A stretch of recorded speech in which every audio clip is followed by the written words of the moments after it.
Attention! All of humanity from the blue planet has been successfully relocated. Those under 18 will not be included for the time being. All others will revert to their 18-year-old forms, with all congenital and acquired diseases and disabilities healed. On this boundless ocean, countless desolate islands of varying sizes float, inhabited by diverse and perilous creatures, and concealing numerous wondrous opportunities. The All-People Island Survival Initiative now commences. Your sole imperative is to endure. The surf crashed onto the beach, awakening the stark, naked Chen Lang from his unconsciousness. He heard the emotionless, mechanical voice.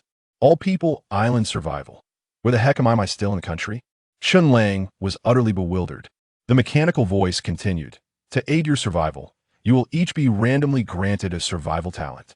Talents are categorized as combat, support, and comprehensive, with ranks ranging from E to D, C, B, A, S, SS, SSS, and unique.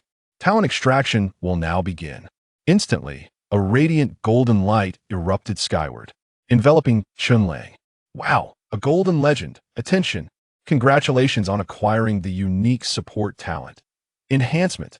Enhancement refreshes daily at midnight with one enhancement opportunity, allowing you to elevate any item by one tier. The same item cannot be enhanced repeatedly. Current enhancement opportunities. 1. I actually awakened a unique talent. My luck is off the charts. Chen Lang was pleasantly surprised by his good fortune. Forgetting his nudity, he leaped several times in the air, cheering boisterously, eager to find something to enhance and test the functionality of his survival talent. But he had nothing on hand. Suddenly, a daring idea struck him. He tentatively inquired, "System, can I really enhance anything? Like even talents?" The mechanical voice didn't directly answer, but displayed a panel. Please select the item you wish to enhance. No denial meant consent. Chen Lang was immediately grateful for his ingenuity. He could indeed enhance his talent. He promptly declared, "I choose to enhance my enhancement talent." As he spoke, the golden light surrounding Chen Lang intensified dramatically, shooting toward the heavens like a beam of light. Attention! Enhancement successful. Survival talent. Enhancement has been enhanced to Super Enhancement. Refreshes daily at midnight with 3 complementary enhancement opportunities. Additional super enhancements can be performed an unlimited number of times by expending energy crystals. Super enhancement can elevate any item by 1 tier, with a chance to directly elevate it by 2 tiers. The same item cannot be enhanced repeatedly. Current enhancement opportunities. 3. From enhancement to super enhancement. Not only did the number of free attempts increase, but the upper limit of the enhancement also rose significantly. Even after exhausting the free attempts, he could still use resources to increase the number of enhancements. Even the free attempts were reset due to the talent upgrade. It was essentially free. This self-propelled ascension was absolutely incredible. Chen Lang was overjoyed. He immediately attempted to enhance his talent once more. This time it didn't work. The system displayed a panel. The same item cannot be enhanced repeatedly. It's fine. This self-propelled ascension has already made me a fortune. Chen Lang shrugged, ceasing to dwell on it. With the talent awakening complete, other functions of the system were gradually unlocked. First, the Survivor panel detailing various attributes appeared before Chen Lang's eyes. Survivor. Chen Lang Territory. Island No. 2887 Unrated Talent. Super Enhancement Unique Attributes. Spirit 13. Strength 8. Speed 8. Stamina 7. Magic 1 level. None 100 experience points to advance to Tier 1 blueprints. None equipment. None items. None resources. None servants. None titles. None good grief. Besides my talent, I'm utterly penniless, not even a stitch of clothing. So it's truly 0 to hero, island survival. Huh. Gazing at his utterly bare panel and inventory, Chen Lang sighed deeply that he then turned his attention to the other functions. World Channel, Trading Plaza, Inventory Space. He first opened the World Channel. The World Channel was divided into 2 sections, System Announcements and Regional Chat. As the name suggested, the former was exclusively for system announcements, while the latter allowed survivors within the same region to communicate with each other, but each person only had 3 chances to speak per day. For any game, system announcements were a crucial aspect that couldn't be ignored. Therefore, Chen Lang first focused on the system announcements. Island Survival Guide. Each survivor's initial island will have a wooden hut. During the 7-day newbie protection period, the hut cannot be breached or destroyed, serving as your only safe haven. The hut contains a bed and a fishing rod, which can be used to randomly fish up resource chests. Personal strength and territory development are both crucial for island survival. Neither can be neglected. The newbie protection period ends after 7 days, at which point the initial marine disaster will occur. Survive, and you live; fail, and you die. Hurry up and develop. The 3 survival guides were concise and to the point. Chen Lang immediately located the small wooden hut in the center of the island, based on the guides. It was a classic matchbox-style wooden hut, constructed from wooden planks, square-shaped, facing south, with a door and 2 windows. Opening both would allow for north-south ventilation, which was a nice feature. Pushing open the door, Chen Lang entered the small wooden hut. He immediately understood the meaning of abject poverty. The entire room, apart from a wooden plank bed and a fishing rod placed on the bed, was truly empty. Even mice would shed tears, and thieves would bring a bag of rice. This isn't creative mode. It's normal to start with nothing. While developed slowly, Chen Lang had a positive attitude, content with his lot. He immediately picked up the fishing rod from the bed. While it was still early, he prepared to fish by the sea. A detailed panel appeared. Equipment: old fishing rod, non-sellable grade. Common description: standard equipment for survivors. Can be used to fish 3 times per day, with a 50 chance of catching nothing, 40 chance of obtaining a driftwood chest, 9 chance of obtaining a Tier 1 common chest, and 1 chance of obtaining a Tier 2 fine chest. Supplement: the fishing drop rate increases with the island's level. A 50 chance of catching nothing with each cast. No, the drop rate is too low. I might end up with nothing even after using all 3 chances if I have bad luck. Chen Lang shook his head at the old fishing rod's drop rates. He immediately activated his talent.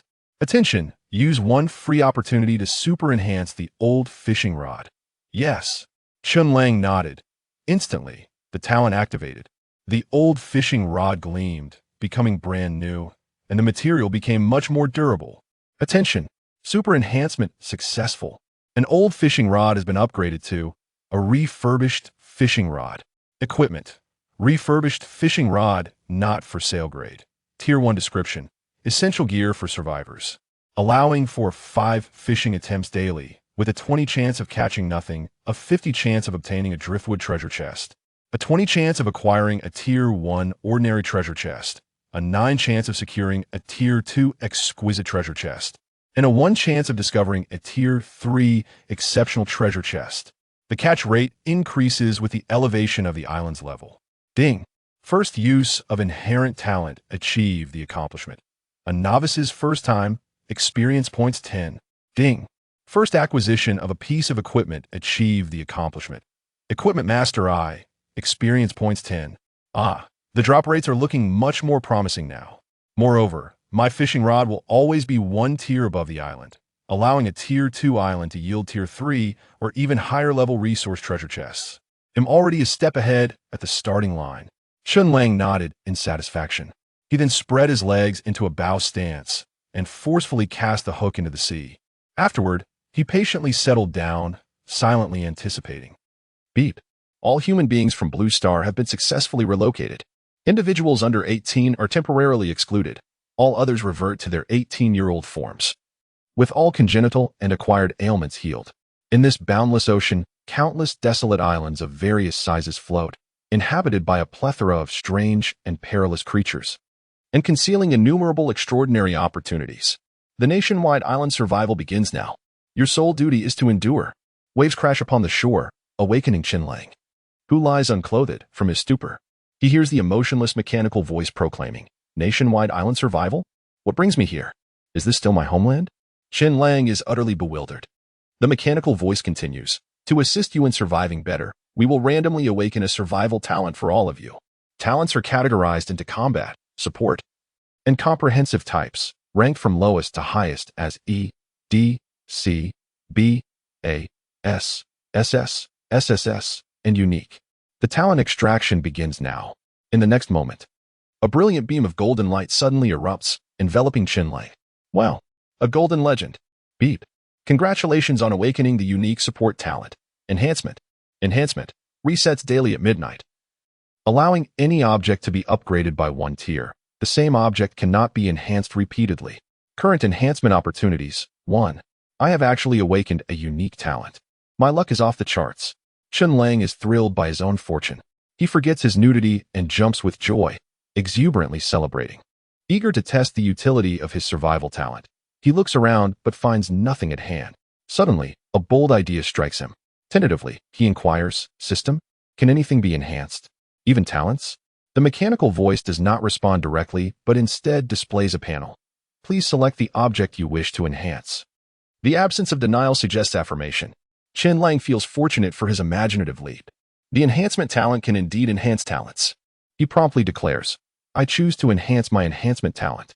As the words leave his lips, the golden light surrounding Chen Lang becomes even more resplendent, piercing the heavens like a radiant column. Beep. Enhancement successful. Survival talent. Enhancement has been upgraded to Super Enhancement. Daily resets provide 3 free enhancement opportunities at midnight, with additional energy crystals allowing for unlimited super enhancements. Super Enhancement can upgrade any object by 1 tier, with a direct chance of upgrading 2 tiers. The same object cannot be enhanced repeatedly. Current enhancement opportunities. 3. Transitioning from enhancement to super enhancement not only increases the number of free attempts, but also significantly raises the enhancement ceiling, even if the free attempts are exhausted. Resources can still be consumed to increase enhancement opportunities, and the free attempts are reset due to the talent upgrade. It's akin to a delightful windfall. Chen Lang is overwhelmed with joy. He then tries to see if he can enhance his talent once more, but this time he is met with failure. The system displays, "The same object cannot be enhanced repeatedly. No matter, I have already gained immensely from this experience." Chen Lang shrugs, choosing not to dwell on it further. With the awakening of his talent complete, other system functions begin to unlock gradually. The first to appear before Chen Lang is the detailed Survivor panel, recording various attributes. Survivor. Chen Lang. Territory. Island 2887. Unremarkable. Talent. Super Enhancement. Unique. Attributes. Spirit 13. Strength 8. Speed 8. Endurance 7. Magic 1. Level. None. 100 experience points required for advancement to the next tier. Blueprints. None. Equipment. None. Items. None. Resources. None. Followers. None. Titles. None. Goodness. Aside from my talent, I truly possess nothing, no even a scrap of clothing. It seems I am starting from absolute zero in this island survival. Gazing at the blank panel and inventory, Chen Lang sighs deeply. He then shifts his gaze to other functions. World Channel, Trading Square, Inventory Space. He first opens the World Channel. The World Channel consists of system announcements and regional communication, as the names imply. The former can only be issued by the system, while the latter allows survivors within the same region to communicate, albeit limited to 3 messages per person daily. For any game, system announcements are an indispensable component. Thus, Chen Lang focuses on the system announcements. Island Survival Guide 1. Each survivor will find a wooden house on their initially bound island. During the 7-day novice protection period, the wooden house cannot be attacked or destroyed. It is your sole sanctuary, containing a bed and a fishing rod. Using the fishing rod can randomly yield a treasure chest of supplies. 2. Personal strength and territory development are both crucial in island survival. Neither can be neglected. 3. After 7 days, the novice protection period concludes, ushering in the initial maritime disaster. Survive to live, succumb, and you perish. Make haste to develop. The 3 survival guidelines are succinct and to the point. Following the guidance, Chen Lang locates a small wooden house at the island's center.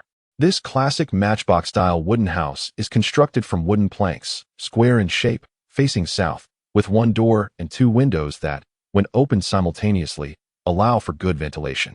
He pushes open the door and steps inside, immediately grasping the meaning of bare walls. The interior holds only a wooden bed and a fishing rod atop it, truly nothing else. Even a rat would weep, and a thief would leave a sack of rice. This isn't creative mode. Starting with nothing is to be expected. Development will come gradually. Chen Lang maintains a positive mindset, content with his situation. He picks up the fishing rod and, with daylight still remaining, prepares to fish by the sea. The details panel appears. Equipment: old fishing rod, non-tradable. Grade: ordinary. Description: standard equipment for survivors. Can be used to fish 3 times daily. With a 50 chance of catching nothing, a 40 chance of obtaining a floating debris treasure chest, a 9 chance of acquiring a first-tier ordinary treasure chest, and a 1 chance of acquiring a second-tier excellent treasure chest. Supplement. The catch rate increases with the island's level. A 50 chance of catching nothing? This won't do. The odds are far too low. If luck is against me one day, I could use all 3 attempts and catch nothing. The low drop rates of the old fishing rod leave Chen Lang shaking his head. He immediately activates his talent. Beep. Would you like to use a free opportunity to super enhance the old fishing rod? Yes. Chen Lang nods. The next moment, the talent activates. The old fishing rod glimmers, transforming into a brand new state, with significantly improved durability. Beep. Super enhancement successful. The antiquated fishing rod has been upgraded to the refurbished fishing rod. Equipment. Refurbished fishing rod. Not for sale. Grade. Tier 1 description. Essential gear for survivors. Allows for fishing 5 times a day, with a 20 chance of catching nothing, 50 chance of obtaining a driftwood treasure chest, 20 chance of acquiring a Tier 1 ordinary treasure chest, 9 chance of securing a Tier 2 fine treasure chest, and a 1 chance of discovering a Tier 3 exceptional treasure chest. The fishing yield rate increases with the elevation of the island's level. Ding. Upon first utilizing 1's innate talent, the achievement, Novice and Appos, S first experience has been attained, granting 10 experience points. Ding. Upon acquiring a piece of equipment for the first time, the achievement, Equipment Master I has been accomplished, granting 10 experience points. The drop rates are certainly more appealing now. Moreover, my fishing rod will always surpass the island's tier, allowing a Tier 2 island to yield Tier 3 and even higher level resource treasure chests. I am already a step ahead at the starting line. Chen Lang nodded in satisfaction. He then spread his legs into a bow stance, swiftly casting the fishing hook into the sea. Subsequently, he patiently sat down, quietly anticipating the outcome. Chapter 2. The beginning with a rod, fishing for miracles. The wait for a catch is an interminable process. Chen Lang whimsically brought up the interface, clicking on the second section of the World Channel, Regional Communication, to observe the circumstances of other survivors. Regional Communication 10,000. Is there a population of 10,000 in this region? It appears that everyone is still alive, with no one having met their demise upon landing. Yet the duration of their survival relies entirely on individual skill, Chen Lang mused. The interface of regional communication resembled a group chat, where each survivor's real name and avatar were displayed. A plus sign next to the avatar allowed for the addition of various titles. The abrupt onset of the island's survival phenomenon left many bewildered. One moment, people were at work or on dates, and the next, they found themselves stark naked on an island. Consequently, the majority wore expressions of sheer shock. The messages exchanged were varied and colorful. Luringia, are we really doing this? I didn't sign up for survival. I want to go home. Lumangi, oh no, I awakened an E-grade useless talent. Survival? What a joke. Can I restart? Du's eating, what are you thinking? Haven't you played Earth OL? Restarting is impossible. You'll have to wait until your next life. Buddy. Jiang Yuyao, Mom, Dad, are you in this region too? Please reply. I'm scared. Come save me. Wang Hengwei alert. Everyone, do not recklessly venture into the sea. I was merely lingering on the beach when a massive black shark lunged at me, and had I not reacted quickly, I'd be fish food by now. Zheng Ro. So, it seems the wooden house is indeed the safest place, but we can't stay inside forever, right? Didn't the system mention that after the 7-day novice period, maritime disasters would commence? Song Shuren, exactly. We must seize this time to develop swiftly. It's our only chance of survival. Chen Lang glanced through the messages, noting that the speakers were either lamenting their plight, searching for loved ones, or quietly focusing on their development. As an orphan with no family ties, he felt no urgency to seek relatives, yet this solitude meant he was utterly reliant on himself. While he was submerged in the group chat, the fishing hook cast into the sea suddenly stirred. A catch. Chen Lang quickly redirected his attention, gripping the newly acquired fishing rod and winding the reel. In a short span, a wooden chest, adrift on the waves, was drawn to him. Ding. Acquired driftwood treasure chest 1. Would you like to open it? Ding. First successful fishing attempt, achievement unlocked. Fisherman and the CI, experience points 10. Chen Lang examined the driftwood treasure chest he had just reeled in. It appeared to be a dilapidated box constructed of wooden planks, roughly the size of a suitcase. Its contents unknown. Item, driftwood treasure chest, grade, common, description, a survival treasure chest made from driftwood, Opening it may yield a random low-tier item, such as equipment, blueprints, potions, resources, and more. Ding. Would you like to use a free opportunity to super enhance the driftwood treasure chest? The mechanical voice of the system inquired if Chen Lang wished to utilize his talent to enhance the chest. No, I shall not open it yet, nor enhance it. He shook his head in refusal. He lacked energy crystals, with only 3 free opportunities for super enhancement available each day, having already used one to enhance the fishing rod. Only 2 remained. Opportunities were limited and should not be squandered. He decided to exhaust today's fishing attempts first. Thus, Chen Lang stored the driftwood treasure chest in his backpack space. Backpack space is one of the initial functions each survivor possesses, featuring compartments that allow the same type of item to occupy a single slot with infinite stacking capability. The backpack initially unlocks 10 slots. He placed the driftwood treasure chest in the first slot, leaving 9 available, and his storage capacity remained ample for the time being. Should he run out of slots in the future, unlocking them would require energy crystals, the cost of which was unknown. The system indicated that Chen Lang's current survival level was insufficient, and he must reach the first-tier survivor status to unlock additional backpack slots. Returning to the task at hand, Chen Lang resumed fishing, casting the hook back into the sea. After a while, the bobber began to bob. Ding. Acquired driftwood treasure chest 1. Would you like to open it? Not opening it. Chen Lang shook his head once more. He wondered if the system was targeting him for not opening the chest, or if he was simply experiencing bad luck. His next fishing attempt yielded nothing. The hook remained submerged for 15 minutes before automatically retracting. The system notified him. Ding. Failed attempt count 1. Fishing unsuccessful. Is this targeting? A 20 chance of failure, and I must experience it once for it to be satisfying? If you have the capability, let us see if the next attempt results in failure as well. Chen Lang scoffed. The subsequent 2 attempts proceeded without incident. On the 4th fishing opportunity, he reeled in yet another driftwood treasure chest. His backpack now contained 3 driftwood treasure chests stacked in the first slot. For the final fishing attempt, Chen Lang found himself waiting longer than usual. Minutes passed, and just as he thought he might exceed the 15-minute mark with no catch, the bobber suddenly bobbed vigorously. He had a bite, and it was a significant one.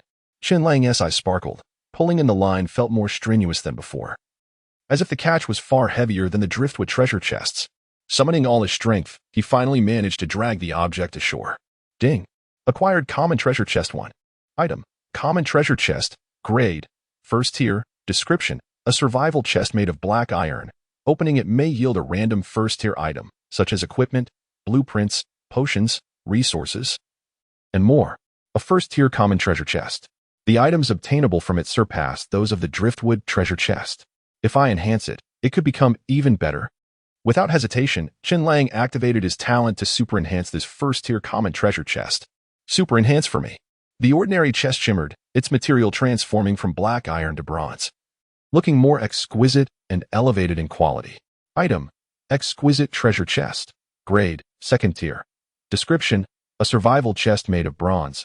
Opening it may yield a random second-tier item, such as equipment, blueprints, potions, resources, and more. Would you like to open it? From first tier to second tier, I've struck gold with this. While others are still struggling for low-tier items, I have already secured a second-tier chest, placing me far ahead. Chen Lang rubbed his hands together in excitement. Open it, now. As the words left his mouth, the exquisite bronze chest's lid automatically flipped open, and a radiant light emanated from within. Ding. Successfully opened. Obtained building. Fertile farmland 1. Ding. First time acquisition of a building. Achievement unlocked. Building Master I. Experience points 10. Chapter 3. The innate gene for farming. The system's prompt echoed in the air. Chen Lang glanced at the backpack space, where he was astonished to discover a miniature agricultural plot prominently displayed in the second compartment. Building. Fertile farmland. Grade. Second tier. Description. A meticulously cultivated field, rich in nutrients, capable of accelerating the growth of crops up to the second tier. Note 1. Continuous planting requires replenishing nutrients and water. Otherwise, the farmland may degrade from overexploitation and fall to a lower tier. Note 2. Can be extracted from the backpack and placed at a designated location with a single command, but the location cannot be altered thereafter. Please choose the placement site wisely. Gazing at the miniature farmland, Chen Lang contemplated utilizing his final complementary opportunity for the day to conduct a super enhancement on the second-tier farmland, hoping to elevate it to the third or even fourth tier. However, upon attempting this, he found no reaction. The system clarified that the farmland, as a reward, was integrated with the chest. When he activated his talent on the chest, the farmland was simultaneously enhanced. Once an item has undergone enhancement, it cannot be reinforced again. Thus, the strategy of enhancing the chest first and then the rewards was futile.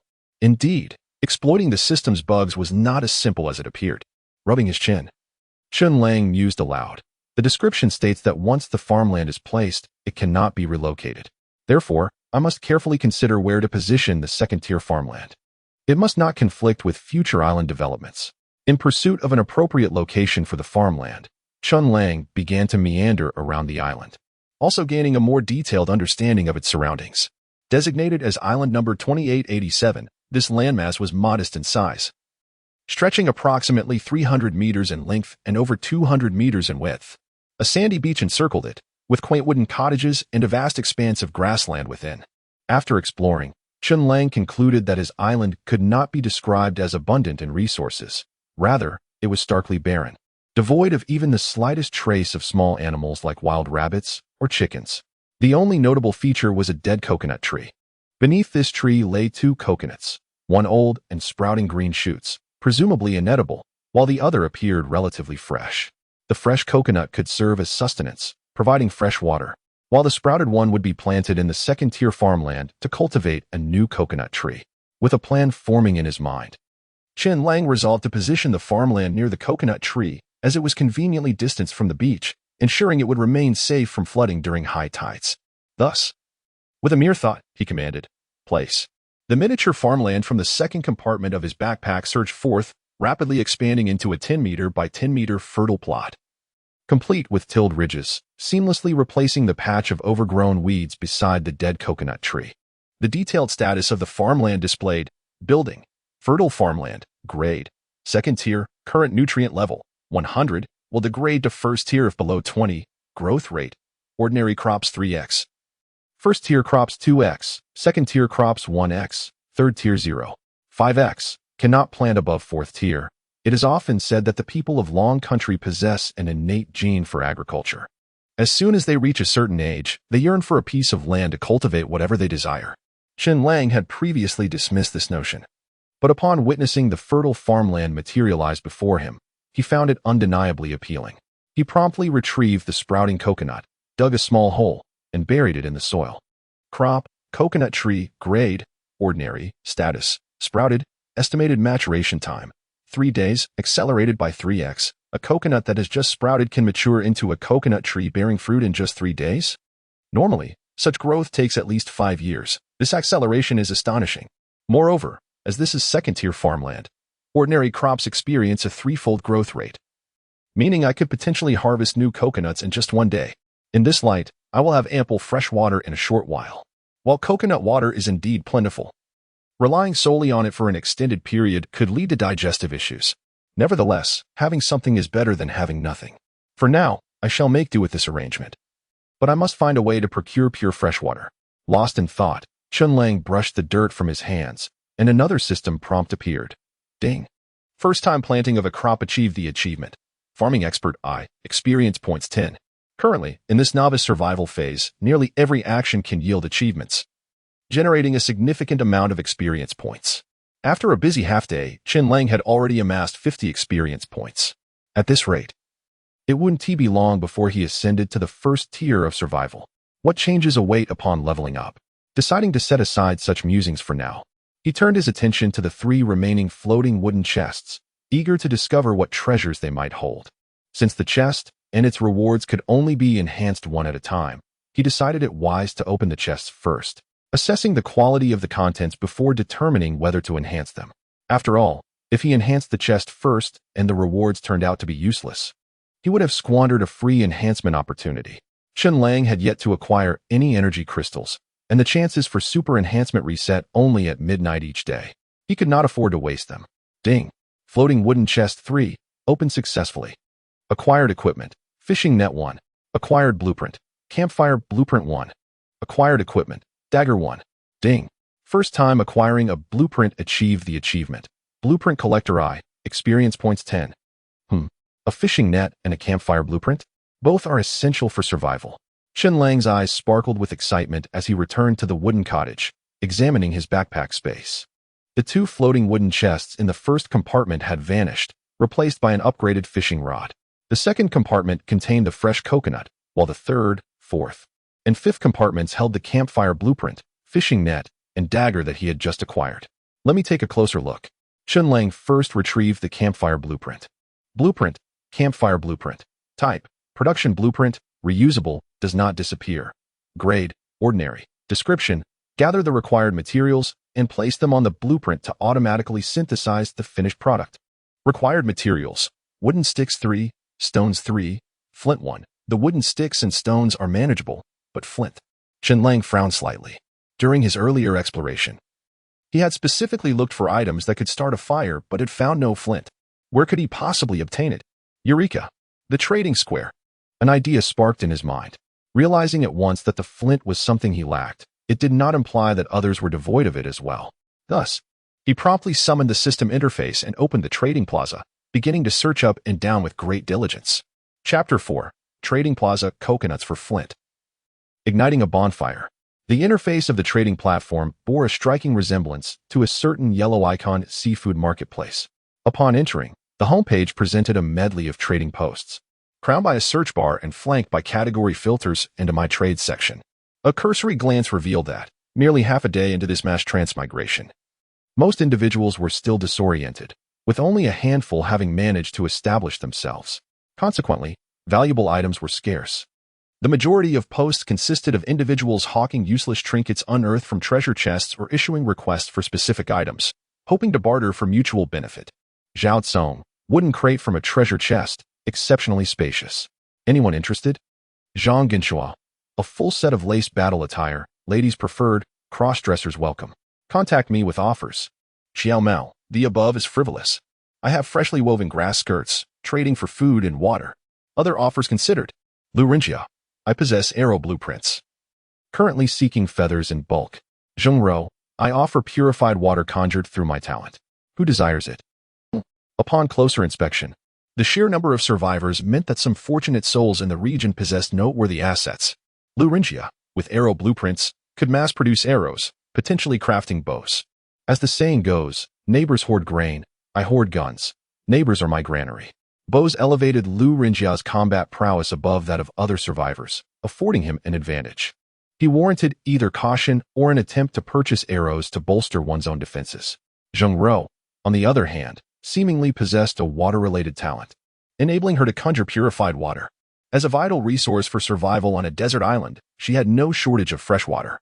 Her water-selling endeavors could impact one's own coconut business, making her a potential competitor, rather than relying on the slow refresh rate of the homepage. A direct search seemed more efficient.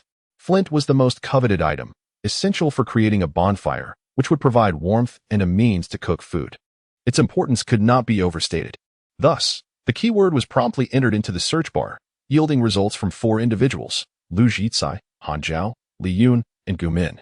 3 men and 1 woman had all listed flint for trade on their respective pages. Their descriptions revealed that they had all been born on the same, relatively large island, which housed a sizable mine.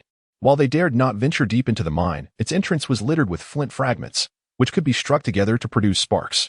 While some were blessed, others were cursed. Lu Zhitsai and his companions could easily gather some weeds, strike the flint, and ignite a fire for warmth.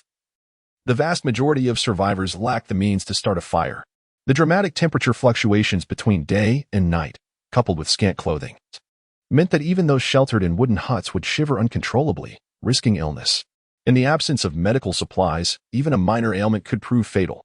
Consequently, many sought out Lu Zhitsai and his group, offering food, water, or other useful items in exchange for flint.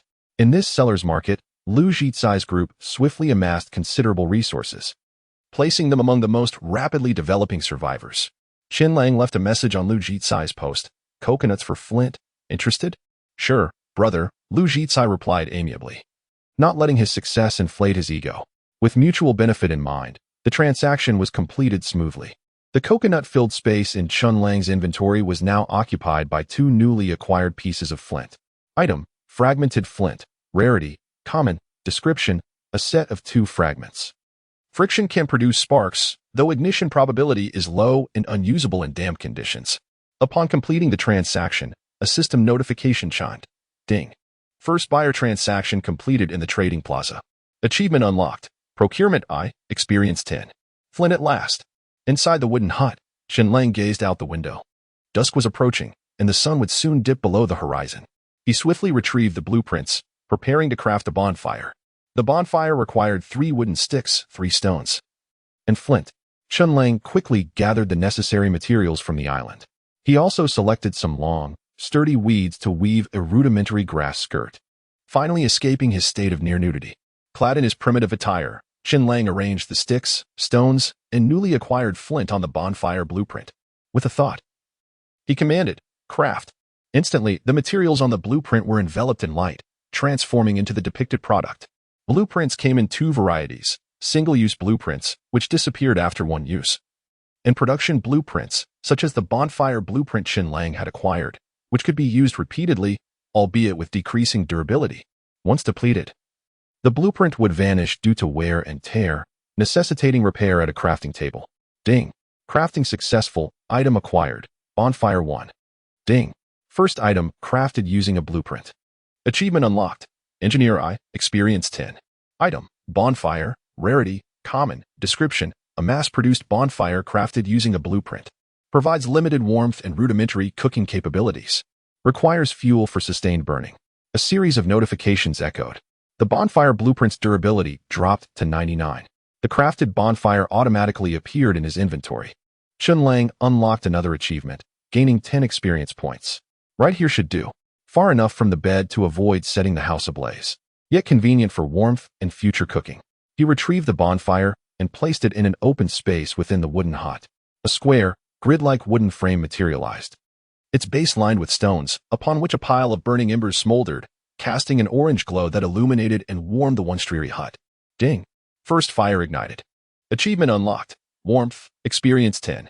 Chen Lang nodded in satisfaction. While flint could ignite a fire on its own, the bonfire was far superior. The relationship was akin to that of matches and a lighter. The former was not useless, but the latter was more convenient. Shivering slightly, he crouched beside the bonfire, extending his hands to bask in its warmth. Once he had warmed up, he ventured outside once more. The coconut, originally intended for sustenance, had been traded for flint. Thus, Chen Lang arrived at the seaside, intending to utilize the fishing net, which he had also retrieved from the floating wooden treasure chest, to see if he could catch a few fish from the sea for dinner before darkness fell. Chapter 5. Advanced Fishing Net. Item. Fishing net. Grade. Ordinary. Description. A fishing net woven from fine fish line, made of durable material, capable of catching small fish and shrimp. Supplement. Automatically catches fish when thrown into the sea, retracts after 3 hours, yield is uncertain. With one last opportunity for enhancement remaining, it is best to utilize it now. I hope that after the upgrade, I can catch more fish. If all goes well, for the next few days, the fishing net will be an essential tool for my survival. Sharpening the knife does not delay the work of cutting wood. I will use today as final free enhancement opportunity on the fishing net. It is undoubtedly worth it. With a mere thought, Chen Lang activated his super enhancement talent once more. The radiant light of super enhancement enveloped the fishing net. Moments later, a notification chimed. Ding. Super enhancement successful. Fishing net has been upgraded to Advanced Fishing Net. Equipped. Advanced Fishing Net. Grade, 2nd tier. Description. A fishing net crafted with exquisite workmanship, made of exceptionally durable material. Capable of catching aquatic creatures of 2nd tier and below. Supplement 1. Automatically catches fish when thrown into the sea, retracts after 1 hour. Yield is uncertain. Supplement 2. Also possesses a binding effect on terrestrial creatures, including survivors, capable of restraining for up to 30 minutes. The stronger the target, the shorter the duration. What a stroke of luck. From ordinary to 2nd tier, I have risen 2 levels. Moreover, this advanced fishing net post enhancement has introduced a new mechanism. It is not only useful for fishing, but also effective against beasts and foes. Chen Lang found himself increasingly satisfied. This final free super enhancement was indeed well placed. He then walked barefoot into the sea, progressing deeper until the water reached his waist. His body swayed gently with the waves. After taking a few more steps, he was on the verge of being swept away by a large wave. Chen Lang finally halted, gripping the long, braided line tightly in one hand, while the other spun the body of the net like a windmill. Suddenly, he released it, and with the force of inertia, the net opened wide into a perfect circle. Its mouth agape. The entire fishing net resembled a whale with its mouth wide open. As Chen Lang cast it into the sea, he slowly retreated to the shore, securing the line to a dead coconut tree to prevent the net from being carried away by the waves. Soaked, he returned to his small wooden hut, squatting by the fire to dry off. As the moisture evaporated from his skin, he pondered his future plans, regardless of his willingness. The survival challenge on the island had commenced, and this was merely the first day. The days ahead were long, necessitating careful planning. It was imperative not to adopt a step-by-step approach, for that would inevitably lead to trouble. The most pressing matter at hand was the impending maritime disaster mentioned in the third guideline of survival, set to sweep across the region after the 7-day beginner period. To survive this calamity, both personal strength and the development of the island must keep pace. Having spent the day clearing the land, he had already accrued 70 experience points. Just 30 more were needed to elevate his survival level from the novice tier to the first tier, which should bring about special changes. For the island to advance from the novice tier to the first tier, it required at least 3 structures, and he needed to level up first. With a thought, Chen Lang summoned his survivor panel. Territory, Island number 2887, Novice Tier, Talent, Super Enhancement, Unique, Attributes, Spirit 13, Strength 8, Speed 8, Endurance 7. Magic 1, Level, Novice Tier, 7100, Blueprint, Campfire Blueprint 1, Equipment, Renovated Fishing Rod 1, Advanced Fishing Net 1. Dagger 1, Item, Campfire 1. He clicked on the territory to view its details, revealing the following about Island number 2887. Territory, Island No. 2887, Level, Novice Tier, Buildings, Initial Wooden Hut 1, Fertile Farmland 1, Evaluation, a barren starting island, lacking fame, yet with considerable potential for agricultural development. Promotion conditions, 1. Lord's level reaches first tier. 2. Possess at least 3 buildings. Achieving the first tier is not a daunting task. I should reach it by tomorrow. Yet, constructing buildings is less straightforward. Aside from the initial wooden hut, the second-tier farmland was a stroke of luck from a chest. When I might acquire another building remains uncertain. It could come from a chest, or perhaps be available for sale on the trading platform. Chen Lang murmured to himself, lost in thought. An hour swiftly passed, and the sun began to set.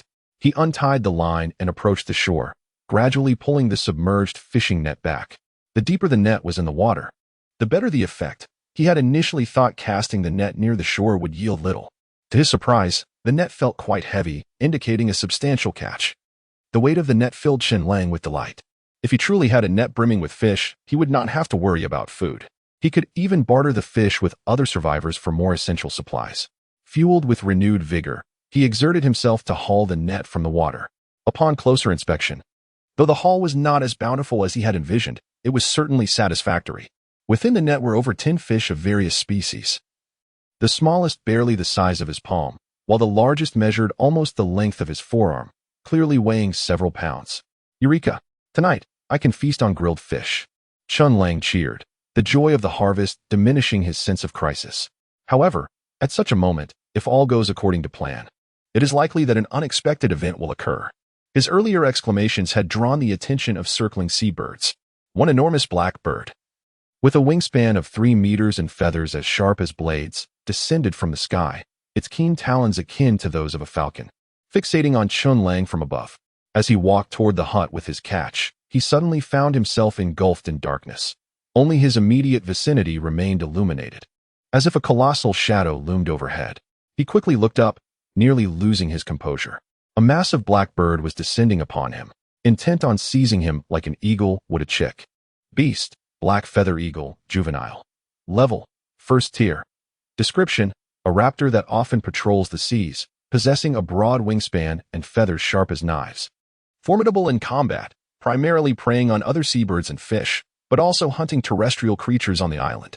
Skills, none. Supplement. This individual is still a juvenile, in the process of growth and development, with limited hunting experience. Goodness, a first-tier raptor beast. In its juvenile form is this large? It must have been my earlier shouting that summoned it. This is bad. I cannot confront it head-on. I must flee. As the black feather eagle prepared to dive, Chen Lang felt an urgent need to escape. Chen Lang dared not linger for a moment. He sprinted towards the wooden cabin. At present, during the novice protection period, the cabin would remain unassailable. As long as he could take refuge within its walls, he would be utterly secure. Yet, the speed of the black-feathered eagle was astonishing. No matter how he maneuvered, he was limited to just 2 legs. And even his afterimages could not outpace the relentless predator. The distance between them diminished rapidly, and it seemed he would soon be overtaken. Gritting his teeth, Chen Lang understood the harsh truth. One must risk losing the child to catch the wolf. One cannot safeguard the fish without preserving one's own life. With decisive resolve, he began to cast aside the fish he had just caught, one by one, from smallest to largest, using the bait to divert the attention of the black-feathered eagle. This tactic proved effective indeed. Chapter 6. A narrow escape from death. As a formidable raptor, the black-feathered eagle, once it sets its sights on prey, typically leaves little hope for survival. However, Chen Lang was somewhat fortunate.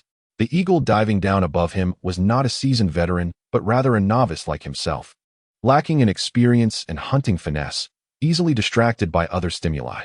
The moment Chen Lang tossed his first fish, the eagle diverted some of its attention, flapping its wings to change direction and snatching the fish away, thereby increasing the distance between itself and Chen Lang.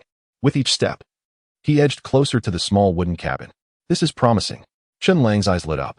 Fish could be caught again, but losing one's life was a definitive endgame. Thus, Chen Lang resorted to his previous strategy. Like a butcher pursued by 2 wolves, he continuously flung fish from his basket, coaxing the young eagle in a different direction. As the net dwindled to just 2 fish, Chen Lang finally reached the door of the cabin. Since he was the only living soul on the island and had not encountered any other wild creatures, he did not bother to close the door behind him. He strode in confidently, swiftly shutting the wooden door and securing the 2 windows. He had successfully taken refuge within the safe haven. Chen Lang, being both bold and meticulous, remained remarkably calm amidst peril. The entire sequence of actions, closing doors and locking them, was executed with fluidity, leaving no time for the pursuing eagle to react. With a resounding crash, the eagle collided violently with the wooden wall of the cabin. The eagle, with a wingspan exceeding 3 meters, descended with tremendous kinetic energy, akin to a cannonball, causing the cabin to tremble. Fortunately, the cabin was still under the 7-day novice protection period, fortified by system powers. A faint glow enveloped the structure, rendering it seemingly precarious, yet structurally intact. Regardless of how the eagle flapped its wings or how fiercely it pecked and clawed at the walls, it was ultimately powerless. After a relentless half-hour of tumultuous efforts, the eagle finally departed, cursing and screeching. Chen Lang, hidden within the cabin, let out a sigh of relief. Phew, it's finally gone. He wiped the cold sweat from his forehead, murmuring to himself, though I escaped with my life, this serves as a lesson. Survival on this island is not only about scarce resources but also about threats from monsters. I had previously overlooked this aspect and nearly paid for it with my life. Once his emotions settled, Chen Lang retrieved the last 3 small fish from his fishing net. Using a simple dagger procured from a floating wooden chest, he meticulously scaled and gutted the fish, then impaled them on a wooden stick to roast over the campfire. Ding! First time cooking achievement unlocked. A warm meal. Experience points 10. An achievement notification appeared before him, bringing him a step closer to leveling up. While waiting for the fish to cook, Chen Lang accessed the system panel, opened the world channel, and entered the regional communication section to assess the progress of other survivors after a day had passed. However, his attention was drawn to the online count at the top of the page. Regional communication, 8792, 10,000. Surprisingly, the number of online players had diminished by over 1,000. Chen Lang felt a jolt of surprise. In this survival game, there was no concept of logging off, and the IDs of these players had been changed to account deactivated, indicating that they had truly perished.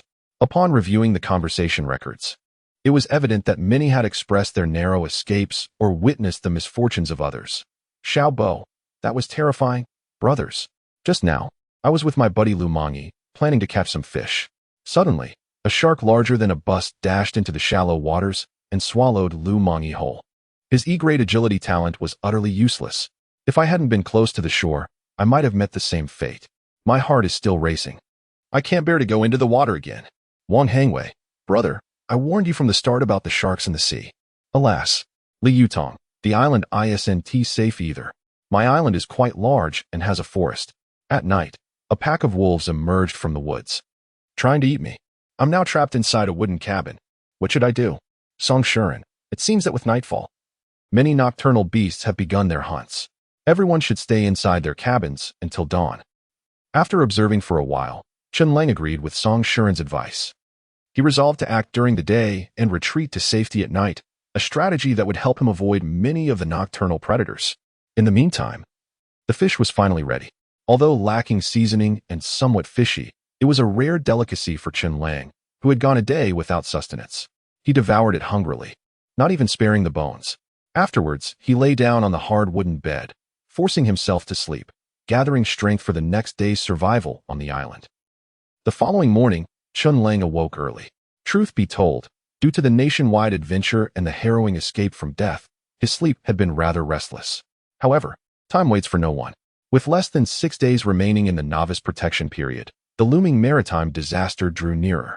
He had to expedite his own development as well as that of the island.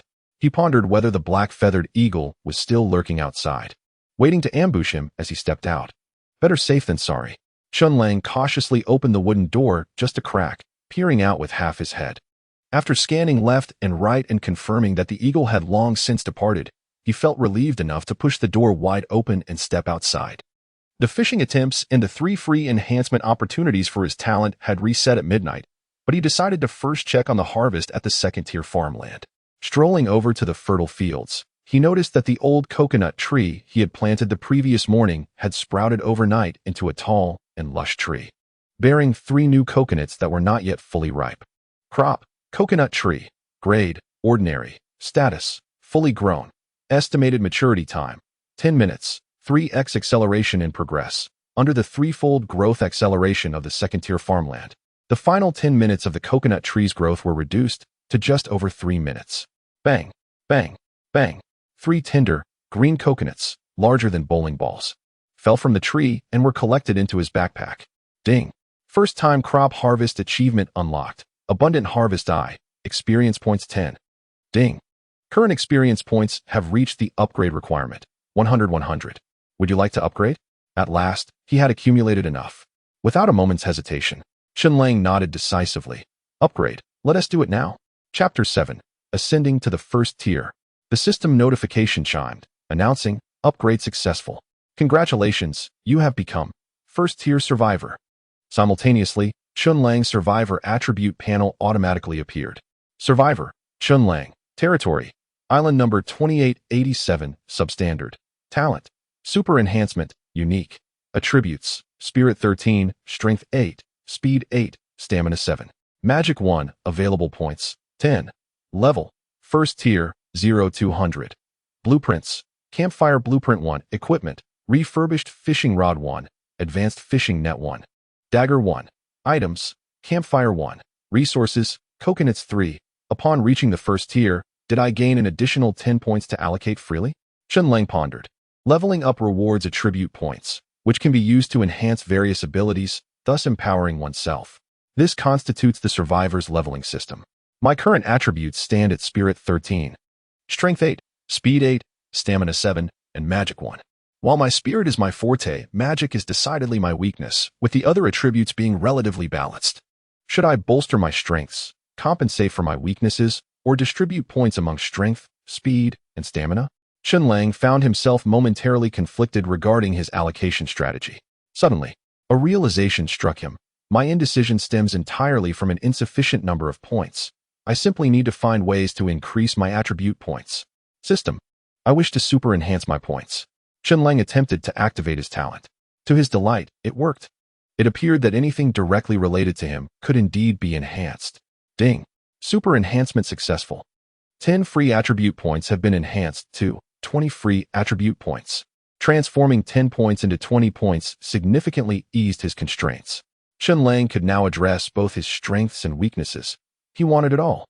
With his spirit already sufficiently advanced, he decided to add 2 points, elevating it to 15. He then allocated 5 points each to strength, speed, and stamina, adjusting them to 13, 13, and 12, thereby narrowing the gap with his spirit. Finally, he allocated the remaining 3 points to magic. Although it may not be immediately useful, it could prove to be a crucial attribute in the future. Better to prepare than to regret. Thus, Chen Lang meticulously distributed his 20 free points, achieving a well-rounded enhancement. Just a second after finalizing his allocation, he felt an overwhelming surge of power emanating from deep within his being.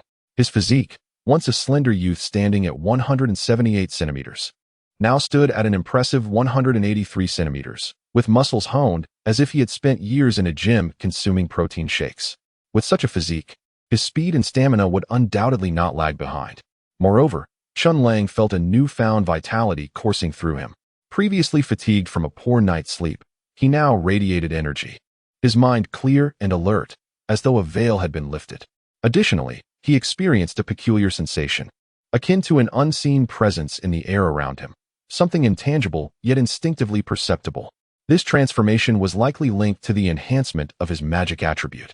In summary, his elevation to the first tier had dramatically bolstered his overall capabilities. Once merely a standard individual, he now possessed physical attributes comparable to an Olympic champion or a special forces operative.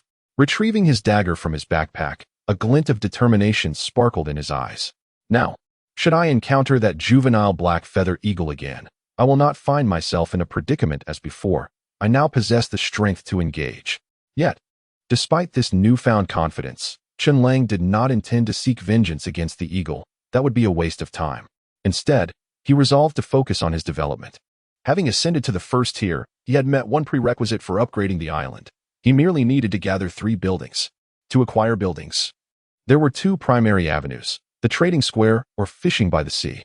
Chen Lang opened the regional communication channel, intending to observe the situation of others on the following day. However, he noticed a notification in the input bar. You are the first-tier survivor in the region. Would you like to make a regional announcement? Yes, Chen Lang chose to make his achievement public. In the early stages, the competitive pressure among survivors was not overly intense. There was no need to hide his accomplishments. Publicizing it could help him build momentum and reputation. Consequently, across the islands, survivors engaged in various activities were greeted with the system announcement interface. They heard the system notification, ding. Chen Lang has become the first-tier survivor in the region. Achieving the milestone, Forerunner, experience points 50, hereby announced. Ding. Chen Lang has become the first-tier survivor. Ding. Chen Lang has become the first. The significance of this announcement echoed thrice. Upon seeing the system notification, the multitude of survivors erupted in excitement. They flooded the regional communication channel with exclamations. Du Zitong. Wait, what? I've only completed 4 achievements for 40 experience points. And someone has already amassed enough to break through to the first tier? What kind of divine speed is this? Su Huaying. Chen Lang, esteemed one. Could you share how you achieved this rapid ascent to the first tier? Any tips? Lu Renjia. Congratulations, brother Chen Lang. May I ask which island you are on? If we're nearby, we can look out for each other. Zheng Ro. How infuriating. I've accumulated 90 experience points, believing I would be the first-tier survivor, only to be usurped. How frustrating. Song Shuren. It seems I must accelerate my efforts as well. I hope to be the first to elevate an island to the first tier. Clearly, Chen Lang's upgrade announcement had greatly invigorated other survivors in the region. Many hastened their efforts to keep pace. However, catching up with Chen Lang would not be a simple task. In truth, the majority of survivors were still grappling with the mechanics of the survival game, having only achieved 4 or 5 accomplishments, and were far from breaking into the first tier. Only a select few, such as Lu Renjia, Zheng Ro, Wang Hengwei, Song Shuren, and Lu Jichai, had a chance to follow closely behind Chen Lang. As for the mature coconuts, they had been harvested, while the coconut trees in the fields entered their next fruit-bearing cycle, with the next harvest not due until tomorrow. Thus, Chen Lang turned his attention to the seaside. He first cast the advanced fishing net into the shallow waters, initiating an hour-long automatic fishing session. Simultaneously, he began fishing with the refurbished rod. The rod, bound to the island, was only suitable for fishing for chests. Yesterday, he had managed to reel in 3 floating wooden chests and 1 black iron chest. Alongside a missed opportunity, he wondered about his luck today. Would he manage to catch several black iron treasures? With that thought, Chen Lang cast his line into the sea. Before long, he hooked a floating wooden chest. Ding! You have obtained a floating wooden chest one. Would you like to open it? Chapter 8. A narrow path of enmity. On his first opportunity, Chen Lang successfully reeled in a floating wooden treasure chest, remaining calm. Just as he had on the first day, he refrained from hastily opening it and decided to accumulate more before unveiling its contents. He cast his line again. After another 10 minutes, the fishing rod automatically retracted. Alas, another empty catch. Undeterred, he tried once more. Thus, each day granted him 5 chances to fish, all of which Chen Lang diligently utilized. The results of his 5 fishing endeavors were as follows: 2 empty catches, 1 floating wooden chest, and 2 black iron chests. Although he encountered 1 more empty catch than the previous day, the number of black iron chests he secured also increased by 1. Since the treasures and the items obtained could only be enhanced one at a time, he resolved to open the chest first, evaluating the value of their contents before deciding on any super enhancements. It would be rather awkward to enhance a chest only to find it contains something of little use. With that thought, he opened the first floating wooden chest. Ding! Floating wooden chest opened successfully. Obtained. Empty mineral water bottle X1. An empty bottle? Chen Lang gazed at the plastic bottle nestled in his backpack. In his youth, he had often watched Bear Grylls' survival challenges and understood that while such a bottle might be deemed trash in the city, on this island, it could transform into a treasure. Thus, he chose not to discard it, even if it served no immediate purpose for him. It could be traded in the marketplace for something more valuable. Next came the highlight of his fishing haul, 2 black iron chests. Chen Lang opted to open them simultaneously. Ding! Black iron chest X2 opened successfully. Obtained blueprint. Freshwater well blueprint X1. Obtained item, workbench X1. Blueprint. Freshwater well blueprint. Type, one-time blueprint. Grade. First tier. Description. Gather the required materials and place them on the blueprint to automatically synthesize the finished product. Required materials: wooden barrel X1, wooden stick X5, hemp rope X1, large stone X10. Item, workbench. Grade, first tier. Description: a platform for survivors to conduct simple processing and manufacturing of tools and equipment. A workbench and a well blueprint? One serves as a production tool, while the other is an architectural design, both of immense utility to me. It is no surprise that the treasures obtained from the elusive black iron chests are superior to those from ordinary wooden chests. Chen Lang felt a surge of joy. The workbench would enable him to craft basic equipment and items, while the well blueprint represented another step toward island development, provided he could gather the necessary materials. Excellent. Chen Lang contentedly stowed away his rewards and proceeded to the nearby beach. During his fishing interlude, the high-grade fishing net he had set up had also yielded results. To his astonishment, today's catch was even heavier than yesterday's, boasting at least a dozen fish. As he pulled the hand rope, he could distinctly feel the net was considerably heavier than before. However, having upgraded his strength upon reaching the first tier, he found it easier to haul the fishing net ashore. Upon inspection, he discovered only 1 fish in the net, yet it was a formidable specimen. Measuring over 1 meter in length, adorned with sharp teeth and thick, blue-green scales, it was an intimidating carnivorous fish. Beast, blue-scaled fongfish. Level, first tier. Description: a carnivorous fish often found in shallow coastal areas, known for its ferocity and tendency to attack any prey it detects.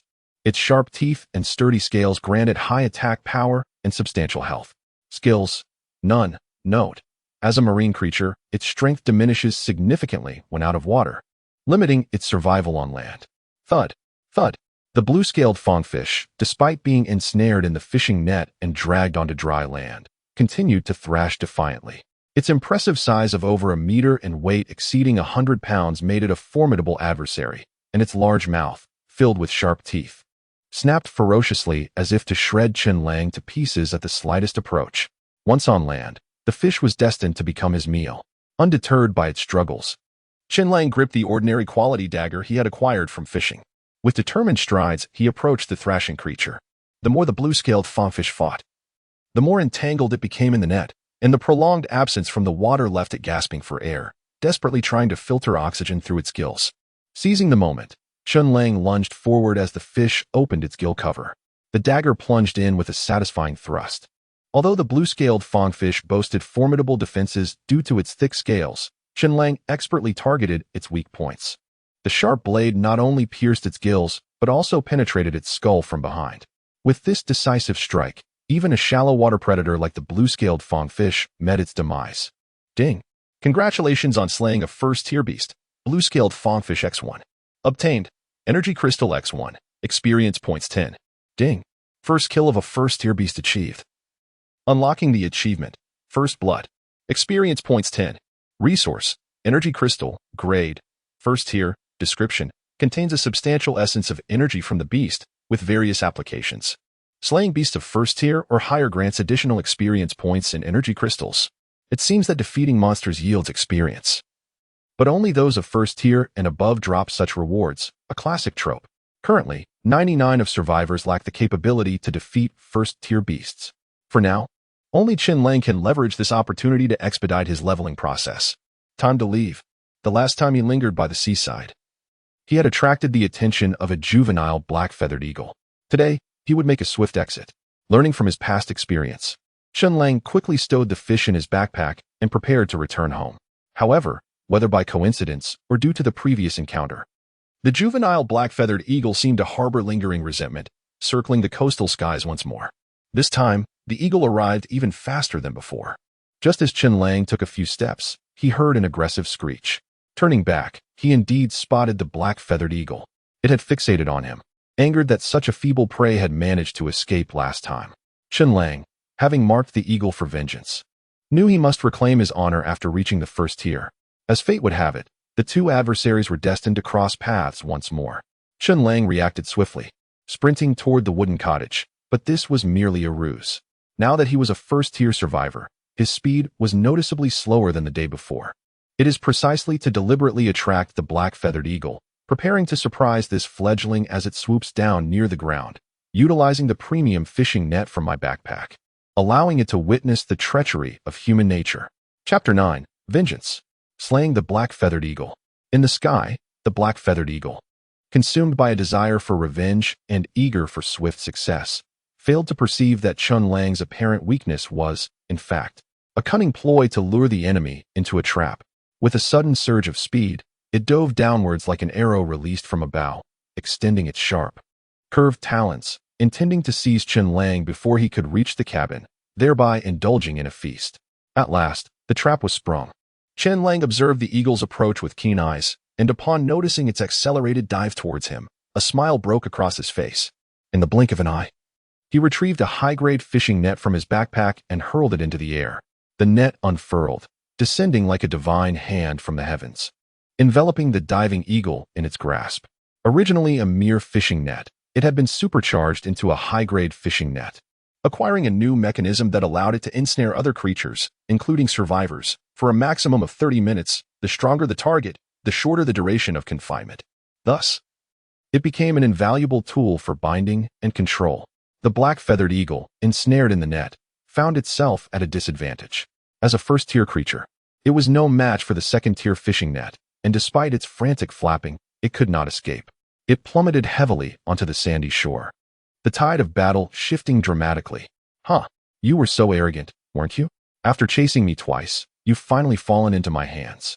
At last, I can exact my revenge, Chen Lang exclaimed, brandishing a dagger as he approached. As a formidable predator, the black-feathered eagle was nearly invincible in the air, possessing a natural dominance over ground-dwelling creatures. Even a first-tier survivor, lacking ranged attack capabilities, would find themselves at a disadvantage. Moreover, even upon landing, the eagle's sharp beak and talons rendered it a formidable opponent. Yet, Chen Lang, unbound by conventional combat ethics, employed a large net to ensnare it. No matter how formidable, it now found itself a fish in a barrel, a lamb on the butcher's block, awaiting its fate. Using a standard dagger against the hard-scaled, blue-scaled fangfish required meticulous effort to find its weaknesses. However, the black-feathered eagle, also a first-tier creature, bore feathers and skin that were comparatively vulnerable. Thus, with a few precise strikes, Chen Lang could breach its defenses.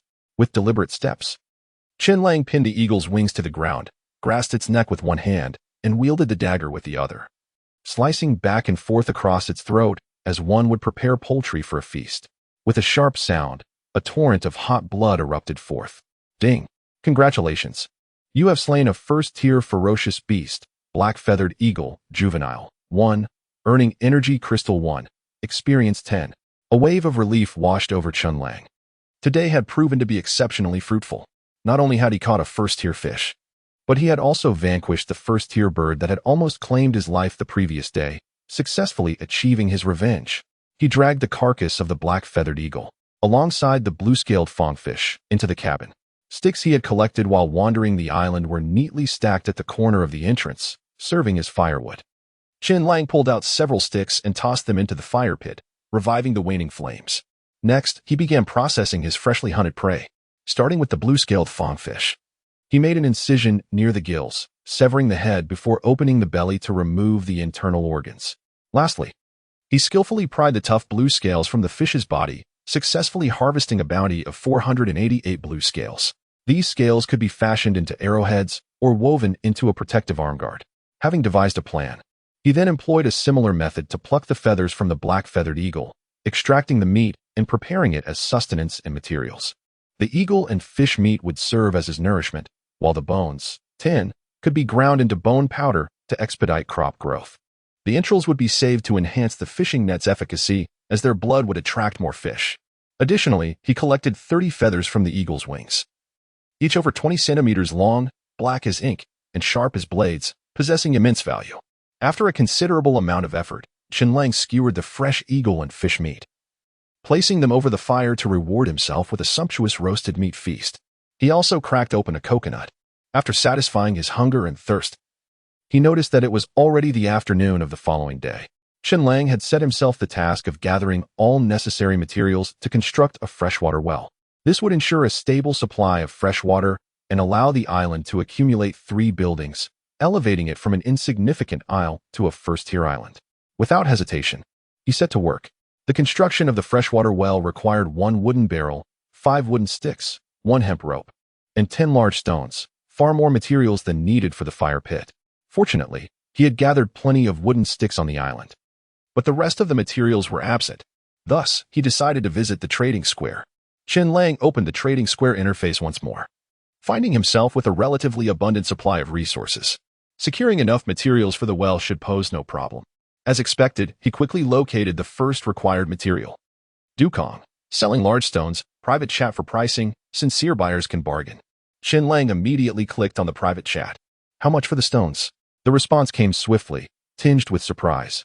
Oh, it's you, the esteemed Chen Lang.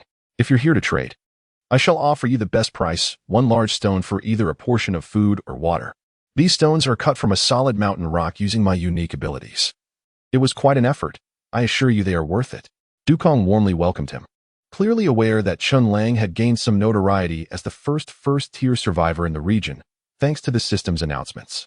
Yet, as Chen Lang considered Dukong's offer, he shook his head internally. Despite the effort involved in acquiring the large stones, they were not an essential commodity for most survivors at this stage. Noticing that Dukong had posted several trading offers, it was evident that his stones were more talk than demand, leaving ample room for negotiation. Thus, Chen Lang boldly proposed, how about 10 units of large stones for 2 coconuts? Dukong hesitated, finding the offer below his expectations. He had hoped to charm Chen Lang into trading more resources with a warm greeting. However, Chen Lang remained unmoved, while Dukong's stomach grumbled, reminding him of his own hunger. Realizing he might miss out on this opportunity, he steeled himself. All right, I'll sell them. If you need anything else, feel free to come back. The transaction was completed smoothly. With payment and goods exchanged through the platform, Chen Lang secured 2 fresh coconuts, 10 substantial stone blocks, each possessing a volume of 1 cubic meter, were acquired. When stacked together, they resembled an imposing and formidable stone wall, a sight to behold. The first type of raw material was secured. The quest for the next material needed for well construction must continue. Seizing the momentum, Chen Lang devoted himself to the ongoing collection of construction materials. Chapter 10, Construction of the Freshwater Well, Conditions for Island Upgrade met. The remaining materials consist of wooden barrels, sticks, and hemp rope. A few sticks can easily be extracted from the firewood pile at the entrance, rendering further collection unnecessary. Thus, it suffices to gather the wooden barrels and hemp rope. As for the wooden barrels, the workbench should be capable of crafting them. Chen Lang positioned the workbench beside the bed, serving the dual purpose of a nightstand and a workspace. The workbench was intricately carved with a grid. Clicking on the grid would enlarge it, allowing items to be arranged in a specific order to create tools, a familiar essence reminiscent of Minecraft. Moreover, if blueprints were available, they could be stored in the workbench for future crafting, eliminating the need to place materials on the blueprint itself. Instead, they could simply be placed on the workbench. However, The workbench only accepted reusable blueprints. The blueprint for the freshwater well, being a one-time use, was not accepted, prompting Chen Lang to store the bonfire blueprint instead. In addition to the subsequently added blueprints, the workbench came equipped with a set of initial crafting recipes. Let me see, there are fishing rods, wooden swords, wooden axes, wooden pickaxes, wooden shovels, wooden hoes, wooden barrels, and a complete set of leather armor. There were no advanced stone or iron tools available, suggesting that either adding more blueprints or upgrading the workbench would be necessary to unlock higher-tier equipment. However, for the time being, wooden tools would suffice. To craft a wooden barrel, 4 wooden planks and 3 sticks were required. Fortunately, sticks were in abundance, but wooden planks needed to be acquired through trade. The resources Chen Lang currently possessed were primarily important items like first-tier fish scales and first-tier feathers, making it impractical to exchange such precious resources for wooden planks. Noticing that many survivors were still facing food shortages, he decided to trade food instead. Chen Lang then proceeded to the seaside, utilizing an advanced fishing net. He spent an hour and caught a net full of fish. The haul resembled his first catch, yielding no more of the first-tier large fish, but rather a dozen small fish sufficient for trading. He accessed the Trading Plaza's search bar and entered the keywords hemp rope and wooden planks. After a brief wait, several trading posts appeared. Su Liang, I have oak matured by my talent, quality assured, limited quantity, first come first served. Fong Shu Fong, I found a piece of hemp rope in a driftwood box, willing to exchange for food. I am utterly starving and will perish without sustenance. Yang Xine, seeking wooden planks, need for, if available, please private message, guaranteeing a fair price. Chen Lang opted to trade with Fong Shufong first. During their private chat, she revealed that her island, number 1145, was devoid of resources, and she had been hungry for a day and a night. Consequently, when Chen Lang offered a fish in exchange for the hemp rope, she readily agreed. Ding. Transaction successful. Obtained item. Hemp rope 1. Item. Hemp rope. Grade. Ordinary. Description. A rope woven using traditional craftsmanship, quite resilient, but with low durability. With the hemp rope in hand, Chen Lang contacted Su Liang, who was selling oak. The exchange conditions remained the same. Fish meat in return. However, Su Liang shook his head, stating, I have my own fishing rod and can catch fish. Food is not an issue. Just as Chen Lang feared the transaction might fall through, Su Liang shifted his approach. However, we can arrange a different type of trade. I do not require items. I simply ask that you, Chen Lang, assist me in the future. I can provide you with the wooden planks free of charge. What do you say? To be frank, this method of trade illustrated Su Liang's shrewdness. He was clearly attempting to curry favor with Chen Lang, establishing a rapport for potential future alliances. Chen Lang did not mind Su Liang's desire to befriend him. Nobody could foresee how survival on the island would evolve, and having more allies was preferable to accumulating enemies. Hence, he nodded in agreement. All right, that works. Nonetheless, as the system does not recognize verbal agreements as legitimate transactions, Su Liang proactively exchanged 5 wooden planks for a stick with Chen Lang. Subsequently, Chen Lang approached the workbench again. He arranged 3 sticks and 5 wooden planks to outline the shape of a wooden barrel, leaving 1 space in the center.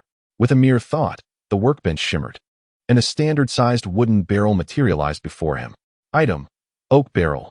Grade. Ordinary. Description. A wooden barrel made from oak and sticks, relatively lightweight, but with average durability. Prone to aging and damage over time. With the wooden barrel secured, all materials required for the freshwater well were now gathered. Chen Lang clapped his hands, satisfied that everything was in place, waiting only for the final touch. He promptly retrieved the blueprint for the freshwater well and placed the 10 large stones, 5 sticks, 1 wooden barrel, and 1 hemp rope, everything needed, onto the blueprint. Ding. Manufacturing successful. Obtained building. Freshwater well 1. The system notification rang out. The one-time blueprint dissipated into sparkling light after use. A miniature well icon appeared in Chen Lang's backpack. Building. Freshwater well, grade. First tier. Description. A water well constructed from common materials, capable of producing 3 units of pure freshwater daily. Note. Can be retrieved from the backpack and placed at a designated location with a single click, but the location cannot be changed afterward.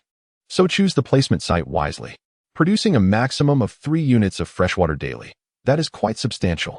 Chen Lang was pleased with the well's water production capacity. After all, according to the system's classification, 1 unit of water equates to 1 cubic meter. Currently, he was the sole living person on the island. Even with a second-tier farm measuring 10 by 10 meters requiring occasional watering, 3 cubic meters of freshwater daily sufficed. Chen Lang then exited the wooden house. With a thought, he placed a freshwater well beside the farm. Before him appeared a deep well encircled by stones, complete with a pulley at the top, the hemp rope coiled around it, and the other end tied to the wooden barrel for drawing water. Once the building was positioned, a more detailed water usage panel emerged. Building, freshwater well, water output, 3 units day, water used today, 0 units. The key point was that with the completion of the freshwater well, the island finally boasted 3 completed buildings. The system's notification rang once more. Ding. Detected that island number 2887 has met all upgrade conditions. Would you like to advance? This was the moment Chen Lang had awaited.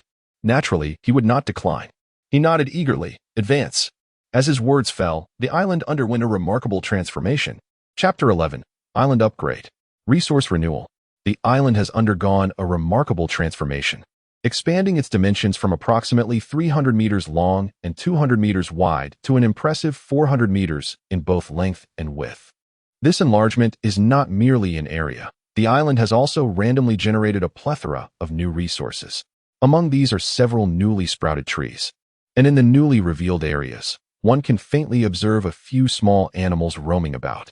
However, the most captivating change is the sudden emergence of a small mine as a result of the island's upgrade. Chen Lang can hardly contain his eagerness to explore it. Ding. Upgrade successful. Island number 2887 has been elevated to Tier 1 Island.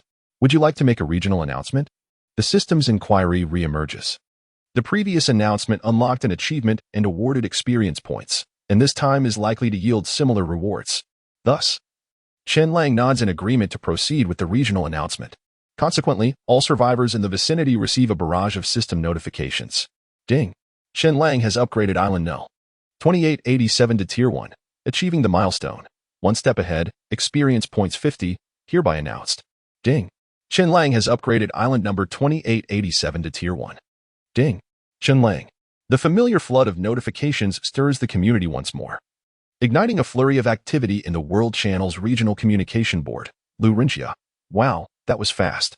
I just broke through to Tier 1 Survivor, thinking I could catch up to Chen Lang, but it seems he has upgraded his island to Tier 1 as well. Song Shuren. It appears that not only has our gap not diminished, but it is continually widening.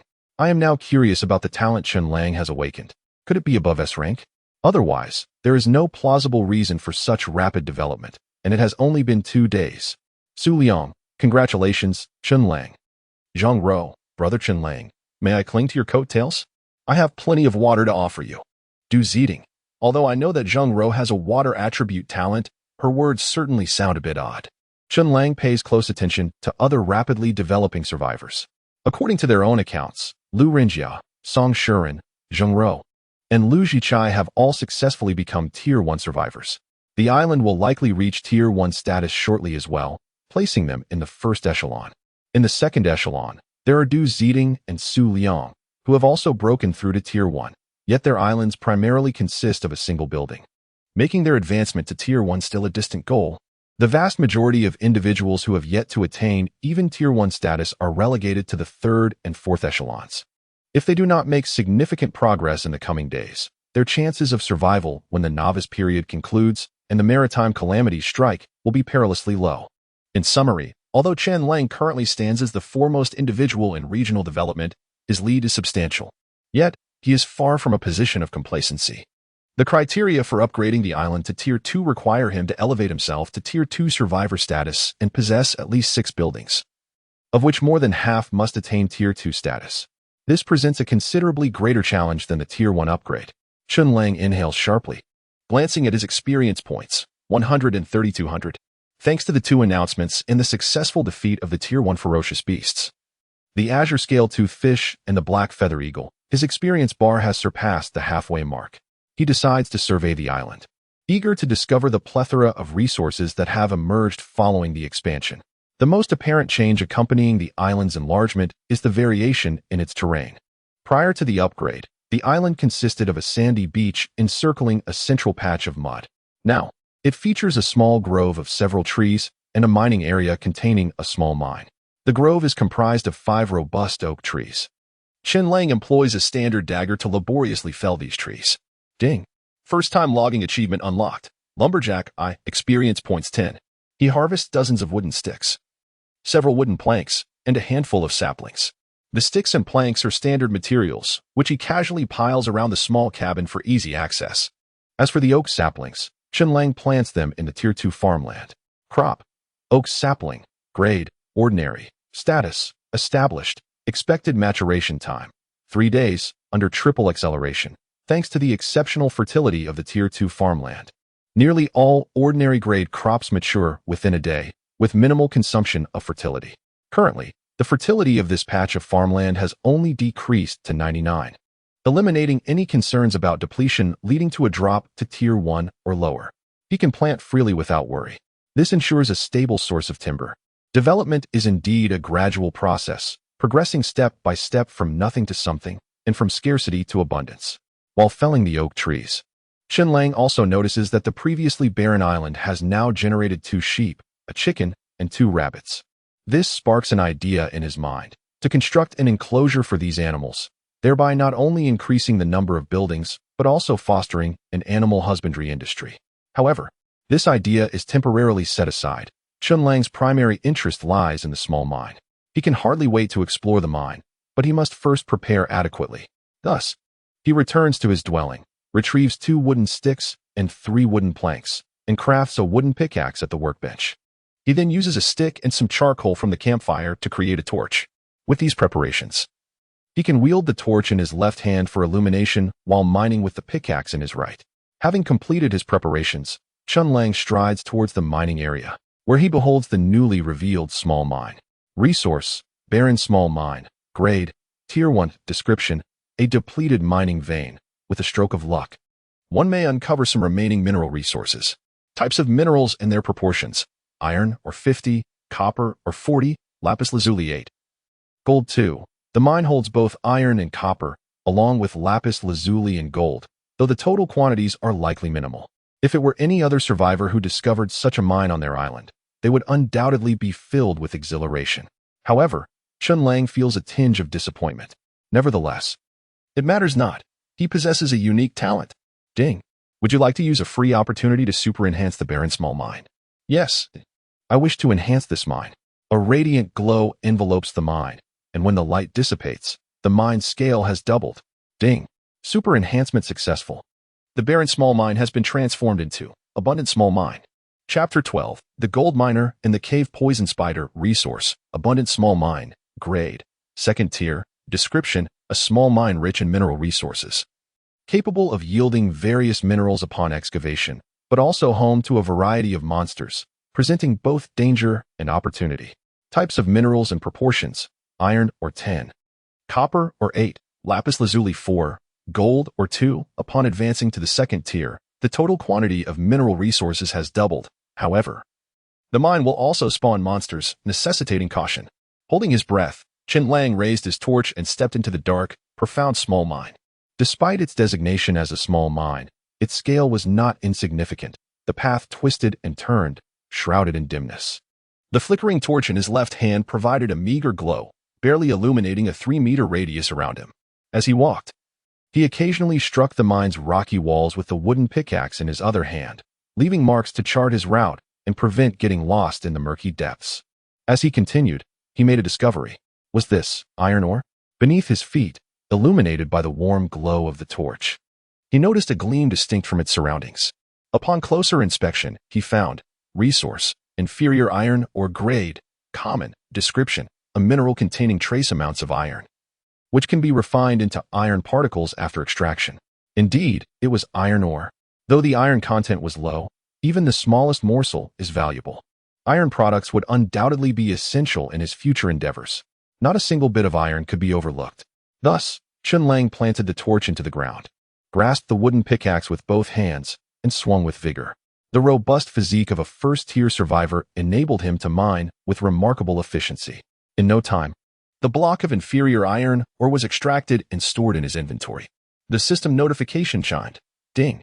Congratulations on mining inferior iron ore, gaining rough iron 1. Experience 1. Ding. First time mining achievement. Gold miner I. Experience 10. He had earned an additional 11 points of experience. Without pausing, Chen Lang ventured deeper into the mine, where he made another discovery. The stones in the mine could also be mined. After a few strikes with his pickaxe, he amassed 10 stone blocks. While iron, copper, and gold were relatively rare, stones were abundant, suggesting that he could return to mine for stones whenever needed, eliminating the need to purchase them from others at the trading square.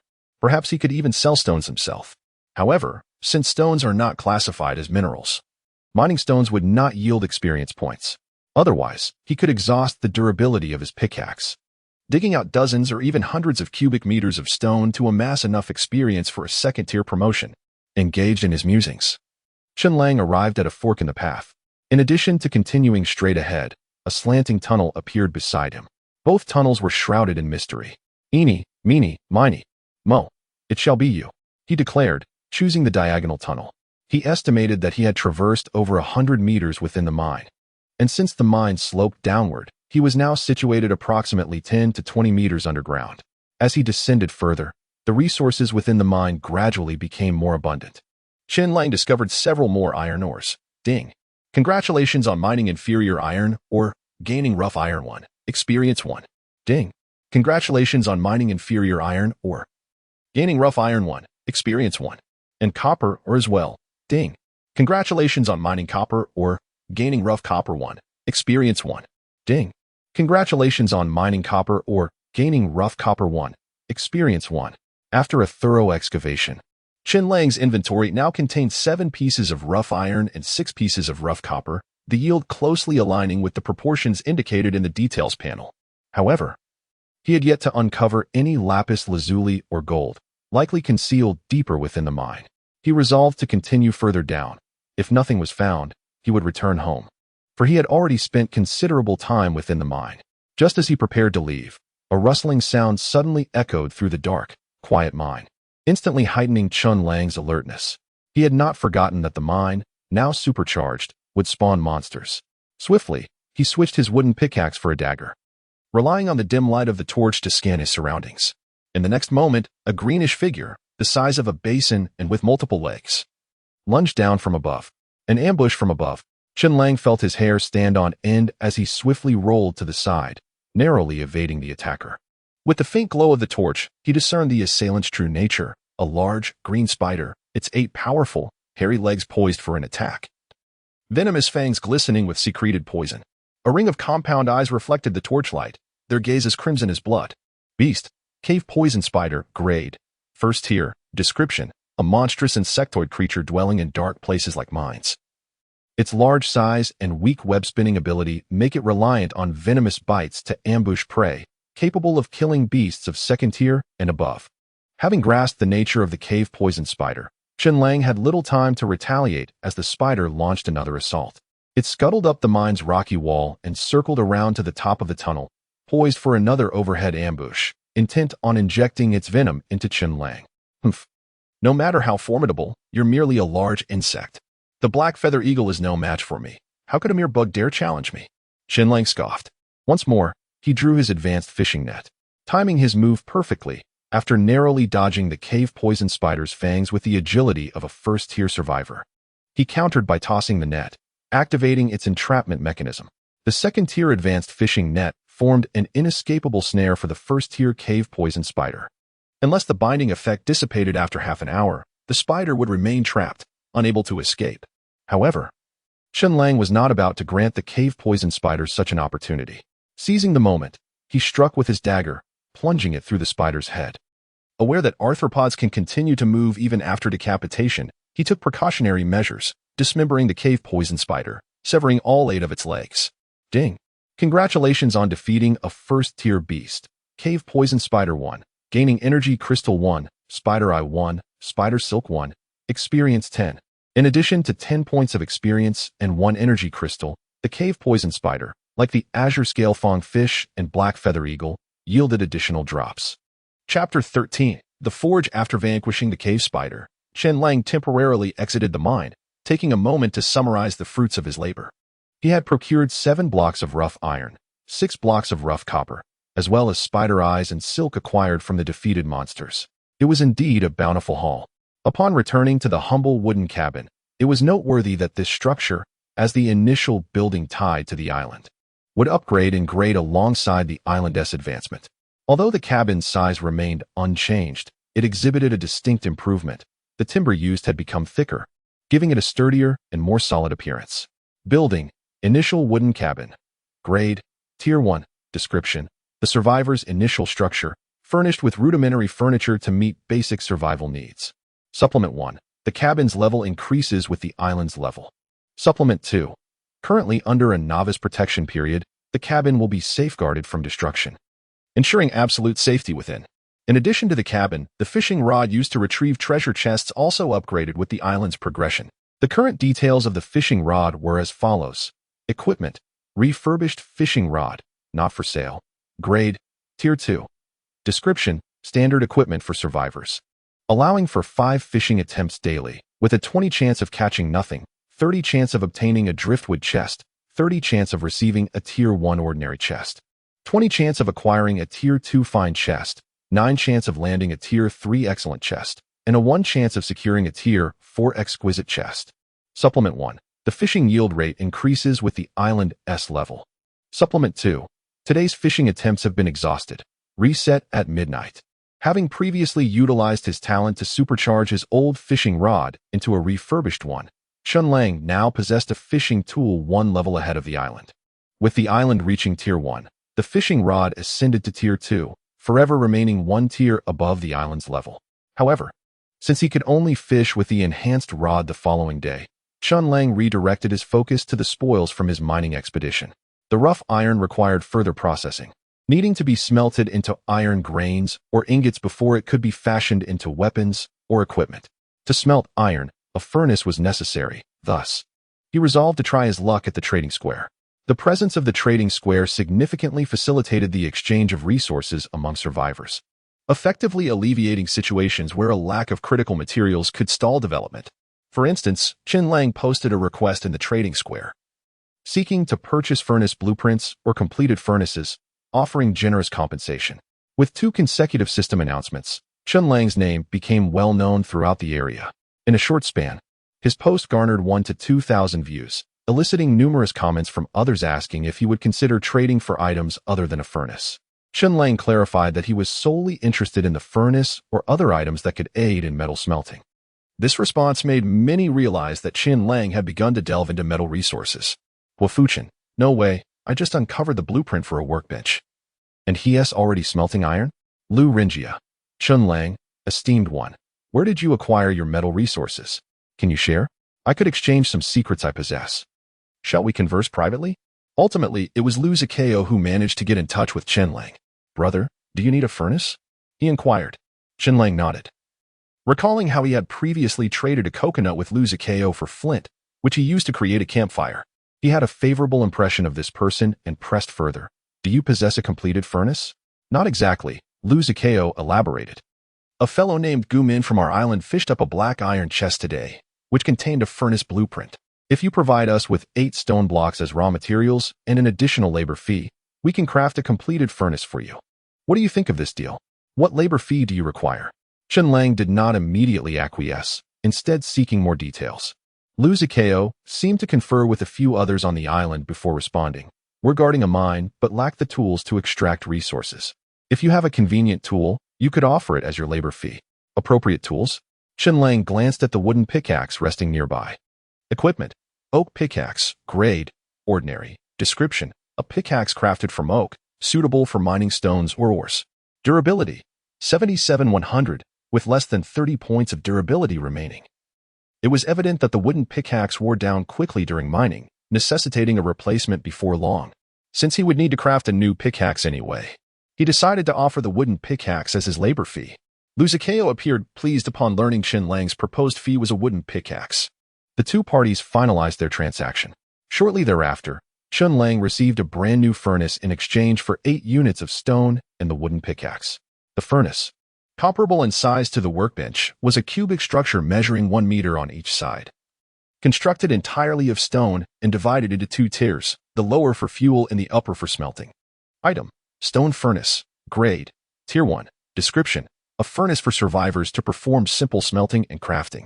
Chen Lang positioned the furnace beside the workbench and retrieved a few pieces of partially burnt charcoal from the campfire, placing them into the furnace.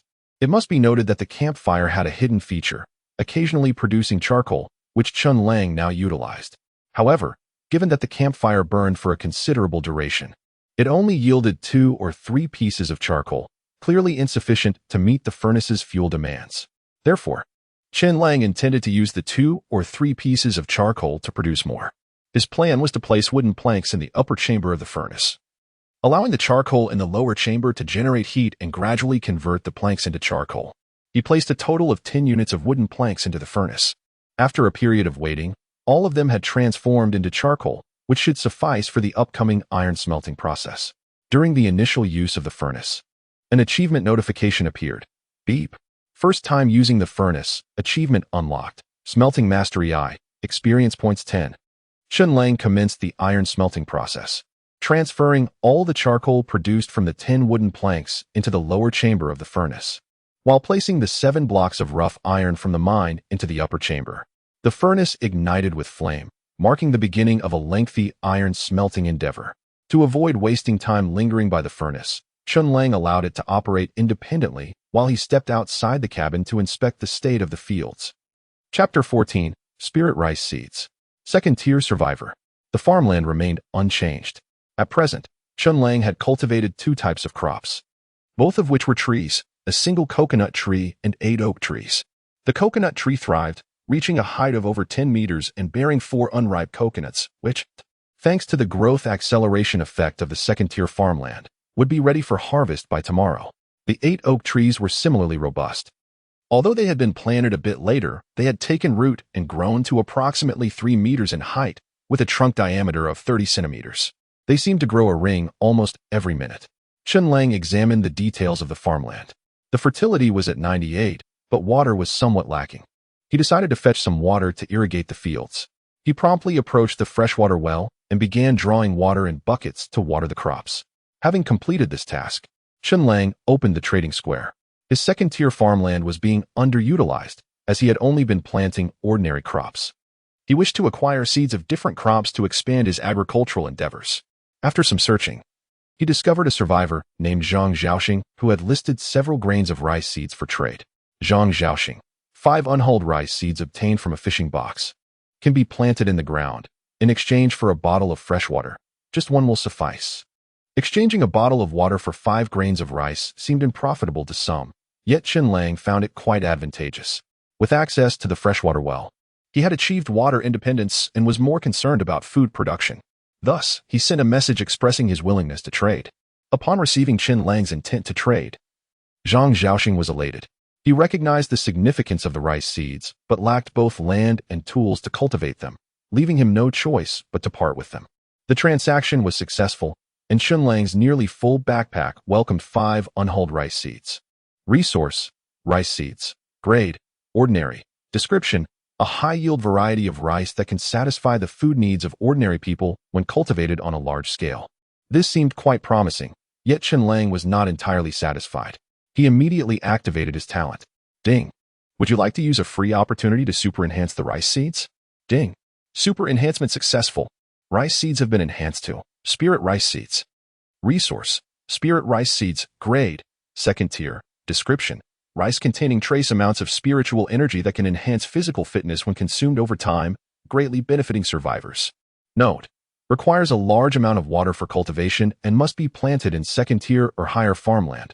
Otherwise, it will affect yield and final quality. Second-tier spirit rice, which could gradually enhance physical fitness over time, was indeed impressive. To elevate from ordinary to second tier in 1 leap was a significant gain. Chen Lang nodded in satisfaction and proceeded to craft a wooden hoe at the workbench. He dug several holes in the fertile soil, watered them, and planted the 5 spirit rice seeds he had obtained through super enhancement. He awaited patiently for the seeds to sprout into seedlings and eventually mature for a bountiful harvest. Crops: spirit rice seeds. Grade: second tier. Status: planted. Estimated maturation time: 2 days. 1x acceleration ongoing. Due to being a second-tier crop, the growth acceleration effect of the farmland was not as exaggerated as it was for lower-tier crops, yet it was still satisfactory. with a harvest expected by tomorrow. Simultaneously, as Chen Lang planted the spirit rice, the system notification chimed. Ding! You have achieved the milestone of planting 3 types of crops, unlocking the achievement. Master Farmer 2. Experience points 30. Having reached the second stage of the Master Farmer achievement, the system rewarded him with 30 experience points. His total experience now stood at 213,200 ding. Current experience has reached the upgrade requirement. Would you like to level up? Without hesitation, Chen Lang nodded affirmatively. Thus, the familiar sensation washed over him once more. After the upgrade, he gained 20 attribute points. It appeared that the higher the level, the more attribute points gained per upgrade. Chen Lang realized this and decided to employ his final free super enhancement opportunity for the day. Ding! Super enhancement successful. 20 free attribute points have been enhanced to 40 free attribute points. The attribute points gained from leveling up had doubled once again. Initially, he had allocated 20 attribute points in the first tier, enabling him to hold his ground even against first-tier beasts. Now, with 40 attribute points, he had a total of 60 to distribute. Typically, such a significant increase in attributes would be expected only at the 3rd tier of survival.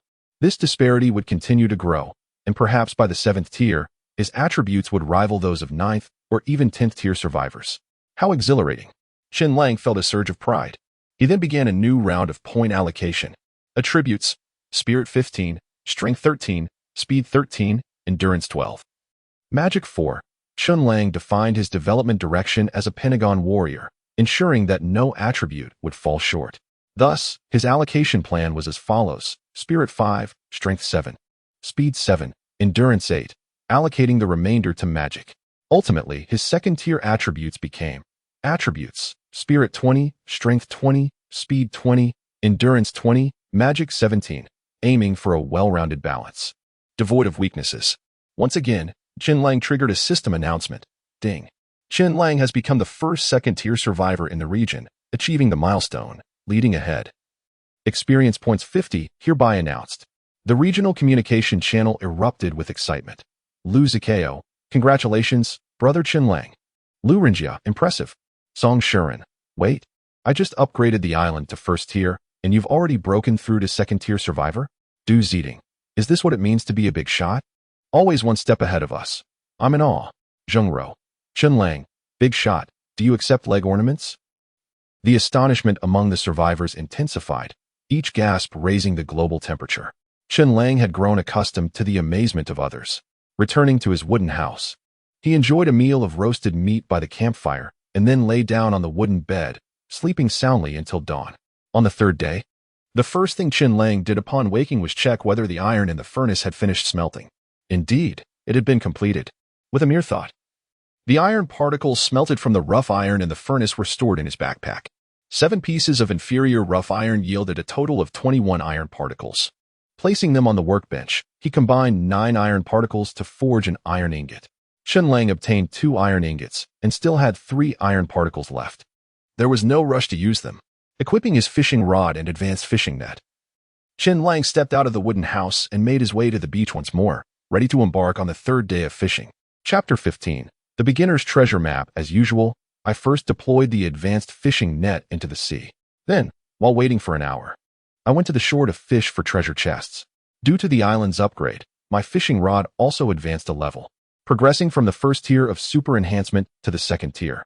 The opportunity for fishing remained at 5 times a day, with each attempt yielding a 20 chance of no catch, 30 for driftwood chests, 30 for first-tier chests, 20 for second-tier chests, 9 for third-tier chests, and 1 for fourth-tier chests.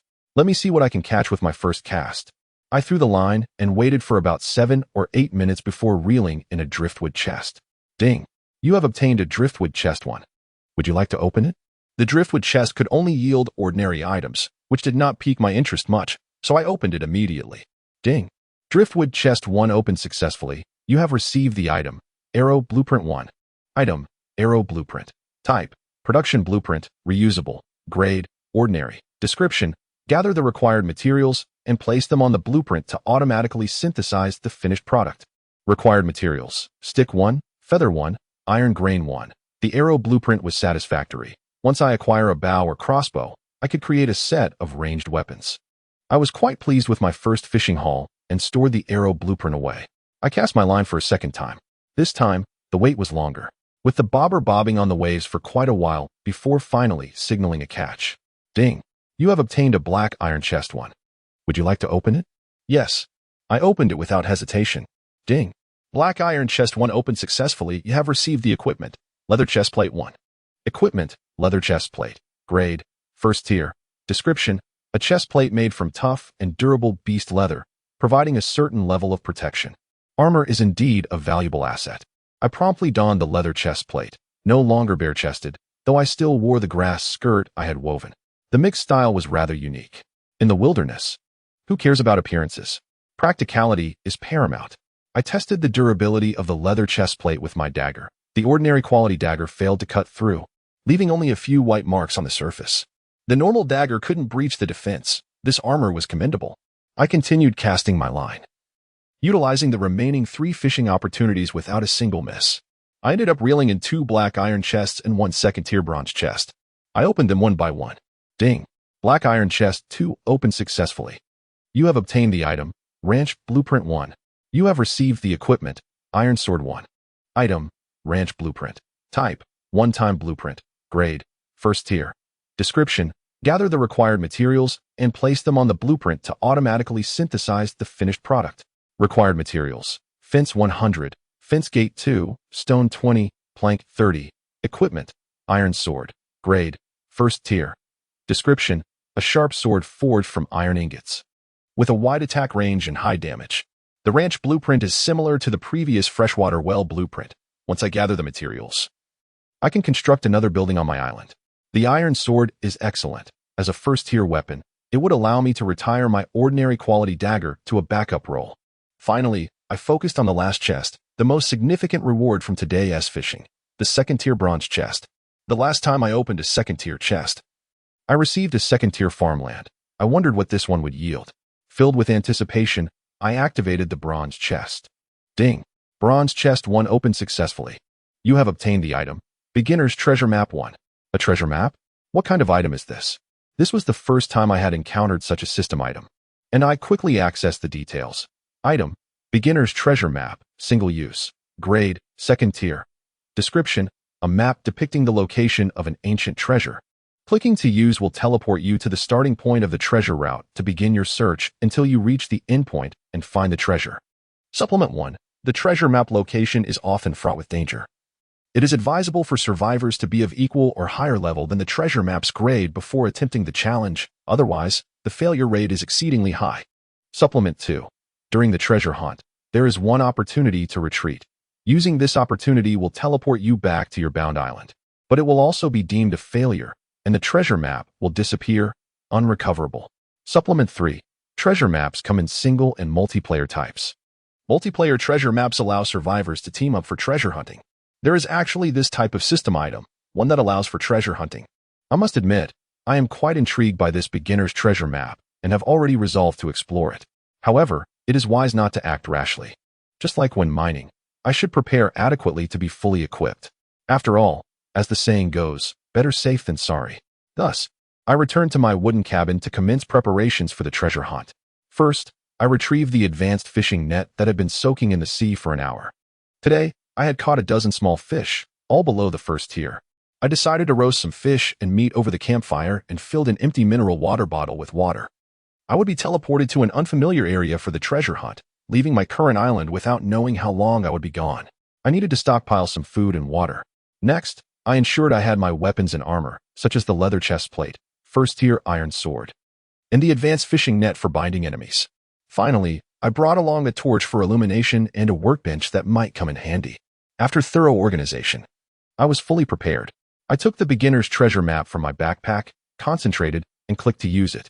In the next moment, a beam of teleportation light descended from the sky, enveloping me. When I opened my eyes again, I found myself no longer on the bound island 2887, but instead on a vast desert island, situated amidst the boundless sea, covered in yellow sand. The beginner's treasure map displayed a clear starting point and endpoint, marking an entire treasure route. Ding! First time treasure hunting with a treasure map. Achievement unlocked. Treasure Hunter I. Experience points 10. The system prompt echoed, marking a point of no return. If I were to retreat now, the treasure map would vanish, rendering my efforts futile.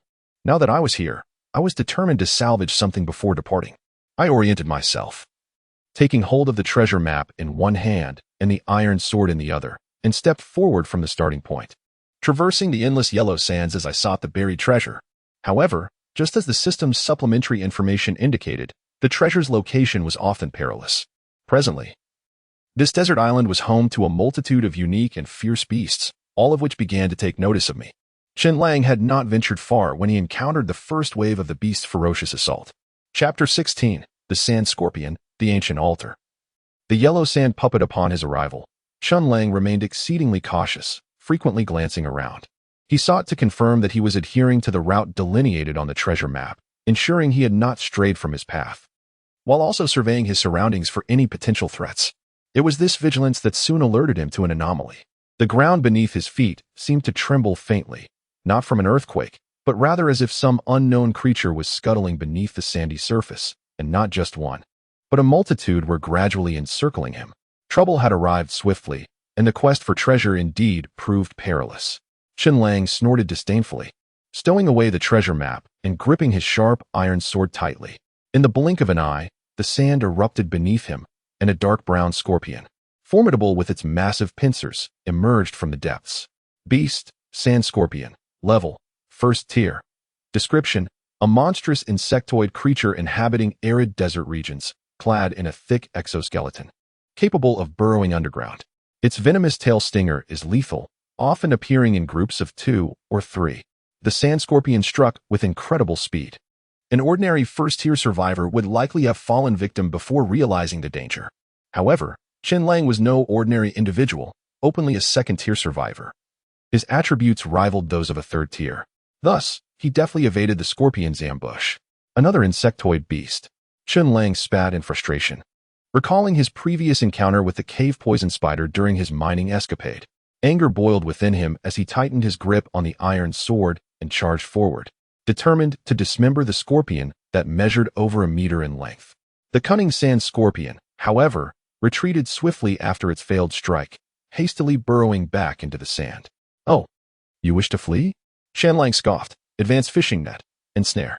He tossed the net, which expanded immediately to envelop the scorpion attempting to escape into the earth. Under the binding mechanism of the advanced fishing net, the sand scorpion met a fate similar to that of the black feather eagle and the cave poison spider. Chen Lang approached, and with a thrust of his iron sword, its keen edge easily penetrated the scorpion's exoskeleton, ending its life in a single stroke. Ding! Congratulations!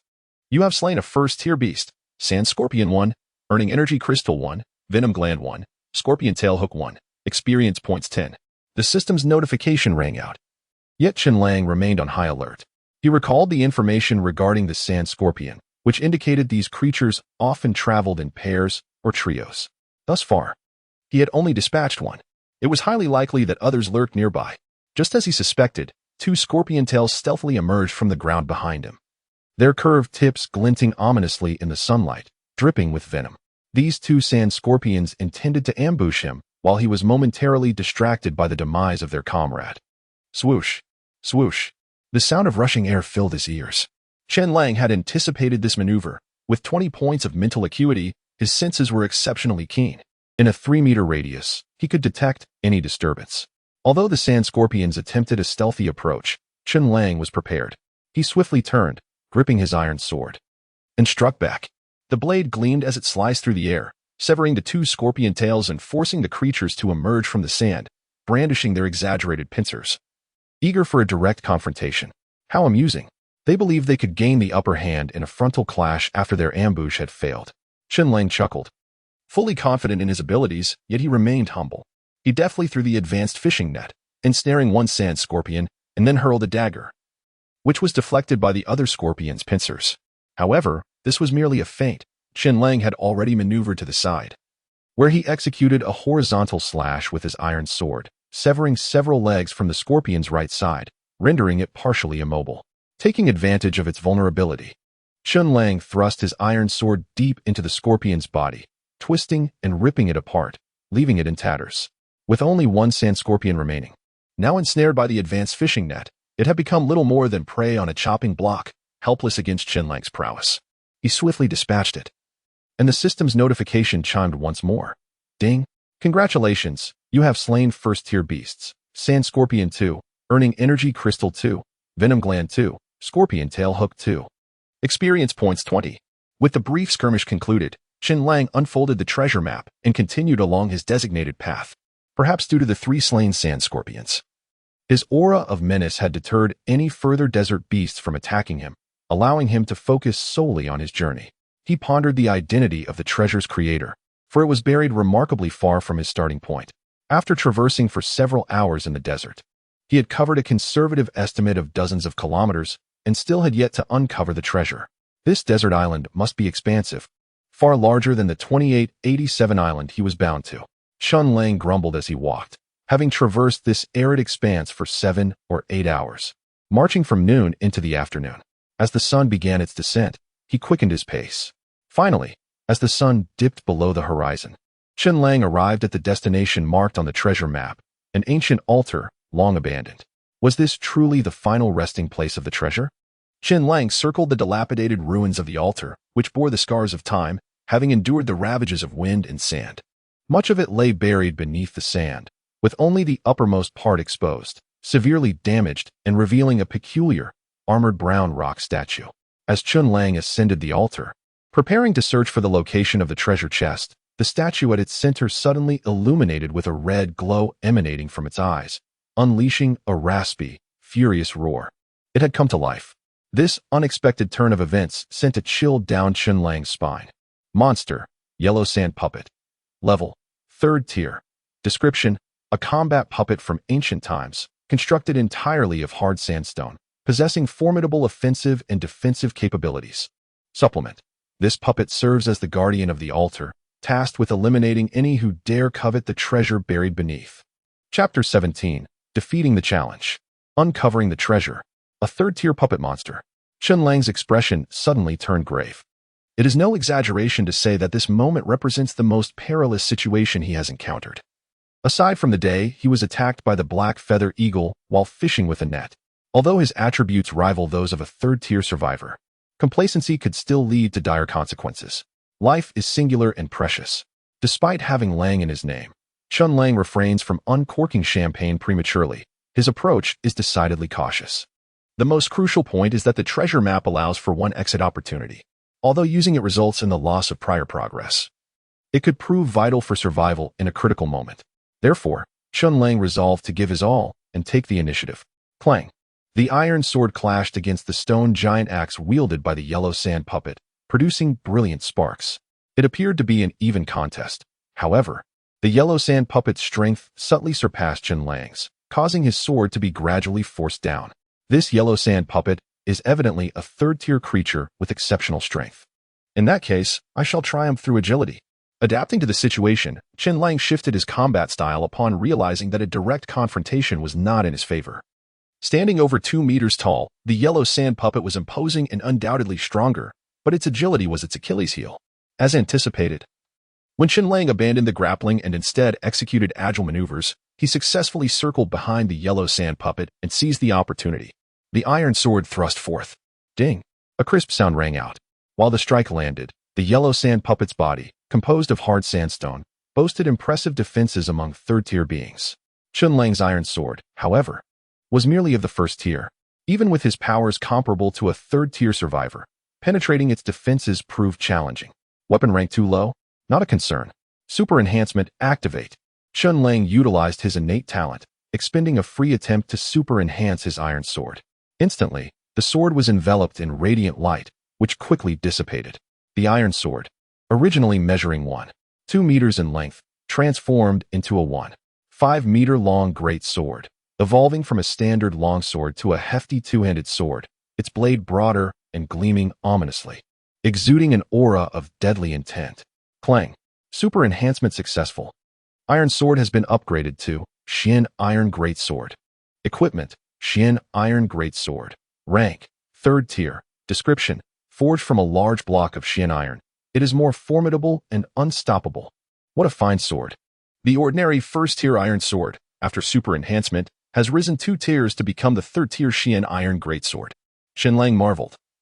Firmly grasping the Xian Iron Greatsword, and thrusting once more. This time, the yellow sand puppet's rocky outer shell could no longer withstand the assault, and a fissure appeared at the tip of the sword.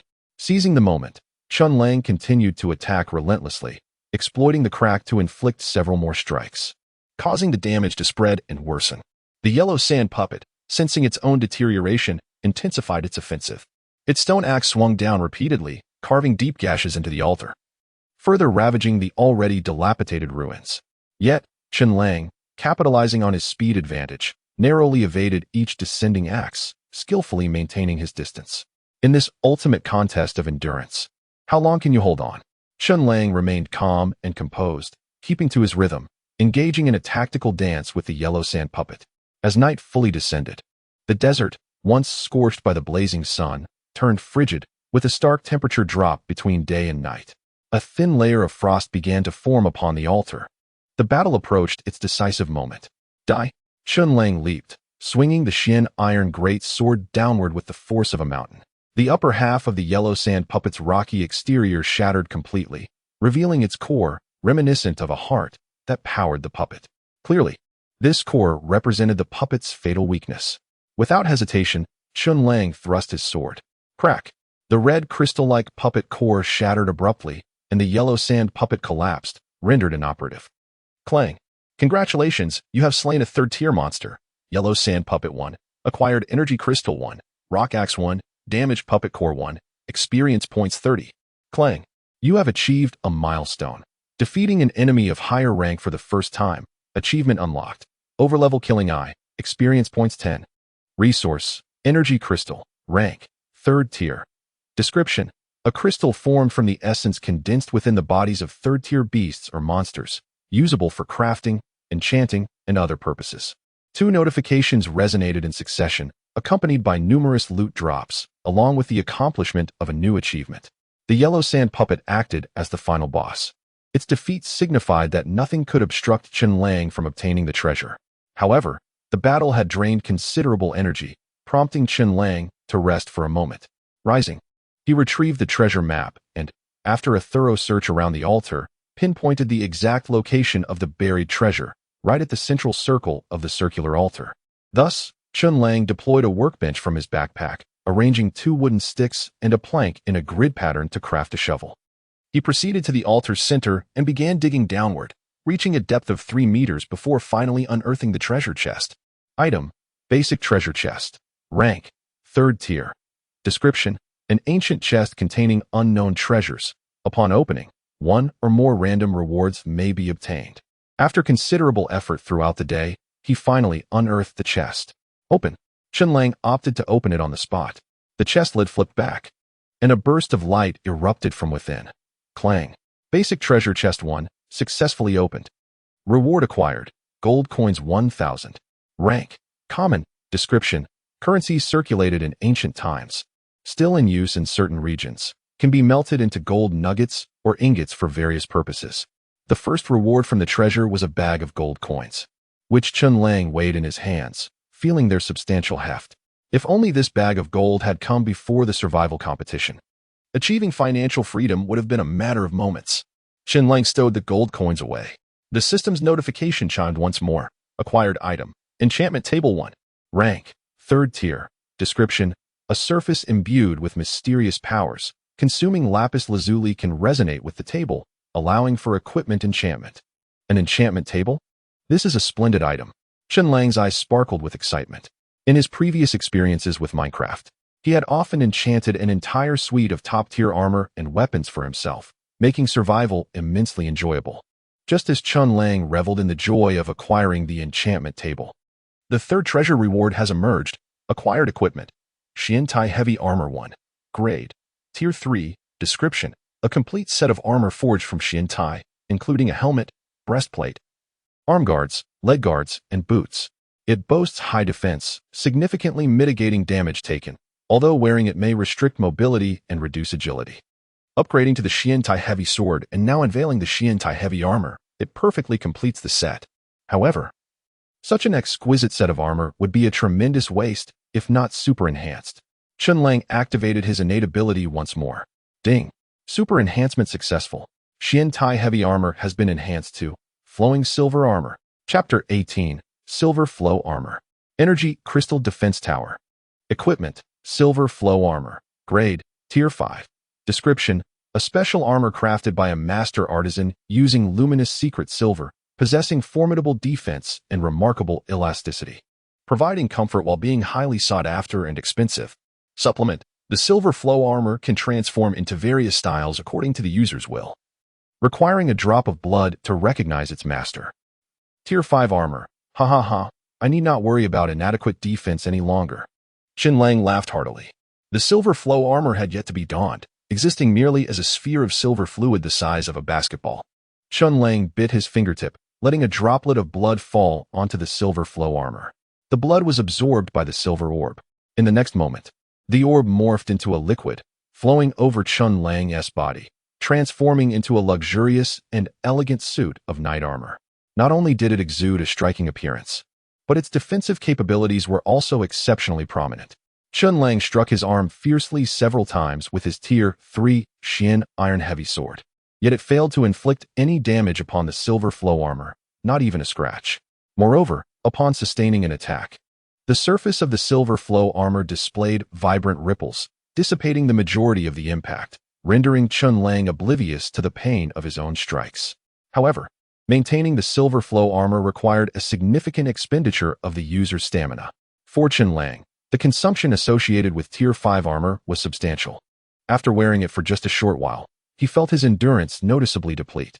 A hint of fatigue crossed Chen Lang's face as he realized that fully activating and sustaining the Silver Flow Armor would greatly exhaust him.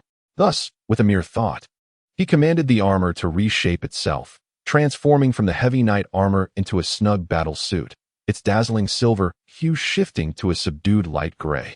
Though this alteration resulted in a slight reduction of defensive power, it merely downgraded from withstanding Tier 5 attacks to buffering Tier 4 assaults.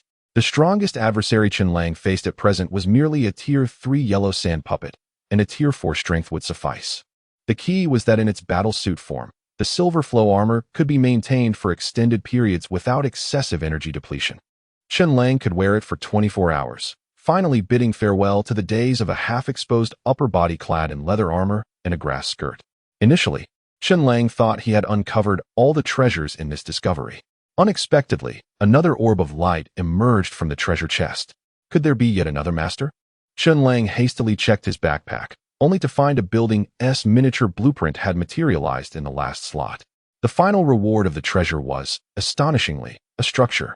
Building: Energy Crystal Defense Tower. Grade: Tier 3. Description: a tall tower inscribed with mysterious patterns, capable of generating a defensive barrier that envelopes a 100-meter radius upon activation with energy crystals.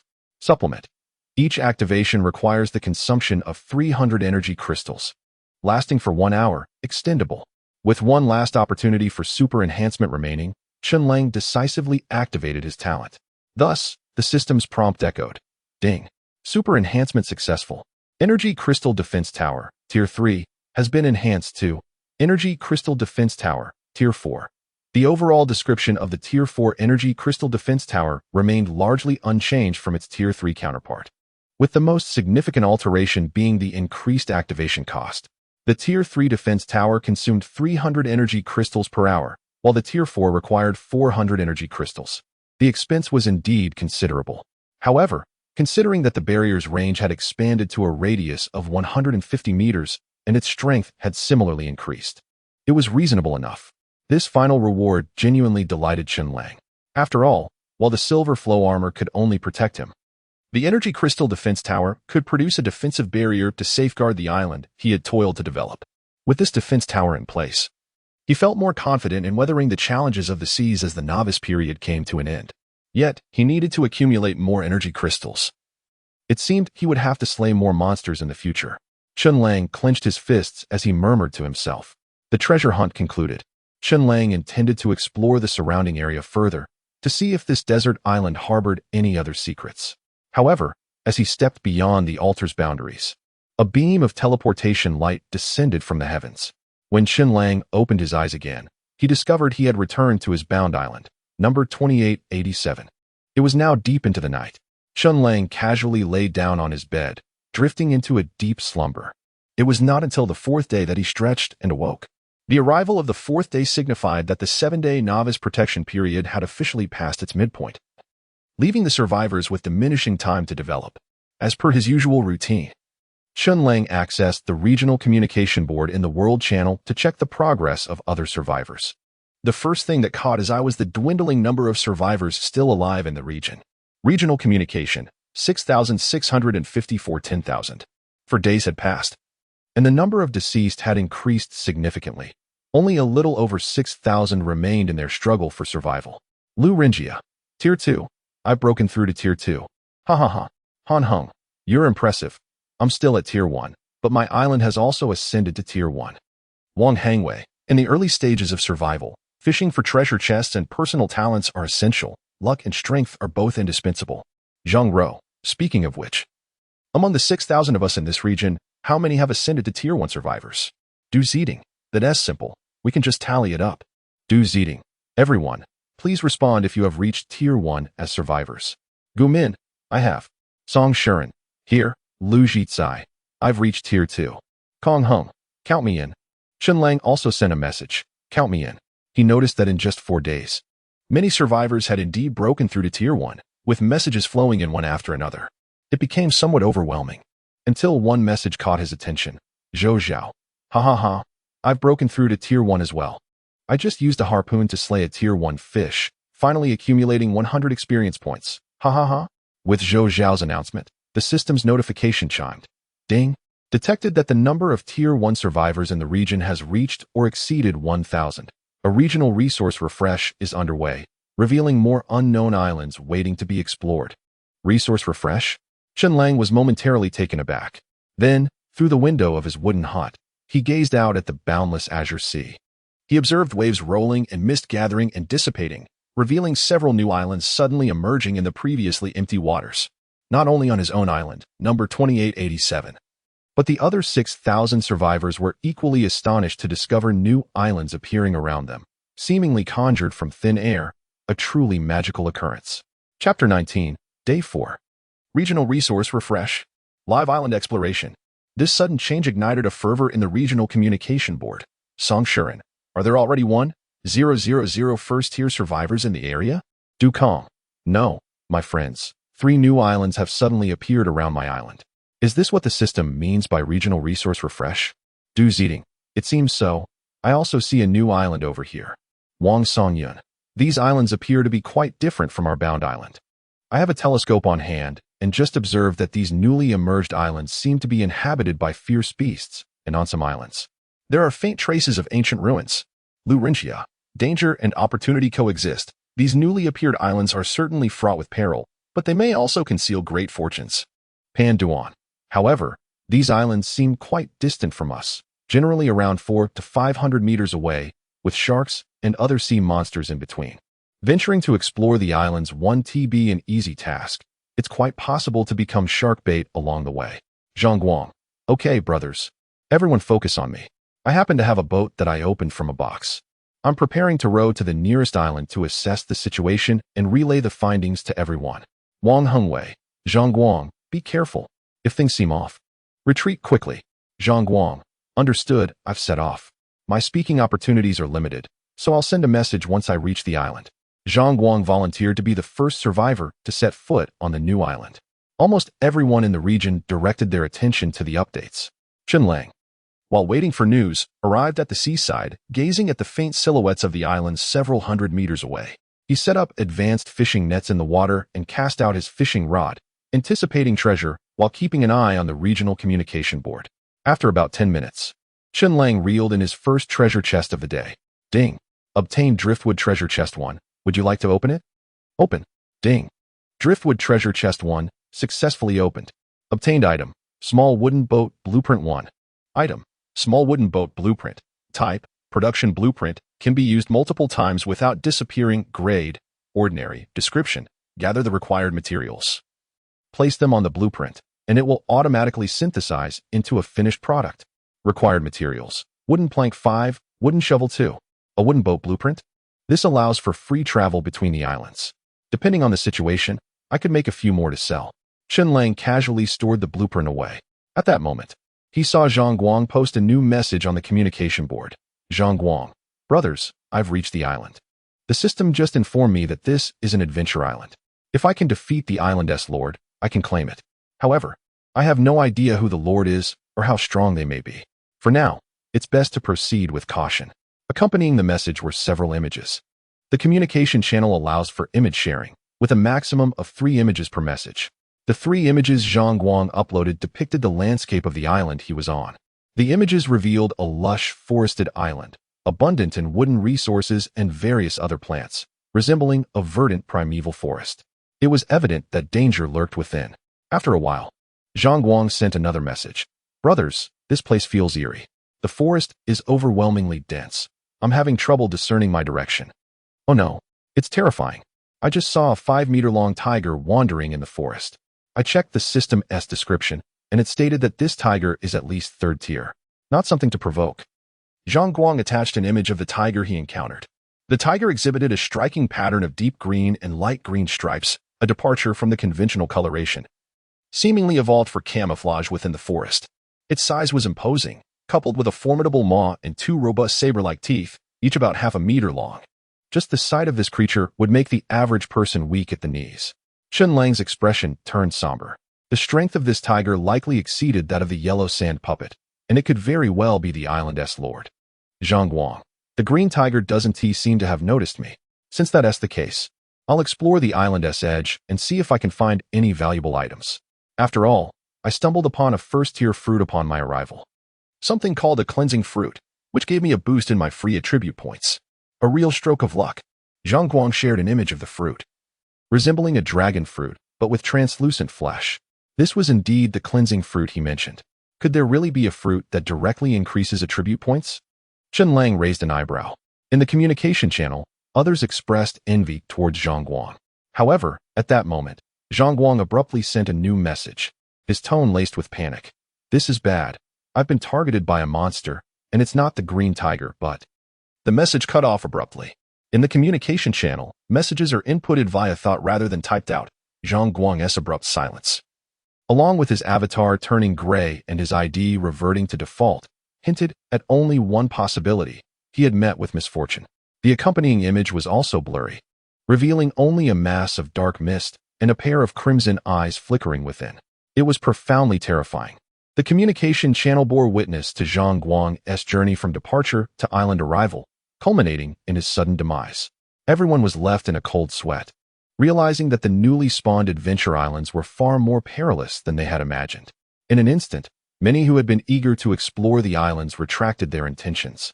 Those still contemplating the venture felt a wave of trepidation wash over them, speculating about the shadow that had claimed Zhang Guang's life. Chen Lang expressed his hypothesis in the channel. That shadow is likely the true lord of the island. It discovered Zhang Guang, an outsider, and thus appeared to eliminate him. Chen Lang's perspective garnered unanimous agreement. He personally harbored intentions of island exploration. However, it was prudent to complete his current tasks first. For instance, Chen Lang exhausted the remaining 4 chances on his fishing rod. Aside from 1 empty catch, he reeled in 3 treasure chests, 2 black iron, and 1 bronze. Rubbing his hands together, he prepared for a new round of treasure opening Chapter 20. Lu Renjia's team invitation, crafting the advanced horn bow. Notification, black iron chest X2. Successfully opened. Acquired item, storage wooden box X1. Grade, 1st class. Description, a special wooden chest, internally divided into 18 compartments, each capable of stacking up to 64 items. Note, multiple wooden boxes can be combined to form larger chests, increasing the number of compartments and the stacking limit of individual compartments. Acquired item, Hornbow Blueprint X1. Type, one-time blueprint. Grade, 1st class. Description, gather the required materials and place them on the blueprint to automatically synthesize the finished product. Required materials, horn tendon X1, wooden stick X3, silk thread X1. Upon opening 2 black iron chests, Chen Lang found his haul quite satisfactory. He placed the storage wooden box in his small cabin to store larger supplies that were inconvenient to carry, thus saving space in his backpack. Chen Lang organized the storage wooden box, placing in it stones, wooden planks, and other items of moderate importance. He then turned his attention to the newly acquired equipment blueprint, the Hornbow blueprint. Aside from the horn tendon, which proved somewhat elusive. He had the means to procure the other materials. Moreover, having previously obtained the arrow blueprint, he could finally assemble a complete set of bows and arrows, granting him the means for ranged attacks. This would significantly enhance his chances during future adventures on other islands. Chen Lang immediately began his research. He decided to try his luck at the trading platform for the horn tendon. He posted a request for purchase. Due to his considerable fame, his request garnered numerous responses in a short time. Among the many survivors, the prominent Lu Renjia sent him a private message. Chen Lang, I see you're looking to acquire a horn tendon. It seems you've also obtained the hornbow blueprint. I have this blueprint as well. And since I recently hunted a bull, I happen to have a horn tendon available for trade. Lu Renjia had the goods? Chen Lang promptly replied. What do you want in exchange?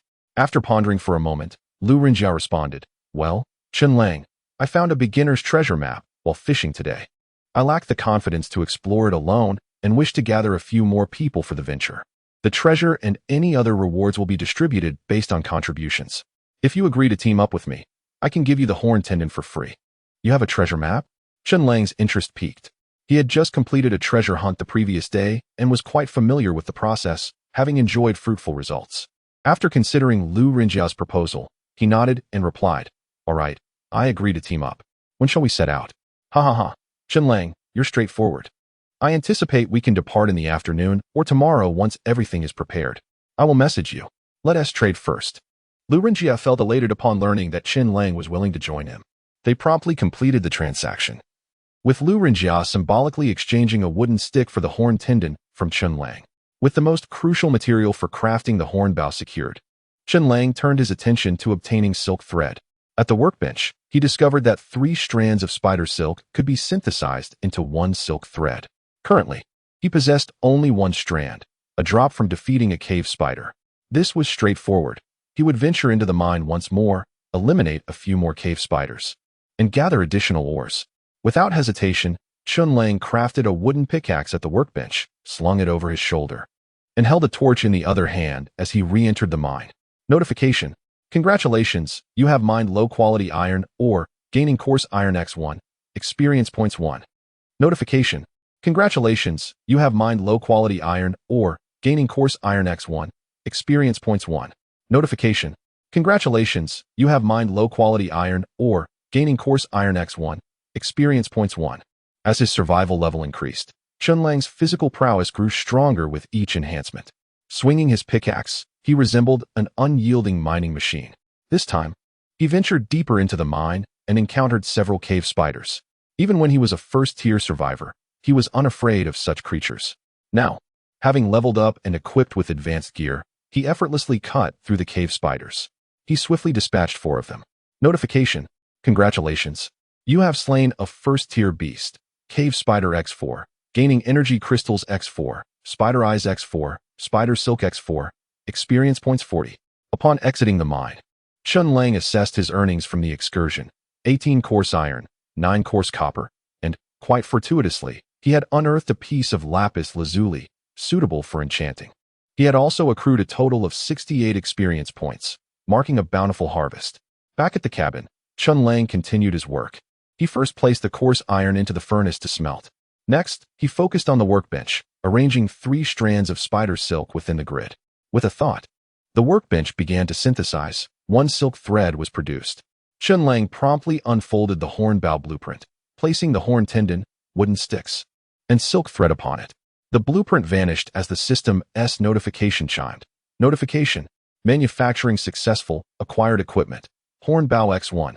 Equipment. Hornbow, grade. First class. Description. A powerful longbow, capable of piercing distant targets when paired with arrows. The hornbow appeared wholly black, measuring approximately 1.2 meters in length, with considerable draw strength. Chen Lang then retrieved the arrow blueprint. Item. Arrow blueprint. Type. Production blueprint. Can be used multiple times without disappearing. Grade. Common. Description. Gather the required materials and place them on the blueprint to automatically synthesize the finished product. Required materials. Wooden stick X1, feather X1, iron nugget X1. He had wooden sticks and iron nuggets in abundance. As for feathers, Chen Lang had previously slain a juvenile black feather eagle, acquiring 30 feathers. Now, they could finally serve a purpose. The furnace had produced a portion of coarse iron. bringing his total iron nuggets to 32. With a decisive gesture, he utilized them all to craft arrows. Notification: manufacturing successful, acquired equipment. First class arrows X30. At last, the bow and arrows were complete. Chen Lang felt it was still insufficient. While arrows were consumable, the first-class bow was beginning to feel inadequate. Thus, he decided to enhance it. Consequently, he activated his talent.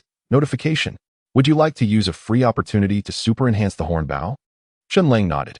The dark horn bow in his hands was suddenly enveloped in light. Notification: super enhancement successful.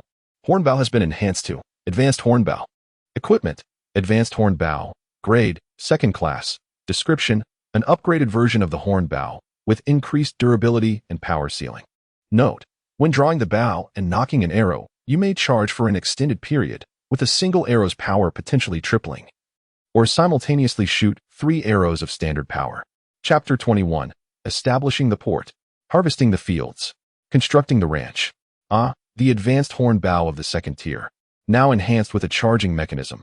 How splendid. At last, I find myself devoid of any shortcomings in ranged capabilities. The upgraded advanced horn bow feels significantly sturdier in my grasp. Chen Lang drew forth an arrow, knocked it, and loosed it towards the sandy beach beneath him. The arrow embedded itself deeply into the sand with such force that it kicked up a cloud of dust upon impact. Upon using a wooden shovel to clear the sand, Chen Lang discovered that the arrow had penetrated a depth of 3 meters.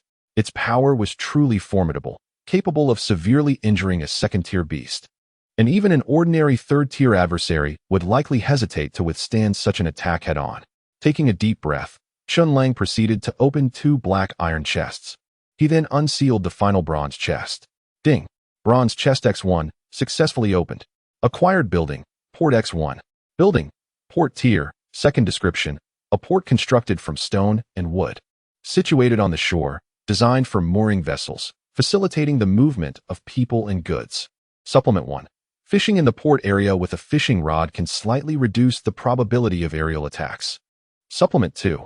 Can be extracted from the backpack and placed at a designated location with a single click, but the location cannot be changed afterward. Please choose the placement site carefully. To my astonishment, I have acquired a completed second-tier structure. Chen Lang's eyes sparkled with excitement. He promptly set about establishing the port.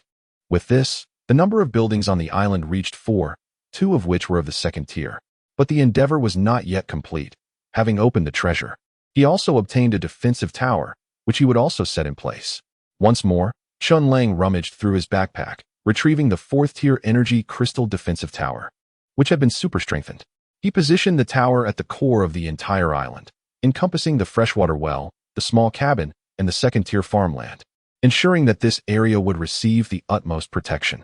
With a mere thought, a towering structure, over 10 meters high and constructed of ancient stones adorned with mysterious engravings, crowned by a massive crystal, rose majestically upon Island 2887. By channeling energy crystals into this tower, he could activate a defensive barrier with a radius of 75 meters, enveloping an area of 150 meters. With this tower in place, the impact of maritime disasters could be mitigated to the greatest extent. Pleased, Chen Lang surveyed his surroundings. The number of buildings on the island had increased to 5, with more than half being second-tier structures. Just one more building would suffice to meet all conditions, allowing the island to ascend to the second tier, yielding a larger area and greater resources. As for this final structure, Chen Lang had long been prepared. It was the ranch blueprint he had acquired from the fishing treasure chest.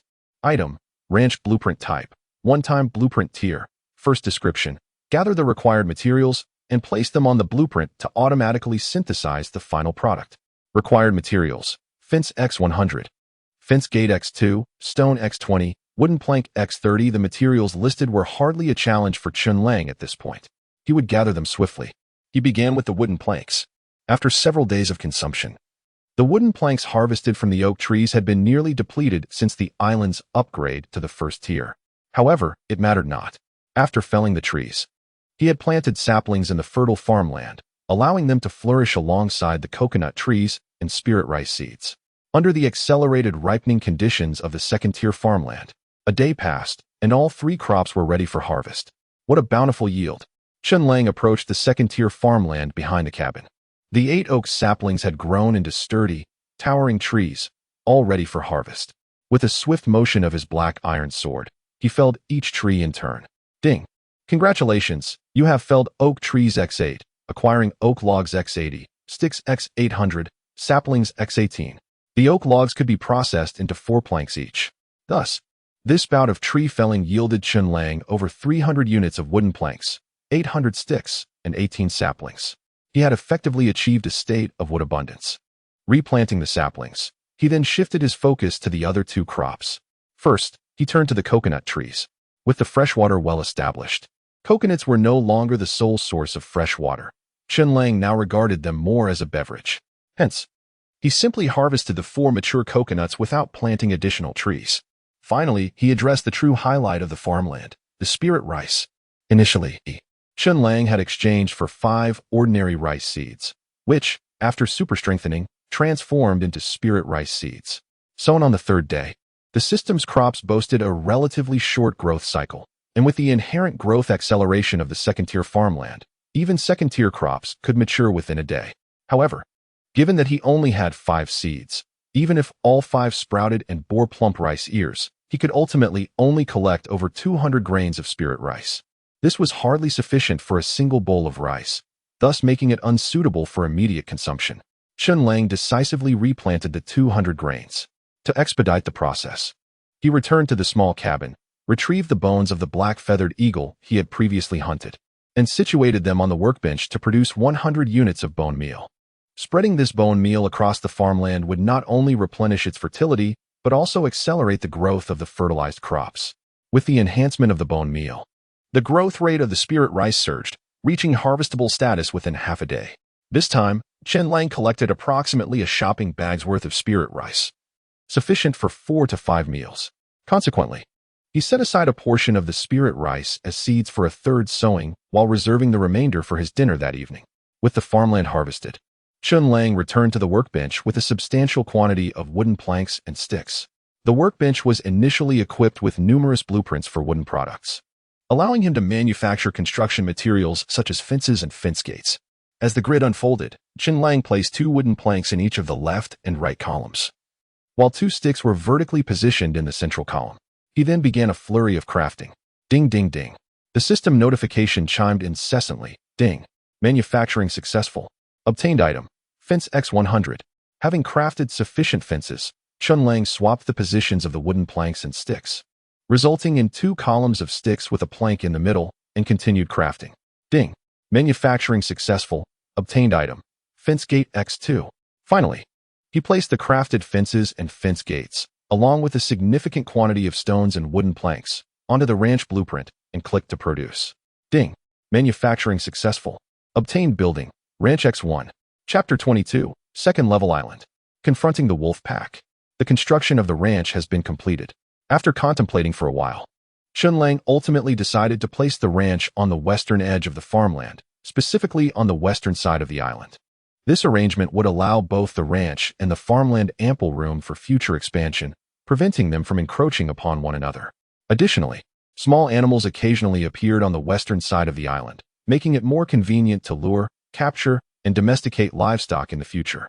In summary, with a single thought, a square ranch with a side length of 25 meters materialized upon the island, sufficient to sustain dozens of pigs, cattle, and sheep, or a large flock of chickens and ducks. With the establishment of the ranch, the system's prompt resonated once again. Ding. Detected that island no. 2887 has met all upgrade conditions. Would you like to promote it? Upgrade. Chen Lang nodded eagerly.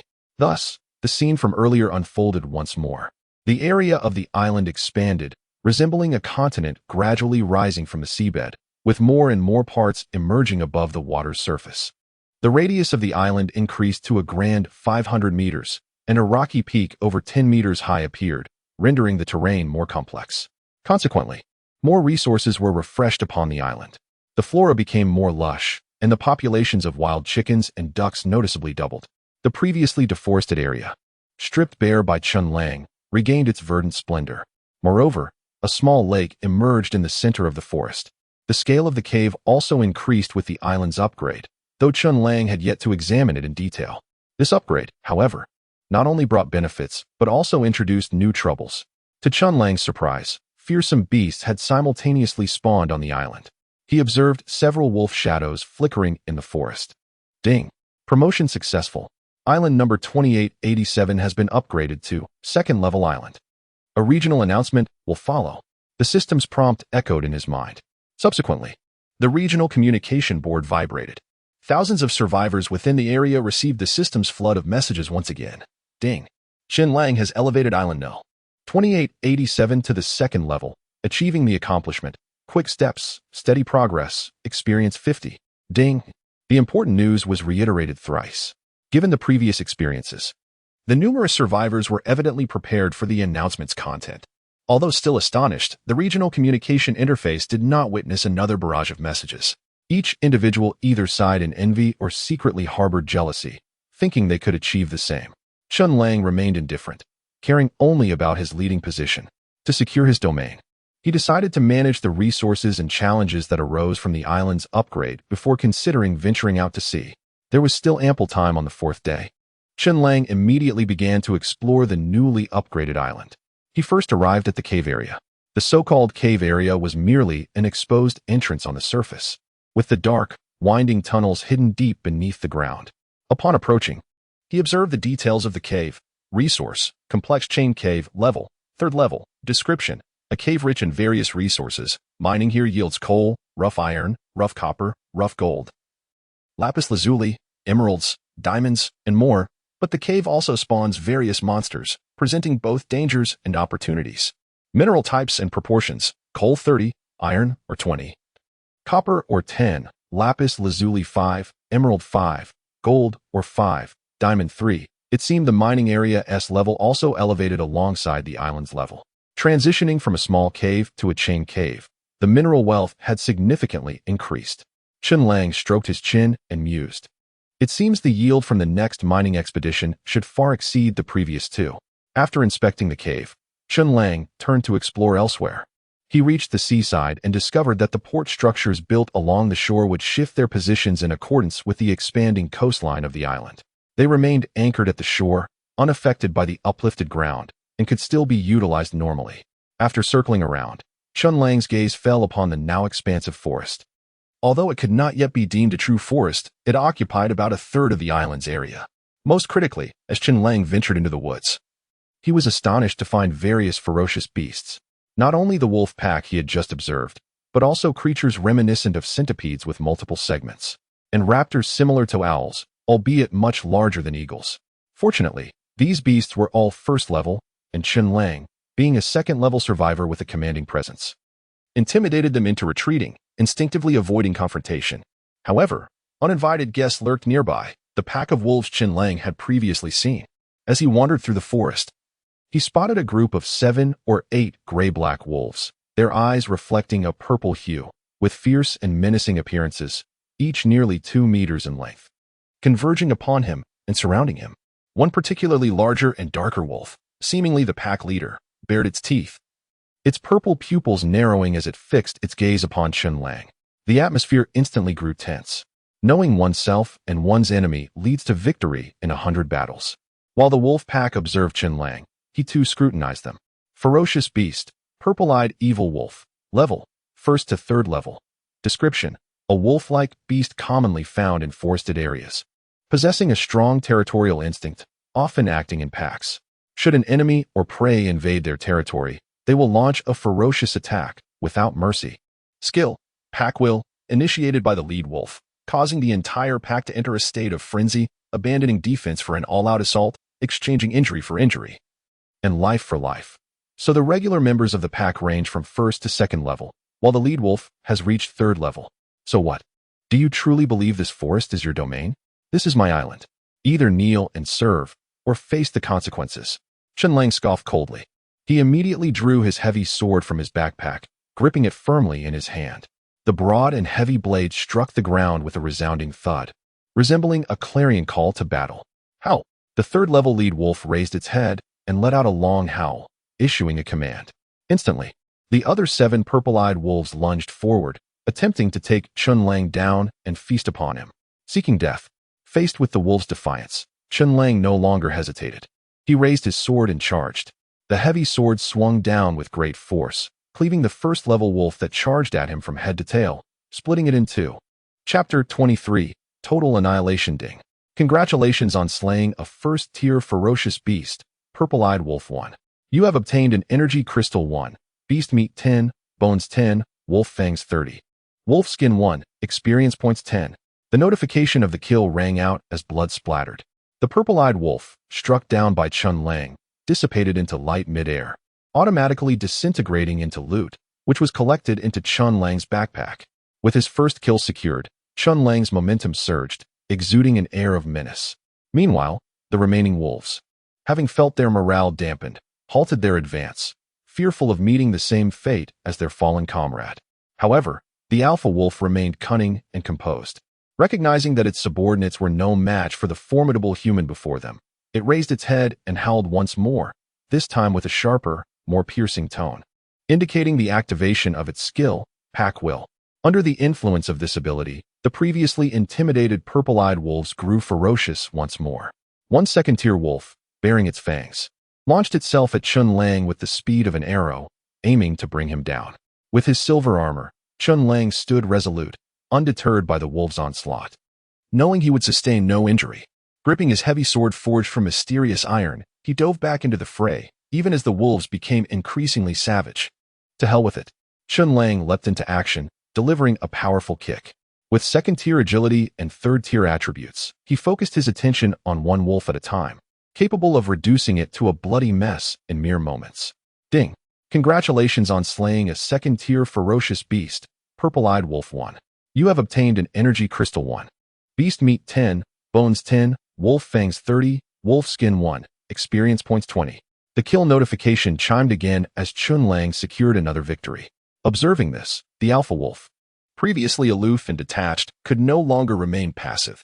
Realizing that if the wolves continued to expend their energy, they would be annihilated before Chen Lang's own stamina waned. It joined the fray. With the alpha wolf leading the charge, the pack's fighting prowess escalated. Initially, they charged as a horde, but now they coordinated their attacks, becoming a formidable adversary. Yet, as reiterated, all struggles are futile in the face of absolute power. Seeing the wolves adopting guerrilla tactics, Chen Lang swiftly adapted his combat style. With a mere thought, he stowed away the heavy sword and drew forth his advanced horn bow.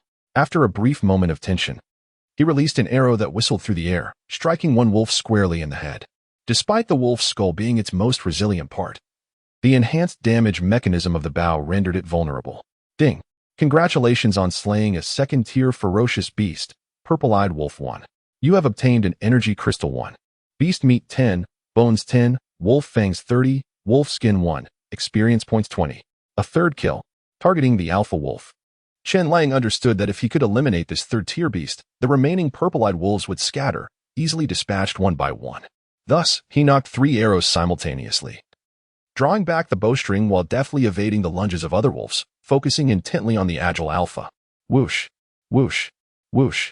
The 3 arrows flew forth. Although each one individually carried less power than before, their sheer number compensated for this, providing a greater margin of error. The alpha wolf, seasoned in combat, evaded the first 2 arrows, which grazed past, and struck a tree and a moss-covered boulder. Yet, as the saying goes, it is difficult to evade thrice. The first 2 arrows were merely a diversion. Chen Lang had not expected them to hit. True to form, after dodging the first 2, the alpha wolf was unable to evade the third arrow, which struck its thigh with tremendous force, sending the beast crashing to the ground. Blood spilling from its mouth as it howled in agony, summoning the pack to retreat. While the purple-eyed wolves would normally engage intruders without hesitation, the instinct for survival kicked in when faced with imminent death. The alpha wolf, having been thoroughly intimidated by Chen Lang, found its resolve shattered, and the other wolves, sensing its fear, hesitated to confront the terrifying human, seeking to withdraw. However, retreat came with a price. Humph, trying to escape? Chen Lang was resolute. Unwilling to let the predator slip away, he pursued relentlessly, firing multiple arrows that felled the last 3 first-tier wolves. Ding. Congratulations on slaying a first-tier ferocious beast, Purple-Eyed Wolf 3. You have obtained Energy Crystals 3, Beast Meat 30, Bones 30, Wolf Fangs 90, Wolf Skin 3, Experience Points 30. He then switched back to his heavy sword, severing the head of another second-tier wolf. Ding. Congratulations on slaying a second-tier ferocious beast, Purple-Eyed Wolf 1. You have obtained an Energy Crystal 1, Beast Meat 10, Bones 10, Wolf Fangs 30, Wolf Skin 1, Experience Points 20. After a devastating onslaught, the wolf pack was nearly obliterated, leaving only the alpha wolf, injured and limping, attempting to flee. Still trying to run? If you were in perfect condition, perhaps you could escape. But now that you've been crippled, where do you think you can hide? With little effort, Chen Lang caught up to the fleeing alpha. This third-tier beast would have posed a significant challenge on other islands, but unfortunately for it, it had spawned on Chen Lang's territory. Despite its attempts to summon the pack will, it was thoroughly defeated. Time to perish. With a decisive blow from his heavy sword, Chen Lang delivered the fatal strike. Ding. Congratulations on slaying a third-tier ferocious beast, Purple-Eyed Wolf 1. You have obtained an Energy Crystal 1, Beast Meat 10, Bones 10, Wolf Fangs 30, Wolf Skin 1. Experience Points 30. The system notification echoed triumphantly. The wolf pack had been completely annihilated. The greatest threat on the island had been eradicated by Chen Lang's own hands. As fate would have it, just as the battle concluded, Chen Lang noticed a red dot illuminating his regional communication interface. Someone had sent him a private message? Chen Lang immediately clicked to check. He discovered it was a message from Lu Rinjia. Lu Rinjia, Boss Chen Lang, everything is ready on my end. We can form a team to search for treasure. Are you available? Chapter 24. Teaming up for treasure hunt again. Earlier, when Lu Rinjia and Chen Lang had convened at the trading square to discuss their collaboration, Lu Rinjia had mentioned that he would likely reach out either this afternoon or tomorrow. Chen Lang had been preoccupied with upgrading his island and hunting down wolf packs, and time had passed. He had begun to think that Lu Rinjia would not contact him again and had settled on organizing the treasure hunt for the following day. To his surprise, Lu Rinjia did indeed reach out this afternoon as he had anticipated. Since the message had been sent, Chen Lang simply replied, "All right." Upon seeing Chen Lang's response, Lu Rinjia felt a surge of excitement. With the limited number of messages each individual could send in the regional communication channel, the two opted for a private chat to discuss the details of their treasure hunt collaboration more comprehensively. Lu Rinjia spoke first. "Master Chen Lang, I have contacted 4 individuals, including you, making a total of 5 survivors. The other 3 are El Liang, Meng Daxuan, and Zhang Xiang. They are all Tier 1 survivors, perhaps having advanced later. But their capabilities should not hinder us. For this treasure hunt, I propose that you and I take the lead, with a reward distribution of 40% for me and 30% for you, while the others will receive 10% each. Should there be rewards that cannot be evenly divided, we can negotiate at that time. What do you think?" "Sounds good," Chen Lang nodded. Ultimately, the treasure map belonged to Lu Rinjia, and it was reasonable for him to take a larger share as the host. As a strong external ally, it was also justifiable for Chen Lang to claim 30%. The remaining 3 survivors, having agreed to team up, were clearly accepting of this arrangement. However, Chen Lang discerned a pattern in Lu Rinjia's proposed reward allocation. In the initial days, when everyone was starting from scratch, there was a sense of equality among them, with no significant disparities. Yet starting from the 4th day, as more individuals reached Tier 1 and even Tier 2, noticeable gaps in strength began to emerge, leading to distinctions in status and treatment. This was merely the novice phase, and as time progressed, such hierarchies based on level and strength would become more pronounced. To avoid being trampled upon, one would have to continuously strive upwards, securing their position at the pinnacle. In any case, after discussing matters with Lu Rinjia, he unveiled his treasure map and input the names of Chen Lang, El Liang, Meng Daxuan, Zhang Xiang, and himself. With a mere thought, the treasure hunt commenced. Whoosh, whoosh, whoosh. Beams of teleportation light cascaded from the heavens, landing upon distant islands. Chen Lang, Lu Rinjia, and the others felt a blinding flash, akin to a flashbang exploding before their eyes, enveloping them in a blinding whiteness.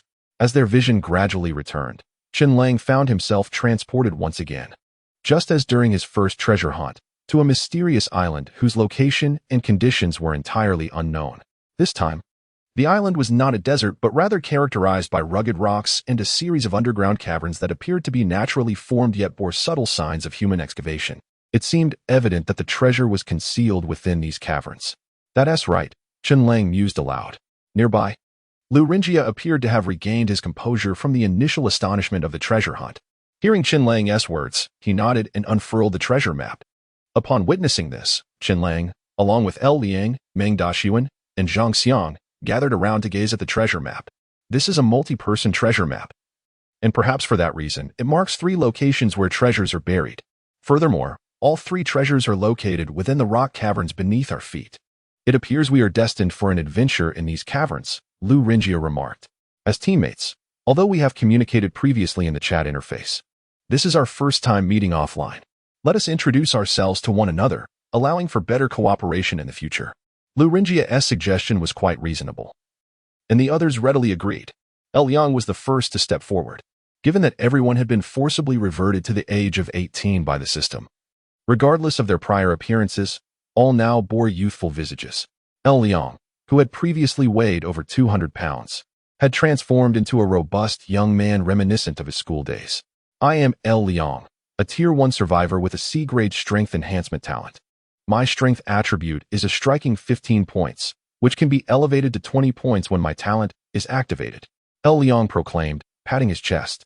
He was shirtless, wearing only a pair of colorful shorts he claimed to have obtained from a fishing treasure chest. Otherwise, he would have been left with nothing. After Liang concluded his introduction, it was Meng Daxuan's turn. He appeared somewhat shy, likely just past 18. He instinctively raised his hand while speaking. Hello everyone. I am also a Tier 1 survivor, with a B-grade talent as a wind mage. I have already mastered 3 wind spells, and have successfully slain 3 Tier 1 ferocious beasts. My strength should be commendable, right? With a B-grade talent and a record of defeating 3 Tier 1 beasts, Liang expressed surprise and clapped a supportive hand on Meng Daxuan's shoulder. Well done, young man. You are impressive. Ah, it's just luck, Meng Daxuan said, scratching his head in embarrassment. Next up was Zhang Xiang. If Liang was boisterous and Meng Daxuan was socially anxious, then Zhang Xiang represented an entirely different kind of social anxiety, and outright social terror. While Liang sported colorful shorts and Meng Daxuan donned a gray tracksuit from a treasure chest, Zhang Xiang's attire was simple and unrefined. Much like Chen Lang's initial outfit, consisting of a grass skirt woven from grass rope, which he had worn ever since. He exuded an air of nonchalance, seemingly unbothered by any potential wardrobe malfunctions. Upon seeing Chen Lang, he reacted as if he had encountered an idol, rushing over with enthusiasm. Wow, Master Chen Lang, the man who made the system announced to the entire server. I admire you immensely. You are truly the foremost leader of our region.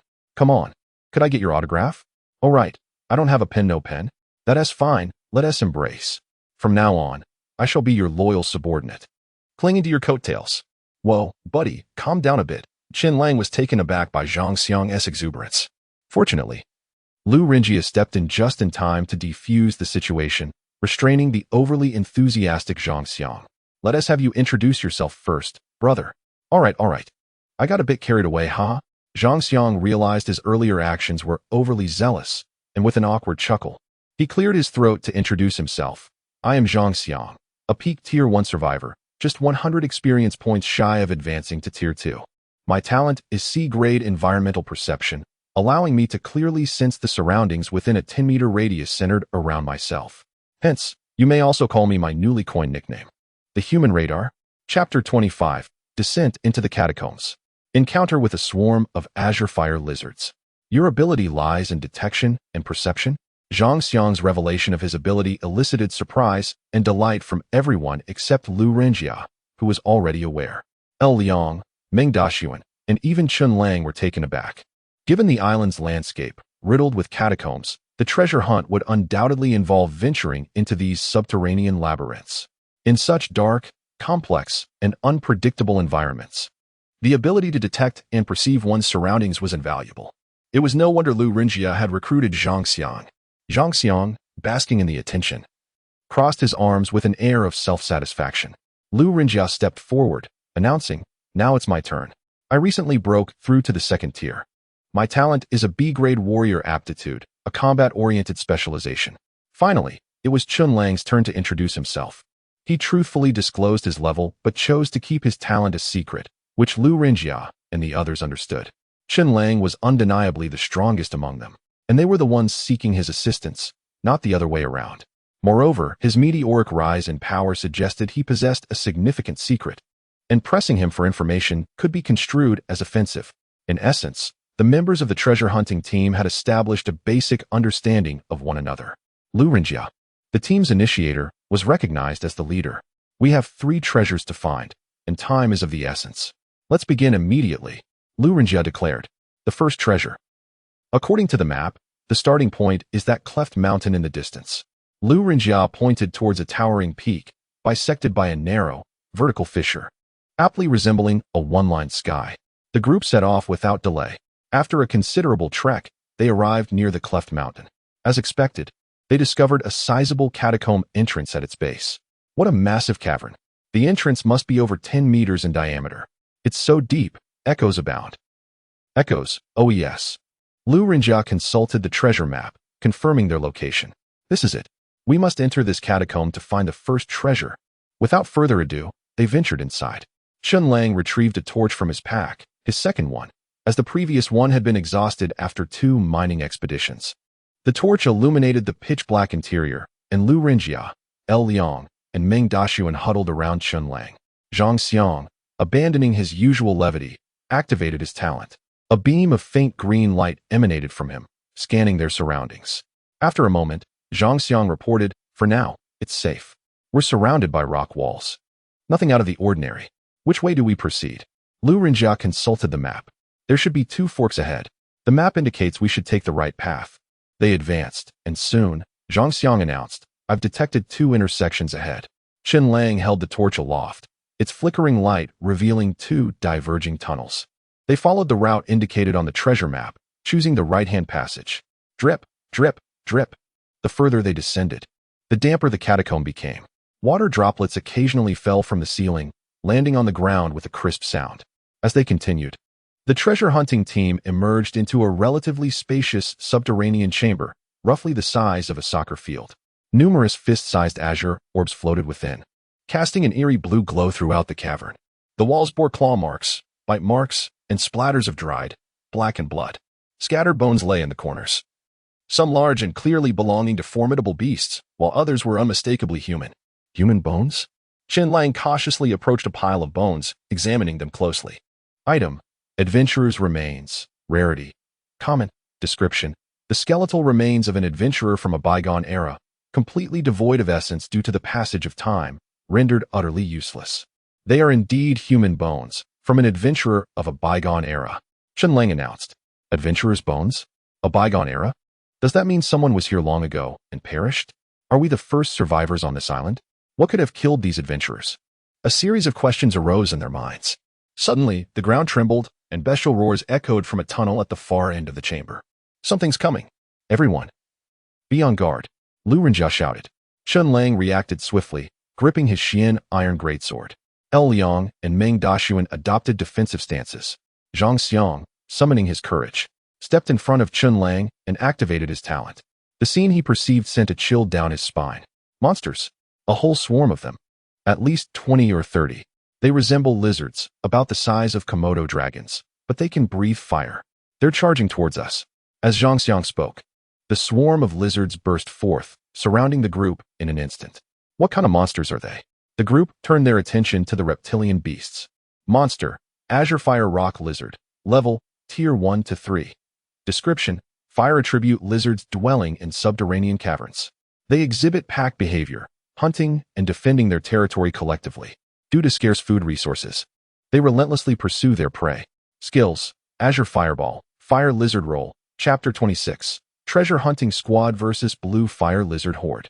What manner of ferocious beast is this blue fire lizard? A beast capable of devouring us.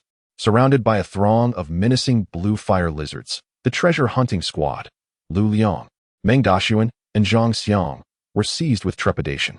Lu Renjia, as the squad leader, observing the team's morale waning, promptly stepped forward. Having ventured this far, retreat is not an option. We shall not succumb to these beasts. If you are men, then fight. Indeed, Chen Lang concurred, nodding. Furthermore, these blue fire lizards are beneath my notice. With these words, Chen Lang surged ahead, a veritable arrow loosed from a bow, piercing into the midst of the blue fire lizard horde. Wielding his Xian iron heavy sword, he engaged the blue-flamed reptilian beasts in mortal combat, possessing formidable combat instincts. The blue fire lizards responded to Chen Lang's assault by unleashing their signature move, Blue Fireball. With a brief moment of preparation, they discharged orbs of cerulean flame. each the size of a basketball, from their gullets. This technique had proven infallible in their dealings with adversaries and prey alike. Boom, boom, boom. In rapid succession, a volley of 7 or 8 blue fireballs hurtled toward Chen Lang. To preserve his agility, Chen Lang refrained from fully activating his flowing silver armor, maintaining its form-fitting state. He deftly evaded several fireballs, while others detonated in his wake, bathing the subterranean space in resplendent light and causing the ground to tremble. Chen Lang's velocity was astonishing. With attributes such as speed, strength, and mental acuity nearing or attaining 20 points, his capabilities rivaled that of a Tier 3 survivor, far exceeding the expectations of the blue fire lizards. Before they could launch another volley of blue fireballs, Chen Lang had already reached their ranks. "Perish!" Chen Lang cried. Showing no mercy, with a flash of his Xian iron heavy sword, he claimed his first kill. Ding! Congratulations on slaying a Tier 1 ferocious beast, Blue Fire Lizard 1. Acquired Energy Crystal 1, Flame Sack 1, Beast Meat 10, Bones 10, Experience Points 10. Bravo! Magnificent! Truly worthy of the title Chen Lang.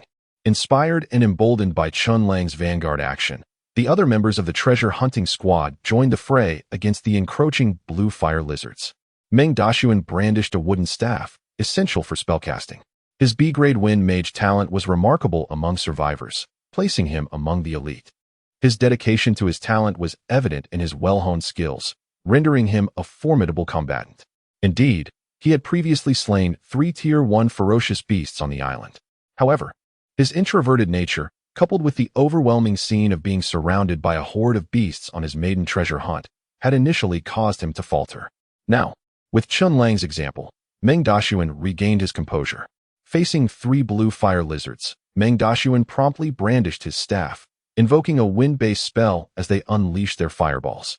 Whirlwind Shield. A gust of wind arose in the subterranean space, coalescing into a small, verdant tornado that enveloped Meng Dashuan. The blue fire lizard's projectiles were intercepted by the rapidly rotating winds, akin to a protective shield. Boom, boom, boom. The blue fireballs detonated, engulfing Meng Dashuan in flames. Yet, as the conflagration subsided, Meng Dashuan emerged unscathed, immediately retaliating. Wind Spike. Thrusting his staff forward, a volley of swift gusts, like arrows, darted toward the blue fire lizards. The 3 Tier 1 lizards, wary of a direct confrontation, scattered in different directions, intentionally diverting Meng Dashuan's attention to allow their brethren to launch a clandestine assault. From Meng Dashuan's left, a Tier 2 blue fire lizard initiated a new technique, Fire Lizard Roll. Engulfed in spectral blue flames, the lizard seized its tail, coiling into a circle, and, like a flaming wheel, rolled toward Meng Dashuan. Meng Dashuan, preoccupied with the 3 Tier 1 blue fire lizards, neglected the other adversaries. By the time he discerned the commotion and turned his head, it was too late.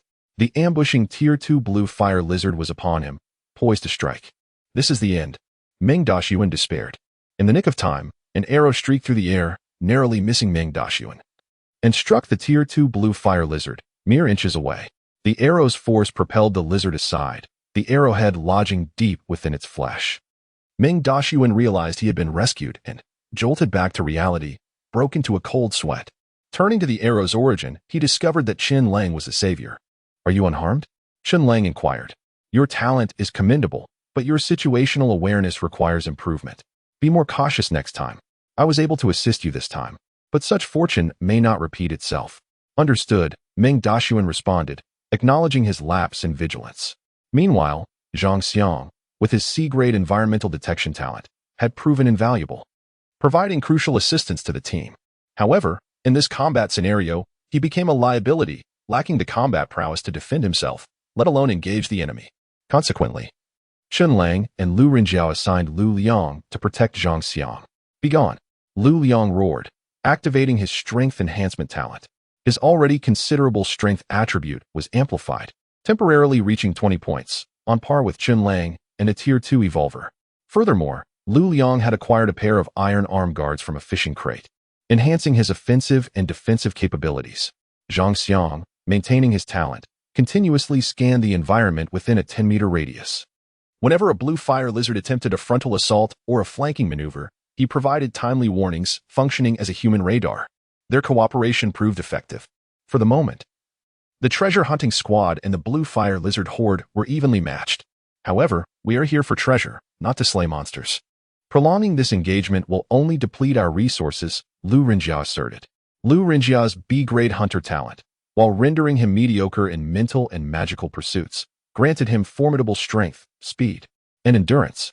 Chapter 27. The hidden space behind the stone wall. At this moment, arrows flew from the horn bow, striking down several blue fire lizards, a commendable feat yet. He understood that continuing this entanglement was futile. Chen Lang discerned Lu Renjia's thoughts. It was time to charge forth. Lu Renjia, indicate the next route, everyone. Follow closely behind me, and I shall lead you out. With that, Chen Lang switched his advanced horn bow for the heavy black iron sword and surged forward, intent on leading the team out of the encirclement of blue fire lizards without further delay. Excellent. Lu Renjia nodded in agreement, quickly retrieving the treasure map and declaring, the exit to the underground space lies at the end of the passage from which the blue fire lizards emerged. With newfound direction, the 5-member team sprinted ahead. The blue fire lizards pursued relentlessly, while some maneuvered ahead to unleash their blue fireballs and rolling fire attacks, attempting to impede the treasure-seeking team. Upon witnessing this, Meng Dashuan promptly conjured a wind-based spell, Whirlwind Shield. The underground space was once again filled with a swirling vortex, enveloping the team. Meng Dashuan's complexion paled slightly as he said, this should block a significant amount of attacks, but I cannot hold on for long. Hurry. Chen Lang cleaved a blue fireball that flew directly at him with his sword. The flowing silver armor, even without fully activating, provided sufficient defense against the blue fire lizard's onslaught.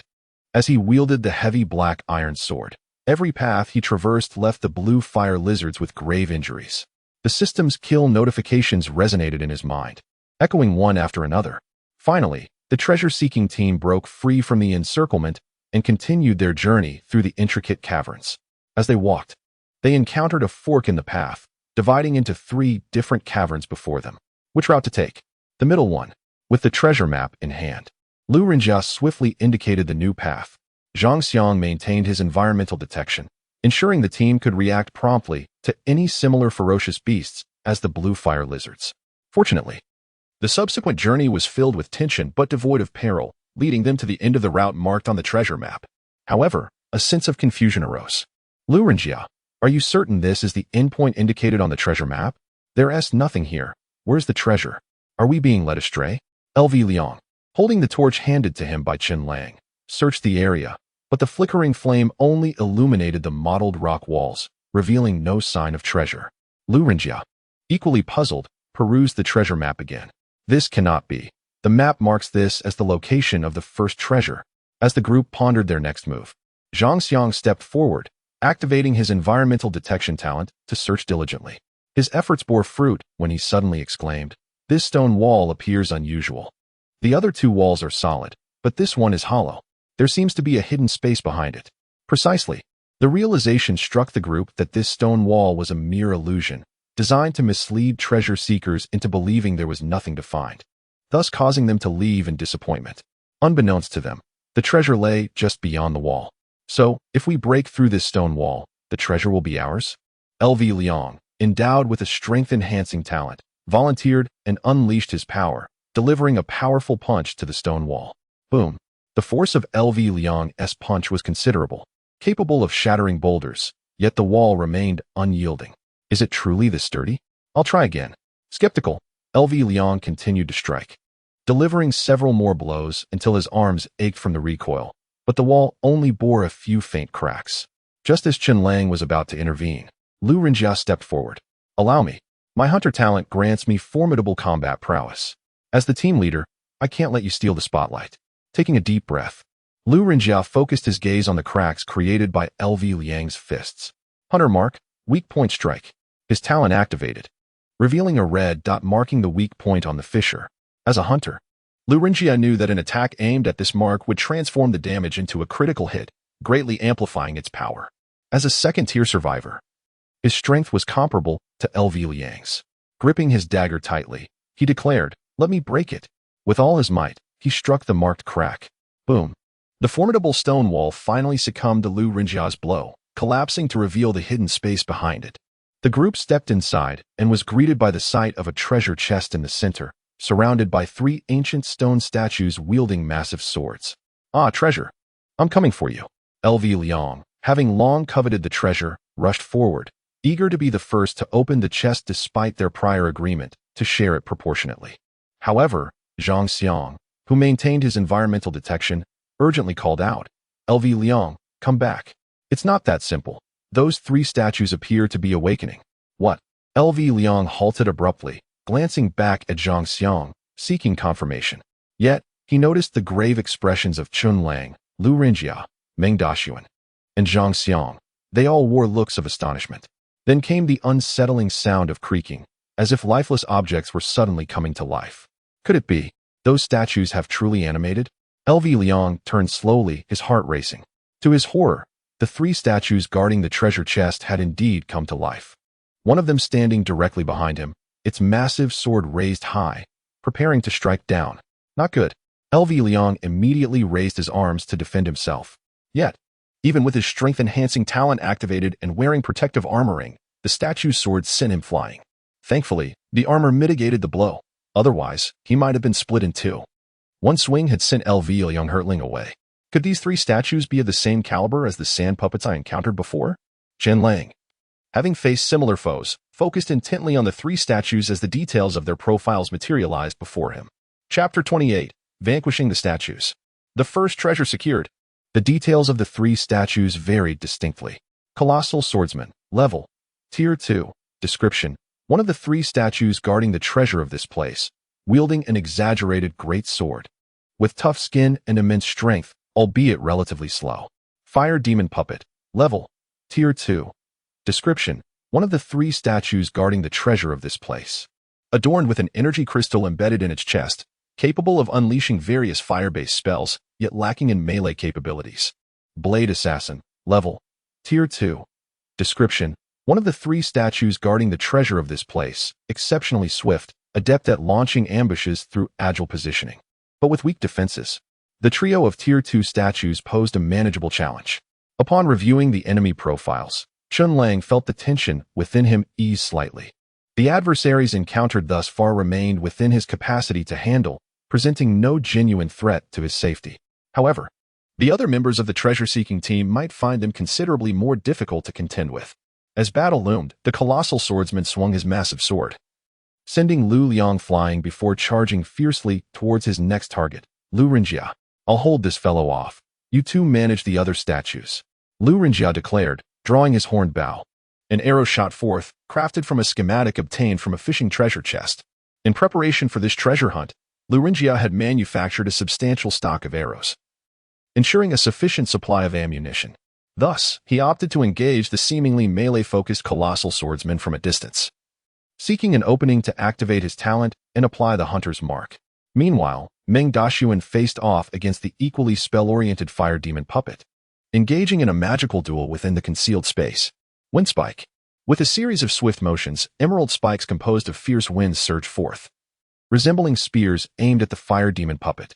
The energy crystal embedded in the puppet's chest glowed brightly, and at once, a magical array manifested before it. From the center of the array erupted a torrent of flames. Boom! The wind spikes collided with the fireball, resulting in a violent explosion. Meng Daxuan was jolted back several paces, realizing that the wind spike was ineffective. He then wielded his staff, preparing to conjure a more potent wind spell. In response, the fire demon puppet began to gather energy for a formidable counterattack.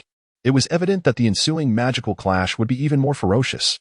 On the battlefield, the 3 statues remained. Lu Rinjia, relying on his prowess, contained the colossal swordsman, although Meng Daxuan found himself at a disadvantage against the fire demon puppet. The return of Lu Liang to join the fray allowed them to sustain the fight for a while. Thus, Zhang Xiang turned to Chen Lang, stating, Chen Lang, it's up to you now. Our hope of breaking this deadlock rests with you. You must eliminate that blade assassin. Rest assured. Chen Lang nodded. However, his focus was unwaveringly fixed on the blade assassin before him. The blade assassin, though imposing, was not as brutish as the colossal swordsman. Rather, its agility was remarkable, as it darted towards Chen Lang in an instant. Yet, Chen Lang's reflexes were equally swift. With each level up, he had substantially enhanced his attribute points, accumulating more than double what others possessed. Though he was a Tier 2 survivor, his overall attribute panel resembled that of a Tier 3 survivor, devoid of weaknesses. Thus, Even against the blade assassin's rapid movements, Chen Lang was able to react in time, avoiding any cuts from the dual daggers it wielded. Instead, the heavy Xiantai greatsword appeared in his hands. Forged from dense iron, this two-handed sword was typically unwieldy for most, yet in Chen Lang's grasp, it flowed like a rapier. After evading the blade assassin's assault, he swiftly counterattacked, severing one of its arms. Crash! The heavy stone arm fell to the ground. As a puppet, the blade assassin felt no pain and relentlessly pursued Chen Lang. This time, Chen Lang stood firm, bracing himself against the onslaught. Clang! The blade assassin's dagger struck Chen Lang, yet it failed to draw blood, not even breaching his silver armor. The metallic clash produced a clear ring, rendering the situation rather awkward. The blade assassin seemed momentarily stunned. "Is that all you've got?" Chen Lang remarked, a faint smile gracing his lips. "Now it's my turn." With one hand, he grasped the remaining arm of the blade assassin, unleashing an exaggerated display of strength. He lifted the blade assassin as if it were a mere plaything, hurling it violently against the ground in a fit of rage, akin to Hulk smashing Loki.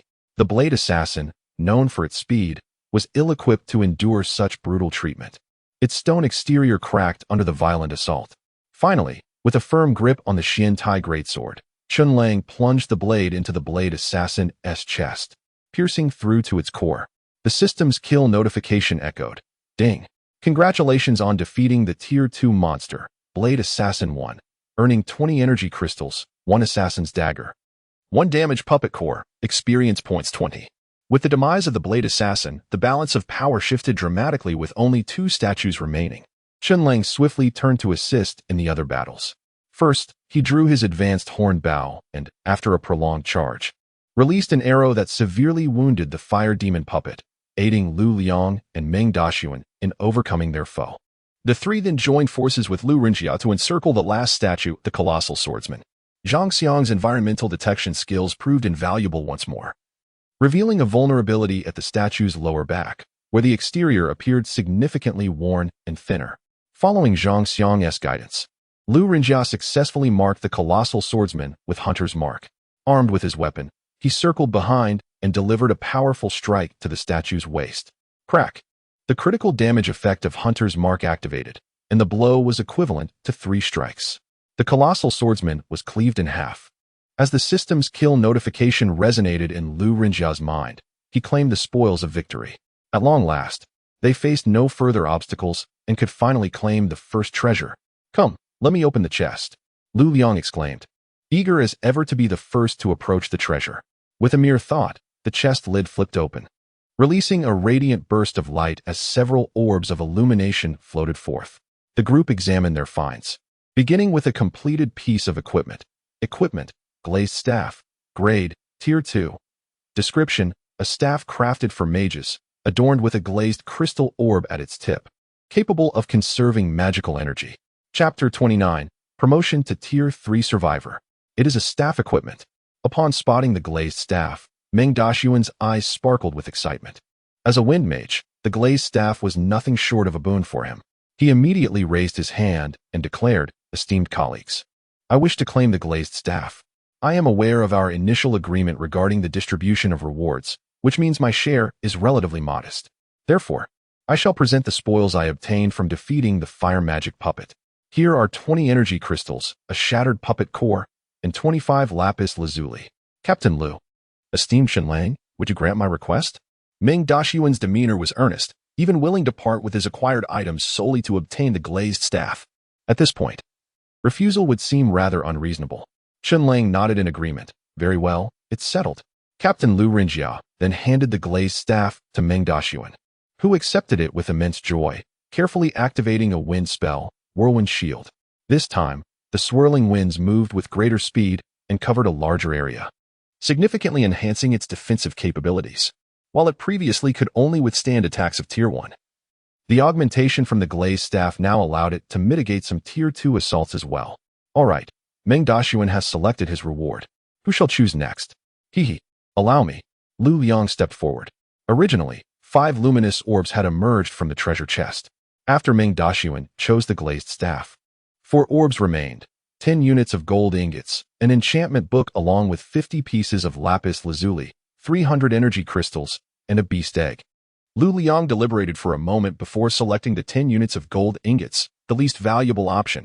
By choosing the gold, he would avoid displeasing the formidable Chen Lang and Lu Rinjia, and the gold would indeed serve a purpose for him. He intended to use these ingots to enhance his existing arm guards.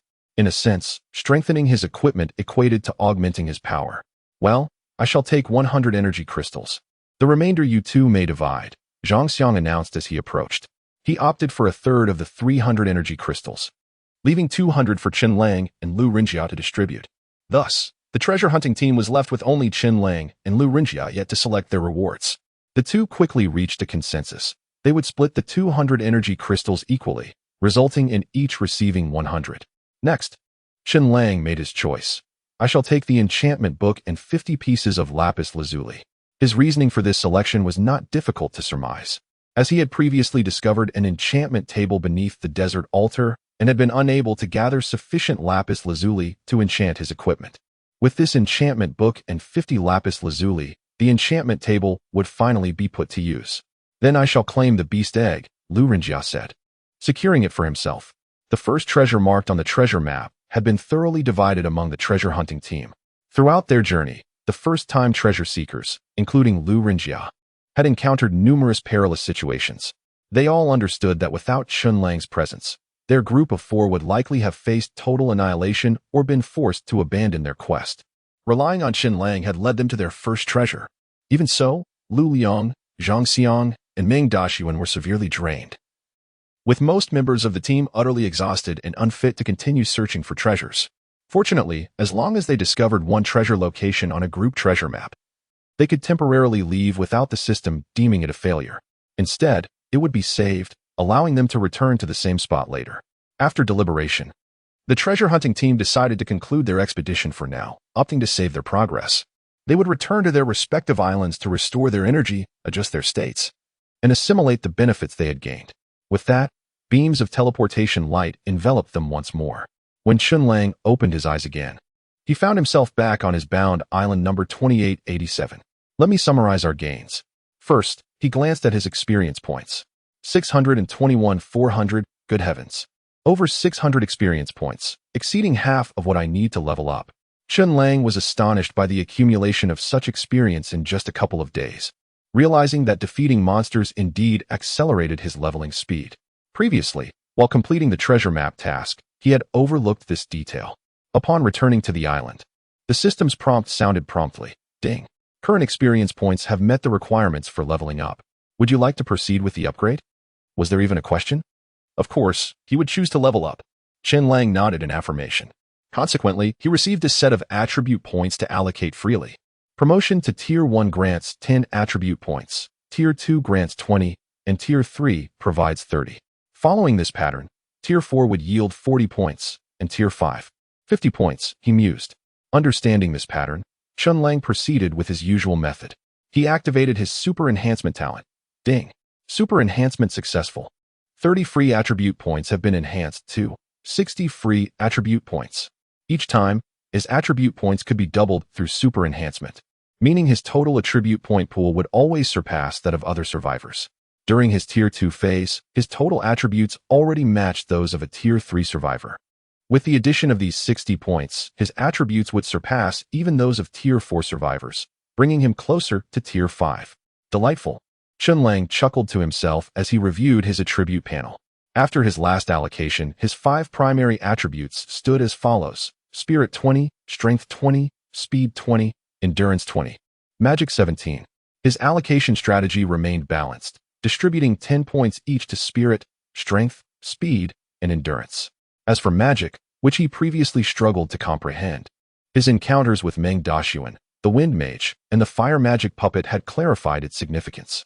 Although he currently lacked abilities or equipment related to spells and magic, he intuitively recognized that magic attributes would prove essential in the future. While musing, Chen Lang allocated the remaining 20 attribute points entirely to his magic attribute. Thus, his final Tier 3 attributes appeared as follows: Spirit 30, Strength 30, Speed 30, Endurance 30, Magic 37. Every single point in attribute enhancement, no matter how small, held considerable significance. Chen Lang could distinctly feel his strength substantially bolstered compared to before his point allocation. as evidenced by the marked reduction in energy consumption when activating his liquid silver armor. Chapter 30. Enchanted Weapons. Surviving the fifth day. Combined, upon acquiring the silver armor, Chen Lang initially struggled to harness its full potential. If he activated its maximum defensive capacity, his energy would dissipate rapidly, leaving him unable to sustain it for long. However, now, with a mere thought, the silver armor, which previously clung to him like a second skin, expanded swiftly, transforming into the formidable visage of medieval knight's armor. Heavy, robust, and gleaming with a silvery sheen, it exuded an aura of invulnerability and formidable defense. Notably, while he could only maintain this form for approximately 3 minutes before, he could now endure it for the better part of a day. At last, he could unleash the armor's quintessence. Murmuring to himself, Chen Lang reverted the silver armor to a more maneuverable style. With his enhanced capabilities, his control over the armor had become markedly proficient. Previously, he could only manifest it as a silver bodysuit, warm and protective, yet ultimately somewhat peculiar in appearance. No longer was this the case. He could now alter its design and hue at will. Thus, Chen Lang whimsically transformed the silver armor into a casual ensemble, with the boot portion morphing into athletic shoes. The defensive rating remained unchanged, yet its aesthetic was vastly improved. Ah, now it truly resembled something one would wear. Gazing towards the sea, he noted that night had fallen, and the moonlight shone exceptionally bright, casting shimmering reflections across the vast ocean, creating a strikingly beautiful scene. However, Chen Lang soon heard a series of jarring noises. Roar, roar, hisses. Following the sound, he beheld several dark figures, their decaying flesh exuding a foul odor, staggering ominously towards him, accompanied by a few cave venom spiders. Monster, zombie, level 1, description, a creature formed from human corpses eroded by fallen energy post-mortem. Dwelling in the shadows, exhibiting extreme aggression towards humans, fears light, and will ignite under sunlight. Furrowing his brow, zombies and cave spiders? When did so many monsters appear on the island? Chen Lang pondered. He had already exterminated the purple-eyed wolves in the forest. Where could these zombies and cave spiders have emerged from?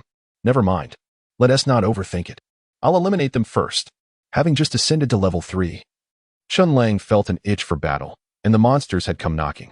Delighted, he retrieved his heavy sword from his backpack and charged forth.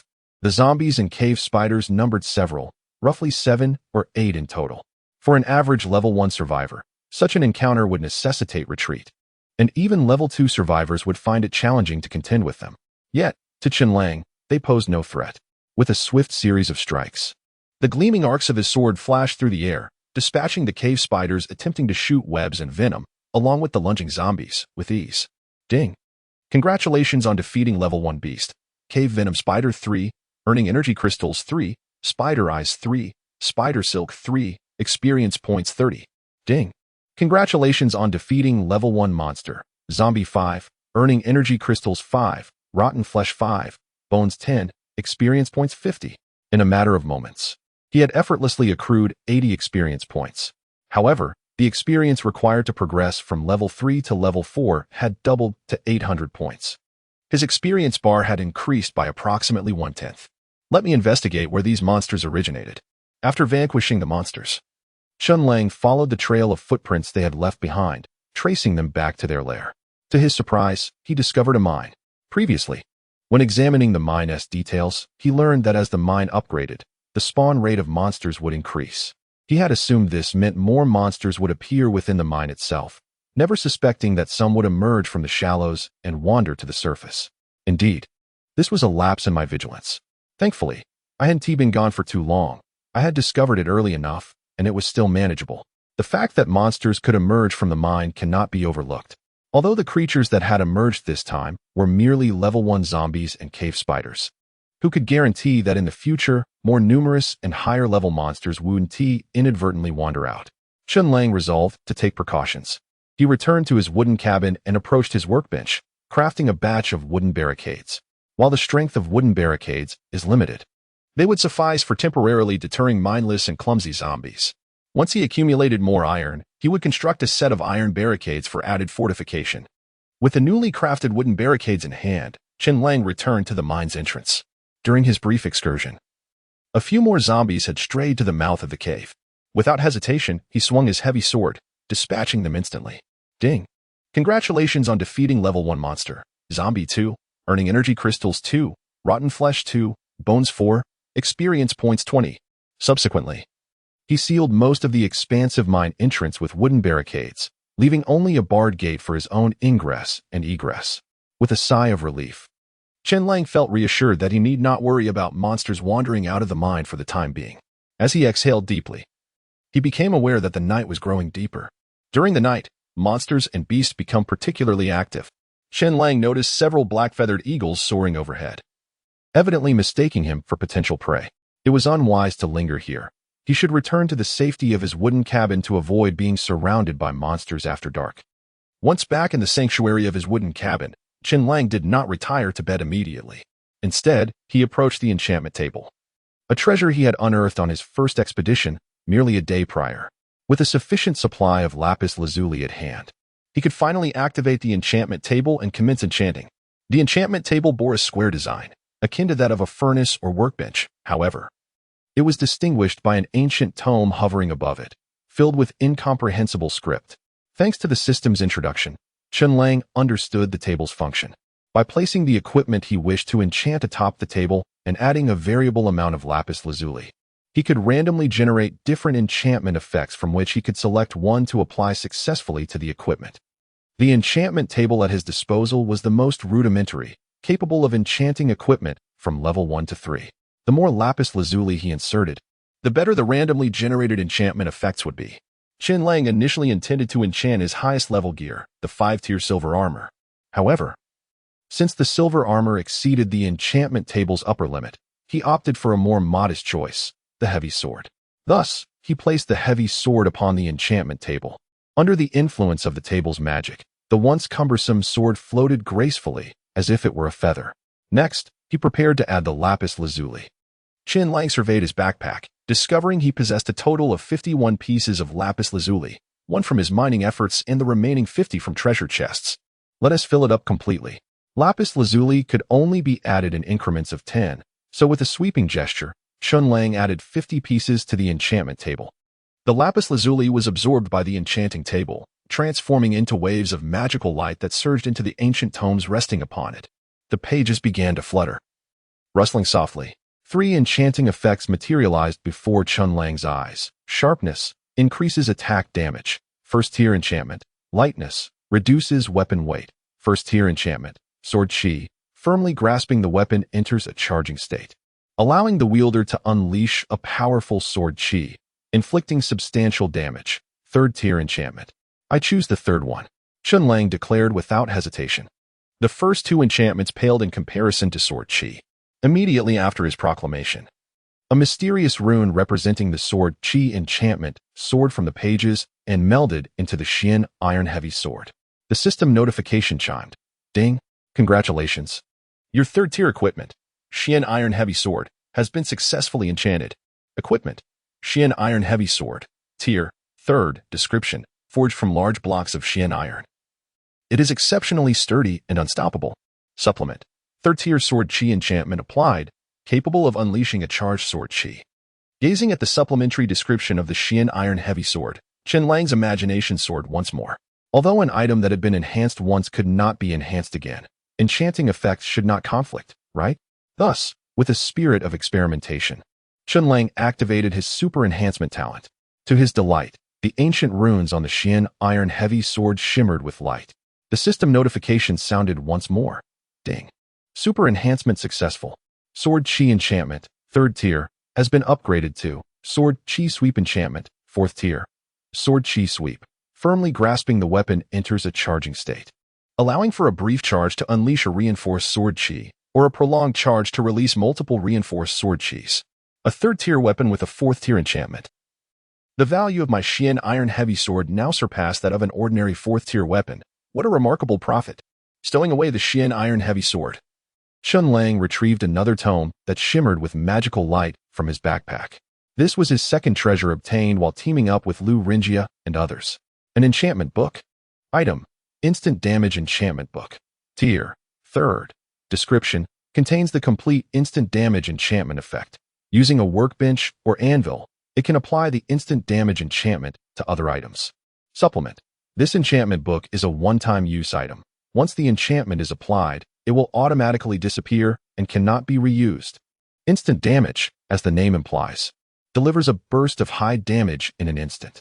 Chen Lang decided to hold on to this enchantment book for now, as it might prove invaluable in the future. However, he could certainly enhance this enchantment book with a super enhancement for the time being. After all, midnight was approaching, and the free enhancement opportunities would soon refresh. Failing to utilize them would be a waste. Ding. Super enhancement successful. Instant damage enchantment book, 3rd tier, has been upgraded to instant damage enchantment book, 5th tier.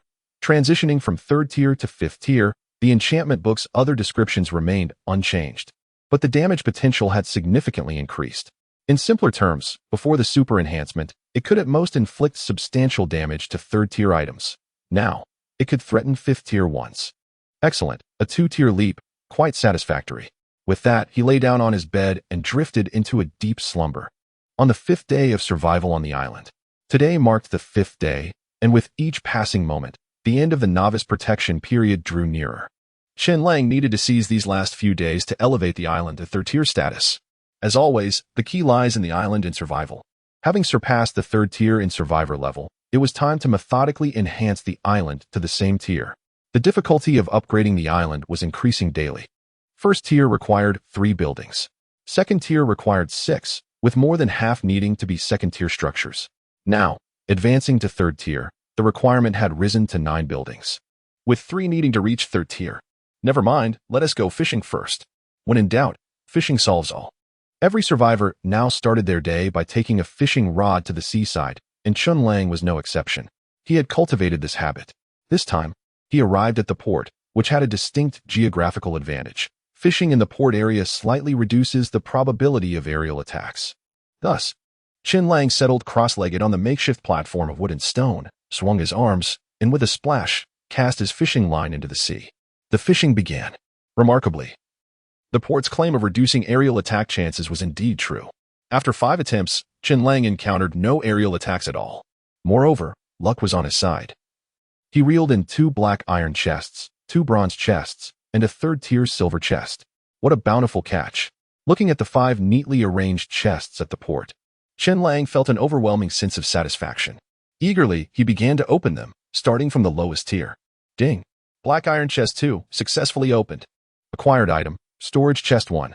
Tier. 1st.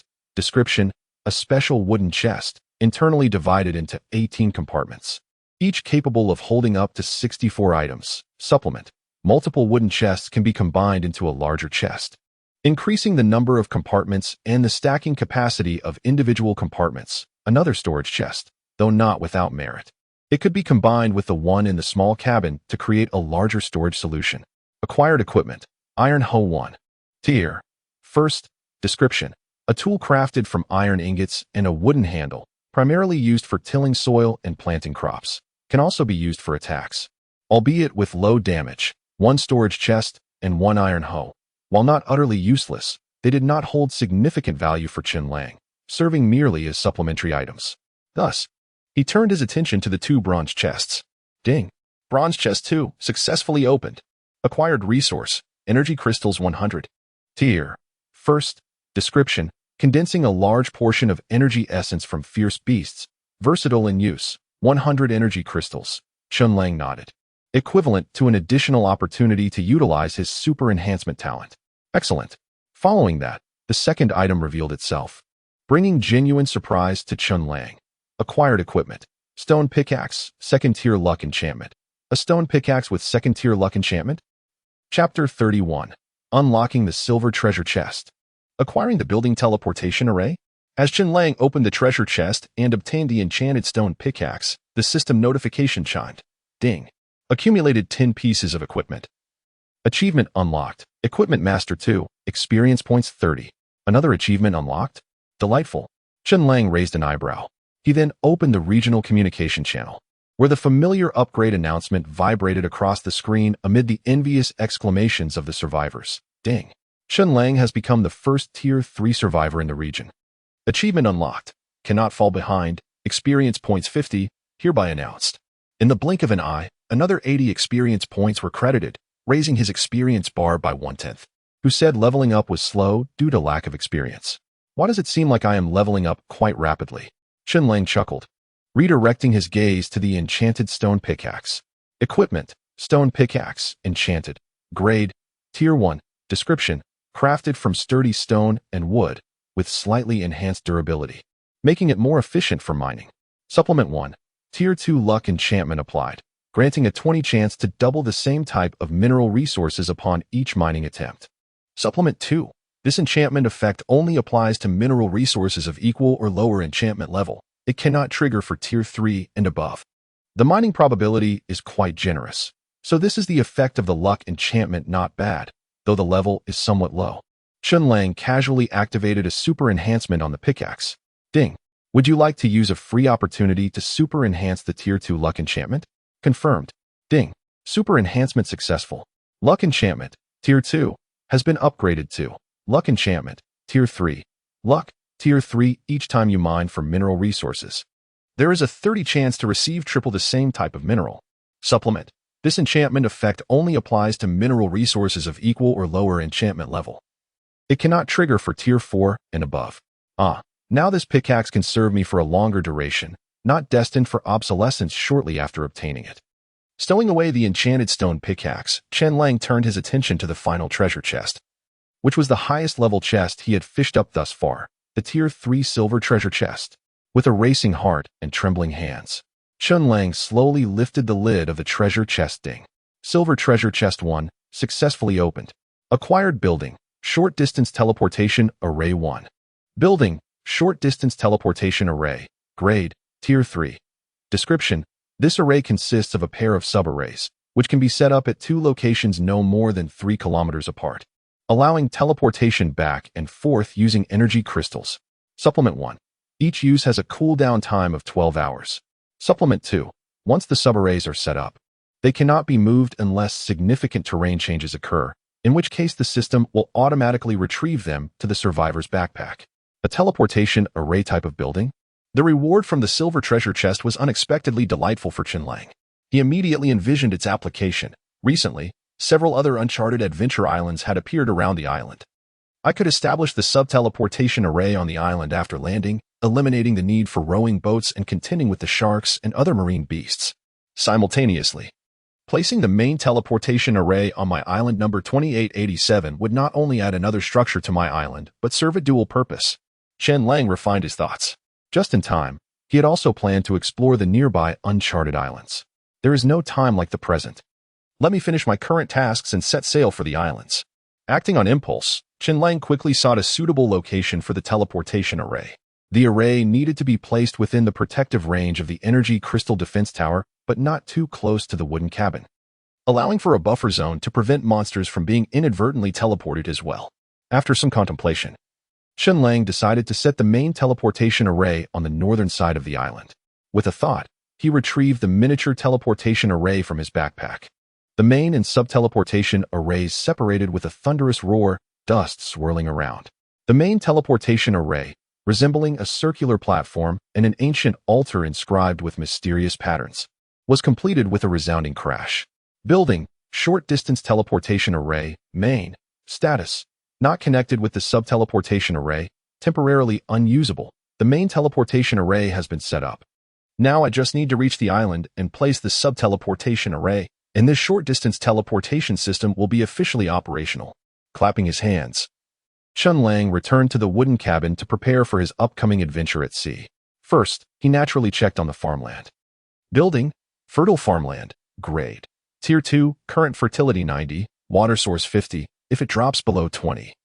Farmland will downgrade to Tier 1. Growth rate, ordinary crops grow 3 times faster, Tier 1 crops 2 times, Tier 2 crops 1 time, Tier 3 0, 5 times, and Tier 4 and above cannot be planted. Crop status, coconut tree, mature, oak tree, mature, spirit rice, mature.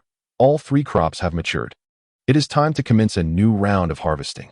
Chen Lang initiated his day's collection, starting with chopping down trees. Let me test the lethality of the enchanted heavy sword, Chen Lang pondered, gripping the heavy sword of black iron, which had been imbued with a Tier 4 sword chi enchantment.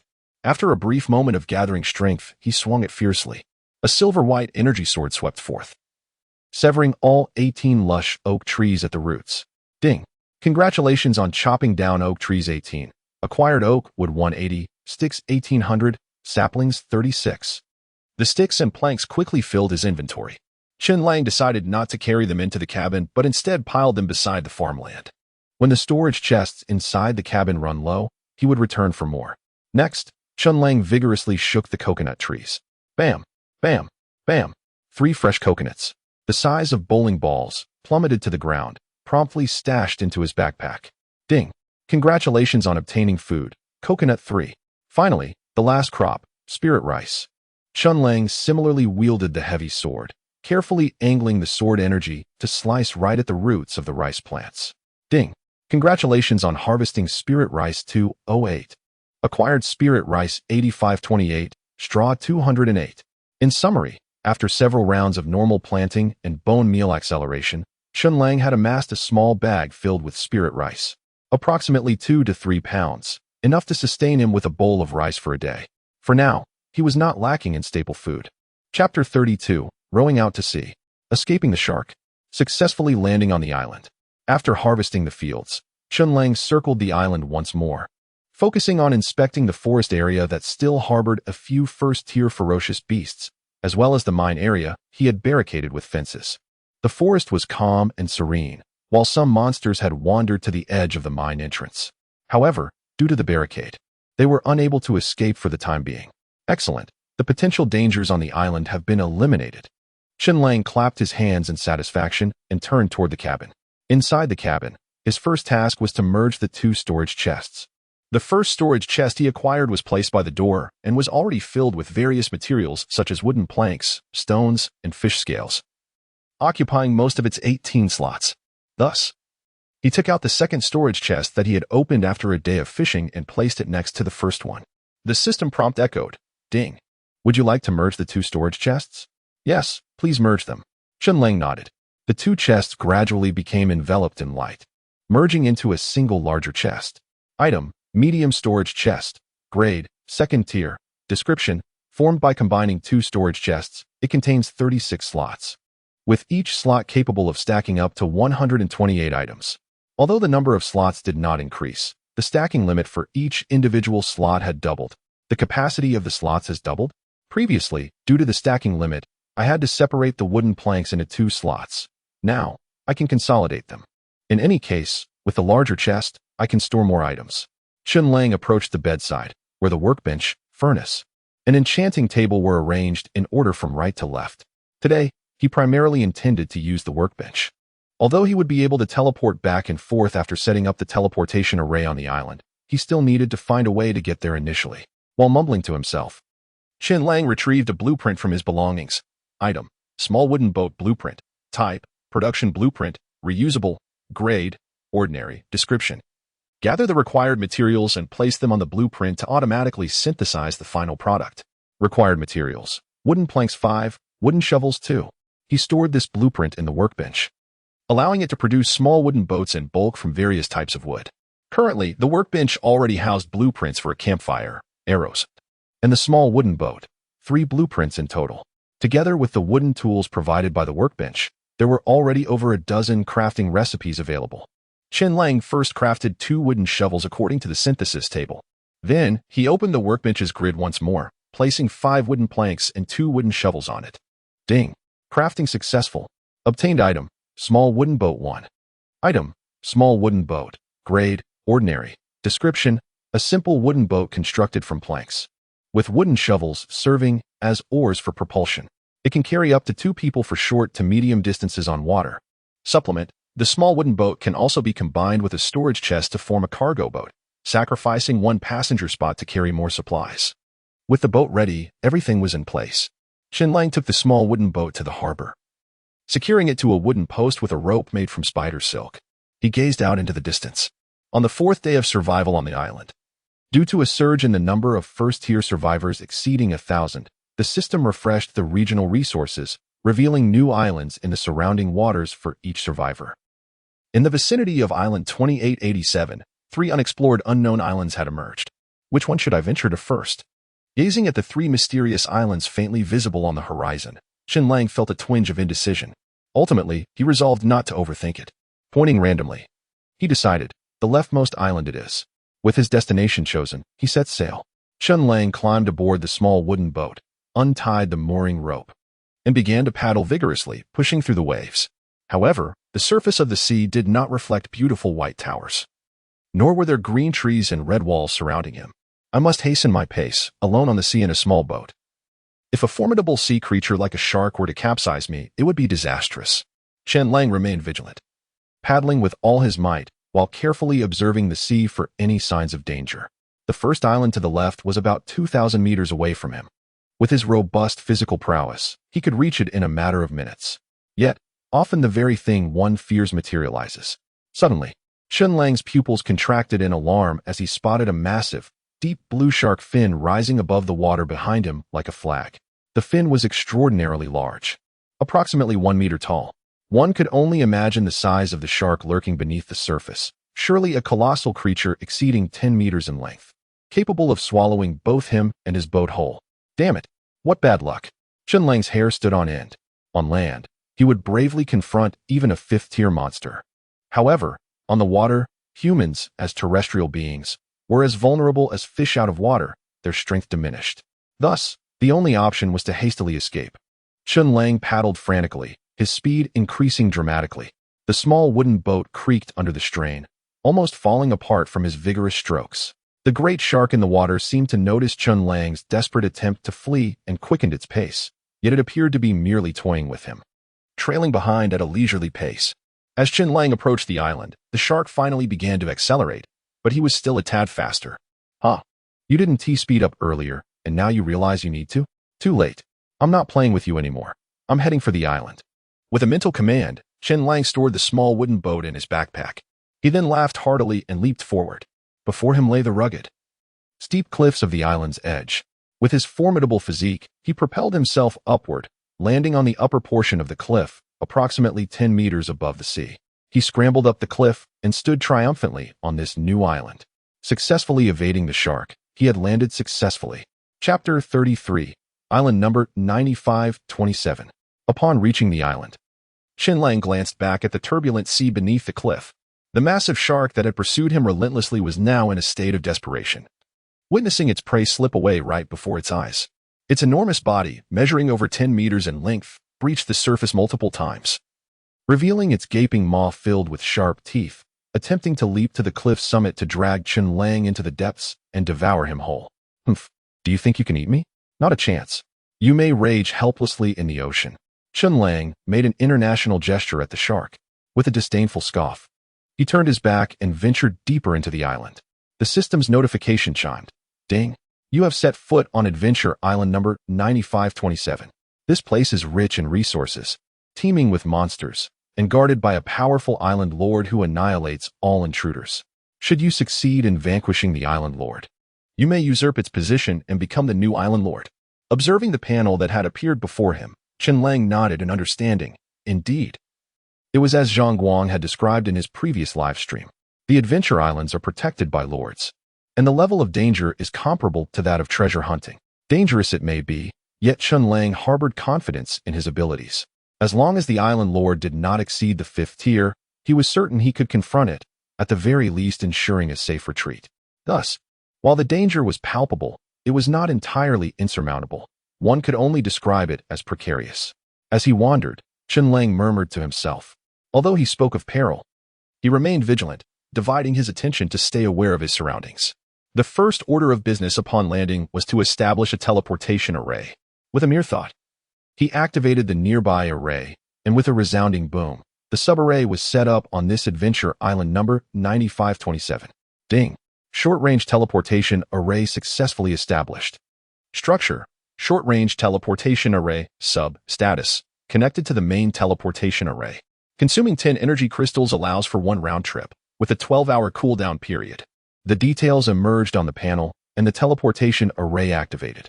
Now, should he wish to return, he would no longer need to risk being devoured by the shark while paddling across the sea.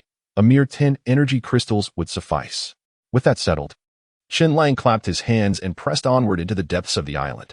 Adventure Island number 9527 was predominantly enveloped in forests, teeming with abundant trees. However, as Chen Lang currently lacked any need for wood, his gaze quickly shifted from the towering trees to the small flowers and grasses adorning the ground. Plant, red flame flower, grade, 1st to 5th tier. Description, a fire-attributed treasure of nature, brimming with abundant fire energy. Serving as one of the raw materials for concocting certain magical potions. Supplement, red flame flowers can be transplanted for mass cultivation in farmlands. This was a new plant he had never encountered before, and it could even be used for potion making. Although he was yet to learn how to concoct magical potions, he figured it was best to seize the opportunity while he could. Without hesitation, Chen Lang uprooted a red flame flower, resembling a rose with its center glowing faintly with flames. After only a few steps, he made a discovery. Indeed, the system had not misled him. This adventure island was far richer in resources than his bound island. In high spirits after this fortunate find, he soon stumbled upon another treasure, some wild rice growing in a puddle. Plant, wild rice, grade, common. Description, a wild-growing rice plant that has matured. Harvesting it yields straw and rice seeds. Though he already possessed spiritual rice and found little use for wild rice, many other survivors in the area were less fortunate, often struggling for basic sustenance. Selling straw and rice seeds on the trading platform would undoubtedly be lucrative. Ding! Congratulations on harvesting wild rice 3, acquiring straw 3. Rice seeds 76. However, trouble soon found him. He was surrounded by a horde of skeletal monsters emerging from the ground. Monster, skeleton soldier, level, 1st tier. Description, the bones of the deceased, buried in the earth, have been corrupted by a mysterious force, transforming into skeleton soldiers. Belonging to the undead category. Supplement, skeleton soldiers come in various types, including skeleton swordsmen, archers, and knights. Gazing at the system's description and surveying his surroundings, Chen Lang noted approximately 7 or 8 skeleton soldiers surrounding him, 3 wielding decaying bows, while the rest brandished rusty swords. These skeletal soldiers, grotesque in their appearance, approached him with stiff movements, step by step. Is this all? Chen Lang remained calm and composed. Merely a group of crumbling skeletons daring to emerge from the earth to trouble me. Humph, if I don't deal with you, would I not appear as a soft target? Initially, he suspected that these skeleton soldiers might have a powerful entity backing them. Perhaps the island's lord had discovered him and sent these minions to confront him. But it appeared he had simply encountered a random spawn of monsters. So, he decided to eliminate them all. Prioritizing efficiency, the enchanted heavy sword of dark iron shimmered into his grasp. The 3 skeleton archers drew their bows, loosing a flurry of arrows. Whoosh, whoosh, whoosh. The arrows flew swiftly from different directions. For an average survivor, evading them all would be nearly impossible. Yet, Chen Lang remained motionless. Activating his flowing silver armor, it enveloped him entirely, providing comprehensive protection. The arrows fired by the skeleton archers were effortlessly deflected, producing a series of metallic clangs, leaving Chen Lang unscathed. Meanwhile, the heavy sword in his grip had charged to its fullest potential. With a swift motion, he spun around, unleashing a barrage of white energy blades that swept in all directions, obliterating the skeleton swordsmen that had approached within a step of him into mere fragments.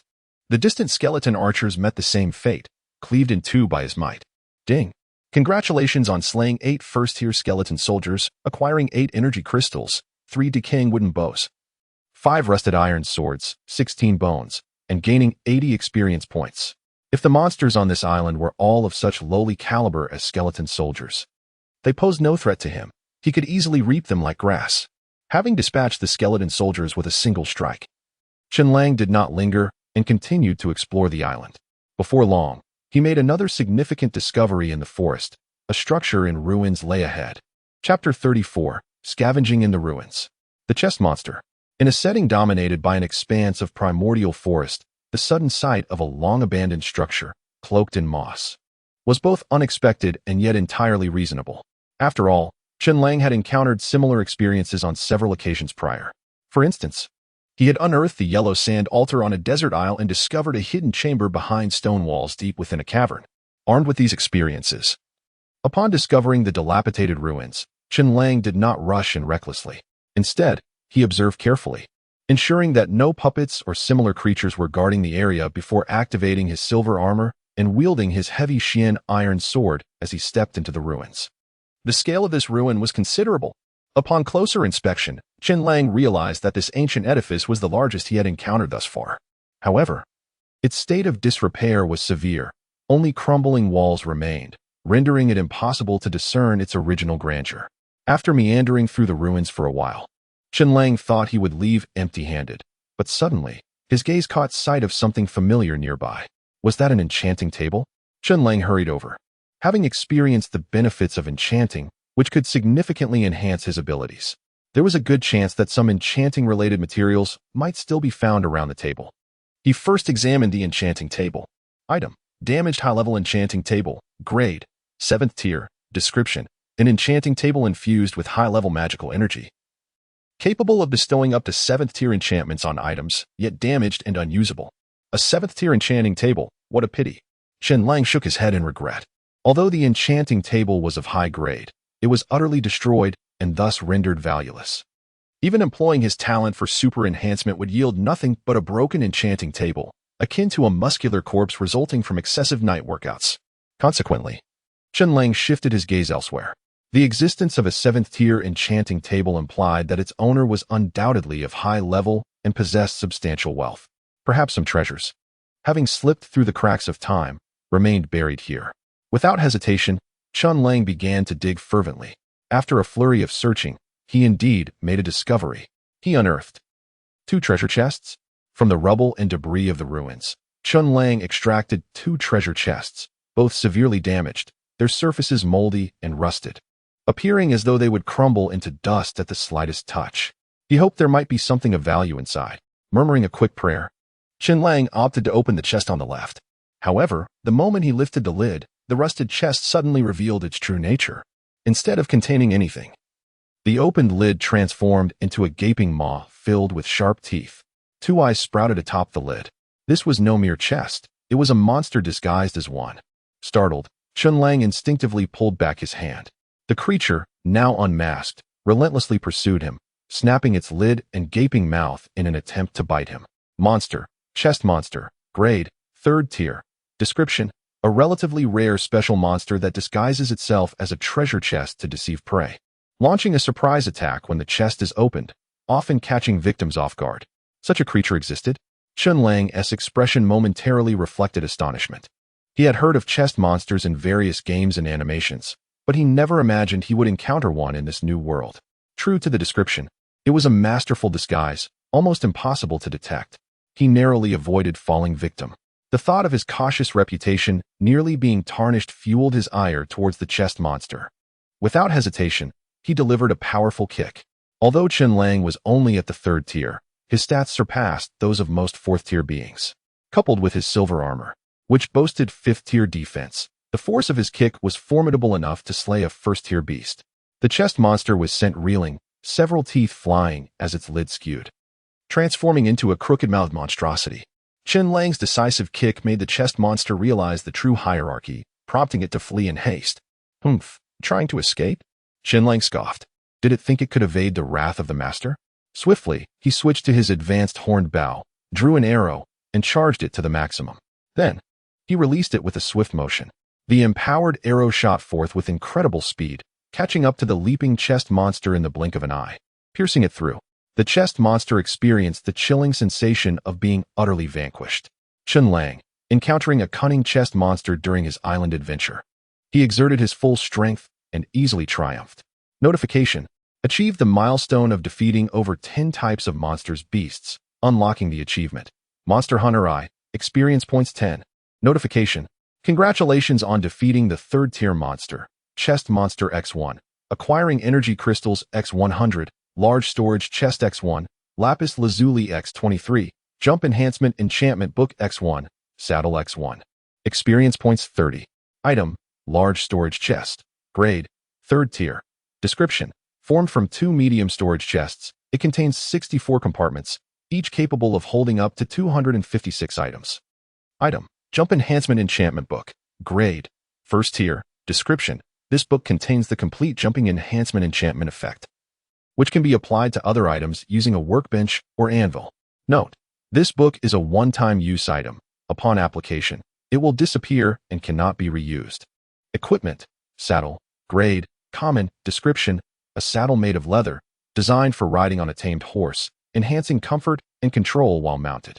having unearthed a substantial treasure. Did the spoils include items that the chest monster had previously consumed and not yet digested? Chen Lang nodded, then approached the pit from which the chest was excavated, gazing at the other unopened chest. To be fair, the previous chest monster nearly induced PTSD in him. He hoped this one was genuine and not another monster in disguise. With a self-assured prayer, Chen Lang swiftly lifted the lid. He immediately recoiled, but this time, the chest revealed itself as a true treasure chest. Notification: open the lost treasure chest X1, acquiring energy crystals X300, lapis lazuli X100, brewing station blueprint X1, healing potion recipe blueprint X1. Notification: achieve the milestone of acquiring over 10 blueprints, unlocking the achievement. Blueprint Collector 2, experience points 30. Chapter 35, Blueprint for the Brewing Station. Healing Potion Recipe. Item: Blueprint for Brewing Station. Type: Production Blueprint, can be used multiple times without disappearing. Grade: First Tier. Description: gather the required materials and place them on the blueprint to automatically synthesize the final product. Required materials: 3 first-tier energy crystals, 3 stones, for cauldrons, 1 bonfire, 1 fire attribute energy crystal. Goodness, is it truly this complex? The complexity of the materials required to craft the brewing station has indeed exceeded Chen Lang's expectations. At present, he finds himself lacking 2 essential materials, the cauldron and the fire attribute energy crystal. The cauldron poses no significant issue. However, the fire attribute energy crystal, he remains utterly at a loss. He decides to stow the blueprint away for now, intending to ponder it further upon his return. Next, Chen Lang turns his attention to another blueprint he obtained from the treasure chest. Item: Healing Potion Recipe Blueprint. Type: one-time blueprint, can be repeatedly used once recorded in the brewing station. Grade: determined by raw materials and brewing conditions. Description: contains the detailed recipe for the healing potion. Gather the ingredients and the brewing station to concoct the finished product. Required materials: 10 energy crystals, 1 dew fruit, 2 Chen herb fruits, 1 red flame flower. This recipe also necessitates a considerable assortment of rare materials. Chen Lang realizes that the creation of potions is not a pursuit for the average individual, as it demands an array of peculiar raw materials.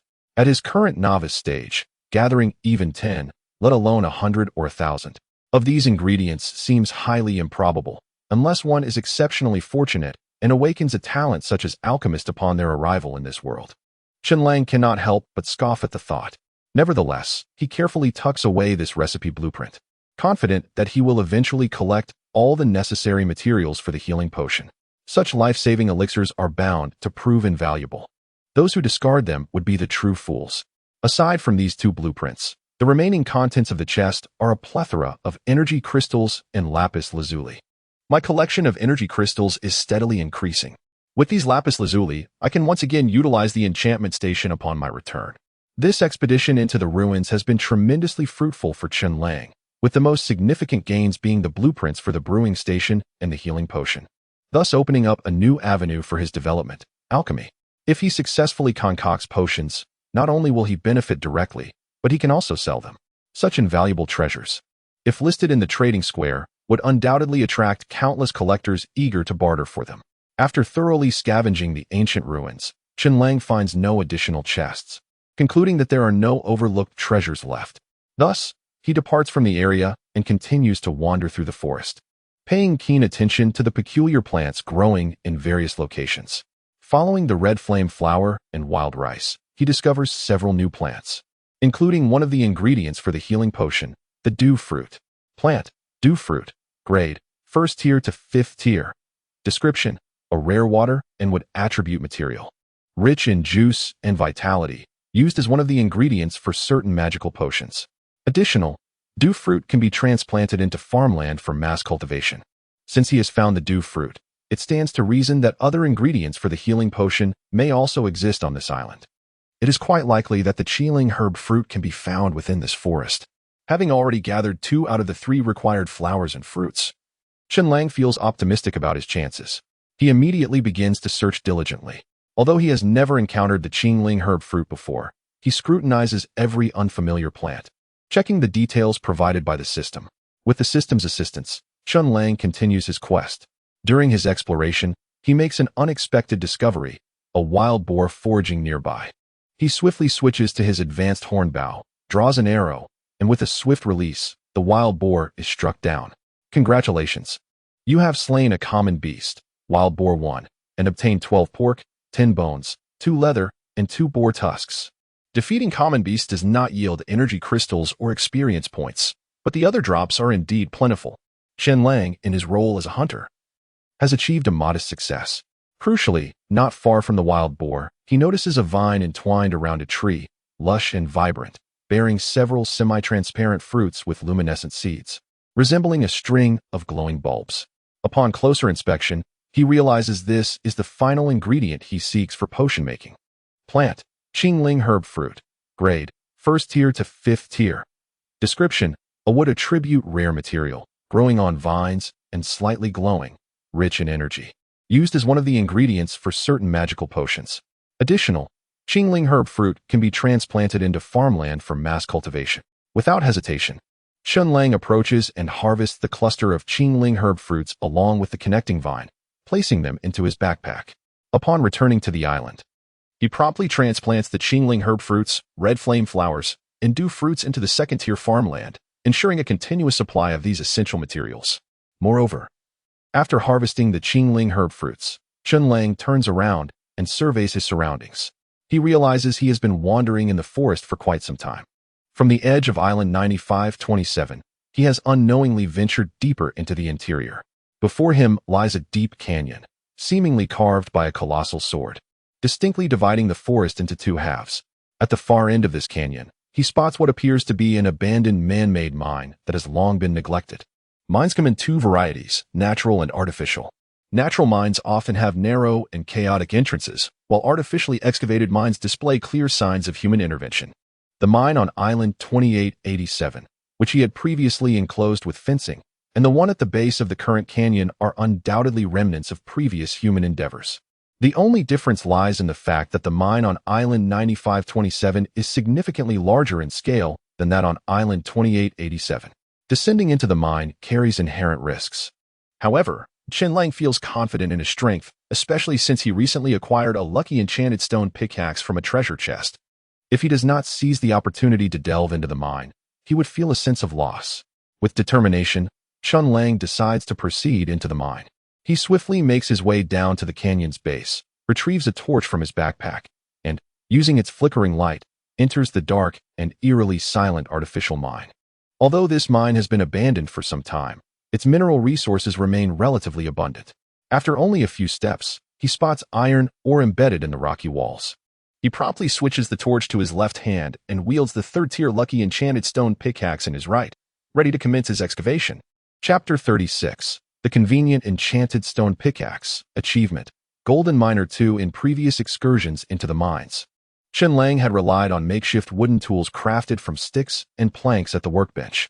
However, upon acquiring a stone pickaxe, he immediately felt a significant improvement in his efficiency. Clang, clang, clang. The sound echoed as he extracted a piece of iron ore before him, successfully triggering the pickaxe's 3rd-tier luck enchantment, resulting in an additional 3 drops. Ding! Congratulations on mining inferior iron ore, gaining rough iron X4. Experience points 4. To his delight, the extra rough iron dropped due to the enchantment also contributed to his experience. Initially believing that the surplus pieces would not be counted by the system, he was pleasantly surprised to find himself awarded an additional 3 experience points. The iron ore in the vicinity was far from exhausted. Within the illuminated expanse of the cavern, Chen Lang spotted several more veins of ore. He eagerly resumed his mining with the enchanted stone pickaxe. The 3rd-tier luck enchantment triggered sporadically. Ding! Congratulations on mining standard iron ore, gaining rough iron X2. Experience points 2. Ding! Congratulations on mining inferior iron ore, gaining rough iron X4. Experience points 4. Ding! Congratulations on mining standard iron ore, gaining rough iron X6. Experience points 6. Iron ore varied in quality according to its iron content. Inferior ore yielded only 1 piece of rough iron, while standard ore could produce 2 or 3. With even higher grades such as exquisite and supreme quality existing beyond that. Higher quality ores resulted in greater yields when mined, compounded by the additional benefits from enchantments. In just half an hour, Chen Lang amassed a substantial collection of rough iron and considerable experience, achieving the milestone. Ding. Cumulative mining exceeds 100 ores. Unlocking achievement. Golden Miner 2, experience points 30. The efficiency of gaining experience through mining rivaled that of slaying monsters. Indeed, it was quite substantial. Chen Lang's experience bar steadily climbed, bringing him ever closer to the 4th-tier survivor. However, the commotion from his fervent mining soon attracted the attention of creatures lurking within the cave. The echoing sounds drew them near. Had monsters been lured to him? As the creatures approached, Chen Lang halted his mining, switching from the enchanted pickaxe to his advanced horn bow. He planted a torch firmly into the ground. With the flickering light as his guide, he drew back the bowstring and released an arrow, striking true at a creature concealed in the shadows of the cavern. Ding! Congratulations on slaying a 1st-tier beast. Cave Poison Spider X1, earning Energy Crystal X1, Spider Eye X1, Spider Silk X1, experience points 10. The system's notification chimed, but his proactive strike incited the creatures that had previously regarded him with caution. Zombies, cave poison spiders, and skeleton warriors surged forth from the darkness, claws and fangs bared, intent on his demise. Not fearing their approach, Chen Lang scoffed. Even if they all charged at once, he felt no trepidation. To him, these creatures were merely sources of experience points. He resumed knocking arrows. Whoosh, whoosh, whoosh. Arrows flew with deadly precision, the sharp tips slicing through the air, producing a sound reminiscent of birdsong or a whistle, each arrow capable of eliminating a creature in a single shot. As the system's notifications rang in his mind, Chen Lang depleted the remaining arrows in his quiver. The creatures that had rushed at him fell one by one, granting him a total of 140 experience points. He was now on the brink of breaking through to the 4th tier. He approached the fallen beasts, noting that the valuable parts had been automatically collected by the system and stored in his inventory upon their demise. Would he risk overflowing his inventory with the multitude of drops? Each survivor began with 10 inventory slots, and each tier advancement not only enhanced their attributes but also increased their inventory capacity. 10 additional slots for the 1st tier, 20 for the 2nd, and 30 for the 3rd. Thus, Chen Lang now boasted a total of 70 slots, ample room for essential equipment and supplies for his adventures without concern for overflow. Returning to the task at hand, he retrieved the arrows embedded in the corpses. Arrows were still a relatively scarce resource for him, and he collected them whenever possible, discarding only those that were irreparably damaged. From the 14 arrows he had shot, he successfully reclaimed 11. With the iron, or nearly depleted, he decided to explore further. He lifted the torch from the ground and ventured deeper into the man-made tunnels. The labyrinthine passages were numerous, and to avoid losing his way, Chen Lang marked the path with his dark iron sword, ensuring he could retrace his steps easily. After navigating a fork in the tunnel, he entered a new passageway. Here, he found no iron ore but discovered a wealth of coal, far more abundant than the iron, with several large deposits clustered together, ripe for extraction. Ding! Congratulations on mining inferior coal X5, gaining coal X5, experience points 5. Ding! Congratulations on mining standard coal X1, gaining coal X6, experience points 6. Ding! With the enchanted stone pickaxe in hand, Chen Lang not only mined efficiently, but also enjoyed an additional 30% yield. After another 10 minutes, he had mined a significant portion of coal from this tunnel. He then decided to explore a previously uncharted dark passage. Setting the torch against the rock wall to illuminate the tunnel, he frowned in confusion. Strange. Where have all the ores gone? Why are there only holes? With the torchlight revealing the surroundings, he observed that the various ores that should have adorned the walls, iron, coal, gold, and lapis lazuli, had vanished.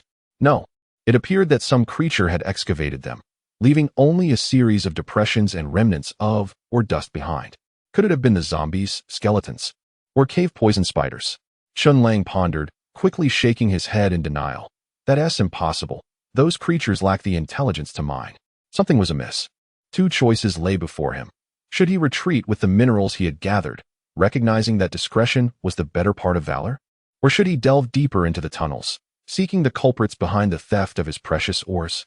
Although I have always prided myself on my caution, I possess an instinct that deep within this mine lies a significant secret, perhaps an opportunity for substantial gain.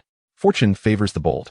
After a moment of contemplation, Chen Lang resolved to venture deeper, eager to uncover the truth. Chapter 37. Forging the Master Weapon. The Silver Flow Longsword. the iron-eating ant swarm. Additional update. Following the traces left by the dragged oars, Chen Lang pursued diligently. After navigating through numerous twists and turns within the mine, he stumbled upon remnants of past activities, an ancient site reminiscent of crumbling ruins found in a forest. However, this particular site bore a clear connection to the artificial mining tunnels.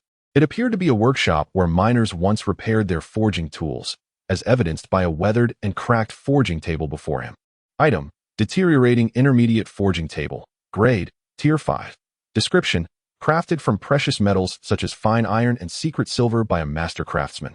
This table can repair and enhance weapons, armor, and tools of Tier 5 and below. Supplement: this forging table is severely damaged and cannot be repaired. It will be completely destroyed after a single use. Is it limited to just one use? One opportunity. Chen Lang pondered. My silver flow armor is already Tier 5 and currently undamaged, thus requiring no enhancement or repair. As for tools, while I could enhance the enchanted stone pickaxe, its current efficiency suffices for my needs. Indeed, I must enhance my weapon, the advanced hornbow and the enchanted heavy Xian iron sword. Given my current combat style of ranged control and close quarters output, the Xian iron sword is of greater importance to me. Having made his decision, Chen Lang placed the Xian iron sword upon the forging table. With a mere thought, the deteriorating intermediate forging table activated, enveloping the sword in a radiant glow.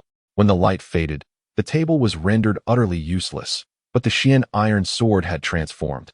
Its length remained unchanged. Yet its form evolved from a broad, heavy sword into a long sword that balanced power and agility, crafted from the same silver flow material as his armor. The enchantment effect remained intact. The details are as follows. Equipment: silver flow longsword, enchanted. Grade: Tier 5. Description: an exquisite longsword forged from glimmering secret silver. Featuring a razor-sharp blade and a lightweight body, it is a rare weapon for slaying foes. Supplement: it has been imbued with a Tier 4 enchantment effect, sword chi permeation, when firmly gripping the weapon in a charged state. One can briefly unleash a powerful sword chi strike or, with prolonged charging, unleash multiple enhanced sword chi strikes. As he caressed the silver flow longsword, Chen Lang found himself increasingly satisfied, nodding in approval. Yes, now my primary weapon has been enhanced to Tier 5, complementing my silver flow armor to create a balanced offense and defense. The weapon upgrade is a delightful surprise, bolstering Chen Lang's confidence. With his attributes and this equipment, even when faced with particularly formidable Tier 5 monsters, he now possesses substantial assurance of victory. He continued to track the traces, which extended beyond the forging table and ultimately led him to a deep underground cavern. The cavern was quite spacious, roughly 100 meters in length and width, and towering 3 to 4 stories high, adorned with jagged rocks that emitted a faint, eerie green glow. Upon closer inspection, the source of this glow revealed itself to be a horde of insectoid creatures resembling both ants and fireflies, their abdomens pulsating rhythmically. These creatures covered the cavern walls, their abdomens contracting and expanding, their green luminescence flickering like stars. At that moment, a portion of the insects, wielding their formidable mandibles, methodically collected various ores excavated from the mine, forming an orderly queue to feed the central figure of the cavern, a massive ant queen, whose abdomen was an exaggerated 5 meters in size, providing sustenance for her offspring. In the artificial mine, there existed such a horde of ants. Chen Lang gasped in astonishment. Beast: iron-eating ant. Level: common Tier 3. Description: a mutated ant species that inhabits the depths of the earth, feeding on various minerals. They exhibit strong social behavior and form large colonies. Skill: ant acid spray. Supplement 1. Iron-eating ants comprise worker ants and soldier ants, all possessing remarkably tough exoskeletons, with soldier ants wielding exaggerated mandibles as weapons and capable of spraying acid. Supplement 2. All iron-eating ants are commanded by the ant queen. If the queen perishes, the entire colony will be annihilated. Beast: iron-eating ant queen. Level: Tier 4.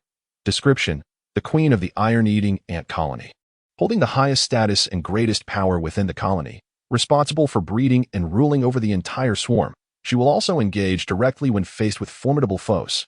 Skills: swarm control, ant acid spray, giant mandible bite, scythe cut, accelerated egg laying. What a formidable sight! Tier 4 ant queen and her countless minions. Chen Lang had uncovered the culprits competing for the ores. However, The underground cavern's iron-eating ant swarm had also noticed the unexpected intruder trailing behind. Hisses. The ant queen raised her head and emitted a shrill cry, her antennae thrashing wildly, releasing pheromones to command the swarm. Instantly, worker ants and soldier ants surged forth, converging upon Chen Lang to encircle and eliminate the intruder. Since his presence was already revealed, Chen Lang decided to emerge from the shadows, activating his silver flow armor. It transformed into a complete set of imposing knightly armor, shielding him from head to toe. The ant acid sprayed from the rear of the iron-eating ants splashed against him, but was wholly obstructed by the silver flow armor. Sizzle, sizzle. The corrosive nature of the ant acid produced plumes of smoke, yet the Tier 5 silver flow armor remained unscathed, allowing Chen Lang to charge boldly into the swarm, unleashing his prowess. With the upgraded silver flow longsword firmly in hand, even though these iron-eating ants had developed remarkably tough exoskeletons from a lifetime of consuming minerals, making them difficult for other survivors and beasts of equal or higher tier to penetrate, they crumbled easily before Chen Lang's longsword. Whoosh! The blade swept through the air, cleaving an iron-eating ant in two. Notification. Congratulations on defeating a common beast. Iron-eating ant 1, earning acid sac 1. Chen Lang relished the thrill of battle. Yet with the vast number of ants, after dispatching one wave, another was always poised to follow. He did not wish to linger here for days on end battling the swarm. He sought to end this swiftly. Eliminating the queen would spell doom for the entire colony. Thus, Chen Lang tightened his grip on the silver flow longsword, determined to carve a path through the swarm and confront the Tier 4 queen. To capture the thief, one must first seize the king. Chapter 38. One against many. The ant queen had discerned Chen Lang's intentions. As she observed him charging forward with a fierce expression, she swiftly activated her skill, Ant Swarm Control. She commanded the surrounding soldier ants to converge, determined to thwart Chen Lang's advance and prevent him from reaching her side. Hiss, hiss, hiss. The air filled with threatening hisses. 5 or 6 soldier ants, which had been guarding the ant queen, suddenly surged forth like unleashed wild dogs. As soldier ants, their levels were notably higher. Among the 7, 3 were at the 2nd tier, while the remaining 4 had even broken through to the 3rd tier, making them formidable foes just below the ant queen herself. Their size was significantly larger than that of the worker ants, their exoskeletons thicker, adorned with numerous sharp spines, resembling protective armor. Their formidable mandibles, akin to hydraulic pincers, could effortlessly snap hardened steel.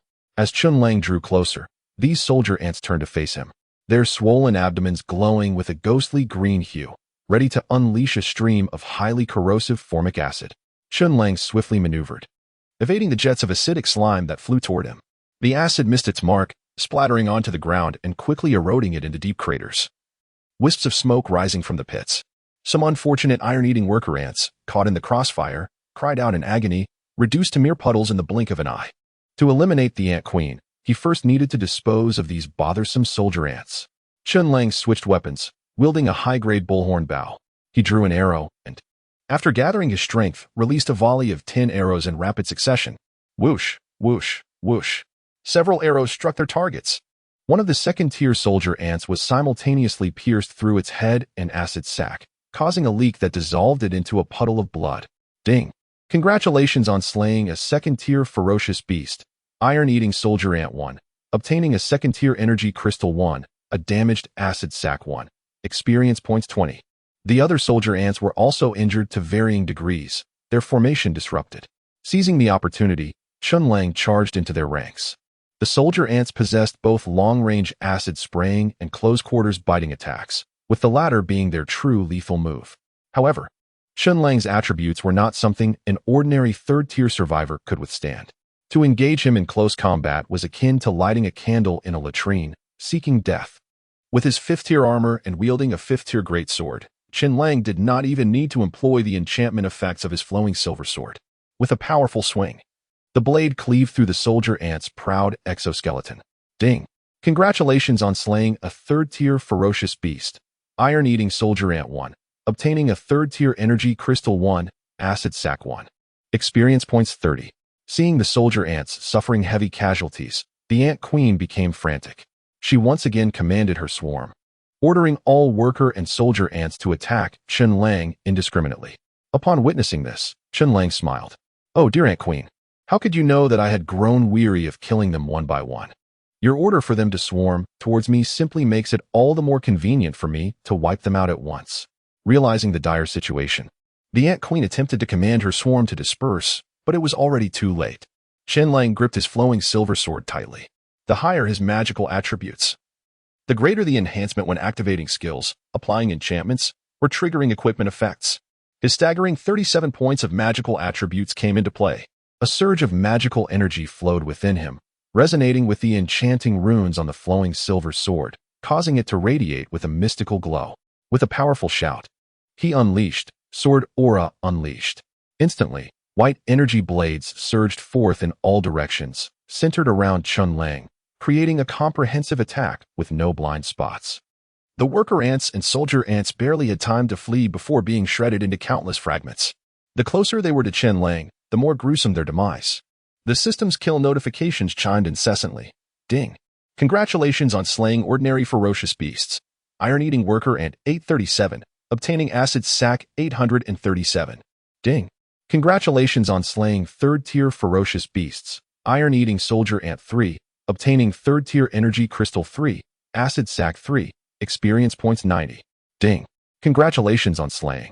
As the sword aura gradually subsided, the runes on the flowing silver sword dimmed, entering a cooldown period before it could be activated again.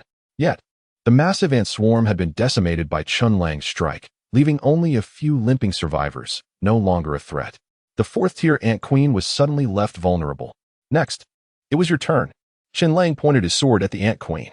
Filled with fear and rage, she emitted a deafening shriek, thrashing in desperation. In a dramatic display, she severed the 5-meter-long abdomen she used for laying eggs, transforming into a more streamlined form. Her foremost appendages morphed into exaggerated, razor-sharp scythes. She no longer resembled an ant, but rather a fearsome mantis. Had she summoned all her strength? It mattered not. Her fate was sealed. Chen Lang's singular thought was to fight, to revel in the battle. Thus, even in the face of the fourth-tier Ant Queen, he boldly raised his sword to engage. The flowing silver sword lunged towards the Ant Queen's head. The Ant Queen, filled with hatred for Chen Lang, brandished her scythe-like forelimbs, aiming to dismember him. Clang! Clang! The Ant Queen's scythes crossed to parry Chen Lang's thrust, producing a sharp, clattering sound. Yet, the fifth-tier flowing silver sword proved sharper. After a brief standoff, the Ant Queen was horrified to see her scythes chipped and damaged. In fear, she hastily retreated, bending her abdomen forward to unleash a more potent stream of corrosive acid. But Chen Lang, fueled by fury, charged forward without flinching, knowing full well that the acid could not breach the defenses of his flowing silver armor. High offense and high defense were the order of the day. All he needed was to attack relentlessly, while the Ant Queen had much more to consider. Upon realizing that neither her scythe attacks nor the acid sprays could harm Chen Lang, the Ant Queen finally understood the meaning of despair. Chen Lang, undeterred, closed the distance between them. The runes on his flowing silver sword had cooled down, and a new wave of sword aura unleashed was primed for action. Without hesitation, he gripped the hilt firmly, gathering strength. The Ant Queen, having experienced the devastating power of Chen Lang's sword aura that obliterated her carefully cultivated swarm in one fell swoop, knew that if this strike landed on her, her demise was inevitable. In her moment of desperation, the Ant Queen resolved to make a final, desperate charge at Chen Lang. Unleashing the formidable skill of the giant jaw bite, it seemed to convey a sentiment of mutual destruction. I am destined to perish, and you shall not escape either. Let us both meet our end. Yet, the onslaught failed to breach the defenses of the silver armor. Meanwhile, Chen Lang had already gathered his strength. Instead of unleashing a scattered wave of sword energy, he concentrated all his power into a singular, colossal arc of white sword energy, measuring approximately a yard in size.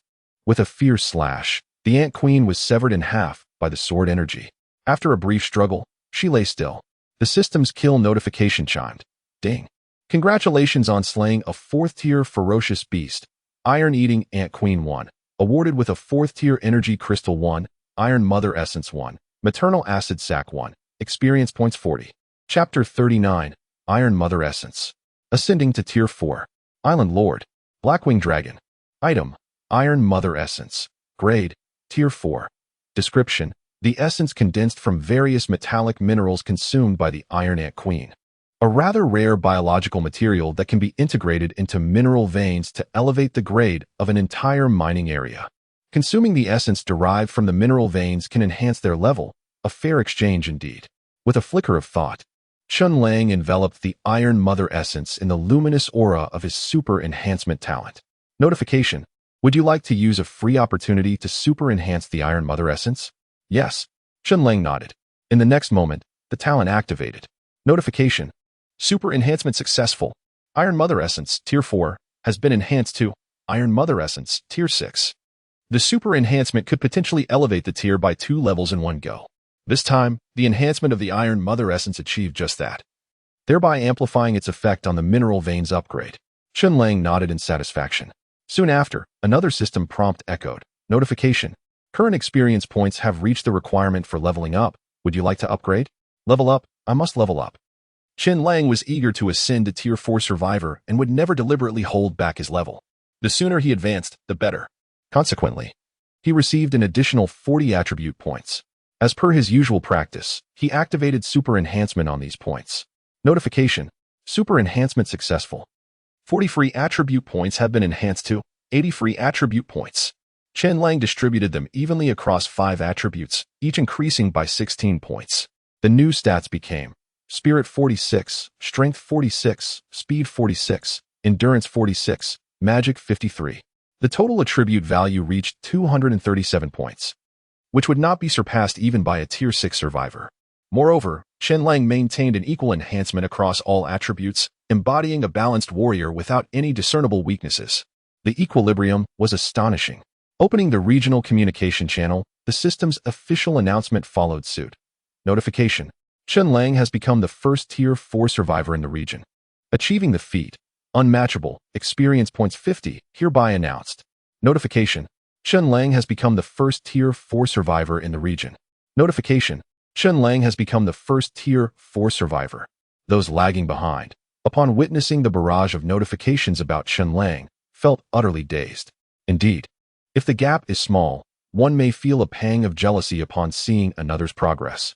However, when the disparity is vast, envy transforms into admiration, for it becomes evident that surpassing such a figure is an unattainable dream. Survivors like Lu Rinjia, who ranked among the top, felt a surge of urgency as they watched Chen Lang lead the way, leaving them far behind as the first to break through to Tier 4. Song Shuren, Tier 4. I have just broken through to Tier 3. Let's work hard. We must not let Chen Lang leave us in the dust. Lu Rinjia, 666. Chen Lang, I have also broken through to Tier 3. Shall we gather with Meng Dashuan and the others to finish exploring the treasure map we found last time? Chen Lang replied, sure, arrange a time, and I will see if I'm free. He then exited the chat channel and checked his experience bar. Each time a survivor level was raised, the required experience doubled, increasing from 100 to 200, then to 400 and 800. Now, moving from Tier 4 to Tier 5 required a staggering 1,600 experience points. The current progress was 345,1600. Moreover, as levels increased, the means of acquiring experience underwent a transformation. As the survivor level rises, the difficulty of gaining experience increases. Killing first-tier and ordinary beasts will no longer yield experience points, although loot drops remain unaffected. Upon receiving this system notification, Chen Lang rolled his eyes. I initially thought I could farm first-tier beasts en masse for experience, akin to the rapid gains from the earlier ant swarm. But it seems you've closed off that avenue for me, haven't you? Well then, I concede your prowess. Chen Lang extended a dismissive middle finger towards the system's mechanism that had effectively increased the experience required for leveling up after reaching Tier 4. He then began to scour the underground cavern occupied by the ant swarm. During the battle with the ants, he had noticed a considerable stash of ores dug up by worker ants, likely stored as reserves for their colony. With the ant swarm annihilated, these reserves had now become his spoils. Holding a torch, Chen Lang searched through the dimly lit underground cavern. After a thorough rummage, he indeed struck gold. No wonder the Ant Queen had ascended to Tier 4. She had commanded the swarm to nearly exhaust this artificially excavated mining tunnel. He uncovered 547 chunks of iron, 213 chunks of copper, 986 pieces of coal, 234 pieces of lapis lazuli, and 71 gold ingots. Just the ores hoarded as reserves amounted to such a significant yield. One could only wonder how much the Ant Queen had consumed to condense the Iron Mother essence. Ha ha ha, now all this is mine. Chen Lang packed all these minerals into his enlarged backpack, which had expanded by 40 slots following his ascension to Tier 4. He left the underground cavern with a sense of nonchalance, emerging from the artificial mining tunnel back onto the forested surface of Island 9527. Having ascended to Tier 4 Survivor, Chen Lang resolved not to linger any longer. With my current strength, I stand a fair chance against the Island Lord. Defeating the boss will grant me dominion over this Island 9527, transforming it into my territory. From that point on, I would have ample time to seek out various resources on the island. Thus, with a decisive clap of his hands, he set out to locate the Island Lord. Island 9527 was expansive, significantly larger than the 2887 island he was bound to, and its terrain was decidedly more intricate. Chen Lang initially believed that finding the Island Lord would not be an easy task. However, upon exiting the forest and entering the arid expanse of the desert on the other side of the island, he soon discovered a cave nestled within a cliff.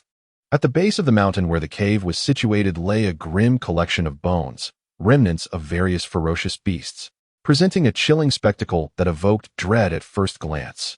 Crucially, as Chen Lang spotted the cave, a deep, commanding roar resonated from within. It seemed that the master of the cave had sensed the powerful aura emanating from Chen Lang. A massive, pitch-black silhouette suddenly burst forth from the cave. With fierce eyes, sharp claws, and grand wings that seemed capable of eclipsing the sun, it was none other than a colossal black western dragon. Are you the lord of this island? Chen Lang gazed up at the dark dragon above, undaunted, filled with a fervent desire to engage in battle. Beast, Blackwing Dragon, Level, Tier 5, Description, a terrifying dragon infused with dark magical power, with expansive and sharp dual wings. It can unleash the fiery breath of a dragon, exuding an indomitable spirit, truly deserving of its status as a formidable sovereign. Skills, Black Dragon Breath, Fiery Dragon Twister. Dark Dragon Inferno, Dragon's Dominance. Chapter 40. Not dead yet? Roar. The black-winged demon dragon circled ominously above the desolate expanse. It offered no response to Chen Lang's inquiries. However, its thunderous roar, imbued with the formidable aura of dragonkind, unmistakably conveyed its disdain for an intruder like Chen Lang. Trespassing upon its domain, the black-winged demon dragon had only two options: either succumb to the intruder's might or annihilate the intruder. Thus, without a moment's hesitation, the black-winged demon dragon launched the first strike. The dragon's oppressive aura surged forth, saturating the vicinity with an overwhelming presence. For lesser beasts, such a display would render them powerless, trembling with fear, unable to harness their full potential. Yet, Chen Lang was an exception. As a human, he was not subject to the same terror, and having recently ascended to the 4th tier after vanquishing a 4th-tier ant queen, he stood merely one tier below the 5th-tier black-winged demon dragon. Thus, it was difficult to determine who held the advantage in attributes. Consequently, the dragon's menacing aura failed to affect Chen Lang, and his combat prowess remained unscathed. Instead, the oppressive force ignited a fire of fury within him. How dare it attempt to intimidate me? With resolve, Chen Lang retrieved his advanced horn bow from his backpack, knocking an arrow and drawing back the string. He unleashed a swift shot towards the sky, aimed directly at the black-winged demon dragon. Roar! The dragon dismissed the attack with contempt, swatting the arrow aside effortlessly with its powerful tail, shattering it into fragments. Then, with a powerful beat of its wings, it swooped down from the heavens, its maw agape, ready to engulf a cow whole. A searing breath surged from its throat, and in the next instant, a deep purple fireball erupted forth from its jaws. The dragon's assault was not something a 4th-tier ant queen could withstand. Thus, Chen Lang swiftly evaded, the fireball detonating nearby. Boom! Flames soared skyward, smoke billowing around him as a dark crater formed in the ground. Had he been struck, even with his silver flow armor, he would have found it difficult to emerge unscathed. He needed to take the initiative and regain control. Therefore, Chen Lang sprang into action, his legs propelling him with extraordinary force against the ground, cracking the surface of the desert beneath him. He soared into the air like a released arrow, colliding with the descending black-winged demon dragon. Sword energy surged forth. The silver flow sword materialized in his grasp, its enchanted runes glowing with a mystical luminescence. With a fierce swing, he unleashed a massive wave of white energy, hurtling straight towards the dragon's face. The black-winged demon dragon quickly shifted from offense to defense, its massive claws, larger than a small cottage, shattering the sword energy.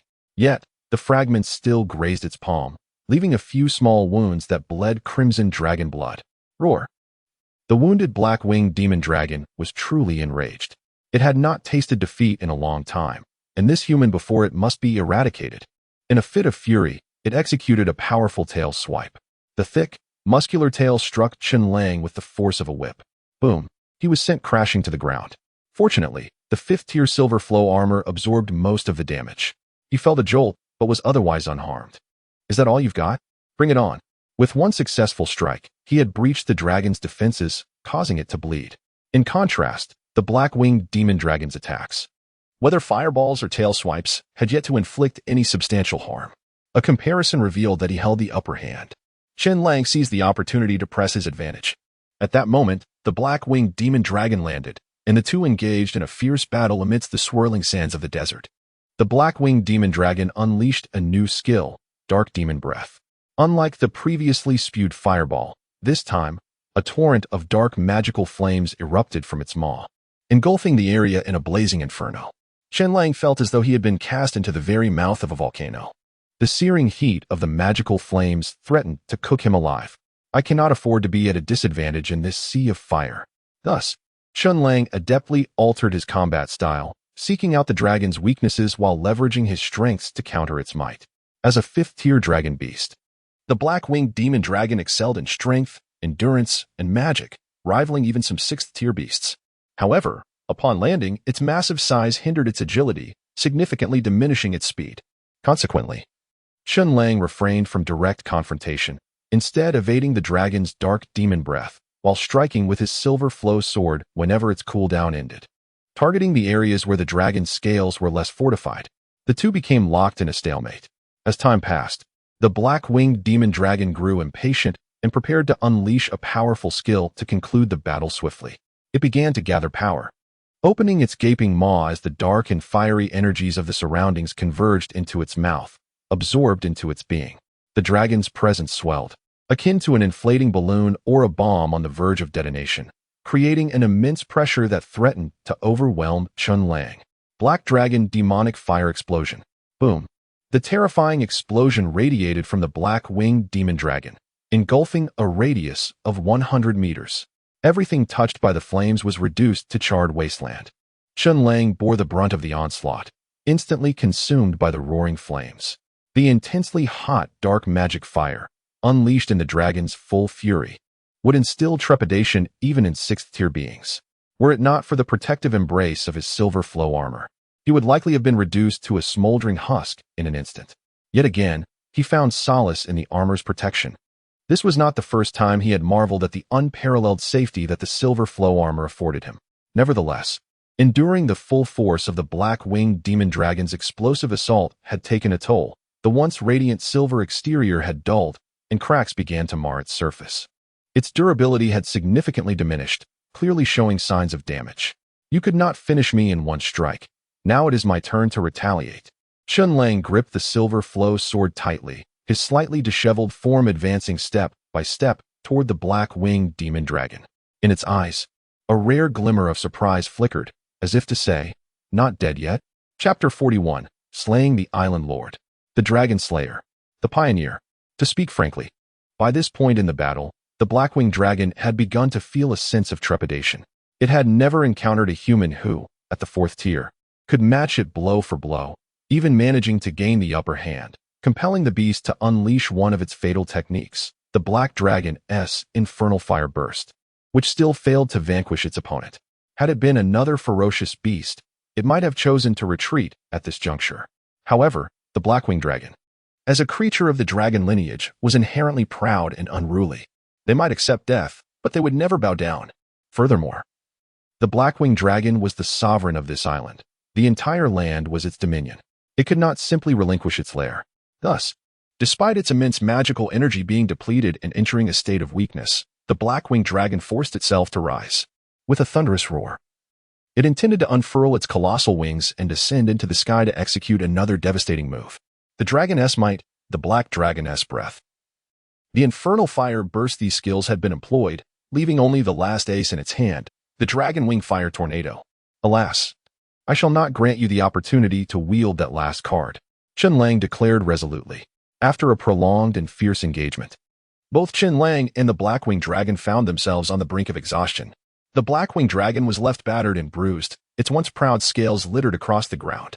Chen Lang recognized this moment as his chance to strike while the beast was vulnerable. He dashed forward, his speed astonishing, and in an instant, he was upon the Blackwing Dragon. The shimmering blade of his flowing silver longsword glinted ominously, channeling all his strength. The razor-sharp edge cut through the dragon's scales and plunged deep into its abdomen. The Blackwing Dragon let out a piercing wail, blood gushing from its maw. The energy it had been gathering for the dragon wing fire tornado was abruptly disrupted, causing chaos within its body. In agony, it writhed, attempting to extract the flowing silver sword embedded within it, but it was too late. While the formidable dragon scales provided a defense against external attacks, there was no such protection within its body. The moment my sword pierced your flesh, your fate was sealed. With unwavering determination, Chen Lang gripped the hilt of his sword tightly. With a magical attribute of 53 points, his sword aura, though only 4th tier, could unleash a destructive force akin to that of a 5th-tier being. Sword aura unleashed. Chen Lang bellowed. Waves of white energy surged forth from the blade, wreaking havoc throughout the Blackwing Dragon's interior. In mere moments, its vital organs were reduced to a gruesome pulp, shredded and torn asunder.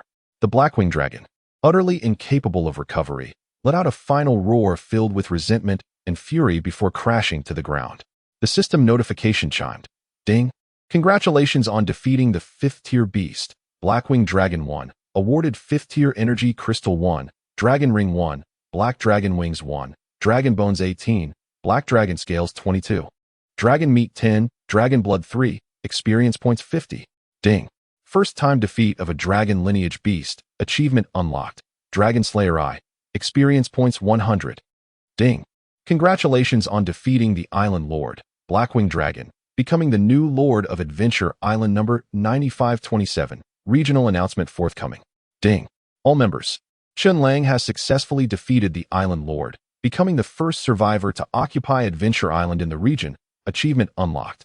Pioneer I. Experience points 100. Ding! All members.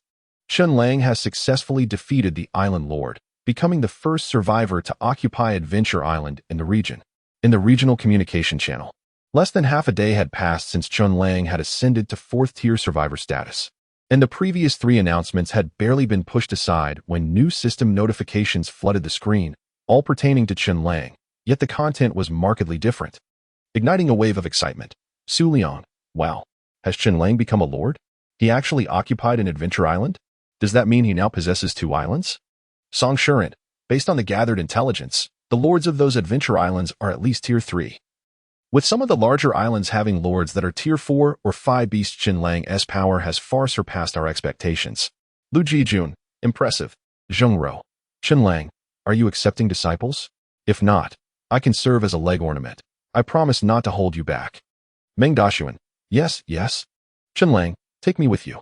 Weren't we previously in a party searching for treasure? Chen Lang merely glanced at the communication channel before diverting his focus elsewhere. He had an abundance of spoils to assess and organize. First and foremost were the drops from the 5th-tier Blackwing Dragon. Defeating monsters of 1st tier and above guarantees the acquisition of a corresponding energy crystal. 1 5th-tier energy crystal is equivalent to 10 4th-tier crystals, 100 3rd tier, 1,000 2nd tier, and 10,000 1st tier. This single victory had nearly multiplied Chen Lang's total energy crystals tenfold. All his aspirations for enchantment enhancements, activating energy crystal defenses, and exchanging for super enhancement attempts were now well within reach. While the wealthy enjoy financial freedom, Chen Lang had momentarily attained a form of energy crystal liberty. In addition to the energy crystals, the Blackwing Dragon had also yielded black dragon wings, black dragon scales, dragon bones, dragon meat, and dragon blood among other valuable materials. The black dragon wings and scales could be crafted into gear, while dragon meat was a sumptuous feast. Dragon bones could be fashioned into equipment or ground into bone powder, boasting superior nurturing effects compared to ordinary skeletons or beast bones. Dragon blood served as an excellent ingredient for potion brewing. The Blackwing Dragon was a veritable treasure trove. Moreover, this time, he had also remarkably obtained a finished piece of equipment, the Dragon Ring. Equipment, Dragon Ring, grade, 5th tier. Description, a piece of jewelry crafted from the heart and sinews of a dragon, possessing active skills and various passive effects. Active skill, Dragon Might, upon activation, releases dragon pressure, imposing suppression, intimidation, and dispersal effects on beasts of Tier 5 and below. Passive skill, Strength Amplification, upon wearing. The user's strength, endurance, and magical attributes are each enhanced by 3 points. Chapter 42, The Dragon Egg. Blood Oath of Mastery. The Dark Absolute Black King Dragon. Inherently exuding an aura of authority, the reward derived from vanquishing a 5th-tier dragon beast was indeed remarkable. Chen Lang found himself thoroughly pleased with the magic dragon ring. Yet, he sensed the potential for further enhancement. With 2 opportunities for super enhancement remaining, he focused his thoughts. Beep. Would you like to utilize a free opportunity to super enhance the magic dragon ring? Yes, Chen Lang affirmed with a nod. Thus, the magic dragon ring nestled in his palm became enveloped in radiant light. Beep. Super enhancement successful. Magic dragon ring, Tier 5, has been upgraded to Magic Dragon Ring, Tier 6. Upon its ascension, the magic dragon ring transformed into a more opulent form. Its material now a muted white bone, adorned with a miniature obsidian dragon head embedded at its apex. In terms of attributes, the active skill Dragon Might saw its pressure effect elevated to a 6th tier, while the additional property enhancement increased to 6 points, effectively doubling its previous augmentation. Donning the newly upgraded magic dragon ring, Chen Lang observed the alterations in his attribute panel. Mentality 45, Strength 51, Speed 45, Stamina 51. Magic 59. Aside from mentality and speed, the remaining 3 attributes had all surpassed the 50-point threshold, marking a significant advancement in his overall prowess. Reflecting upon his earlier dominance in mental prowess, he noted with a hint of concern that it had now become one of his lesser attributes, alongside speed. It seems I must find ways to bolster my mental strength, he mused softly. With renewed determination, he cast his gaze over the expanse of Island 9527. As the island's lord, he possessed a unique ability, Goddess Perspective. This allowed him to detach his vision from his own being, akin to maneuvering a drone, granting him a lofty view of the entire island. The various resources present would be compiled into data, enabling Chen Lang to access it at will. Among the myriad of resource data, one particular item captivated his attention, a dragon egg nestled within a cliff. Through his aerial perspective, he discerned the presence of a dragon egg within the cavern inhabited by the black-winged demon dragon. Without hesitation, he scaled the cliff and entered the cave. As the lair of the black-winged demon dragon, the cavern was notably spacious, with numerous beast carcasses strewn about, remnants of the dragon's recent hunts. At the cave's deepest recess, he discovered a nest resembling that of a bird, within which lay a dragon egg the size of a human. Item: Black-winged demon dragon egg. Grade: Tier 5. Description: encasing a developing black-winged demon dragon embryo. Once mature, it possesses strength ranging from Tier 5 to Tier 7. Supplement 1. Blood can be used to establish mastery while the dragon is still in its egg. Supplement 2. The hatching of the embryo requires substantial energy, typically provided by the mother. Without this energy, the embryo risks failure and demise. Timely energy supplementation is necessary, such as providing energy crystals. Gazing at the massive obsidian egg, Chen Lang felt a surge of excitement. Though the adult black-winged demon dragon is fiercely untamable, the juvenile is different. If I establish a blood bond and nurture it from infancy, it will heed my commands once fully grown. The prospect of having a majestic black dragon steed is exhilarating. Riding a dragon is akin to piloting a mecha or transforming into a superhero, an irresistible allure for any man. Without delay, he pricked his fingertip with the tip of his silver sword, allowing his blood to drip onto the dark dragon egg. The blood was swiftly absorbed, merging with the unhatched embryo within. In an inexplicable manner, Chen Lang felt a connection forming, akin to that of a sovereign to a subordinate. As long as the embryo hatched successfully, it would recognize him as its master, granting him a formidable black dragon mount. However, the black-winged demon dragon was not his ultimate aspiration. He desired a steed of even greater potential. Thus, he resolutely decided to use his final free super enhancement opportunity for the day. Beep. Would you like to utilize a free opportunity to super enhance the black-winged demon dragon egg? Beep. Super enhancement successful. Black-winged demon dragon egg has been upgraded to Dark Absolute Black King Dragon Egg. Item: Dark Absolute Black King Dragon Egg. Grade: Tier 7. Description: born from the abyssal depths. The world-destroying demon dragon lineage possesses formidable annihilation power even in its juvenile stage, and its adult form wields terrifying destructive capabilities. What a remarkable evolution! Chen Lang gasped in awe as he beheld the egg, now significantly larger, with an even harder obsidian shell adorned with dark red patterns. His eyes sparkled with delight at this unexpected boon. However, the upgraded egg demanded a greater energy supply.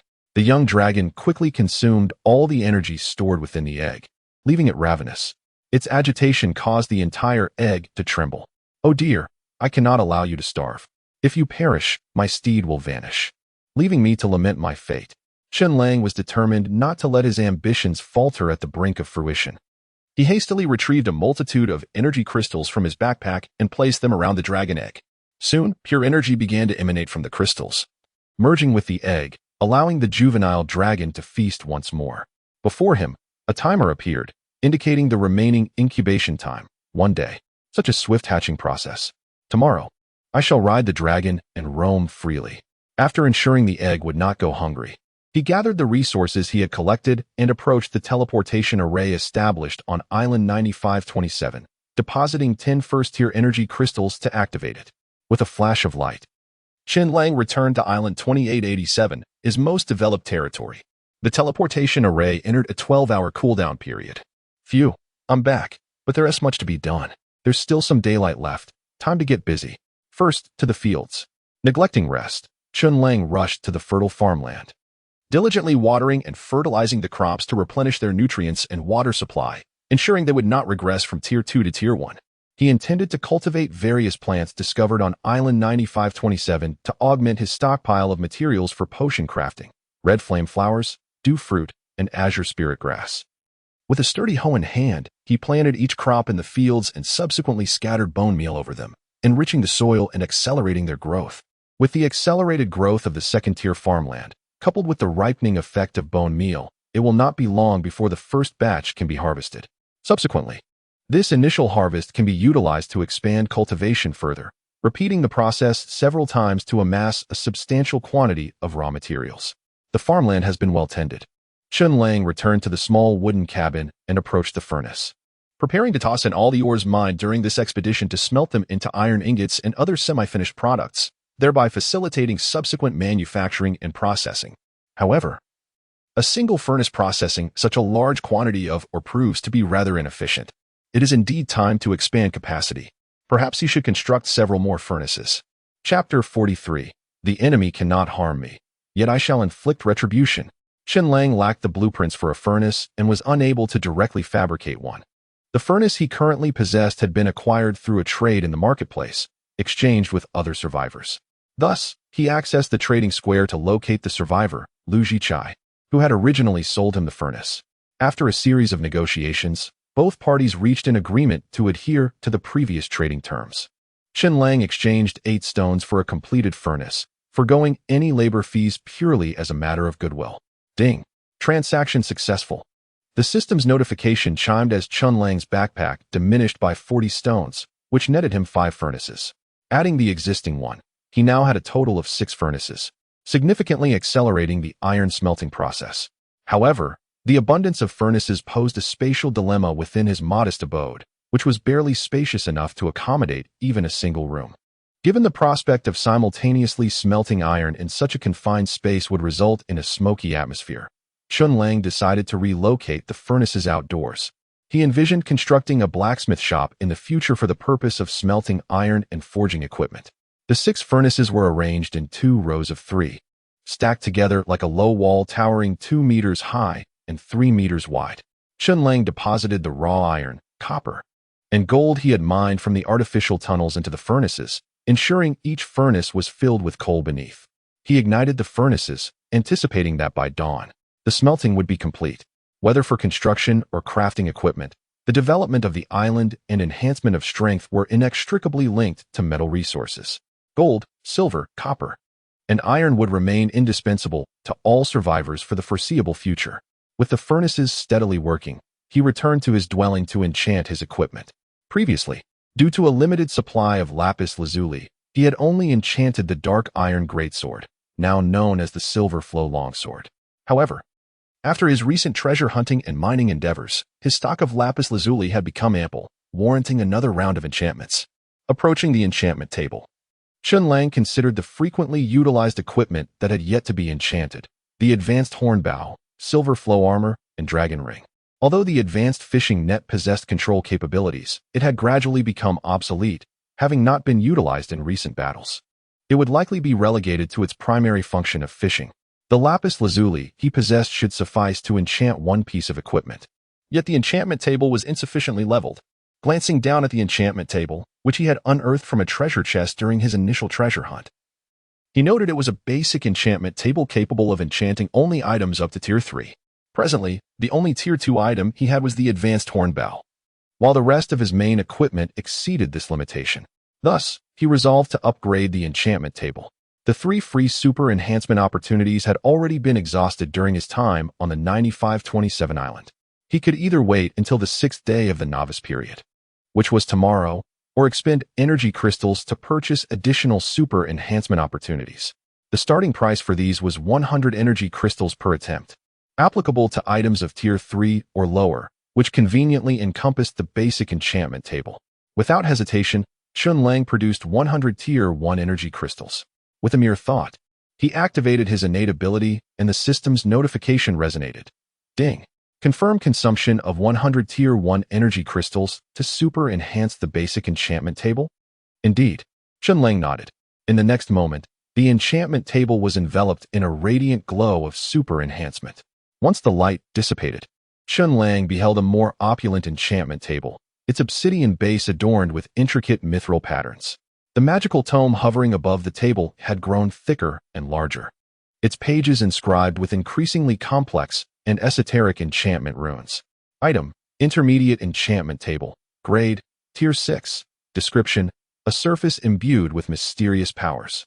Consuming energy crystals and lapis lazuli can invoke a resonance with the enchantment table to bestow enchantments upon equipment. Supplement: enchantment item level range is Tier 1 to 6. This will suffice. Chen Lang mused with satisfaction. He then removed the silver flow armor, transforming it back into a silvery liquid, and placed it upon the enchantment table. Concurrently, he added 100 pieces of lapis lazuli and 500 energy crystals, the requisite materials for activating the intermediate enchantment table. As the enchantment table activated, the energy crystals and lapis lazuli were absorbed, morphing into waves of enchanting light that surged into the mystical tome. The pages began to flip, and mysterious runes leapt from the pages, transmuting into a language comprehensible to Chen Lang. 3 enchantment effects materialized before his eyes. Durability: increases wear resistance, extending the item's lifespan. Tier 3 enchantment. Defense: provides an additional boost to equipment defense. Tier 6 enchantment. Thorns: when attacked, returns 30% of the damage received to the attacker, applicable to attackers of Tier 5 or lower. Tier 5 enchantment. Upon first glance, Chen Lang promptly dismissed the durability enchantment. Although the silver flow armor had sustained some damage during the battle with the Blackwing Dragon, it could easily be restored to its original condition, thereby replenishing its durability. Thus, the durability enchantment held little importance. The true dilemma lay between the defense and thorns enchantments. Opting for the defense enchantment would elevate the silver flow armor's defensive capabilities to Tier 6. Conversely, the thorns enchantment represented an elegant form of retaliation, allowing him to inflict damage back upon his foes. Ultimately, which should he choose? After a moment of contemplation, Chen Lang made his decision. I choose the thorns enchantment. The thorns rune soared from the pages and melded into the liquid silver form of the silver flow armor, imbuing it with a magical luminescence. Chen Lang then activated his ability once more, producing the Tier 5 energy crystal obtained from the Blackwing Dragon's defeat, transmuting it into a staggering 10,000 Tier 1 energy crystals. Ding! Confirm consumption of 10,000 energy crystals to super enhance the Thorns enchantment. Ding! Super enhancement successful. Thorns enchantment, Tier 5, has been enhanced to Hardened Thorns enchantment, Tier 7. Hardened Thorns provides an additional boost to equipment defense. When attacked, returns 50% of the damage received to the attacker, applicable to attackers of Tier 7 or lower. The Hardened Thorns enchantment is essentially an upgraded amalgamation of the Thorns and defense enchantments. With this enhancement, The Silver Flow armor now boasted Tier 7 defensive capabilities while also retaliating against attacks from Tier 7 or lower. Clad in this armor, Chen Lang transformed into a formidable armored warrior, not only impervious to damage but also capable of striking back with vengeance. Ha ha ha. In the future, not only will my enemies be unable to harm me, but they will also suffer damage in return. Just thinking about it is exhilarating. Ha ha ha. Chen Lang donned his flowing silver armor. The sound of cheerful laughter resonated in the little cabin for a long time. Chapter 44. Tier 7 Equipment. The Black-Scale Dragon Armor. After applying an enchantment to the flowing silver armor, Chen Lang retrieved several pieces of black dragon scale armor from his backpack, which he had obtained by vanquishing the Blackwing Demon Dragon. The defensive capabilities of these scales were indisputable.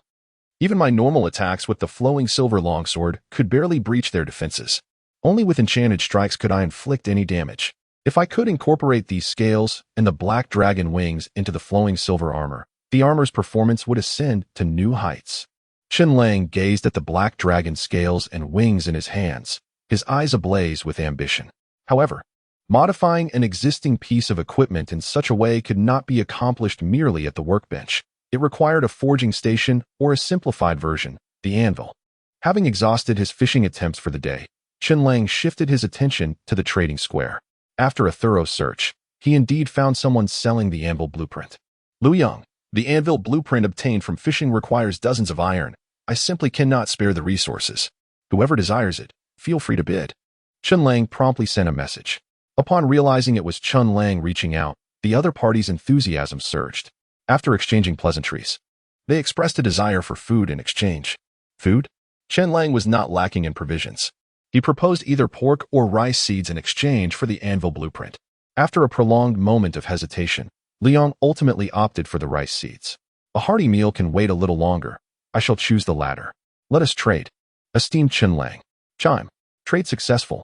The system notification rang out, and an anvil blueprint appeared in Chen Lang's backpack. Item: Anvil blueprint. Type: Production blueprint, repeatable. Grade: Ordinary. Description: Gather the required materials and place them on the blueprint to automatically synthesize the finished product. Required materials: Iron blocks X3, iron ingots X4. The anvil could be considered one of the tools that consumed the most iron in the early stages, even more so than a complete set of iron armor. It was a conundrum. Those who looked down upon it could not afford it, and those who desired it lacked the means, creating a stalemate. Only survivors like Chen Lang, with a pressing need to upgrade their equipment, would go to such lengths. Moreover, for Chen Lang, who possessed both artificial and natural mining veins, the iron resources required to craft an anvil were negligible. He stored the blueprint at the workbench and then made his way to the furnace wall. Thanks to the operation of 6 furnaces refining iron simultaneously, dozens of iron ingots had already been produced during this time. Chen Lang returned to his abode with the iron ingots and directly synthesized 3 iron blocks at the workbench, leaving him with 4 iron ingots. He placed these materials on the single-use blueprint. Chime. Manufacturing successful. Obtained item: Anvil X1. Item: Anvil, grade, ordinary. Description: A simplified forging tool derived from the forging station, used for repairing or upgrading weapons and equipment. Note: The level cap for repaired or upgraded equipment must be less than or equal to Tier 3. If exceeded, the anvil will be used beyond its capacity and will be rendered useless afterward. Exceeding the limit would result in disposal. It mattered not. The anvil could be recreated, and iron was abundant. Chen Lang waved his hand dismissively. Once more, he removed the flowing silver armor and placed it alongside the black dragon scales on the anvil. Chime. Confirm use of black dragon scales and black dragon wings to repair and upgrade flowing silver armor? Yes. Chen Lang nodded. Chime. Anvil used beyond its capacity. Now rendered useless. Chime. Repair and upgrade successful. Obtain Tier 7 equipment. Black Scale Dragon Armor. Equipment: Black Scale Dragon Armor, Enchanted. Grade: Tier 7. Description: Upgraded from the fusion of the flowing silver armor, black dragon wings, and black dragon scales. It can switch between a retracted state and a defensive state, and can also unfurl the black dragon wings on the back to enable brief flight at the cost of stamina. Note: Has been imbued with a Tier 7 Hard Thorn enchantment. When attacked, 50 of the damage received is returned to the attacker, provided that the attacker and Oppo's S level does not exceed Tier 7. Donning the black scale dragon armor transformed Chen Lang's presence entirely. If the previous flowing silver armor resembled that of a noble medieval knight, then now, clad in the sleek, dark dragon scale armor with the ability to unfurl magical dragon wings, Chen Lang embodied the imposing aura of a demon lord. As time flowed, the 5th day gradually came to a close with the setting sun. Awakening at dawn, it was now the 6th day of the novice protection period. Chen Lang wore the black scale dragon armor for a full 24 hours. Like the flowing silver armor before, he maintained a retracted state in normal circumstances, seamlessly transitioning into a complete set of sleek black attire, sharp and stylish. Upon encountering combat, he would unleash his full defensive posture, transforming into a humanoid demon lord. What was the first order of business upon waking? To head to the port for fishing. With fishing rod in hand, Chen Lang arrived at the port to undertake his daily routine, 5 fishing opportunities. Fishing at the port reduced the likelihood of aerial assaults and enhanced treasure chest drop rates. Today, despite experiencing 1 rare instance of a dry catch, the remaining 4 attempts yielded bountiful rewards. 4 treasure chests appeared before him, the least of which was a Tier 2 bronze chest, accompanied by 2 Tier 3 silver chests, and, for the first time, a Tier 4 gold chest. Although he had 1 empty catch, the Tier 4 gold chest, with only a 10 chance of being hooked, was now in his possession. Today was indeed fortuitous. Chen Lang regarded the 4 treasure chests lined up neatly on the wooden dock at the port, his admiration palpable. Without hesitation, he commenced the treasure chest opening. Chime. Bronze chest X1, opening successful. Obtained building, fertile farmland X1. Grade, Tier 2. Description, carefully cultivated farmland with rich soil, allowing crops of Tier 2 and below to grow rapidly. Note 1. Multiple cycles of planting require replenishment of nutrients and water, otherwise, the farmland may become barren. Dropping from Tier 2 to a lower grade. Note 2. Can be extracted from the backpack and placed at a designated location with a single click, but cannot be relocated afterward. Choose the placement site wisely. Another piece of Tier 2 farmland? Excellent. This adds another structure, and crucially, it allows for increased crop production. The existing farmland was already fully planted. Food is paramount for survival. For survivors, farmland serves the dual purpose of cultivating food and growing precious resources like the red flame flower, making its abundance truly beneficial. He continued to open the chests. Chime. Silver chest X2, opening successful. Obtained item, basic forging station X1. Obtained supplies, Tier 3 energy crystal X1, lapis lazuli X100. Both the basic forging station and the energy crystals, along with the lapis lazuli, were more or less useful. Chen Lang stored these rewards in his backpack. Then, he opened the 4th and most substantial treasure chest. Chapter 45, The Fiery Sandstorm Crossbow. The farmer. The dragon egg is about to hatch. Ding. 1 golden treasure chest, successfully opened. Acquired equipment. Sandstorm crossbow X1. Equipment. Sandstorm crossbow. Grade, Tier 4. Description. A long-range weapon of earth attribute crafted primarily from molten crystal sand, soaked in dragon's blood for 49 days. Wow. A golden legend. Opening the chest yielded a Tier 4 crossbow. Chen Lang was elated. With this, his high-grade hornbow could gracefully retire to the sidelines. He eagerly grasped the sandstorm crossbow, its rugged yet exquisite design exuding a warm brown hue, adorned with fiery orange gemstones that radiated a searing aura. He immediately activated his innate ability. Ding. Confirming the use of 1 free opportunity, super enhanced sandstorm crossbow? Yes. Chen Lang nodded. The sandstorm crossbow was instantly enveloped in the brilliance of his talent. Ding. Enhancement successful. Sandstorm crossbow has been upgraded to Fiery Sandstorm Crossbow. Equipment. Fiery Sandstorm Crossbow. Grade, Tier 6. Description. An upgraded version of the Sandstorm Crossbow infused with a molten core, possessing dual fire and earth attributes, significantly enhancing its power and equipped with multiple skills. Skills. Sandstorm Arrow Rain. 1 arrow splits and replicates into a storm of arrows, causing area damage like a howling sandstorm. Skill. Lava Arrow after drawing the bowstring to charge. It fires a molten arrow that guarantees critical damage and applies a continuous burning effect. The super enhanced Fiery Sandstorm Crossbow transformed from a singular earth attribute into one of dual fire and earth attributes, additionally acquiring 2 new skills. It was a splendid augmentation to its original capabilities. Now, with the black scale dragon armor for defense and the Fiery Sandstorm Crossbow for range combat, The once prized Tier 5 silver longsword was relegated to the status of a low-tier weapon desperately in need of an upgrade. Observing other survivors in the communication channel, who celebrated the acquisition of a mere Tier 3 equipment as if it were a family heirloom, Chen Lang chuckled and shook his head.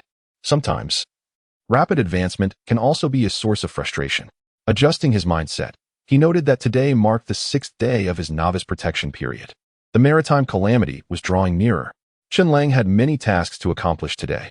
First, he arrived at the farmland, retrieving the second Tier 2 farmland acquired from a treasure chest and placing it adjacent to the first plot, effectively doubling the arable area. Then, he began harvesting the mature crops from the first plot. His wood supply surged again. Various oak logs, planks, and sticks piled up into several heaps. The wood had far exceeded his current needs. There was no need for further expansion. Maintaining the present output sufficed. The remaining saplings were listed on the trading platform. At this point in development, more than half of the survivors were no longer in need of wood, causing prices for wood-related transactions in the trading square to decline. Chen Lang listed oak saplings in exchange for lapis lazuli. Over 200 saplings yielded only 10 pieces of lapis lazuli. Better to have something than nothing. Chen Lang maintained an optimistic outlook, reasoning that even a mosquito's leg is still meat. He promptly opened a freshly picked coconut and drank deeply, savoring the refreshing taste. Following that, he began harvesting spirit rice. After several rounds of cultivation, his spirit rice had grown significantly. In recent days, he crafted a wooden barrel, drawing water from the freshwater well, and placed it over a campfire, tossing in a handful of spirit rice to cook into porridge. He also grilled some fish caught with a net, along with Tier 5 dragon meat obtained from slaying the black-winged dragon. Oh, what a delightful meal! The key was that both spirit rice and dragon meat were considered nourishing delicacies. Prolonged consumption would greatly benefit the survivors. After several meals, Chen Lang noticed an increase in both his strength and stamina attributes. His current attributes were as follows: mentality, 45, strength, 52, speed, 45, stamina, 52. Magic, 59. If he continued this diet, these two attributes could further increase, enhancing his strength with each meal. Returning to his tasks, after chopping wood and harvesting rice, Chen Lang also gathered 3 types of rare herbs from his farmland. With the aid of bone meal, overnight, the red flame flowers, dew fruits, and blue spirit herbs flourished splendidly. The specific harvest yielded red flame flowers x3, dew fruits x4, blue spirit herbs x2. Chen Lang took one of each and replanted the remainder in the farmland to continue their propagation and increase yield. Having completed his work in the farmland, Chen Lang proceeded to the pasture. This pasture had been hastily constructed with blueprints to elevate the island to Tier 2. Initially intended to capture small animals from the island for domestication, he had forgotten this task amidst other pressing matters. However, it was not too late to begin now. During his recent inspections, Chen Lang had noticed numerous chickens, pigs, and cows residing near the woods. Thus, he ventured into the wooded area, holding a handful of spirit rice. Rich in energy, spirit rice was immensely attractive to wildlife, particularly birds. Soon, 5 or 6 colorful wild chickens were drawn to the spirit rice. Chen Lang took a few steps, deliberately dropping some grains, and the chickens, oblivious to his intentions, eagerly followed him, pecking at the ground. It was only when he closed the pasture gate with a clatter that they realized they had been trapped, surrounded by stone walls, and covered by a net above. Unable to escape, cackling, they demonstrated the adage that birds can fall prey to their appetite. Observing the flapping chickens within the pen, Chen Lang crossed his arms, feeling quite pleased. Ding! First time domesticating an animal, achievement unlocked. Farmer I, experience points 10. With the experience of his first success, Chen Lang employed similar tactics to lure 3 pigs and 2 cows into the pasture. The once barren pasture was now bustling with life. Having accomplished this, Chen Lang glanced at the sky, noting that noon was approaching. Calculating the time, the dragon egg on Island 9527 should be hatching soon. He promptly made his way to the primary teleportation array, expending 10 Tier 1 energy crystals to activate the formation. With a whoosh, the teleportation beam whisked him away to Island 9527. Upon arrival, he found several beasts wandering near the sub-teleportation array. However, as soon as they spotted Chen Lang, they scattered in fear. Not only was Chen Lang at Tier 4, but he had also defeated the previous lord, the black-winged dragon, thus earning the fear and respect of the island's beasts. Upon seeing him, they fled in all directions, vanishing without a trace. Humph, they run quite fast, Chen Lang scoffed. With a thought, he activated the full power of the black scale dragon armor, magnificent black dragon wings unfurling from his back. He immediately soared into the air, heading towards the cavern on the cliff. Short-distance flights can be quite taxing on one's physical stamina, often proving too much for the average Tier 4 survivor. However, Chen Lang remained unfazed, effortlessly soaring into the lair of the black-winged demon dragon. Deep within the dragon's den, the dark and ominous black king dragon egg was indeed on the verge of hatching. Chapter 46. The young dragon acknowledges its master. Dragon Knight. The abundant multi-layered chain mine. The surface of the enormous egg was now adorned with a myriad of cracks. It shook increasingly violently until, at last, Chen Lang witnessed the emergence of a young dark absolute black dragon, measuring nearly 3 meters in length with a wingspan approaching 5 meters. It let out its first roar upon entering this world. Roar. One could only marvel at the system's description of this formidable dragon clan possessing apocalyptic power. Despite being merely a newly hatched dragon, its voice, though youthful, emanated a pressure far more terrifying than that of the previous 5th-tier black-winged demon dragon. The ferocious beasts on the island number 9527, momentarily startled by Chen Lang, had scarcely regained their composure when they were once again struck with fear by the dragon's roar. Retreating to their lairs, too frightened to venture out foraging, the island's beasts collectively thought, "Today is a day for staying indoors. Venturing outside is ill-advised." Inside the cliffside cave, the newly hatched dark absolute black dragon immediately set its gaze upon Chen Lang. High-level dragon beasts lack the instinct to recognize their father at first sight and were about to instinctively attack. However, Chen Lang coldly snorted, "Wretched creature. You do not even recognize me?" With this commanding shout, the young dark absolute black dragon's eyes became clear. It sensed an innate connection between itself and the human before it, a bond of superior and subordinate. This human was its master. Having just hatched, the young black dragon, like a blank slate, readily accepted this designation. Its demeanor transformed instantaneously from ferocity and wariness to a demeanor of deference and eagerness to please. It trotted up to Chen Lang, nuzzling him with its head. Chen Lang bent down to inspect the young dragon's details. Beast, dark absolute black dragon, recognized master, level, 1st tier, juvenile, growing, attributes, spirit 20, strength 33, speed 30. Endurance 18, magic 40. Description: born from the world-ending demon dragon clan in the abyss, possessing immense annihilative power even in its juvenile form, it wields terrifying strength upon maturity. Skills: Great Annihilation Dragon Breath, Black King Extinction, Dark Absolute Claw, Dragon Pressure, Goodness. At merely the 1st tier, such high attributes, it seems unlikely that even an ordinary 4th-tier survivor could contend with you. Truly, the Dragon Clan boasts an impressive foundation, winning at the starting line from birth. Gazing at the young dragon's remarkable attributes, Chen Lang couldn't help but exclaim in awe. Were it not for his super enhancement that doubled his attributes, he might not stand a chance against this little creature. So impressive. Henceforth, I shall call you Little Black. Chen Lang, lacking in creativity when it comes to naming, decided that when the time came for the dragon to grow stronger, it could choose a grand title for itself, perhaps something like Black Dragon Emperor or Tyrant Dragon God. For now, in my presence, you shall be known as Little Black. Little Black, endowed with remarkable intelligence, grasped most of Chen Lang's words despite just being born. However, it appeared somewhat dissatisfied with the name. Alas, it was bestowed by its master, so it could only nod in acceptance. Chen Lang, eager to experience life as a dragon knight, realized that although Little Black was still a juvenile, it was already sizable enough to carry a person. Thus, he affixed the saddle he previously retrieved while fishing onto Little Black's back and mounted it. With a light command, he ordered, "Take off." Little Black planted its 4 feet firmly, exerted its strength, and with a powerful flap of its wings, soared into the air, carrying Chen Lang aloft. Ding! Taming a dragon beast and flying as a dragon knight achieved, experience points 100.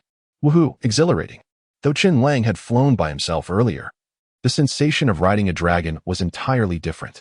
He directed Little Black toward the island number 2887. Little Black moved swiftly, and together they raced across the sky above the ocean. Soon, they caught the attention of numerous avian beasts. These creatures, not only adept at diving into the sea to catch small fish and shrimp, were equally unrestrained when it came to airborne entities. Before long, Chen Lang noticed 7 or 8 avian beasts approaching with malicious intent. They are walking into their doom. Just as Chen Lang prepared to unleash the dragon's might from his magic dragon ring, Little Black, eager to showcase its prowess before Chen Lang and driven by hunger, perceived the approaching large birds not as formidable foes, but as prey delivered to its doorstep. Roar. With a fierce roar, the dragon's overwhelming presence surged forth. The encroaching avian beasts, such as the black-feathered eagle, who had been bold just moments ago, suddenly found themselves engulfed in darkness. Realizing they had provoked a being far beyond their reckoning, they hastily flapped their wings, turning to flee in all directions. Little Black let out a disdainful growl, as if to say, thinking of escaping? Too late. With a powerful flap of its wings, it gave chase. Though only a first-tier creature, Little Black was remarkably swift, matching Chen Lang's own speed. For these avian beasts, it was a devastating blow. Within mere breaths, Little Black caught up. With a swift motion of its claws, the young dragon easily ripped apart the fleeing avian beasts, blood scattering across the sky. Ding! Congratulations, your battle pet Little Black has slain 3 first-tier black-feathered eagles, earning 33 feathers, 15 avian meats, and 12 bones. As Chen Lang's pet, the monsters Little Black defeated automatically contributed their spoils to his inventory. Here you go. This is your loot. Enjoy. Chen Lang tossed the avian meat to Little Black, who devoured it ravenously, with the demise of the black-feathered eagles as a cautionary tale. And with Little Black continually radiating its dragon pressure, neither Chen Lang nor Little Black faced further avian assaults on their journey. No bird dared to disturb the duo. Thus, Chen Lang rode Little Black and descended upon the port of island number 2887. Upon dismounting, Little Black promptly shrank in size, transforming from a nearly 3-meter-long, 5-meter wingspan behemoth into a compact creature, even small enough to perch upon Chen Lang's shoulder. You can shrink too? Excellent, that makes it easier for you to accompany me. Chen Lang smiled, tearing off another piece of avian meat to feed Little Black before heading toward the natural mine. With a flick of his hand, the iron mother crystal, obtained from slaying the iron-eating ants in the underground cave of island number 9527, materialized in his palm. Although the artificial mine on island number 9527 had a higher level, its mineral resources had been largely depleted by the iron-eating ant swarm, rendering it of little value. Conversely, the natural mine on island No.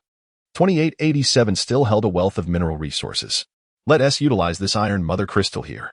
Muttering to himself, Chen Lang tossed the iron mother crystal into the mine. Upon landing, the crystal melded into the earth like a ginseng fruit. The mineral essence within began to release continuously, merging into the natural mine, thereby expanding its scale and enhancing the quality of the minerals contained within. After quite some time, the essence of the iron mother crystal has been entirely absorbed by the natural cavern. The scale of the cavern has significantly expanded compared to before, becoming increasingly profound and enigmatic. Resource: a multi-layered resource-rich chain of mines. Grade: Tier 6. Description: a cavern rich in various resources. Mining can yield coal, rough iron, rough copper, rough gold, lapis lazuli, emeralds, diamonds, dark iron, mithril, and special crystalline ores. However, the cavern is also home to a variety of monsters, where danger and opportunity coexist.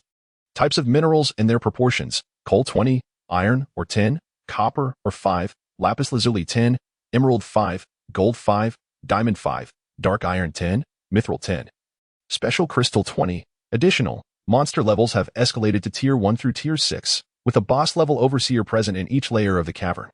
As the vein's level rises, both the mineral resources and the monsters within the cavern have also escalated in strength. Boom, boom, boom. Some monsters have wandered to the edge of the cave. The wooden barricade that once contained them has now become utterly feeble, collapsing under mere strikes. Several zombies, claws bared, surged from the depths of the cavern, immediately lunging towards Chen Lang at the cave entrance. Have the zombies at the entrance reached Tier 2? A glimmer of excitement flashed in Chen Lang's eyes. While Tier 1 monsters yield no experience upon defeat, he was keenly interested in engaging with Tier 2 foes. He promptly drew the Crimson Sandstorm crossbow. This newly acquired ranged weapon was finally poised to showcase its prowess. Chen Lang knocked an arrow and pulled the trigger. Whoosh! The power of the Tier 6 crossbow far surpassed that of a Tier 2 horn bow. They were entirely on different levels. Ding! Congratulations on slaying a Tier 2 monster. Cave Zombie 1. Earning a Tier 2 Energy Crystal 1, Rotten Flesh 4, Bones 8, Experience 20. Just as Chen Lang pulled the trigger to dispatch the first zombie, a small black figure leaped from his shoulder. transforming from its diminutive form back into its true self. A black dragon charged into the cavern, actively paving the way for Chen Lang. Chapter 47. Can mining encounter hidden monsters? Ding.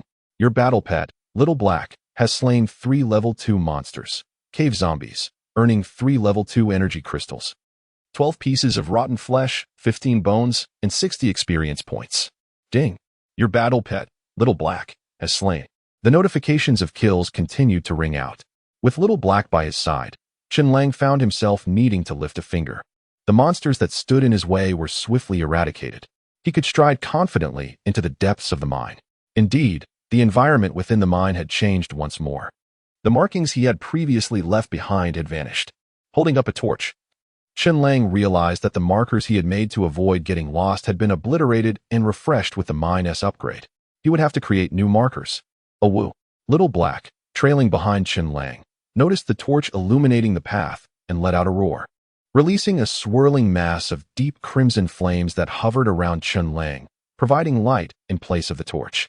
Simultaneously, this flame emanated the draconic pressure of Little Black, the dark absolute black dragon, instilling fear in even the higher level 2 and 3 stage monsters, who dared not approach recklessly. Chen Lang wielded his luck-enhanced stone pickaxe, focusing intently on the task of mining. He was doing splendidly. Rewards awaited him upon his exit. Chen Lang affectionately patted Little Black's dragon head, then turned to swing his 3-stage luck-enchanted stone pickaxe. Clang, clang, clang. The crisp sound of mining echoed throughout the cavern. With the mine's upgrade, the quality of the mineral resources had also improved.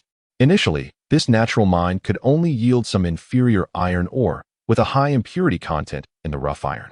A piece of rough iron, about the size of a palm, could produce only a few iron grains, making it quite challenging to forge a single ingot. However, with each upgrade, especially this time, which saw the mine ascend to the 6th stage, the quality of the minerals surged. Both the density of distribution and the yield rate had significantly increased. Ding. Congratulations, you have mined quality iron ore, earning 3 rough iron pieces. Ding. Congratulations, you have mined standard iron ore, earning 2 rough iron pieces. Ding. Congratulations, you have mined premium iron ore, earning 12 rough iron pieces. Not only iron, but coal, an essential fuel source, also yielded impressive quantities. Ding. Congratulations, you have mined standard coal ore, earning 2 coal pieces. Ding. Congratulations, you have mined excellent coal ore, earning 8 coal pieces. Ding. Congratulations, you have mined quality iron ore, earning 5 coal pieces. Thus, with Little Black at his side, Chen Lang delved deeper into the increasingly intricate mine, continuously excavating. In no time, he had amassed over 100 pieces of rough iron, more than 200 pieces of coal, and over 40 pieces of rough copper. He had reached the end of one mining tunnel, seemingly devoid of ore. Wait. Something ahead seemed to be present. Chen Lang activated his black-scale dragon armor and observed the tunnel's end, which emitted a faint glow, stirring a sense of deja vu. Could it be that an ant colony resided here as well? With Little Black, they crept forward cautiously, finally encountering the mysterious presence at the tunnel's terminus. Good news, it was not an ant colony. Bad news, it was another type of monster he had never encountered. A green, decaying zombie? Ugh. Why does it smell so foul, more pungent than the 30-day-old socks of his neighbor, Uncle Air?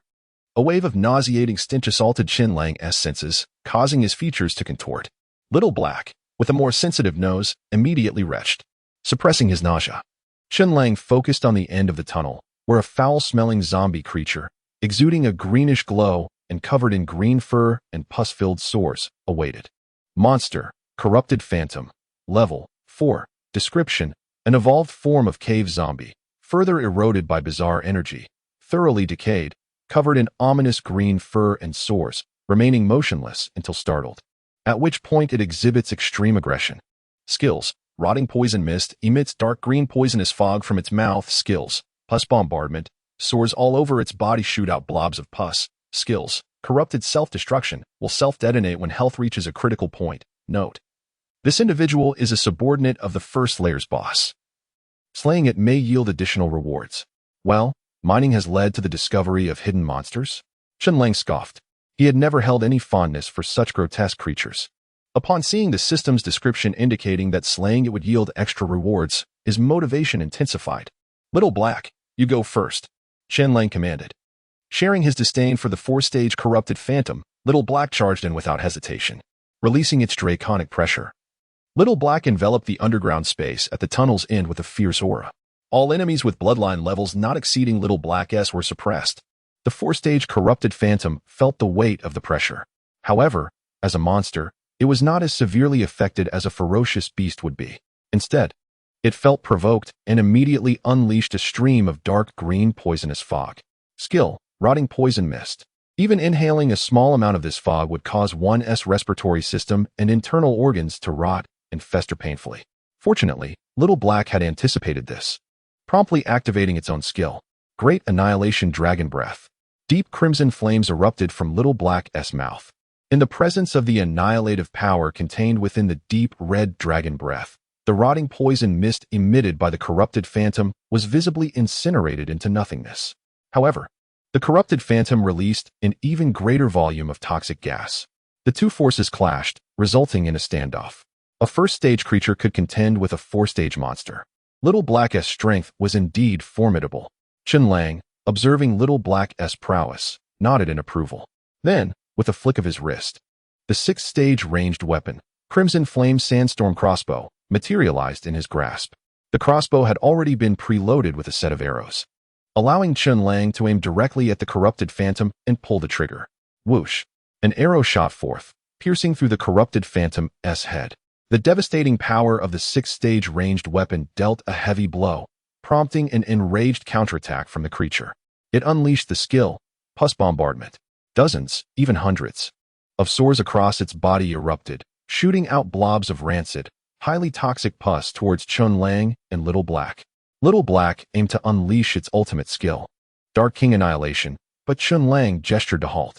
He activated one of the embedded skills of the Crimson Flame Sandstorm Crossbow, Sandstorm Arrow Rain.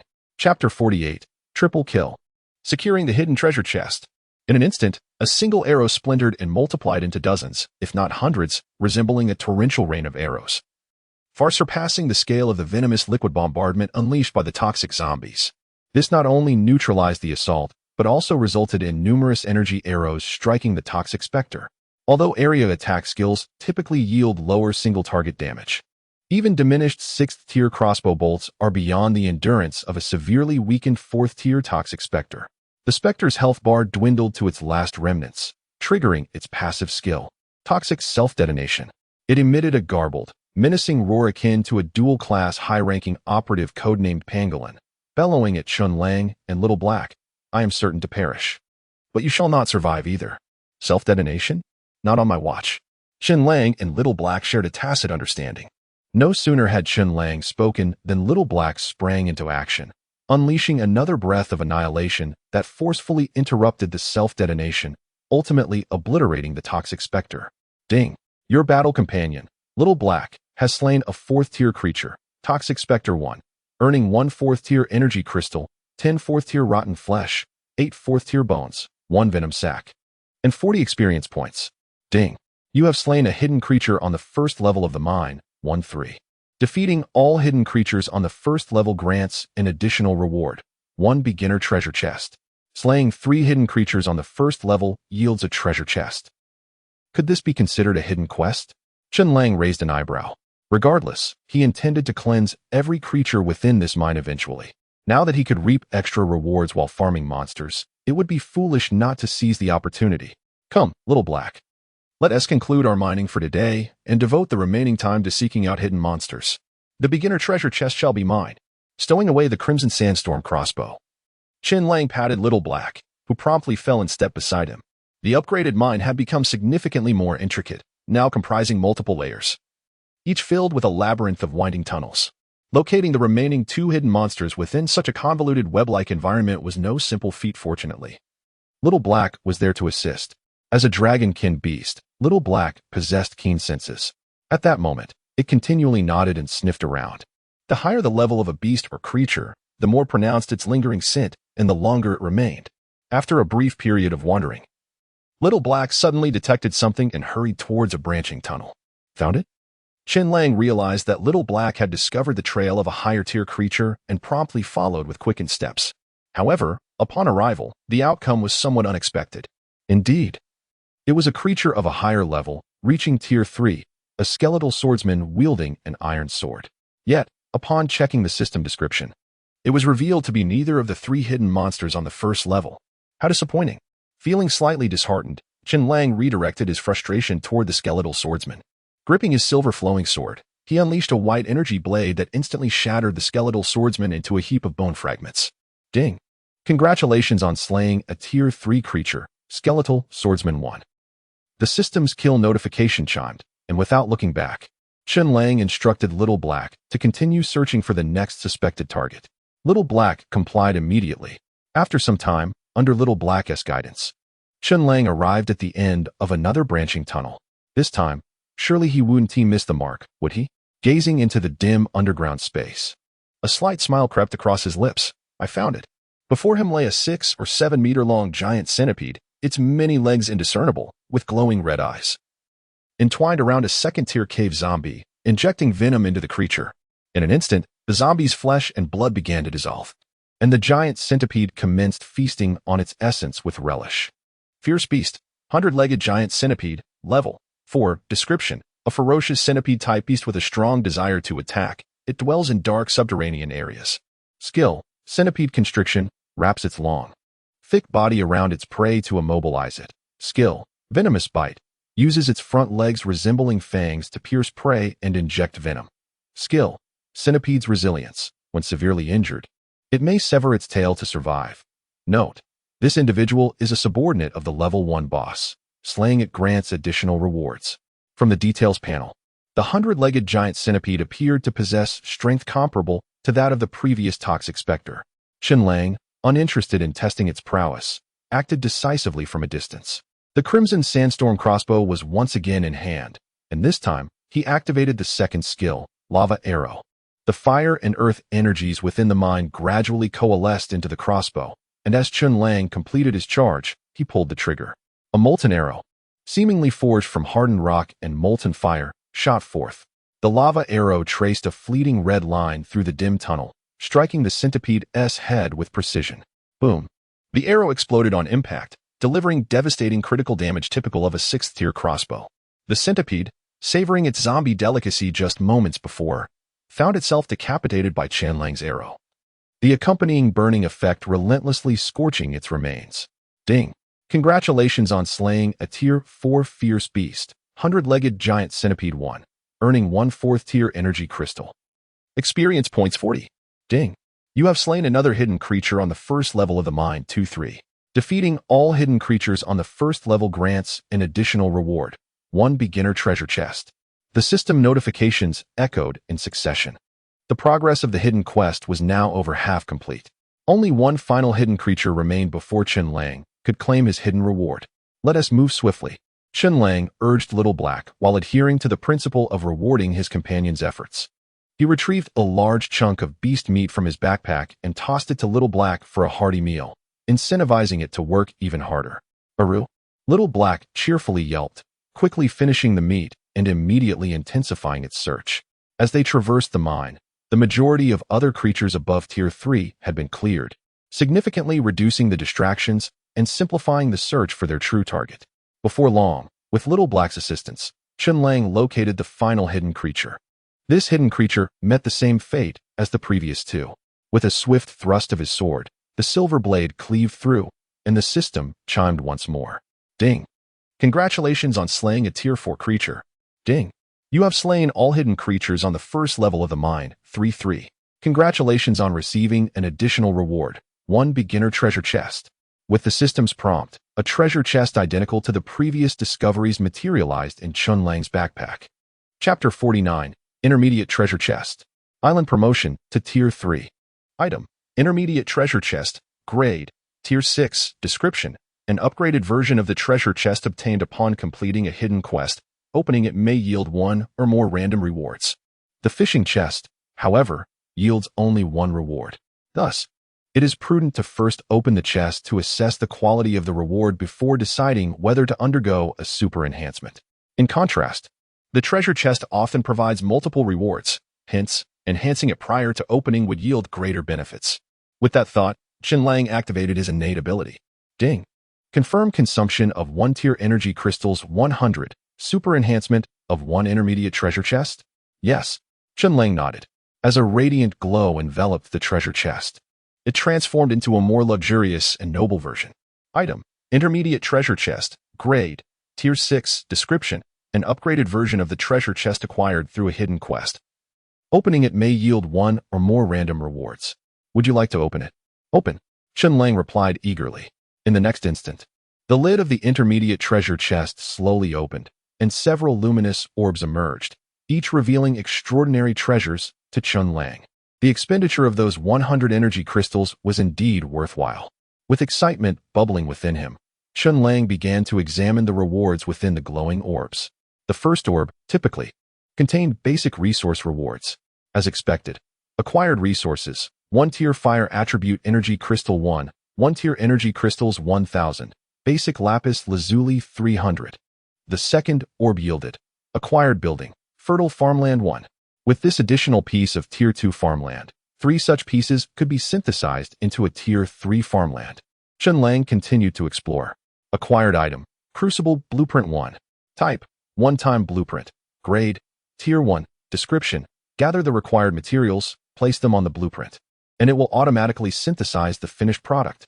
Required materials, iron block 1, iron ingot 4, clay 1. Acquired item, watchtower blueprint 1. Type, production blueprint, reusable. Grade, tier 3. Description, gather the required materials, place them on the blueprint, and it will automatically synthesize the finished product. Required materials, tier 3 energy crystal 1, stone block 9, iron block 3, iron ingot 8, logs 10, planks 9, ladders 7. Fences 8. Acquired resource, soul cleansing fruit tree 1. Grade, tier 5, growable. Description, a rare treasure of nature, its fruit possesses the ability to cleanse one's essence. And prolonged consumption improves physical constitution and enhances potential. Acquired equipment, Demon Slayer Blade 1. Grade, tier 6. Description, a massive sword that has slain countless demons in ancient times. Its blade is sharp, the body is broad, and it is engraved with the visage of a black dragon, emanating a fierce aura. Skill, Demon Slash, consumes personal stamina to unleash a powerful blade aura, dealing additional damage to undead and demonic creatures. A bountiful harvest indeed. This was Chen Lang's most profitable treasure chest opening to date. Laughing heartily, he reveled in his good fortune, promptly gathering his spoils and exiting the mine to the surface. Previously, he had been troubled about acquiring so many buildings. Who would have thought that one chest opening would essentially resolve his dilemma? Today, he would elevate the island to tier 3, without a moment's hesitation. Chen Lang first fulfilled the promise he had made to Little Black in the mine, unloading a bounty of meat from his backpack. Stay here, don't wander off. I'm going to upgrade the island. Chen Lang proceeded to the farmland. He had previously opened 2 tier 2 farmlands, and with this latest addition, he now had 3. With 3 farmlands, he could consider merging them into a higher tier farmland, albeit the size would revert to 10 meters by 10 meters. After some contemplation, Chen Lang shook his head. No need. Farmlands can also be enhanced by increasing their fertility. The first tier 2 farmland I acquired has received ample bone meal and buried rotten meat over time, greatly boosting its fertility. With that, Chen Lang buried the rotten meat dropped by the zombies he had slain in the farmland. Ding. Fertility has reached tier 3 standards. Fertile farmland, tier 2, has upgraded to fertile farmland, tier 3. Building, fertile farmland. Grade, tier 3. Description, carefully cultivated farmland with abundant fertility, allowing for rapid growth of crops at tier 3 and below. Note, repeated planting requires replenishment of fertility and water. Otherwise, the farmland may become barren, dropping from tier 2 to a lower level. Current fertility, 100. Current water source, 80. Crops planted, spirit rice, oak grove, coconut tree, flame flower, dew fruit. Green spirit grass fruit.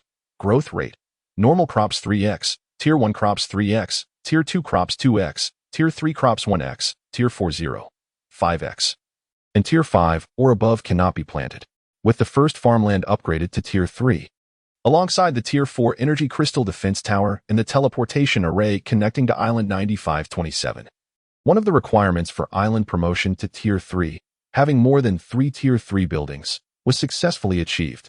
Moreover, with the completion of the third farmland, The island now boasted 3 farmlands, a freshwater well, an energy crystal defense tower, a pasture, a small wooden house, a port, and a total of 9 buildings including the main array of the Mother-Sun teleportation array.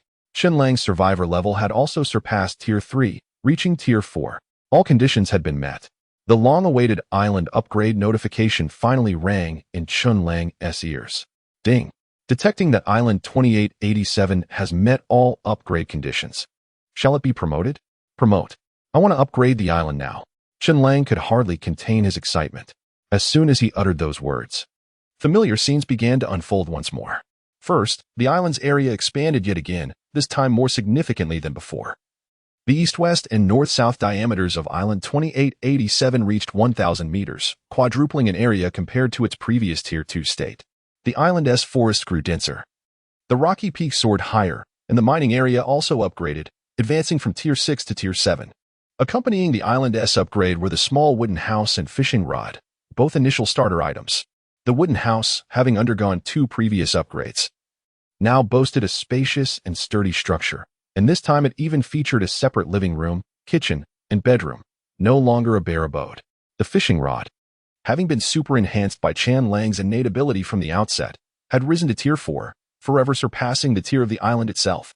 The yield from fishing had also significantly improved. Details of the panel are as follows.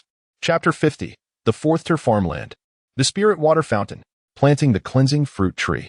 The probability of obtaining rewards has slightly improved, with the prize pool refresh allowing even the possibility of fishing up 5th and 6th tier treasure chests. Unfortunately, my fishing opportunities for today have already been exhausted. I shall return to the seaside to fish as soon as the clock strikes midnight tomorrow. Chen Lang stowed away his fishing rod, now more resilient and significantly enhanced in quality. At that moment, the system's regional announcement appeared as customary. Ding. Promotion successful. Island No. 2887 has been upgraded to 3rd Tier Island. Regional announcement forthcoming. The familiar vibration flooded the screen, and the system announcement rang out thrice, forcing the many survivors to take notice. Ding. Chen Lang has elevated island number 2887 to 3rd tier, achieving the milestone. Always striving, experience points 50. Chen Lang paid no heed to the various remarks in the chat, whether they expressed envy or sought to latch onto his success. With today behind him, only one final day remained for development. Although with my current strength in a 3rd tier island, surviving the maritime calamity should pose little challenge. It remains too risky to celebrate prematurely. I must remain steadfast. Despite his considerable progress outpacing others, Chen Lang did not allow himself to become complacent. He remained focused, attending to the routine matters following the island's upgrade. Each time an island ascends, the expansion of terrains such as forest results in the emergence of many ferocious beasts. While these creatures no longer posed a significant threat, one cannot afford to be careless. Even the smallest of dangers must be eliminated. In previous instances, Chen Lang had taken it upon himself to handle this task. However, today he entrusted it to his battle pet, the dark absolute black dragon, Xiaohei. Xiaohei. Eliminate all ferocious beasts and monsters on the island that are level 1 and above. Spare only the livestock such as pigs, cattle, chickens, and sheep. And use your draconic might to drive them to the pasture over there. Not if you understand. Xiaohei nodded vigorously. Good, go. Chen Lang patted Xiaohei's head, signaling that he could commence his duties. In an instant, Xiaohei darted away like an arrow, and soon Chen Lang's mind was filled with the system's kill notifications. Ding. Your battle pet Xiaohei has slain a level 1 ferocious beast, Black Feather Eagle X1, gaining feathers X11, poultry meat X5, bones X4. Ding. Your battle pet Xiaohei has killed a level 3 monster, Skeleton Soldier X1, obtaining a level 3 energy crystal X1, a damaged chainmail chestplate X1, bones X12, experience 30. Ding. Your battle pet Xiaohei has slain. While Xiaohei managed the monster clearing task, Chen Lang was not idle. He strolled over to the 3 farmland plots. One of the plots had already ascended to 3rd tier, increasing yield and planting capacity. If the remaining 2 plots continued this momentum, consistently enriching the soil with rotting flesh, it would not be long before they, too, reached 3rd tier. Indeed, the crops planted this morning were thriving beautifully. Observing the flourishing red flame flowers and spirit rice, Chen Lang nodded, clearly pleased with the fruits of his labor. Then, he retrieved a new crop from his backpack. One of the rewards he had obtained from a level 6 intermediate treasure chest, a cleansing fruit tree. The cleansing fruit tree before him was still a sapling, yet its tier had already reached 5. As it continued to grow, its grade could further improve. The vital aspect of this tree was that the fruits it bore possessed the ability to cleanse and enhance one's attributes with prolonged use. However, there was a minor obstacle. The planting capacity of the third-tier farmland was capped at 4 tier, rendering it impossible to cultivate crops of 5 tier or above. In other words, I must elevate this third-tier farmland to 4th tier or higher. This is not an insurmountable task. It can be achieved through aggressive fertilization and watering. Chen Lang utilized the workbench to transform the bones of various beasts and monsters accumulated in his inventory into bone meal. He liberally sprinkled it across the third-tier farmland. The crops thrived under the nourishment of the bone meal, rapidly completing several growth cycles. The farmland accumulated sufficient fertility. At this juncture, however, the water supply was lagging behind. Thus, Chen Lang proceeded to the freshwater well. Since constructing the freshwater well with the blueprint, Chen Lang had essentially achieved independence in freshwater supply, occasionally indulging in the luxury of boiling water over a campfire for a hot bath to relax. Yet, it had become evident that the output and quality of the freshwater well were struggling to keep pace with the island's development. This situation was somewhat expected, after all. The island had reached 3rd tier, while the freshwater well remained merely a 1st-tier structure. It was time for an upgrade. Chen Lang activated his innate ability. Since he had already exhausted his 3 free daily uses, he opted to consume energy crystals instead. The starting cost for a super enhancement was 100 1st-tier energy crystals, with a maximum capacity for enhancing 3rd-tier items. For 4th-tier enhancements, the requirements would increase, necessitating either 1,000 1st-tier energy crystals or 1 corresponding level, namely 1 4th-tier energy crystal. The consumption for 5th, 6th, 7th tier, and so forth would follow suit. In the initial days, Chen Lang struggled to gather even 10 energy crystals, so after exhausting his daily free uses, he could only await the next day's refresh. However, in recent days, as his strength improved and monster clearing efficiency increased, his stock of energy crystals grew as well. Even when the free uses were depleted, he could still expend energy crystals to purchase super enhancement attempts. Ding. Confirm the consumption of energy crystals X100 for the super enhancement of 1st-tier building. Freshwater well X1? Yes, proceed with the enhancement. Chen Lang nodded. In the next moment, his ability was activated. Ding. Super enhancement successful. The 1st-tier building, freshwater well, has been upgraded to a 3rd-tier building, spirit water fountain X1. Building, spirit water fountain grade. 3rd-tier description, a larger-scale water well, capable of producing 100 units of freshwater daily. Additionally, energy crystals can be infused, allowing energy to dissolve into water, forming a spirit water fountain. With a maximum daily output of 10 units of spirit water, Chen Lang promptly infused 10 1st-tier energy crystals, and a steady stream of water gushed forth from the well, flowing into the wooden barrel he had placed. With the barrel in hand, he poured the spirit water onto the 3rd-tier farmland. After saturating the land with 9 units of spirit water, he finally met the dual criteria of fertility and water supply required for the farmland's upgrade. The 3rd-tier farmland was now ready to ascend to 4th tier. Chapter 51, Little Black's Ascension to the 2nd tier. The terrifying racial advantages of the Dragon Clan. Beep. Fertility has reached the 4th tier standard, and the fertile farmland, 3rd tier, has been upgraded to fertile farmland, 4th tier. Building, fertile farmland. Grade, 4th tier. Description, carefully cultivated farmland with abundant soil fertility, allowing crops of tier 4 and below to grow rapidly. Note, continuous planting in the farmland requires the replenishment of fertility and water. Otherwise, excessive consumption of fertility will lead to barrenness, causing a drop from the 2nd tier to a lower level. Current fertility, 100. Current water source, 100. Crops planted, spirit rice, oak trees, coconut trees, red flame flowers, nectar fruits, green spirit grass fruits. Growth rate, ordinary crops 5 times, 1st-tier crops 4 times, 2nd-tier crops 3 times, 3rd tier 2 times, 4th tier 1 time, 5th tier 0, 5 times. 6th tier and above cannot be planted. Although the growth speed is halved, it is finally possible to plant 5th tier crops. After a flurry of activity, Chen Lang was eager to proceed. He immediately planted the cleansing fruit tree in the 4th tier farmland. Crops, cleansing fruit tree. Grade, 5th tier. Status, rooted and growing. Estimated maturity time, 2 days, 0, 5x acceleration. Originally, The growth period of 2 days was now extended to at least 4 days before the first batch of cleansing fruits could be harvested. It seems that Chen Lang would not be able to enjoy the cleansing fruits before the novice protection period ended. Patience is key. Good things come to those who wait. Having managed the affairs of the farmland, he turned his attention to Little Black, who was performing admirably. As instructed, Little Black had thoroughly cleared the island of the spawned monsters and fierce beasts, accumulating a plethora of useful and useless drops in his backpack. The wild boars, buffaloes, chickens, and sheep inhabiting the forest and wasteland trembled under Little Black's dragon pressure, obediently following his commands and entering the ranch constructed by Chen Lang. "Well done. Let us go eat," Chen Lang declared. Having been busy since morning, he realized that evening had quietly arrived, and his stomach was grumbling. With each elevation in the survivor's level, Chen Lang noticed an increasing demand for energy. He found himself needing 3 hearty meals each day, and today was no exception. Chen Lang consumed a whole barrel of spirit rice, 5 grilled fish, and 3 large pieces of grilled dragon meat.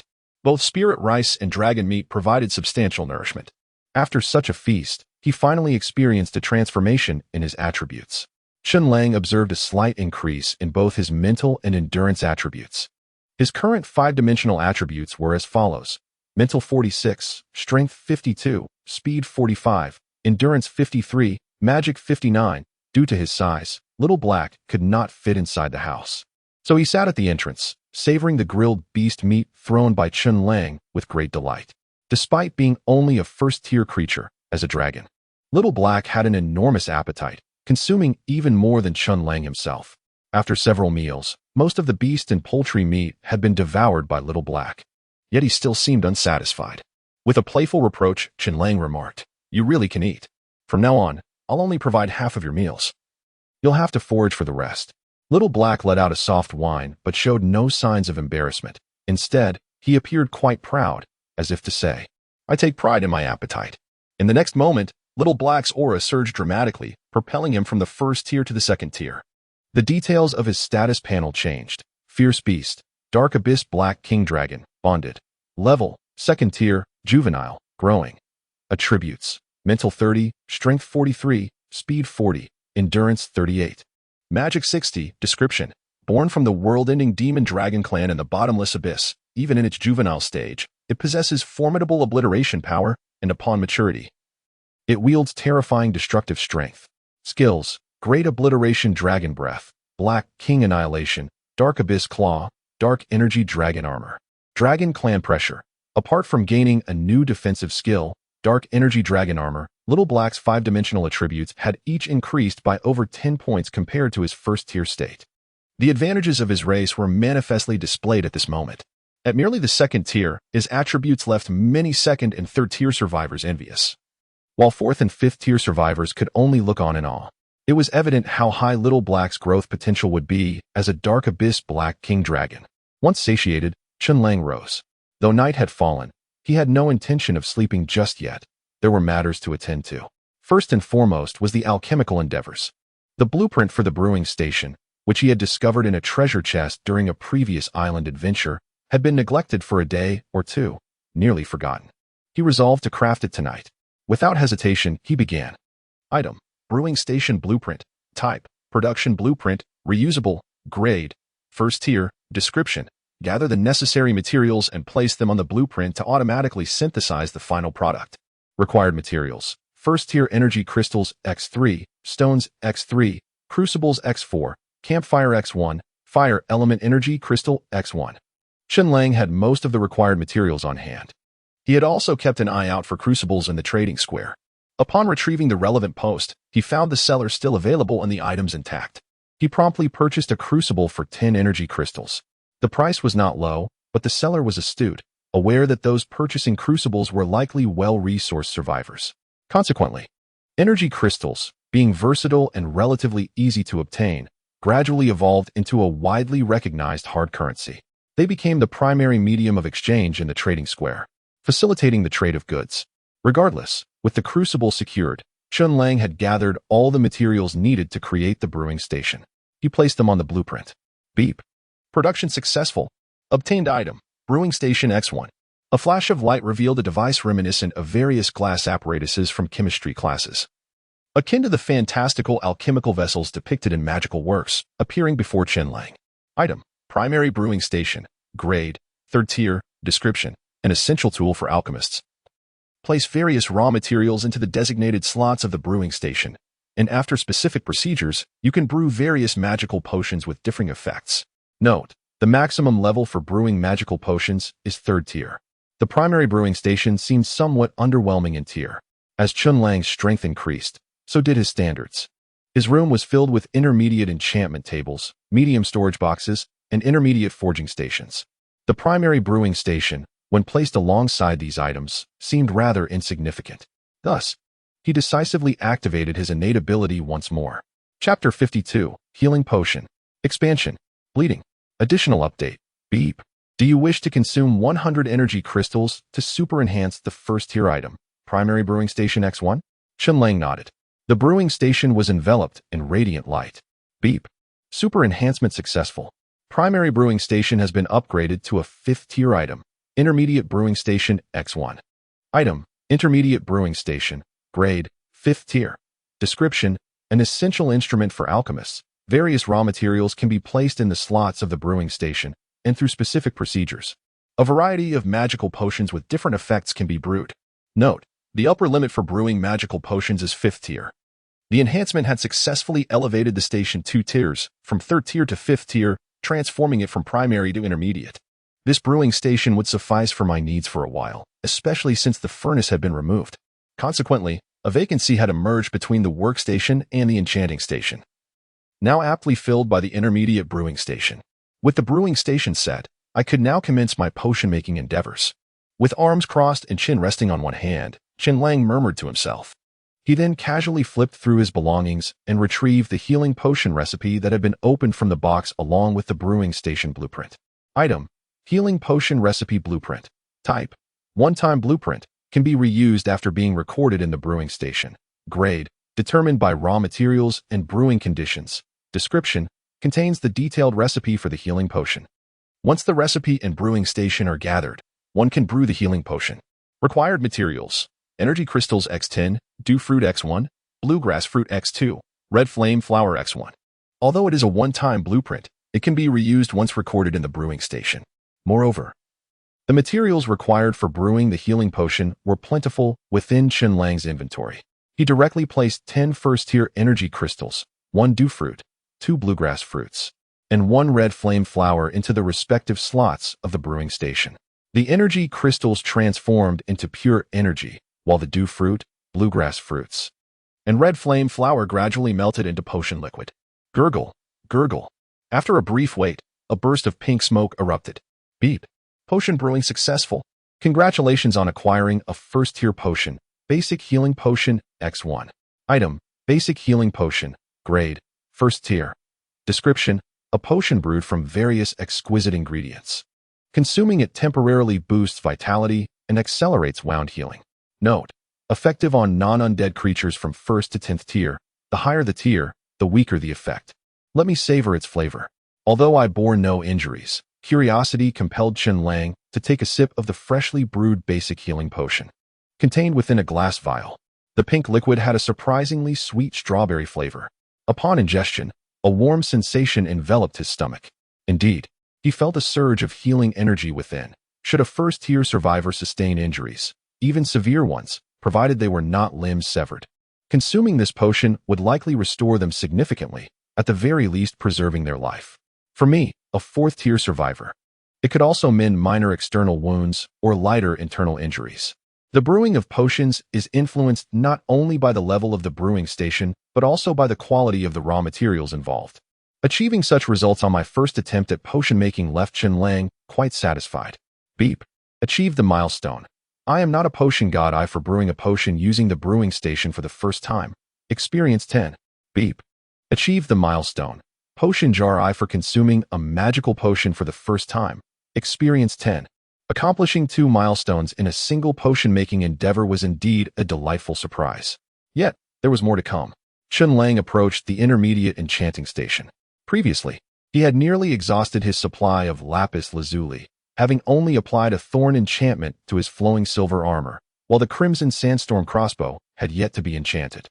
He had also obtained a new melee weapon, the Demon Slayer Sword, from the intermediate treasure chest, which remained unenchanted. Having mined a new batch of lapis lazuli during his last expedition, I shall enchant these two pieces of equipment, he thought to himself. Activating the intermediate enchanting station, he first placed the ranged weapon, the Crimson Sandstorm crossbow, onto the enchanting table.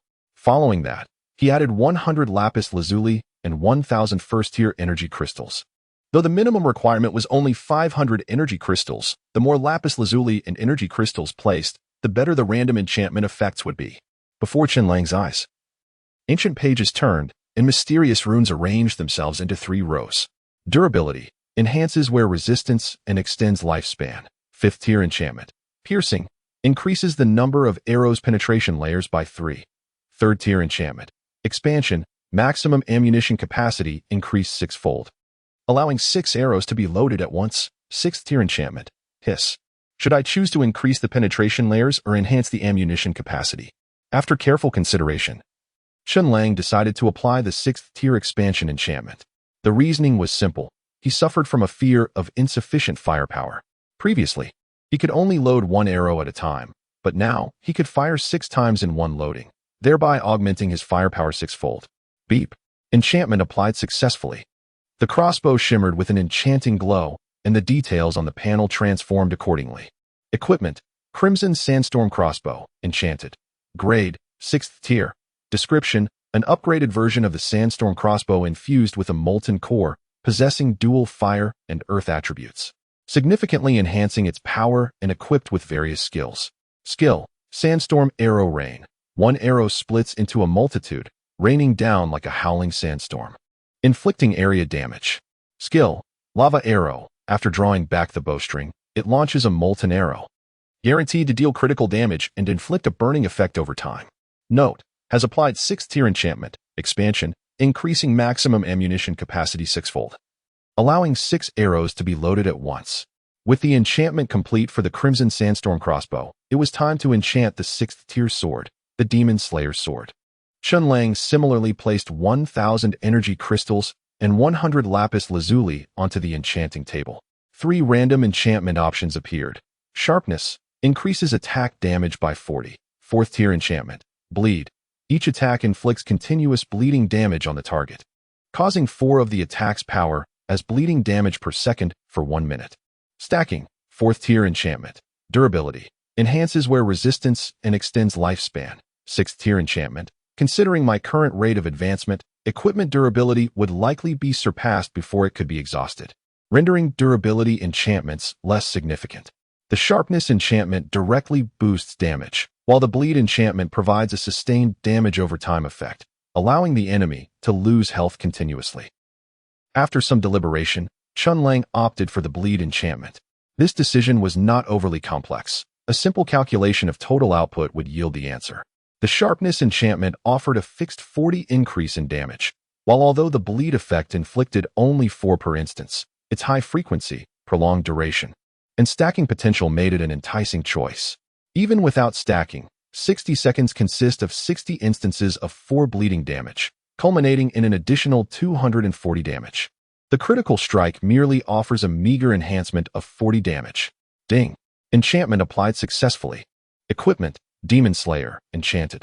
Grade: Tier 6. Description: a formidable greatsword that has slain countless demons in ancient times. Its blade is sharp, and its broad body is adorned with the intricately carved visage of a black dragon, exuding an ominous aura.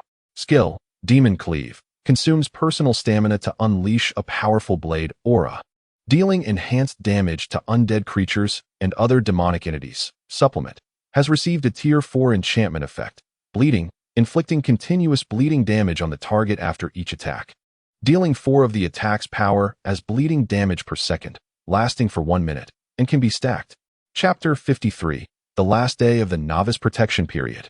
The enchanted Demon Slayer blade has become even more imposing and exudes an aura of lethal intent.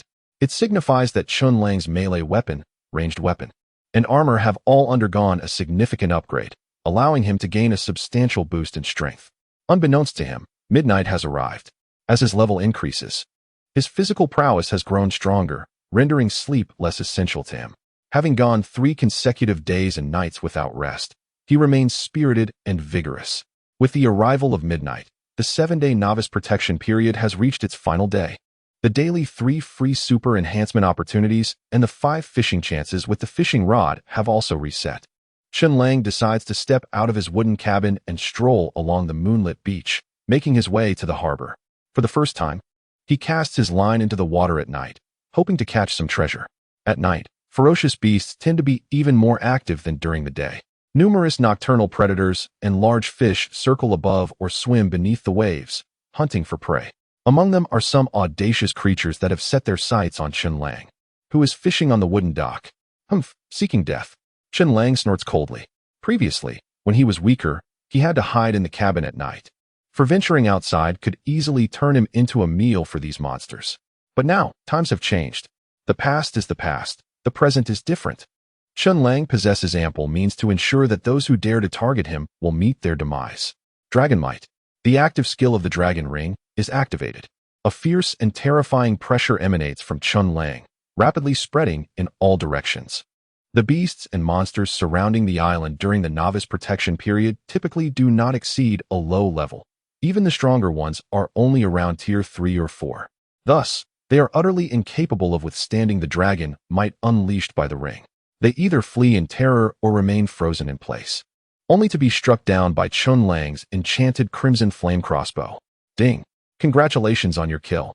The system's notification chimes. After several unfortunate creatures have perished, none dare approach Chen Lang, and they scatter from the waters surrounding Island 2887. At this moment, Chen Lang reels in his first treasure of the night. Ding! Fishing successful. Obtain silver treasure chest 1. Ding! The cumulative fishing days during the novice protection period have reached 7, achieving the accomplishment. Fisherman 2, experience 50. Completing 7 days of fishing grants him an additional accomplishment, earning him another 50 experience points, a delightful surprise. Aside from slaying monsters, completing various unexpected system achievements is a significant source of experience points for survivors. Chen Lang opts to open the silver treasure chest. Ding! Silver treasure chest 1, successfully opened. Obtained equipment, golden hoe 1. Grade, tier 3, description, a hoe crafted from gold, similar in performance to an iron hoe, with slightly reduced durability but a more luxurious appearance. Supplement, particularly favored by certain goblin races. A golden hoe favored by goblins? Chen Lang keenly picks up on this crucial detail. Does this imply that he might encounter other races in the future? He wonders whether these races will be allies or enemies of the survivors. Regardless, he temporarily stows away the golden hoe. After a while, the fishing line remains unresponsive until 15 minutes later when he reels it back in. A rare case of coming up empty. Damn it, fishing at the harbor, with only a 10 chance of coming up empty, and I still hit that bad luck. Chen Lang grumbles. However, to his surprise, there is an unexpected delight. Ding! Cumulative empty catches have reached 5 or more. Achieving the accomplishment. Fisherman never comes up empty-eyed. Experience 10. Having achieved an accomplishment for empty catches? Well, that's something. At least he can still gain some experience points. Comforting himself, Chen Lang perseveres in casting his line. Ding! Fishing successful. Obtained silver treasure chest 1. Ding! Fishing successful. Obtained silver treasure chest 1. Ding! Fishing successful. Obtained golden treasure chest 1. He exhausts the remaining 3 chances with his fishing rod. Fortunate not to encounter any more empty catches, ultimately reeling in 2 silver and 1 golden treasure chest. Chen Lang opens them one by one. Ding! Silver treasure chest 2, successfully opened. Obtained resource, sword tusk demon pig pair, 1 male, 1 female. Level, tier 3. Description, a rather irritable and gluttonous breed of pig-like beast. When a male and female are together, they can quickly reproduce, forming a herd. Supplement, a delicacy recognized by both predatory beasts and ancient adventurers, easy to raise, but requires the strength to subdue them and a sturdy enclosure. Chen Lang gazes at the pair of sword-tusked demon pigs in his inventory, resembling miniature buildings, and is taken aback. Can treasure chests yield beasts? Yet he feels satisfied. According to the details, despite their wild nature, these pigs should be delicious, and having a breeding pair ensures a stable source of meat, eliminating the need to hunt wild poultry or livestock to replenish his farm. Talking to himself, Chen Lang decides to raise this pair of sword-tusked demon pigs long-term. confident that they will not rebel. Even if they prove impossible to tame, he has plenty of methods to deal with them. If worse comes to worst, he can simply eat them. Obtained building. Blacksmith Shop 1. Grade. Tier 3. Description: a building constructed primarily from stone, featuring a resting area and a working area with ample space for multiple furnaces, forging tables, anvils, and other tools. Supplement 1. The blacksmith shop has a chance of refreshing small storage chests, which can yield various rewards upon opening. Supplement 2. Conducting metal smelting and equipment forging operations in the blacksmith shop will enhance work efficiency and product quality. Supplement 3. Can be retrieved from the inventory and placed in a specified location with a single click, but the location cannot be changed afterward. Please choose the placement site carefully. Another building, and it's a Tier 3 structure. Chen Lang immediately places the blacksmith shop next to his wooden cabin, where he had previously stacked 6 furnaces. He relocates the 6 furnaces to the working area of the blacksmith shop, along with the intermediate forging table from the cabin. From now on, all iron smelting and equipment crafting will be conducted at the blacksmith shop. With the establishment of the blacksmith shop, the number of buildings on the island has reached 10. He is now closer to achieving the requirement of 12 buildings to promote to a Tier 4 island, along with needing 6 Tier 4 or higher structures. Chen Lang returns to the harbor to open the final treasure chest. Ding! Golden Treasure Chest 1. Successfully opened. Obtained item. Beginner Skill Book 1. Chapter 54. Intermediate Skill Book. Frost Freeze. Item. Basic Skill Book. Grade. Tier 4. Description: upon use, grants a random basic skill.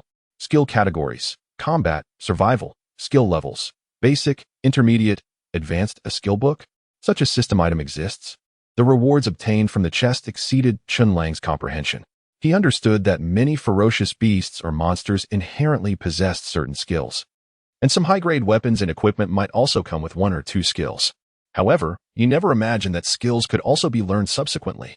This revelation indicated that survivors, aside from the innate talents awakened upon their arrival, could possess other means.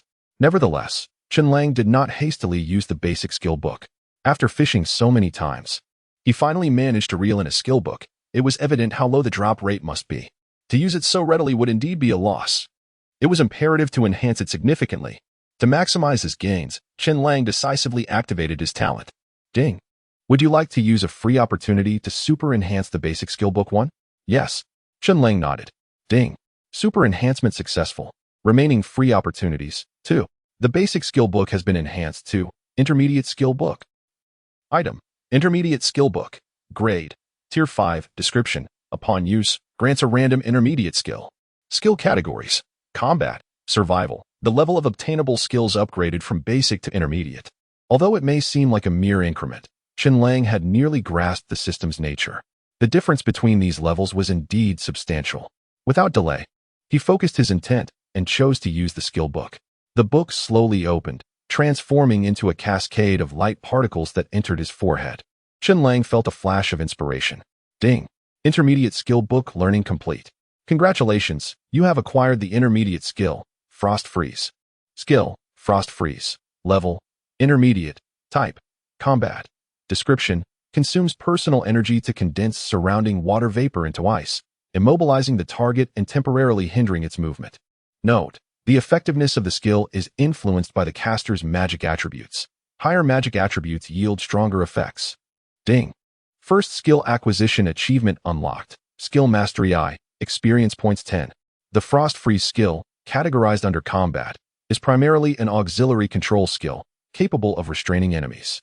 It serves as a superior alternative to a high-level fishing net. Chen Lang was quite pleased with this newfound ability.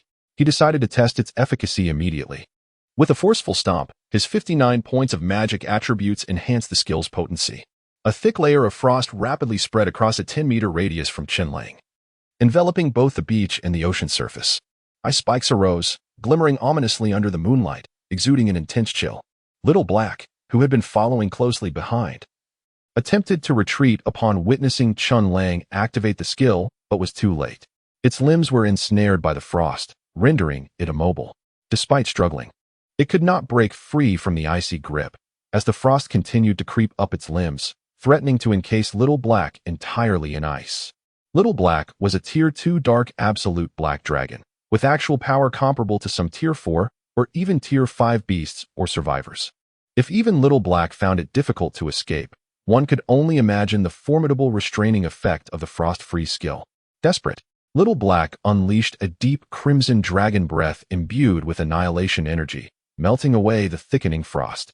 It barely managed to free itself, issuing a few gentle roars as if pleading with Chen Lang to retract his ability. Chen Lang was thoroughly satisfied with the performance of the frost-freeze skill. He gently patted Little Black's head, offering some words of comfort before returning to his island construction efforts. Today marked the 7th day since his arrival, coinciding with the final day of the novice protection period. By this time tomorrow, the system predicted maritime disaster would strike. Before that moment, he aimed to elevate the island's level by 1 tier, reaching Tier 4. It was not out of concern for the island's ability to withstand the impending disaster, but rather to maintain a leading position in the subsequent survival phase. Musing to himself, Chen Lang accessed the regional communication interface. Regional communication 4876-10,000. In the past few days, although over 1,000 individuals had ascended to Tier 1 survivors, the number of those who survived continued to dwindle. Currently, most of the first-tier survivors had advanced to the pinnacle of Tier 2 or even reached Tier 3, with the islands also typically progressing to Tier 2 or Tier 3. Some achieved this through strength, others via fortune, and many possessed a combination of both, exhibiting varying degrees of genuine skill. Several acquaintances of Chen Lang, such as Lu Renjia, Lu Jichai, Song Shuren, and Zheng Ro, were predominantly among this first tier of survivors, numbering only around a few dozen, distinctly ahead of the rest. Trailing behind them were the second-tier survivors, a significantly larger group comprising approximately 700 to 800 individuals. Most of these were among the first 1,000 to attain Tier 1 survivor status. Although they lagged behind the first tier, many had reached Tier 2, with a few not far from Tier 3, while their islands were developing slightly slower, yet most had achieved Tier 2. The situation for the third tier was less favorable, comprising about 2,000 individuals. Most of these individuals were at the pinnacle of Tier 1 or around Tier 2, with their islands lagging even further behind. Only a handful had reached Tier 2, while many remained at Tier 1, akin to the level of the first tier from days prior. In all honesty, both the first and second tiers stood a high chance of weathering the maritime disaster. The odds were quite favorable. However, the members of the third tier faced a precarious situation, their survival largely reliant on luck. Yet they were not the worst off. The true bottom tier comprised the fourth tier survivors. These individuals were the genuine underclass, generally possessing low talent levels, often at F or E grade, and were beset by misfortune. With their island resources being meager, their fishing efforts yielded few worthwhile treasures. Gradually, they fell further behind the advancing survivors, destined to be left in the dust. Once the maritime disaster struck, it was likely that the majority of them would be eliminated. Alas, competition is indeed ruthless. To avoid lagging behind, one must perpetually maintain a leading edge. Chen Lang sighed deeply, reflecting on this reality. He then retrieved a blueprint from his backpack. Item: Watchtower Blueprint. Type: Production Blueprint, Reusable. Grade: Tier 3. Description: Gather the required materials, place them on the blueprint, and they will automatically synthesize into a finished product.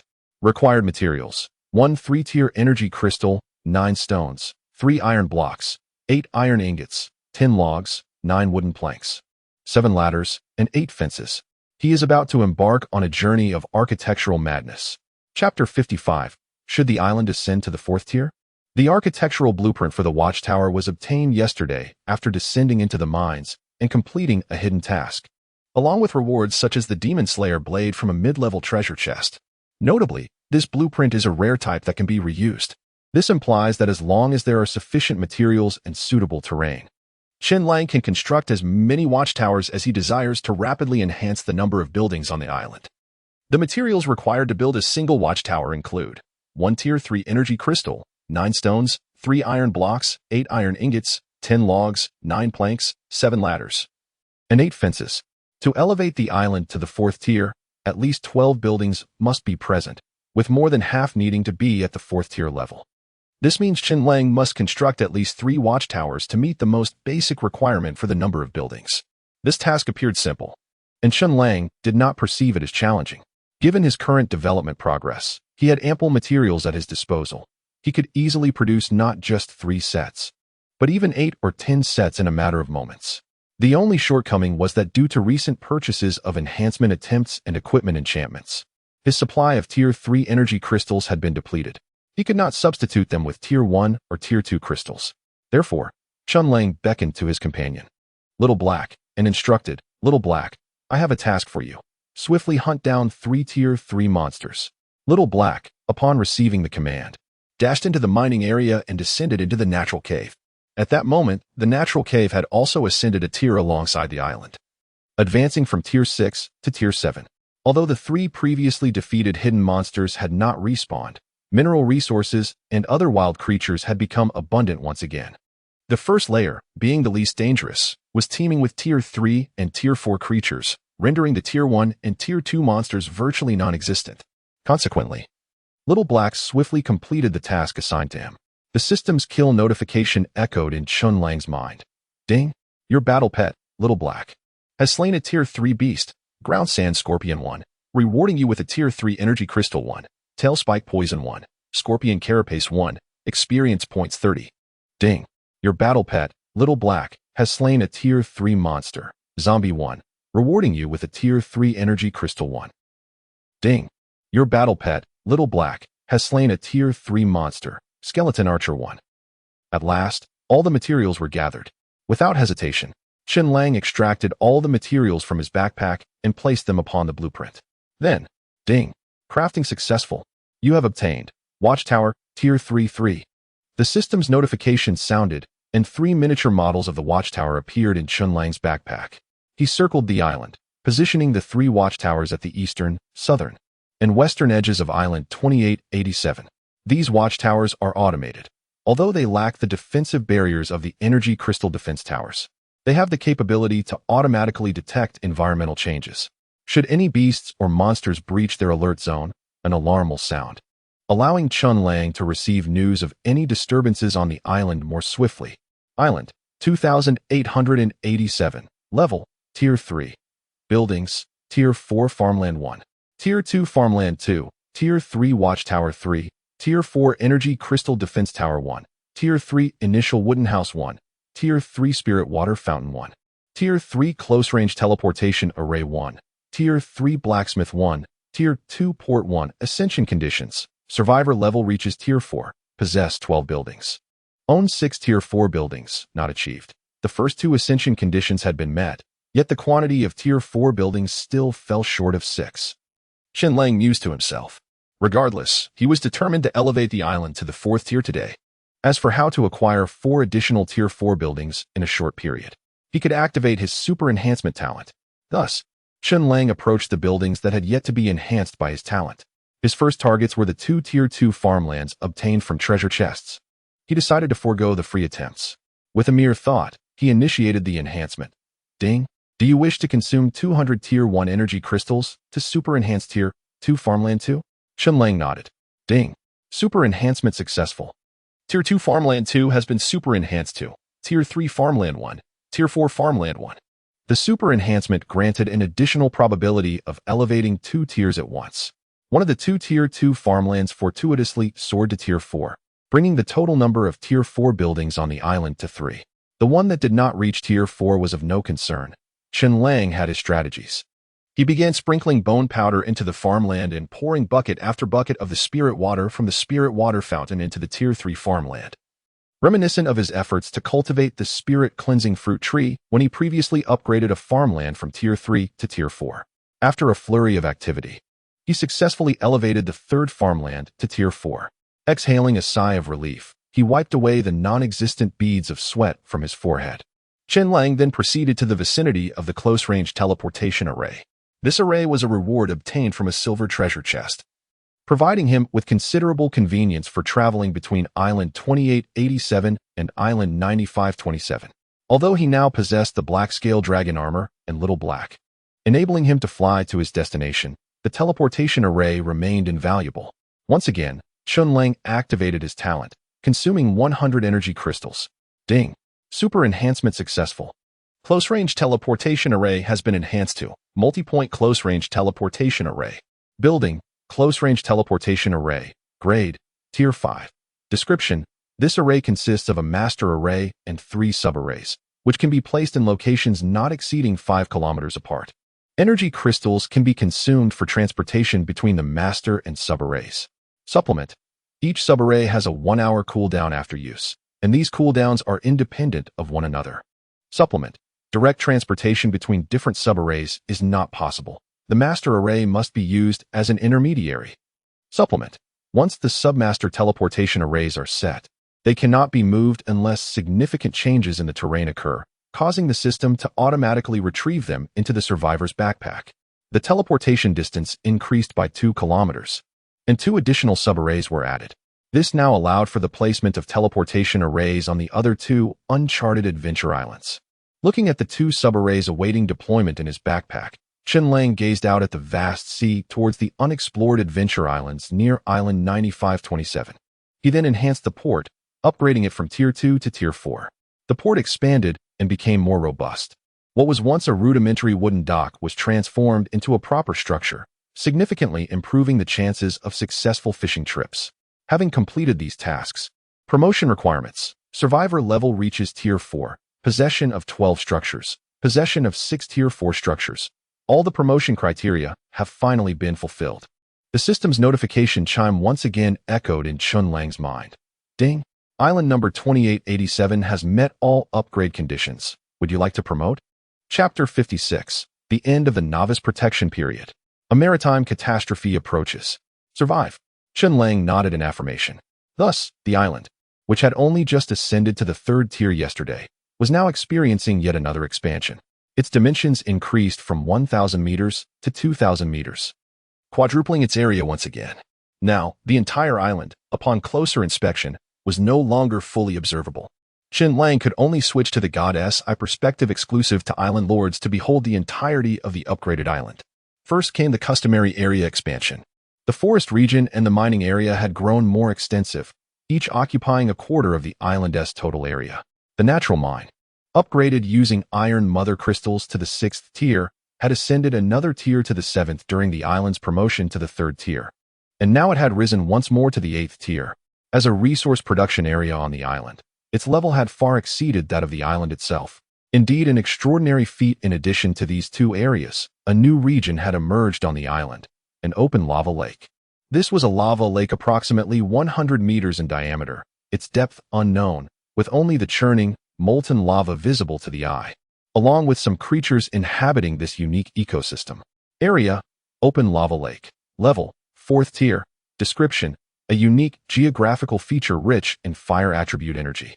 Home to numerous fire and a few earth attribute creatures, possessing abundant thermal resources.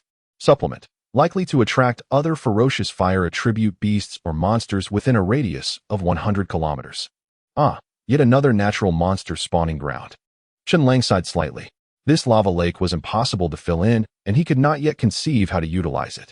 To prevent the monsters within the lava lake from escaping, he decided to manufacture a large batch of copper fences from the copper ingots smelted in the furnace, enclosing the lava lake much like he had with the entrance to the natural mine. However, he had a strong intuition that as he continued to develop, this lava lake would not merely pose a threat, but could potentially become an indispensable resource. With that settled, Chen Lang clapped his hands and turned towards the wooden cabin. Along the way, the familiar system announcement reverberated across the screen once more. Ding! Promotion successful. Island 2887 has been upgraded to 3rd tier island. Regional announcement forthcoming. Ding! Chen Lang has elevated Island 2887 to 4th tier, achieving the milestone. Unrivaled. Experience 100. 3 is expected. The chat interface erupted with a cacophony of envy and admiration, a mixture of jealousy and admiration. But this commotion did not last long. As they all knew, today marked the final day of the novice protection period. Once the clock struck midnight, the maritime disaster would descend. This was their last window for development. Instead of envying others, they should seize every precious moment to enhance their own strength or elevate their island S tier, thus increasing their chances of survival. Song Shuren. Haha, finally. The island has been upgraded to the 3rd tier. The maritime disaster should be manageable now. Lu Ringia, congratulations. I'm currently in the mine battling monsters, gathering experience to quickly reach the 4th tier after surviving the maritime disaster. Lu Jizai. A few of us on the island are quite special, bound to the same island, making the upgrade easier. We just managed to elevate our island to the 4th tier, but alas, we were still a step behind. Chen Lang's speed is truly impressive. Zhengro, I just returned from treasure hunting. Guess what I found in the beginner treasure chest? A 2nd tier energy crystal defense tower. It will create a protective barrier when infused with energy crystals, perfectly suited to safeguard the wooden cabin during the maritime disaster. After glancing at the chat channel, Chen Lang found himself at the entrance of his wooden cabin. Now, the cabin had also reached the 4th tier, expanding once more, transforming from a 1-bedroom layout into a 2-bedroom layout, with its sturdiness duly enhanced. Nevertheless, he still felt it was insufficient. Although there was the energy crystal defense tower for protection, the wooden cabin required further strengthening. Having neglected this for several days, today being the last day, he resolved to rectify it. Chen Lang activated his special ability once again. Ding. Would you like to consume one free opportunity to super enhance the initial wooden cabin 4th tier? 1? Yes. Chen Lang confirmed aloud. Consequently, the wooden cabin was enveloped in radiant light. Ding. Super enhancement successful.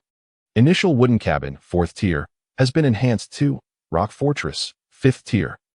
Building, Rock Fortress, grade, 5th tier, description, an upgraded structure following the 4th tier of the initial wooden cabin, featuring a more spacious interior, a more rational layout, enhanced security, and diverse counterattack mechanisms. Supplement, capable of withstanding attacks from enemies of 5th tier and below, with automatic crossbows positioned atop the fortress to proactively target approaching foes. No matter how much the wooden cabin was upgraded, it could never compare to the imposing majesty of this fortress built of solid rock. It exuded an aura of invulnerability. Chen Lang stepped inside the fortress and discovered that it was intriguingly structured into 3 tiers, 1 underground and 2 above ground. The basement clearly served as a workspace, with his enchanting table, workbench, and brewing station relocated there.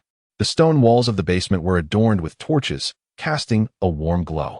Returning from the basement to the 1st floor, he found it to be a typical living area, divided into 2 bedrooms, a living room, a dining room, and even a bathroom equipped with a bathtub. Aside from the absence of electricity, it resembled his former 2-bedroom layout remarkably well. The 2nd floor was a semi-open platform, featuring a lookout similar to a watchtower. Standing on this lookout, he could survey the surroundings, taking in the entire environment encircling the rock fortress.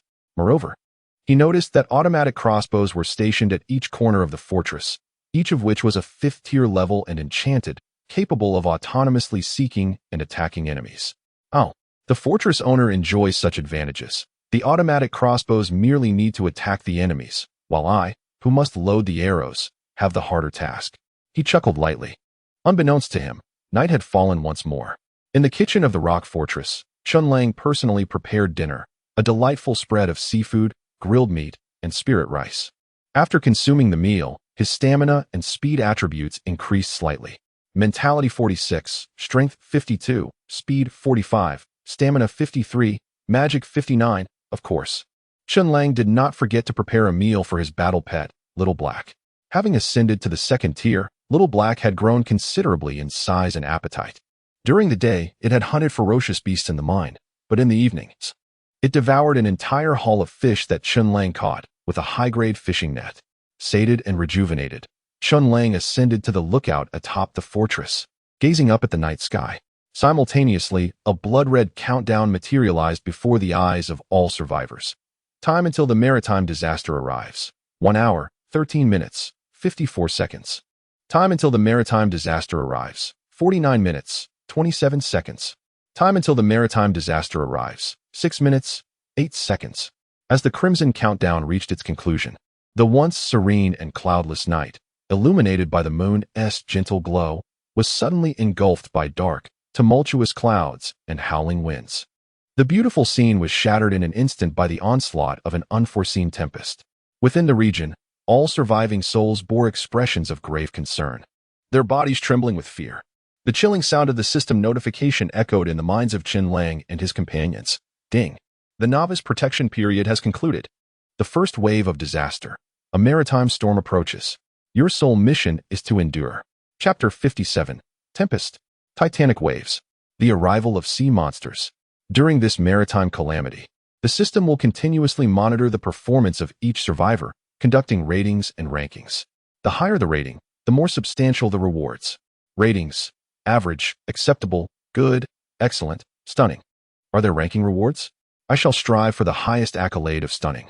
I yearn for the finest reward. Chen Lang's eyes sparkled with determination. As the saying goes, the greater the tempest, the more precious the fish. With the ferocious winds and monstrous waves threatening to engulf everything in their path, he hastened to the Energy Crystal Defense Tower. Building: Energy Crystal Defense Tower, Level 4. Description: a towering structure inscribed with mysterious runes. Upon activation with energy crystals, it generates a protective barrier covering an area of 150 meters. Note: each activation requires 400 energy crystals, lasting for 1 hour, extendable. This defense tower was among the treasures Chen Lang unearthed on his first treasure hunt using a treasure map on a desert island. Since its discovery, he had eagerly awaited the moment it would prove its worth. Without hesitation, he invested a staggering 2,000 energy crystals, sufficient to sustain the energy crystal defense tower for 5 hours. Buzz. The instant Chen Lang deposited the energy crystals, a surge of energy radiated from the tower, shooting skyward like a beam of light. The brilliant column ascended over 100 meters into the sky, bursting forth like fireworks, showering countless luminous particles that cascaded down like rain, creating rippling waves of light. It enveloped a radius of 150 meters, safeguarding structures such as the rock fortress, farmland, blacksmith shop, and spirit water fountain with a protective barrier. At that moment, the first wave of tumultuous tides crashed forth. The intensity of the maritime disaster was intrinsically linked to the development of the island. The stronger the island, the more terrifying the calamity. As the sole survivor with a combination of a level 4 survivor and a level 4 island, Chen Lang found himself facing an unprecedented maritime catastrophe. A hurricane far more fearsome than a level 13 typhoon swept across the island, ravaging the rugged rocks and uprooting the lush forests. Structures of level 1 and 2 stood no chance against such a ferocious hurricane, akin to mere paper in the face of its wrath. Even level 3 and 4 buildings could not guarantee their integrity. Fortunately, the level 4 Energy Crystal Defense Tower's barrier proved remarkably resilient, withstanding the onslaught of the hurricane. Although the barrier flickered, dimming and brightening, it remained unbroken by the raging winds. Well done, Chen Lang exclaimed with fervor. Yet, he understood that this formidable defense relied on the rapidly depleting energy of the tower. The 2,000 energy crystals he had invested, derived from the conversion of 2 level 4 energy crystals, were only sufficient for 5 hours. At this rate, they might not last even 2. Moreover, the hurricane was merely the initial assault. The maritime disaster was only just beginning. Soon, Chen Lang beheld a colossal wave rising over 10 meters, surging towards him like a stampede of wild horses, threatening to obliterate the entire island and plunge it into the depths of the sea. Roar! Xiaohe, braving the waning hurricane, charged headlong into the towering wave. It unleashed its skill, opening its maw wide, spewing forth a torrent of deep crimson dragon breath. Such firepower could annihilate a level 4 ferocious beast or reduce a significant portion of the island to scorched earth. Yet, it was insufficient to dissipate the approaching wave. A mere drop in the ocean. Xiaohe, return, Chen Lang urgently called, summoning Xiaohe back within the protective barrier. He then poured all his remaining energy crystals into the Energy Crystal Defense Tower. We must endure, we must persevere. With a resounding crash, the colossal waves surged onto the island, instantly engulfing the level 3 port established along the shore, scattering it amidst the turbulent currents. Ding! Level 3 building on Island 2887, port, has been destroyed. The system notification echoed, tightening Chen Lang's chest with anxiety. Finally, the defensive barrier collided head-on with the monstrous waves. Boom! A thunderous roar resounded, deafening in its intensity. The bad news: the destructive force of the waves was overwhelming, even flooding the open lava lake with seawater. The icy ocean met the molten lava, instantly solidifying the surface into impenetrable obsidian. The good news: the barrier of the Energy Crystal Defense Tower, although marred with cracks, valiantly held firm against the deluge. Chen Lang had successfully endured the first 2 waves of calamity. As he checked the system for his rating, he discovered it had elevated to good. At this moment, the 3rd wave of assault was already upon him. Unlike the previous 2 natural disasters, this 3rd wave comprised a horde of monstrous sea creatures. Leading the charge was a battalion of crustaceans, including shrimp and crabs, varying in level from lowly to formidable, some reaching levels 3 and 4. While many were mere level 1 and 2 cannon fodder, all with glowing red eyes and menacing intent, converging upon Chen Lang's position. Clearly, a fierce battle awaited. Monsters emerged from all directions, and to facilitate the island's ascension to level 4, the 3 level 3 watchtowers Chen Lang had previously erected blared their alarms. Some swift sea creatures even rushed towards the rock fortress. The automatic crossbows atop the fortress activated, firing arrows in a defensive barrage against the approaching monsters. Whether Chen Lang could elevate his rating from good to stunning hinged upon this wave's success in vanquishing foes. Filled with fighting spirit, Chen Lang activated his black-scale dragon armor, donning his formidable attire, resembling a humanoid black dragon. Clutching a silvery longsword in his left hand and a demon-slaying blade in his right, he leaped from the fortress's watchtower, bursting forth from the protective barrier, charging towards the landing monsters. Roar! Xiao He flapped its wings, landing beside Chen Lang, and together they engaged in battle. With a swift swing of his longsword, Chen Lang unleashed a torrent of energy, cleaving through the sea monsters with ease. Ding! Congratulations on slaying level 1 sea monsters 7. Earning level 1 energy crystals 7. Ding! Congratulations on slaying level 2 sea monsters 5. Earning level 2 energy crystals 5. Experience points 100. The notifications chimed. These sea monsters were summoned by the survival system. Thus, defeating them would yield no additional rewards, only energy crystals and experience points. Yet for Chen Lang, that was more than sufficient. With his sword in one hand and blade in the other, shielded by the dragon armor, he engaged the horde of monsters without a hint of defense, wreaking havoc amongst them. Experience points surged. At last. Ding! Current experience points have reached the threshold for leveling up. Would you like to level up? Level up. Covered in the grotesque blood of monsters, Chen Lang, blinded by rage, exclaimed without hesitation, now. Immediately. At once. Chapter 58. The moment of slaughter approaches. Ding! Level up successful. Current survivor level, Tier 5. Gained 50 free attribute points. The system's notification chimed. Chen Lang decisively activated his innate talent. Ding! Do you wish to consume one free opportunity to super enhance 50 attribute points? Yes. He nodded. Thus, ding! Super enhancement successful. 50 free attribute points have been enhanced to 100 free attribute points. Xiaohei, cover me. Chen Lang divided his focus to enhance his 5-dimensional attributes. Xiaohei, upon receiving his command, retreated to Chen Lang's side, wielding its ebony dragon claws to fend off the relentless onslaught of sea creatures daring to approach. Mentality 46, Strength 52, Speed 45, Endurance 53, Magic 59. These were Chen Lang's current 5-dimensional attributes. His style of enhancement remained consistent, focusing on comprehensive improvement. Hence, each attribute received an additional 20 points, transforming into Mentality 66, Strength 72, Speed 65, Endurance 73, Magic 79, boom. With the enhancements completed, Chen Lang's aura surged dramatically, creating a wave of force that toppled a multitude of low-tier sea monsters around him. At Tier 5, his attributes exceeded 300 points, rivaling even Tier 7 and 8 entities. For these sea creatures, it was akin to a dimensional strike. Dragon's Might. The active skill of the Dragon Ring was unleashed. A thunderous roar echoed as an oppressive force descended. To the eyes of the encroaching sea monsters, the already terrifying Chen Lang now emanated an overwhelming presence, causing their very souls to tremble, wishing to flee at once. Yet, an invisible force compelled them to attack the duo before them. Thus, these sea monsters were forced to engage Chen Lang and Xiao He, albeit their inherently meager strength was further diminished under the weight of Chen Lang and Xiao He's pressure. In Chen Lang's presence, they posed no threat whatsoever. No matter their number, Chen Lang would vanquish them all. He sheathed his flowing silver longsword and, with his left hand, drew the crimson flame sandstorm crossbow while wielding the demon-slaying blade in his other hand. With a maniacal laugh, he declared, "Next comes the slaughter." As his words echoed, he mounted Xiao He, transforming into the dark dragon knight, and commenced his rampage.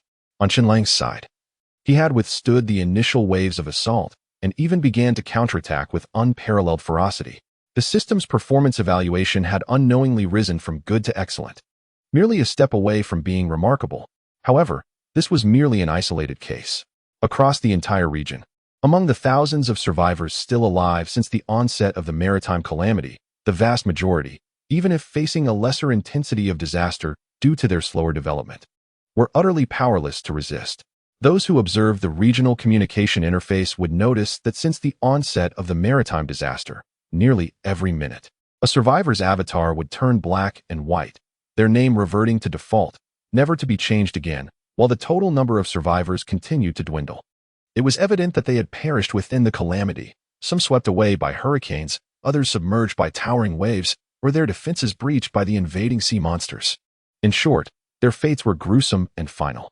It could be said that among the lower-tier survivors, only 1 in 10 could withstand this wave of maritime disaster. The situation for mid-tier survivors was no better. Although their strength generally surpassed that of the lower-tier survivors, they remained feeble in the face of the natural disaster. Barely holding on, Meng Daxuan, a survivor who had previously teamed up with Chen Lang and others to seek treasure on the cavernous sea island, had awakened the talent of a wind mage. While he did not rank among the top tier, he had managed to develop his island to a flourishing state. At this moment, Meng Daxuan wielded the glass staff obtained from a treasure chest, casting several wind spells to counter the invading sea monsters. Tornado Blade, Wind Barrier, Windwalker. Meng Daxuan's level had risen to Tier 2. His mage talent tree had illuminated significantly, granting him several new spells and a notable increase in strength. Crucially, his island remained at Tier 2. As previously mentioned, each survivor faced varying intensities of the maritime disaster based on their development progress.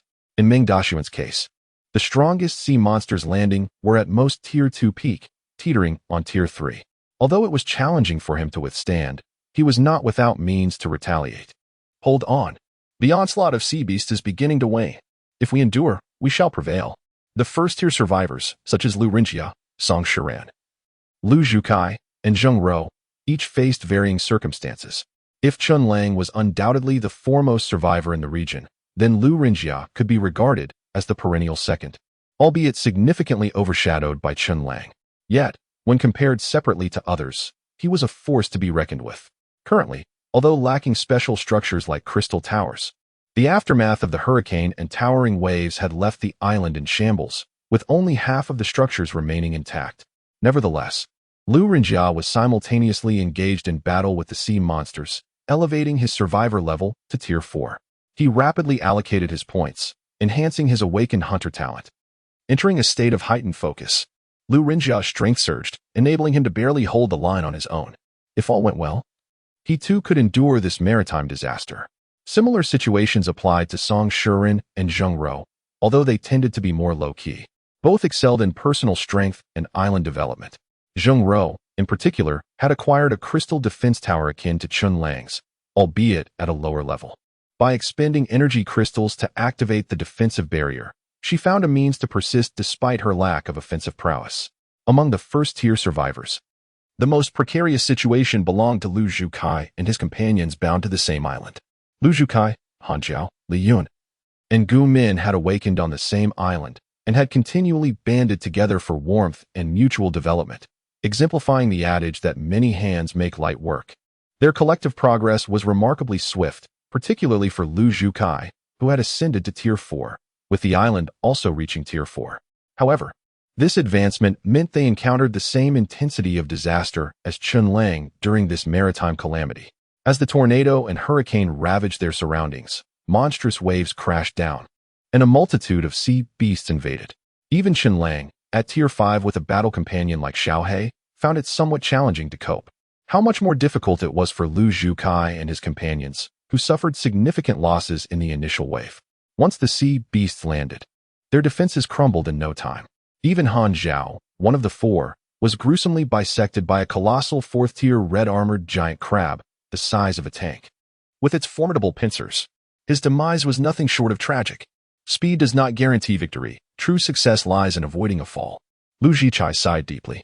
At this moment, the remaining three had already been encircled by the sea monster. There was no path to heaven and no entrance to the earth. Chapter 59. Is there one last wave? With a thunderous shout, Chen Lang stomped his foot, unleashing a mid-level ice attribute skill. Instantly, a vast area around him was engulfed in frost, freezing dozens of sea monsters into icy sculptures. The demon-slaying blade was wielded, activating its inherent skill. The Demon Suppression Slash. A deep purple blade of demonic energy swept through the air, swiftly dispatching the frozen sea creatures. Since the first sea monster landed, over half an hour had elapsed, during which Chen Lang had tirelessly vanquished foes. Thus far, the primary forces of the sea monsters were still predominantly of the first and second tiers. However, due to the survivors' levels surpassing the fifth tier, the conditions for gaining experience from kills had become increasingly stringent. Not only did he no longer gain experience from first-tier monsters, but even slaying second-tier foes yielded only loot, with experience restricted to creatures at least 2 tiers below his level. Only by defeating monsters of the third tier or higher could he accumulate experience points. Consequently, Chen Lang exchanged opponents with Little Black, allowing it and the automated crossbow station to top the fortress to handle the first and second-tier cannon fodder sea monsters, while he focused on hunting the elite monsters of the third tier and above. For instance, before him loomed a massive red-shelled giant crab with 6 legs. Emerging from the sea. Beast, red-shelled giant crab. Level, 4th tier. Description, a large, armored sea predator with high defense and formidable pincers. Currently in a frenzied state due to natural disasters, exhibiting extreme aggression. This colossal crab, spanning 5 to 6 meters across, moved with surprising agility, its 6 legs propelling it forward as if it were a heavy armored vehicle painted in red, charging directly at Chen Lang. Humph, do you think I fear you? Chen Lang scoffed. The red-shelled giant crab indeed charged fiercely, but Chen Lang stood firm, thrusting his arms forward to withstand the impact, just as the crab prepared to strike with its powerful pincers capable of severing steel. Chen Lang swiftly drew the demon-slaying blade and brought it down with a decisive swing. Crack! The 6th-tier blade effortlessly cleaved through the crab's proud shell, inflicting grievous wounds that left the creature with barely half of its life remaining. To add to the carnage, due to the bleeding enchantment cast upon its strike, the red-shelled giant crab would suffer continuous damage over time. Its dwindling health rapidly approached 0, leading to its ultimate demise. Ding! Congratulations! You have slain a 4th-tier sea creature, red-shelled giant crab 1. Received 1 4th-tier energy crystal, experience 40. Another 40 experience points were added to Chen Lang's tally. His experience bar, steadily accumulating from his relentless slaughter, now stood at 850-3600.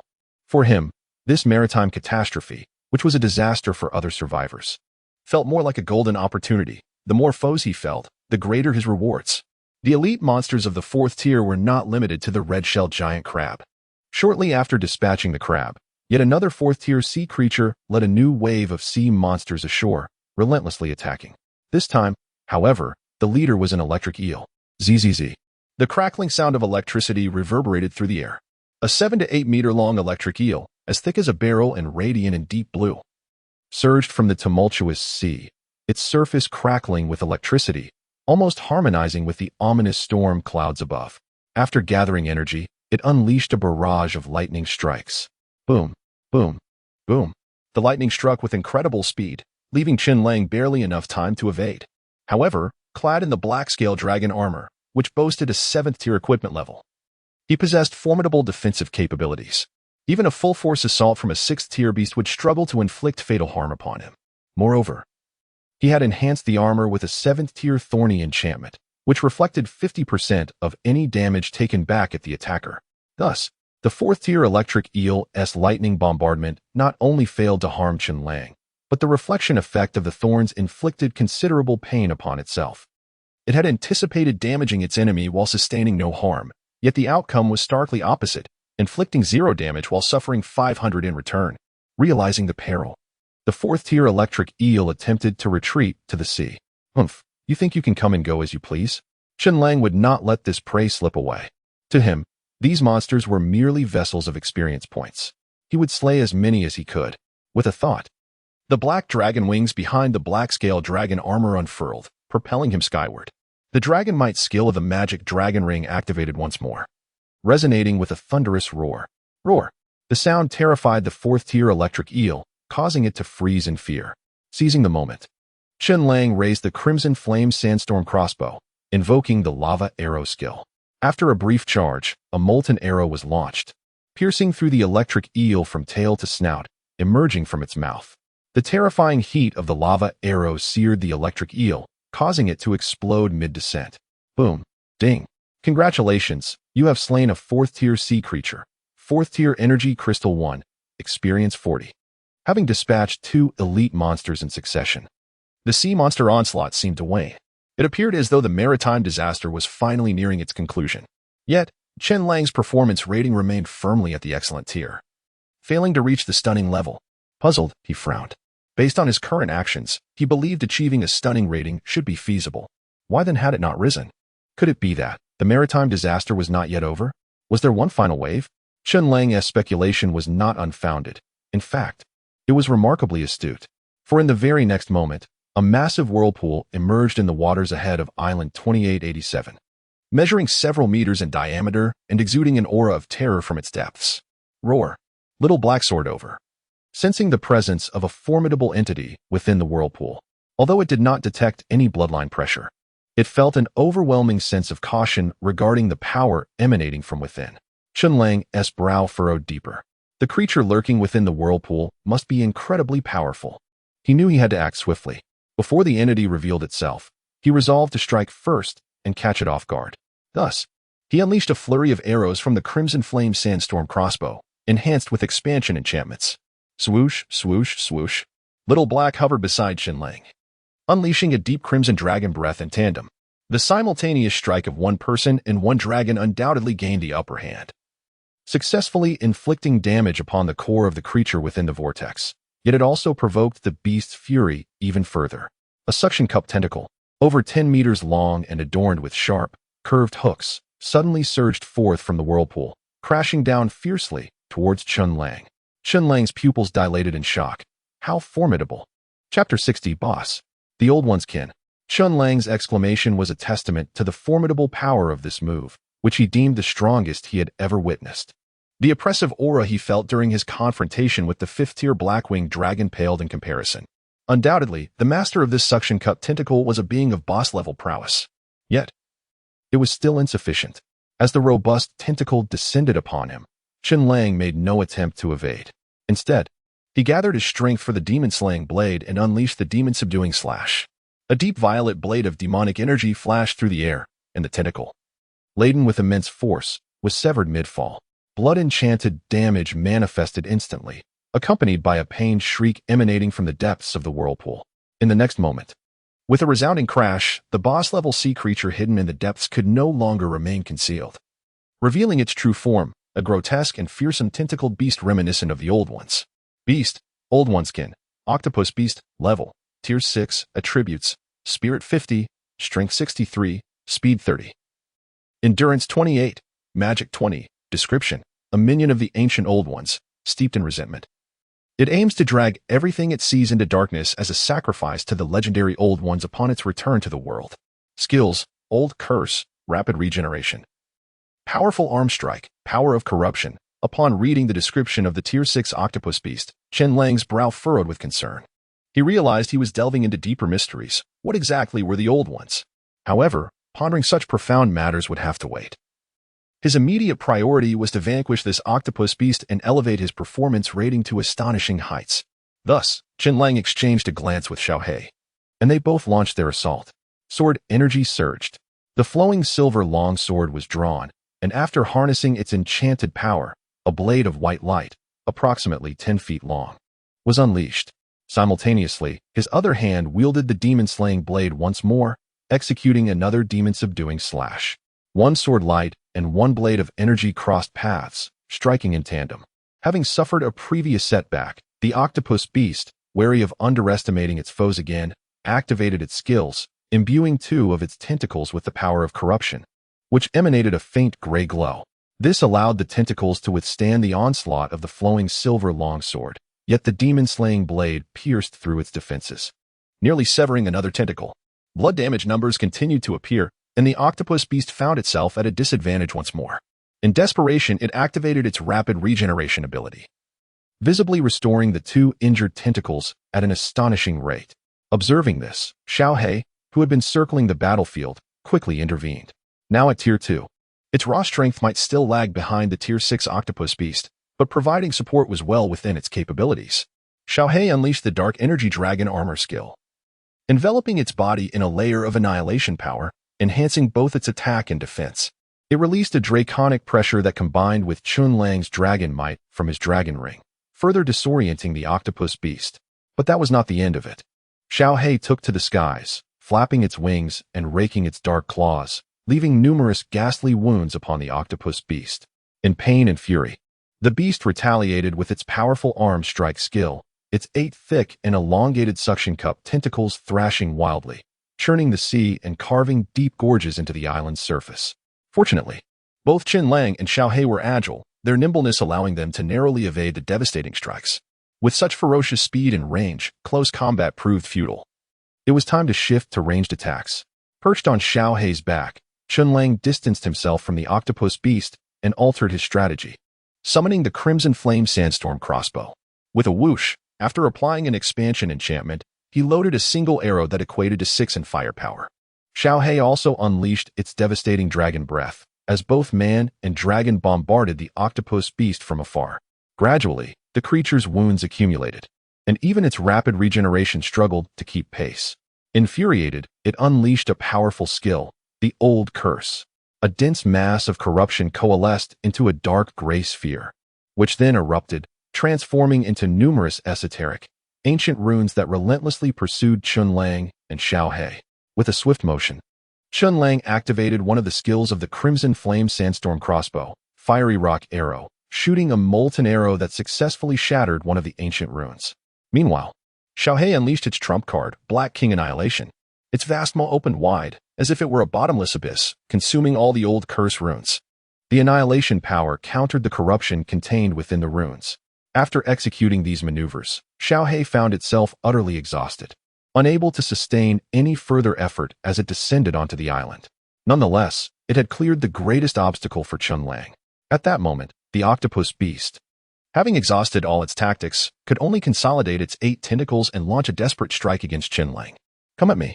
Chen Lang, focusing solely on offense, raised the demon-slaying blade, channeling all his energy into this one decisive strike. A 10-foot-long, deep violet blade of demonic energy howled forth.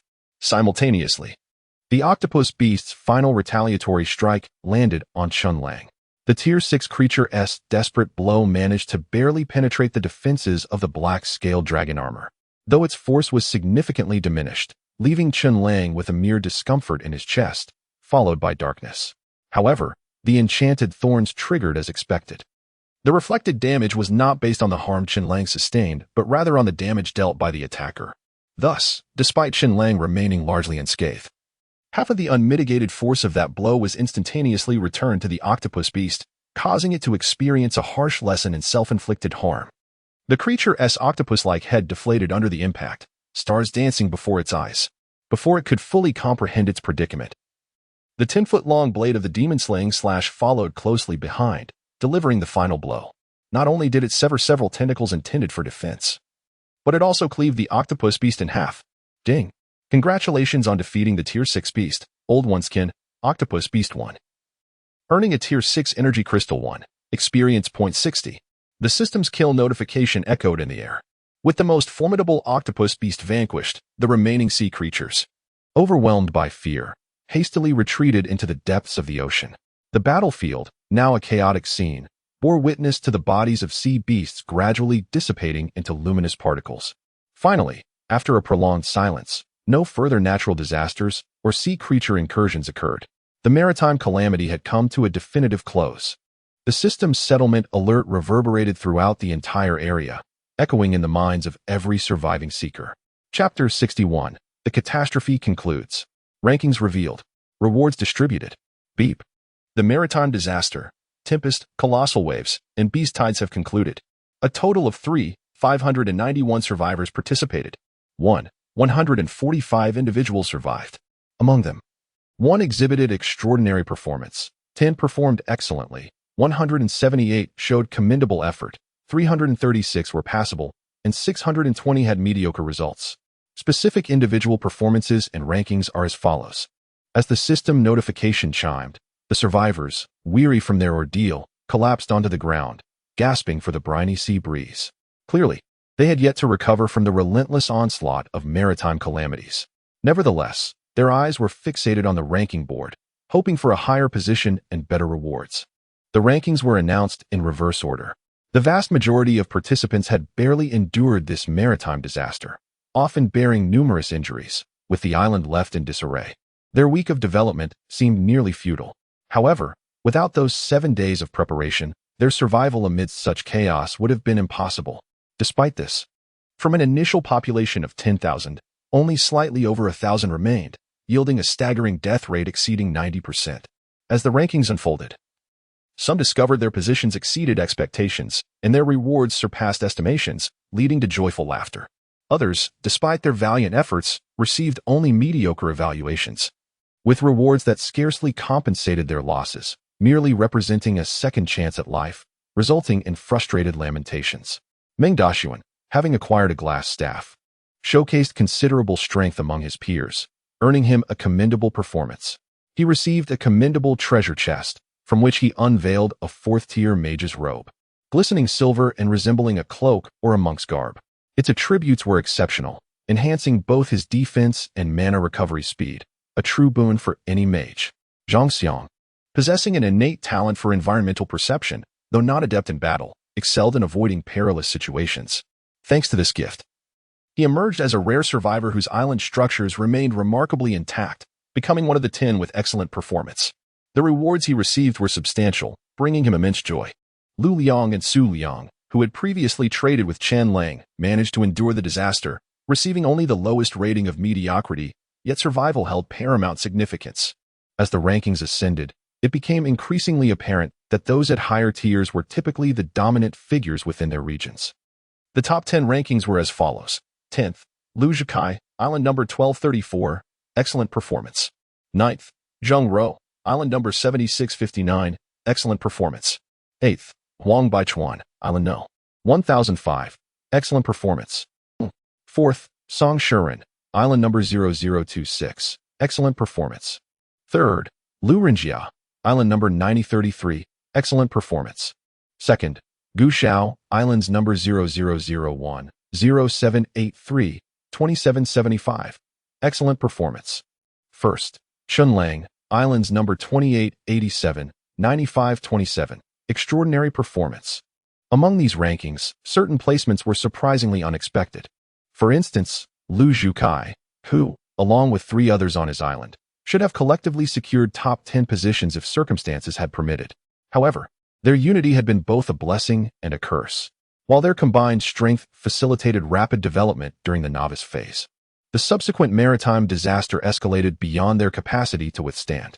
Consequently, Gu Min, Han Zhao, and others perished in the final wave of sea monsters, leaving Lu Zhukai as the sole survivor, clinging to life thanks to a 4th-tier protective item, thus earning an excellent performance rating from the system. Nonetheless, the losses he incurred were substantial, and without further resources, he might soon find himself surpassed by others. Another unexpected twist lay within the top 3 rankings. There existed a widely accepted assumption regarding the strongest individuals in the region. Chen Lang was undoubtedly first, and Lu Rinjia, perpetually the second. However, following this maritime disaster, Lu Rinjia's long-held position was usurped, relegating him to 3rd place. This revelation astonished many, who turned their attention to the 2nd position, discovering an unfamiliar name, Gu Shao. Such valor! Who was this individual? Many survivors questioned, as they had never heard of such a figure before. Chen Lang, too, was taken aback. It appeared that Gu Shao was a master of stealth, a cunning individual who concealed his prowess while quietly amassing strength. Chen Lang remained unconcerned about the details. But what truly troubled him was Gu Zhao's remarkable conquest of 2 adventurous islands, granting him dominion over 3 islands, one more than himself. Capturing islands was no trivial endeavor, let alone seizing 2. Thus, Chen Lang prioritized Gu Shao as a focal point of vigilance, determined to maintain his status as the region's preeminent leader. Beep. Congratulations on your extraordinary performance during the first wave of maritime disasters, ranking first, and receiving an extraordinary treasure chest 1. As midnight passed, the day's 3 reinforcement opportunities refreshed. Chen Lang decisively made use of them. Beep. Do you wish to consume 1 free opportunity to super enhance extraordinary treasure chest 1? Yes. Chen Lang nodded. Thus, beep. Super enhancement successful. The extraordinary treasure chest has been enhanced to super extraordinary treasure chest. Open. Chen Lang could hardly contain his excitement. Eagerly lifting the chest's lid, several luminous orbs immediately soared from within, disappearing into his backpack slots. Beep. Super Extraordinary Treasure Chest 1, successfully opened. Obtained item, Ordinary Villager Recruitment Certificate 3. Grade, Tier 3. Description, upon use, it randomly recruits 3 ordinary villagers of Tier 1 to Tier 3 strength from various professions to your island territory, becoming your subjects and obeying your commands. Supplement 1. Different professions possess unique specialties. Proper allocation of tasks can lead to thriving development of your territory. Supplement 2. Villagers exhibit loyalty and will unconditionally execute the Lord's commands, but if subjected to mistreatment, loyalty may wane. Should loyalty decline significantly, villagers may revolt. Remember, water can both support and capsize a boat. A villager recruitment certificate? Such a thing exists? Now I have assistance for developing my territory. Chen Lang raised an eyebrow.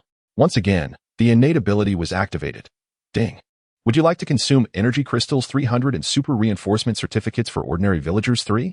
Ding. Super Reinforcement successful. The Ordinary Villager Recruitment Certificates have been enhanced to Upper Class Villager Recruitment Certificates 3. Chapter 62. The Second Phase of Island Survival. 7 days until the frigid cataclysm. Item acquired. Superior Villager Recruitment Certificate X3. Grade, Tier 4. Description, upon usage. Allows for the random recruitment of 3 Tier 4 villagers of varying professions to your island domain, who shall become your subjects and heed your commands. Note 1. Different professions possess unique specialties. Judiciously assigning tasks can foster the flourishing of your domain. Note 2. Villagers possess loyalty. They will unconditionally execute the Lord's commands, but if subjected to mistreatment, their loyalty may wane. Should loyalty decline to a critical level, villagers may rebel. Remember, water can both float and sink a boat. The enhanced villager recruitment certificates enable the recruitment of villagers with even greater prowess. This revelation grants Chen Lang a clearer vision for the next developmental phase. It appears that the focus henceforth shall be on recruiting additional individuals to cultivate and construct the island, evolving from a desolate isle to a village, and eventually to a fortress or town. Muttering to himself, Chen Lang refrained from immediately utilizing the villager recruitment certificates. Instead, he turned his gaze to the remaining rewards extracted from the treasure chest. Item acquired. Advanced Skill Book X1. Grade, Tier 7. Description, upon usage, grants the chance to learn a random intermediate skill. Skill categories, combat, survival, another skill book, albeit of a higher tier than the previous intermediate skill book. Chen Lang decisively chose to use it. What skill might he acquire this time? Ding. Advanced Skill Book successfully learned. Congratulations, you have acquired the intermediate skill, Frostbind. Skill, Mastery of Swordsmanship. Grade, Advanced. Category, Combat. Description, a passive skill that significantly enhances proficiency with sword-type weapons upon acquisition. Once again, the skill pertains to combat. However, unlike the active effect of Frostbind, this Mastery of Swordsmanship is a passive skill, requiring no active invocation. Instantly, Chen Lang's mind flooded with a wealth of experience in wielding swords, as though he had immersed himself in training for over a decade, transforming into a master swordsman. Whether employing the silver longsword or the demon slayer blade, the execution felt remarkably more effortless than before. Whereas previously, Chen Lang relied on the robust physical attributes of a survivor to flail aimlessly, he now wielded his weapons with grace and precision. The contrast in skill level was stark and profound. The final orb of light appeared. Resource acquired. Primary Spirit Stone Vein X1. Grade, Tier 7. Description, a mine rich in energy crystals, capable of yielding abundant natural energy crystals, indistinguishable in effect from those found within ferocious beasts. Note, placing the Spirit Stone Vein on the island will subtly enhance the overall potential of the territory. A complete Spirit Stone Vein? Good heavens! Is this not akin to discovering an oil field? Should the fungi catch wind of this, they would surely covet it. Chen Lang gasped in astonishment and promptly retrieved the compact Spirit Stone Vein from his inventory. Switching to a godlike perspective, he positioned the vein adjacent to the natural cave, facilitating mining activities, extracting from one side and then the other, a veritable treasure trove. Though merely primary, the yield of energy crystals here would undoubtedly be astonishing. Almost all survivors had claimed their ranking rewards. At that moment, the system notification chimed inappropriately. Ding. The island survival for all has entered the second phase. Authority panels, ranking interfaces, prestige marketplaces, and additional system functionalities have been unlocked. Ding. Regional PK has been activated. The system will randomly select 2 domains for spontaneous task challenges. The victorious domain will see resource gains while the defeated will experience reductions. Ding. In 7 days, the next wave of maritime calamity is imminent, characterized by frigid cold. All survivors should prepare for the impending disaster. A flurry of messages erupted in the World Channel. Upon reading these notifications, the surviving individuals fell into a brief silence, followed by an explosion of activity in the regional communication channel. Wait, is this an update? 666. So the first 7 days were merely a novice protection period? The difficulty has spiked dramatically. We will also engage in PK with other regions. Losing will diminish our resources. Is this not a subtle form of internal competition, leading to mutual depletion? To me, it seems the system is nurturing a hidden agenda. These matters are trivial, did you not see? Another calamity is coming in 7 days. Frigid cold? Does this imply a glacial apocalypse akin to the Ice Age? We must stockpile fuel, food, and water, and retreat indoors to weather the storm. The frigid apocalypse looms. Chen Lang furrowed his brow. Clearly, his originally devised plans for development required revision. He promptly retrieved the 3 superior villager recruitment certificates from his inventory, and with a flick of his mind, activated them. The certificates soared from his grasp, transforming into 3 portals. 3 distinct villagers, each exuding vitality, emerged from their respective portals. Upon seeing Chen Lang, they collectively bowed and proclaimed, "Salutations, my lord. Rise." Chen Lang gestured, inviting them to stand, and encouraged them to introduce themselves. The first villager, clad in a tiger skin skirt, robust in stature with sharp eyes, stepped forward and earnestly declared, "Report, my lord. I am Wang Dazhuang, Tier 4, Hunter Profession." As Wang Dazhuang introduced himself, his details materialized in Chen Lang's mind. Villager, Wang Dazhuang, Loyalty, 100, Level, Tier 4, 1600, Attributes, Spirit 31, Strength 35, Endurance 35, Speed 30. Magic 19, Profession, C-Class Hunter, Skills, Hunter S Mark, Hunter S Tracking, Weak Point Critical Strike, Excellent. Chen Lang praised, patting Wang Dazhuang on the shoulder. The latter beamed with excitement, eliciting envy from the remaining 2. The second individual promptly followed suit. "Report, my lord. I am Annie, a beast tamer, Tier 4. Villager, Annie, Loyalty, 100. Level, Tier 4, 1600. Attributes, Spirit 50, Strength 20, Endurance 30, Speed 20, Magic 30. Profession, B-Class Beast Tamer. Skills, Beast Affinity, Beast Space. Blood Sacrifice Frenzy, Beast Legion Charge." Then came the third. "Report, my lord. They both call me a simpleton, yet I am quite astute in life. I am called Dada." Villager, Dada, Loyalty, 100, Level, Tier 4, 1600. Attributes, Spirit 50, Strength 20, Endurance 30, Speed 20, Magic 30. Profession, A-Class Berserker. Skills, growing stronger with each battle. Bloodbath, 1,000-pound strike, breaking the army in one blow. Resurgence of fighting spirit. Ding. First recruitment of territorial subjects. Achievement unlocked. Highly coveted eye. Experience points 100. Chapter 63. Assigning tasks to villagers, each to their own role. Wang Dazhuang, Annie, and Dada, 3 exceptional villagers, each possessed increasingly extraordinary attributes and higher occupational levels. Chen Lang found himself increasingly pleased as he observed them. He promptly assigned their respective duties and tasks. "Annie, you shall be the beast tamer. The wild beasts on the island will be entrusted to you for domestication. It is also time to expand the scale of the ranch." "Yes, my lord." "Dada, you will be responsible for the island's vigilance, patrolling daily." "I understand, my lord." "Wang Dazhuang, as a hunter, you likely possess skills in crafting simple tools as well?" "Indeed, my lord. With the appropriate materials, I can forge various iron tools and equipment." "Excellent. You will manage that Tier 3 blacksmith shop over there. When you're not hunting, focus on crafting equipment there. Rest assured, my lord, I will excel in this task." With the assignments completed, the 3 villagers also required housing. As Chen Lang pondered where to accommodate them, Annie volunteered, "My lord, we can construct simple dwellings for ourselves, provided you supply us with some materials, just stones, wooden planks, and other basic supplies. You can build your own houses? That is splendid." Delighted. Chen Lang relished the prospect of alleviating one of his burdens while simultaneously increasing the number of structures on the island. He promptly fulfilled Annie's request by retrieving the necessary materials from the medium-sized storage chest in the fortress basement. Upon receiving the materials, Annie and the others immediately commenced their construction. Chen Lang designated an area for them, establishing it as the village site. Should more villagers be recruited in the future, they would also settle in this designated area.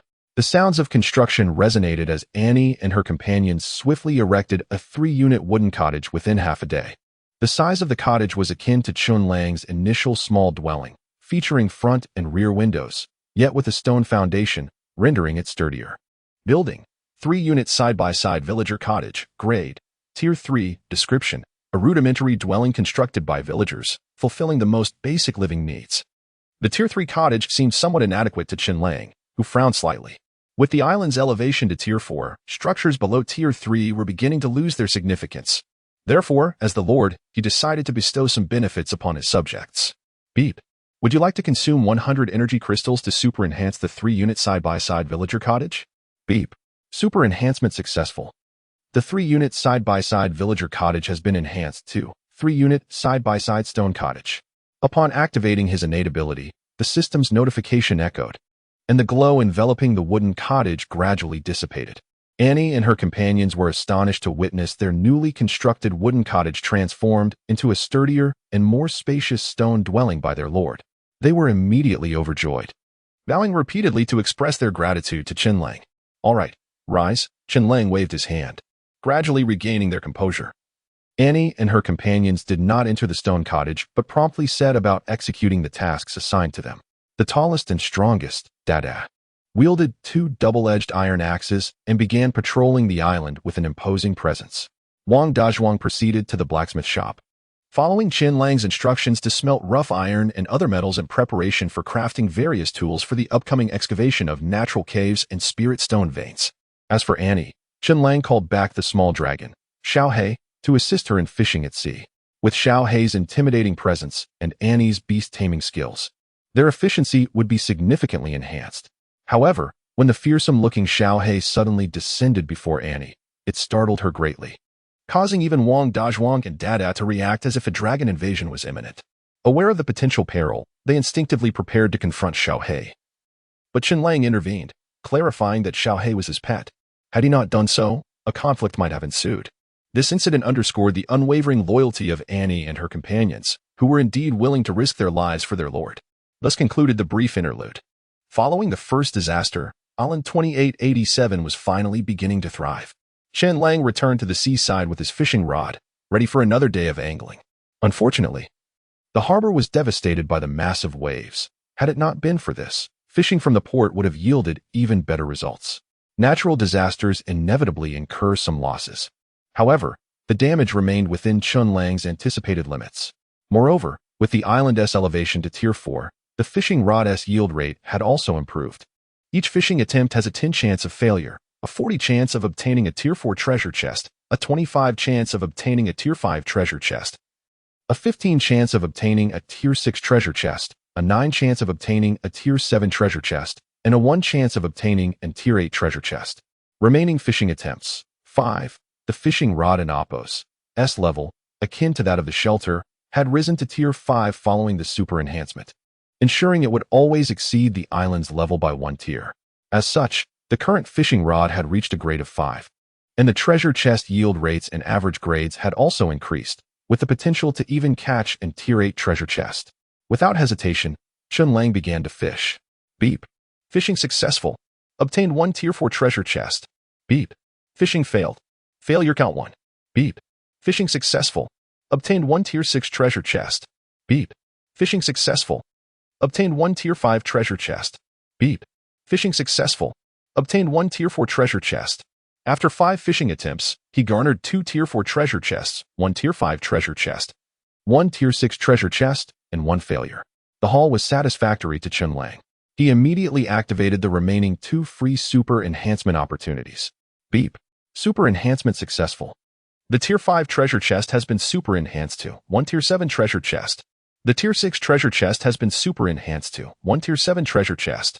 Fortunate with his enhancements, both treasure chests upgraded to Tier 7. With a flourish of his hand, Chen Lang began to open the chest en masse. Beep. 2 Tier 4 treasure chests opened successfully. Obtained items. Intermediate workbench blueprint 1. Obtained resources. Intermediate single-person treasure map 1. Beep. 2 Tier 7 treasure chests opened successfully. Obtained items. Island expansion card 1. Obtained equipment. Light Cloud Moonstaff 1. Chen Lang examined the items one by one, starting with the intermediate workbench blueprint. The workbench in his underground workshop was merely a basic one. Although functional, it lacked the capacity for crafting advanced equipment. Now, with the blueprint for the intermediate workbench, he could finally undertake an upgrade. Chapter 64. The Light Cloud emerges with the Moon Staff. Island expansion card. The Washing Essence Fruit Tree has matured. Item. Intermediate workbench blueprint. Type. Production blueprint. Grade. Tier 4. Description. Gather the required materials and place them on the blueprint to automatically synthesize the finished product. Required materials. Enchanted logs 9, mithril ingots 1, lapis lazuli 3, copper ingots 2, iron ingots 3. Chen Lang had begun to discern a pattern. Tools such as workbenches, enchantment tables, forging tables, and brewing tables often exhibited a significant disparity between the basic and intermediate levels. The variety of materials required and the complexity of manufacturing were notably greater. Fortunately, these challenges posed no obstacle to Chen Lang. He had an abundance of lapis lazuli, iron ingots, and copper ingots. He had also mined several pieces of mithril or previously, which he could smelt into ingots. As for the enchanted logs, although it was his first encounter with the notion of enchanting logs, he possessed an intermediate enchantment table. By utilizing 9 units of oak logs and expending some energy crystals along with lapis lazuli, he could easily enchant the logs, with the materials arranged upon the blueprint. A brilliant light flashed. Ding.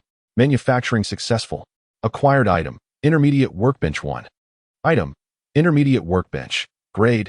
Tier 4. Description. A surface for survivors to craft various equipment and tools. Note. The level range for manufactured products is Tier 4 to Tier 6.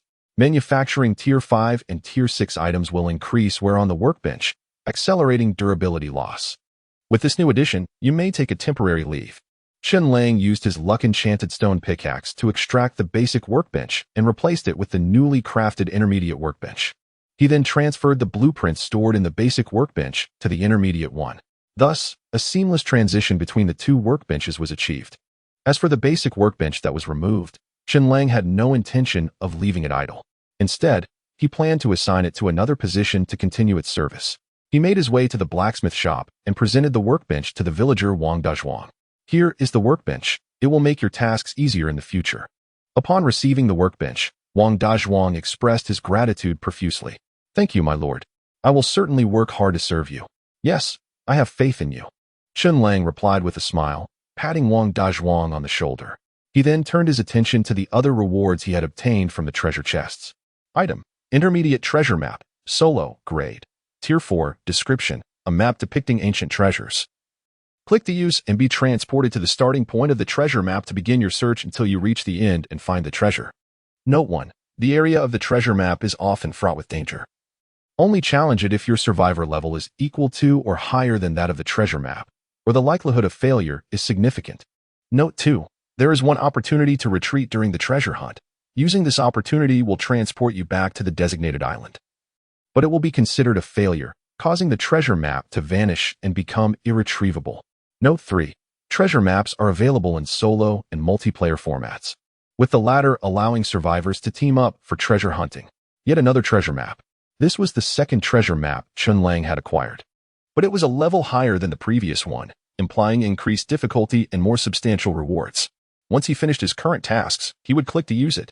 For now, he set the treasure map aside, as there were still numerous tasks awaiting his attention.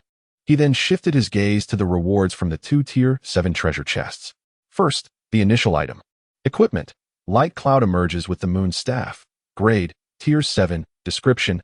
A finely crafted staff, entirely silver white, adorned with carvings of light clouds and the moon. Embedded with a Tier 7 moon crystal gemstone, intended for high-level mages. Skill. Energy conservation. Casting spells while holding the staff saves 30 of mana consumption. Skill. Rapid chanting reduces casting time. Some simple spells can be cast without chanting or charging. Skill. Light Cloud emerges with the moon, enhances all spell effects by 30. Ice and dark spells receive an additional 20 boost. The skills were commendable, But alas, he was not a mage and thus could not utilize them. Chen Lang sighed. However, a thought struck him. Do skills count as spells? A quick experiment would reveal the truth.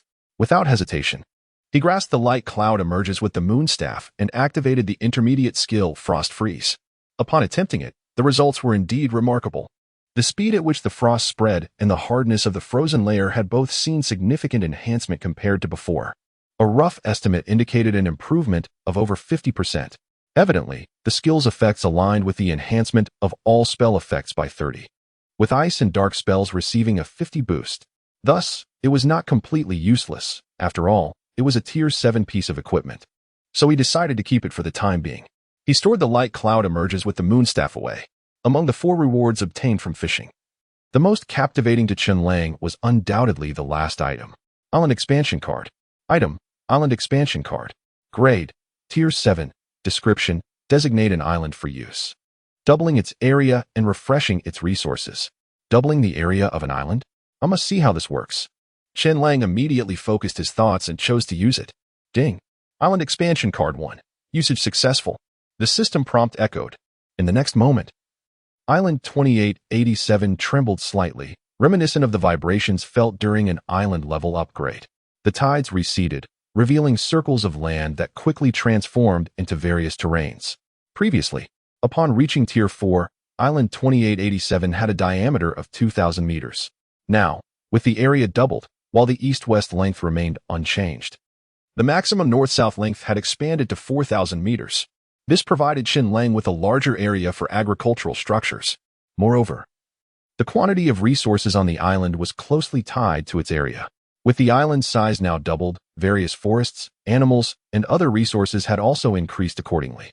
When Chen Lang switched to the Lord's perspective to survey the entire island, he discovered numerous rare and exotic beasts, as well as precious materials that had not previously existed on the island, all appearing as a result of this expansion.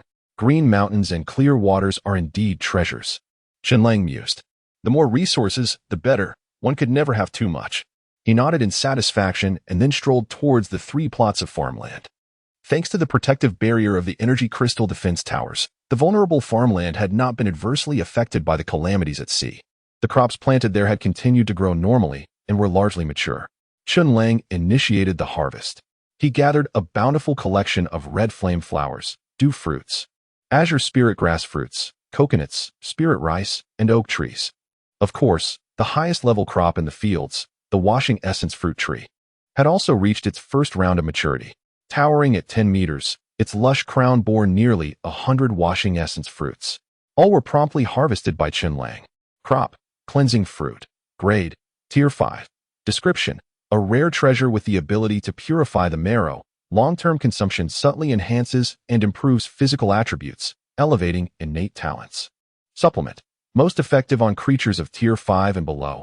Efficacy gradually diminishes for those above Tier 5, and it is ineffective on Tier 10 and above.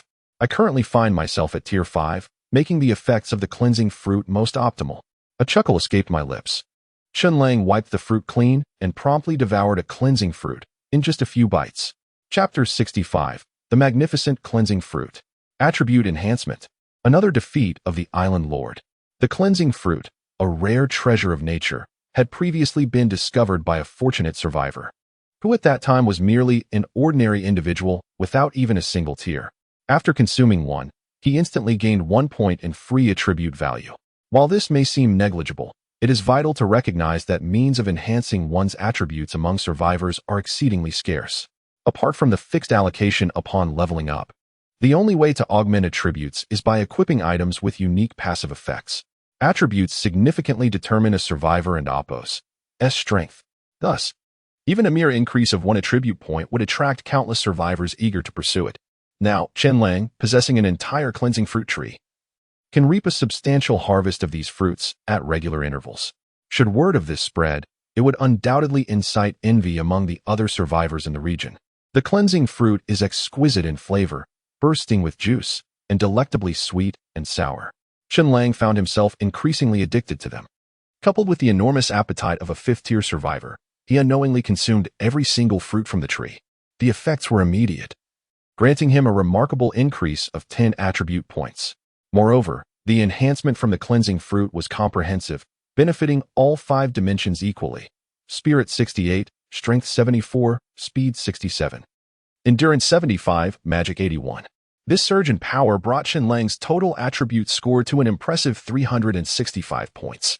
In normal circumstances, a 7th-tier survivor's attributes hover around 330 points. Thus, Chen Lang's current attributes surpass those of a 7th-tier survivor, all while he remains merely a 5th tier. With his newfound strength, it was time to seek a place to hone his skills. Feeling a surge of excitement, Chen Lang turned his gaze toward the uncharted adventure islands adjacent to Island 9527. The resources on Island 9527 alone had proven immensely beneficial, and there is still much more to explore. If he were to conquer the remaining 2 islands, the advantages would multiply exponentially. With a resolute spirit, Chen Lang acted swiftly. This time, he was not alone. With a gentle call, a mighty black dragon, a fierce and majestic creature, soared through the forest and landed beside him. It was his battle companion, Dark Absolute Black King Dragon, affectionately known as Little Black. Climbing onto the dragon's back, Chen Lang pointed toward an island. "Little Black, let us depart." With that command, Little Black took to the skies, carrying Chen Lang swiftly above the ocean. The formidable presence of the dragon frightened away any predators with ill intentions, causing them to flee in disarray. In the blink of an eye, Chen Lang landed firmly on the new adventure island. With Little Black at his side, traversing between islands was no longer a cumbersome task. Setting up a sub-teleportation array was unnecessary. Chen Lang decided against placing a teleportation point as he had done during his initial arrival at Island 9527. Whether riding Little Black or utilizing his own black-scaled dragon wings, he could navigate swiftly without wasting a teleportation slot. Ding! You have set foot on Adventure Island 9526. This location is rich in resources, teeming with monsters, and guarded by a powerful island lord who annihilates all intruders. If you successfully defeat the island lord, you may claim their position and become the new island lord. The system notification echoed in his mind. Previously, his strength had been insufficient to challenge the island lord, necessitating a period of development. However, now he stood ready, eager to see if the island lord of 9526 would dare to confront him. With a shift in power, his attitude transformed. Chen Lang was determined to be audacious today, eschewing fruitless searches for resources. Once he dealt with the island lord, all the treasures of the island would belong to him. Thus, Chen Lang, alongside Little Black, boldly displayed their presence on the adventure island. His demeanor radiated confidence, as if to challenge, "If you have the strength, come and face me." The island lord, well aware of the island's circumstances, soon discovered the intruders, Chen Lang and Little Black. "Outrageous, an invader dares to be so brazen?" A raspy voice echoed as the island lord revealed itself, a fearsome zombie king. Monster, skeletal zombie king, level, tier 4, description, the powerful ruler of Island 9526, a formidable zombie king, a creature of the undead. Capable of generating and controlling a myriad of bones, commanding all zombies and skeletal monsters on the island. Skills, Bone Slayer, Zombie King Command, Decayed Resurrection. Bone Manifestation. Truth be told, the skeletal zombie king was no weakling. Any novice survivor encountering it would likely be easily dispatched. Even among those who had survived the first calamity, fewer than 10 could confidently claim a 70% chance of victory against it. Yet, unfortunate for the skeletal zombie king, the invader it faced was Chen Lang. Not only had he previously slain a 5th-tier dragon beast while still at tier 4, but now, as a 5th-tier survivor clad in splendid gear and accompanied by the dragon, he stood before the skeletal zombie king, who momentarily mistook itself for the challenger. Damn it! The skeletal zombie king seethed with rage, bellowing as it activated its skill, Zombie King Command. The ground trembled as skeletal soldiers and zombies erupted from the earth, swarming toward Chen Lang. Do numbers even matter? Chen Lang scoffed disdainfully. At this point, he found these minor monsters unworthy of his effort and opted to let Little Black handle them. With a mighty roar, Little Black unleashed the Dark Absolute Dragon Claw skill, its claws gleaming with a dangerous crimson light. In a single sweep, it tore through the ranks of zombies and skeletal soldiers with ease. Ding! Your battle companion Little Black has slain 5 tier 2 zombies, earning 5 tier 2 energy crystals. Ding! Your battle companion Little Black has slain. Little Black rampaged through the horde, while Chen Lang advanced with determination. In an instant, he stood before the skeletal zombie king. Without any flourish, he brought down his demon slayer blade. The skeletal visage of the zombie king paled further, its fear evident. Desperately, it unleashed its skills in a futile attempt to defend against Chen Lang's strike. However, whether it was the bone armor derived from its own skeletal essence, the decayed resurrection, or transforming into a towering 10-meter skeletal deity, all its efforts appeared utterly impotent before the overwhelming disparity in strength. With a deep violet flash of his blade, Chen Lang cleaved through, and the skeletal zombie king met its demise, unable to rise again. The system's melodious chime reverberated. Hark! Congratulations on vanquishing the island's sovereign, the Ossuary Lich King, and ascending as the new Liege of Adventure, all 9526. Chapter 66. The Staff of the Bone King. The Burial Site of Ancient Powers. Ding! Congratulations on defeating a Tier 4 creature, Bone King 1, earning a Tier 4 Energy Crystal 1. Bone King remains 23, Staff of the Bone King 1. Experience 40. Ding! Having defeated over 100 zombie skeleton-type undead creatures, you have achieved the title, Undead Terminator I. Experience 100. Did it drop equipment? Chen Lang glanced at his backpack. Before him lay a staff crafted from multiple segments of luminescent bone, topped with a skeletal hand grasping a dark red gem. It resembled not a weapon for direct assault, but rather a mage's wand. Upon inspecting the details, his suspicions were confirmed. Equipment, Staff of the Bone King. Grade, Tier 4. Description, a staff crafted by the Bone King himself, providing additional benefits to necromancers and dark attribute mages. The Staff of the Bone King, combined with the Wand of Light, Cloud, and Moon, meant that I possessed two staffs, although their utility was somewhat limited. Chen Lang furrowed his brow. Regardless of how splendid the equipment, if it served no purpose for him, it would merely be ornamental. He needed to devise a way to utilize them effectively. Perhaps I could fuse them. Perfect. I currently have both an intermediate workbench and a forge. I shall return and proceed with this plan. I will merge these two staffs into a brand new piece of equipment, setting aside the matter of the staffs, having become the lord of the island. Chen Lang immediately focused his thoughts and entered the lord's vantage point, where various information about the island unfolded before him. This island number 9526, although numbered sequentially after the adjacent island number 9527, presented a markedly different terrain and resource variety. The resources here were rather meager, failing to meet my expectations. Yet there was a special location on this island. Let us go take a look. Boldness accompanies talent. Chen Lang swiftly mounted his steed, the little black dragon, and flew to the special area of island number 9526. What lay before him was a desolate, ancient ruin, more akin to the entrance of an opulent tomb than a palace. Special location, burial site of ancient powers. Description, eroded by the passage of time, yet still hosting numerous mechanisms. A continuous stream of dark energy emanates from the ground, naturally attracting undead creatures. However, it also conceals the treasures of the ancient powers. Indeed, as the description indicated, the area was thick with dark energy. It was no wonder that a Tier 4 Bone King had emerged here, presumably having absorbed this potent energy to become the island and Apos' lord.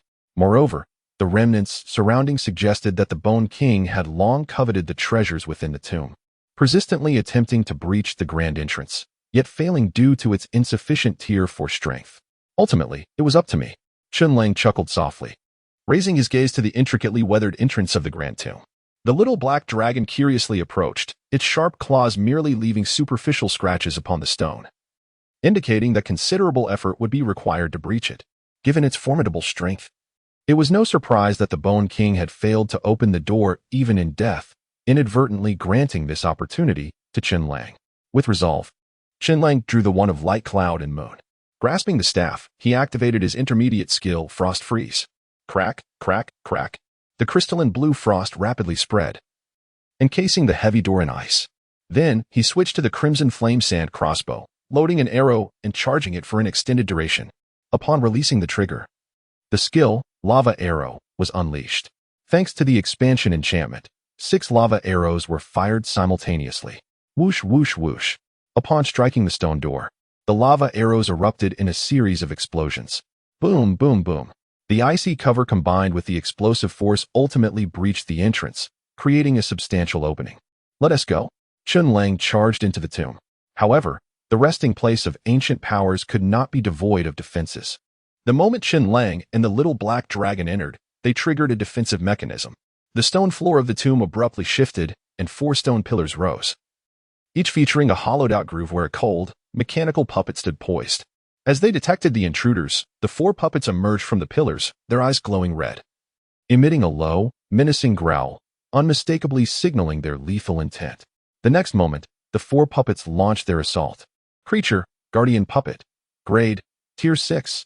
Description, crafted by ancient puppeteers, these puppets are specialized for close combat, possessing formidable resilience and unwavering loyalty to their master's commands. 4 Tier 6 puppets are coming for me. My luck truly knows no bounds. Chen Lang was exhilarated.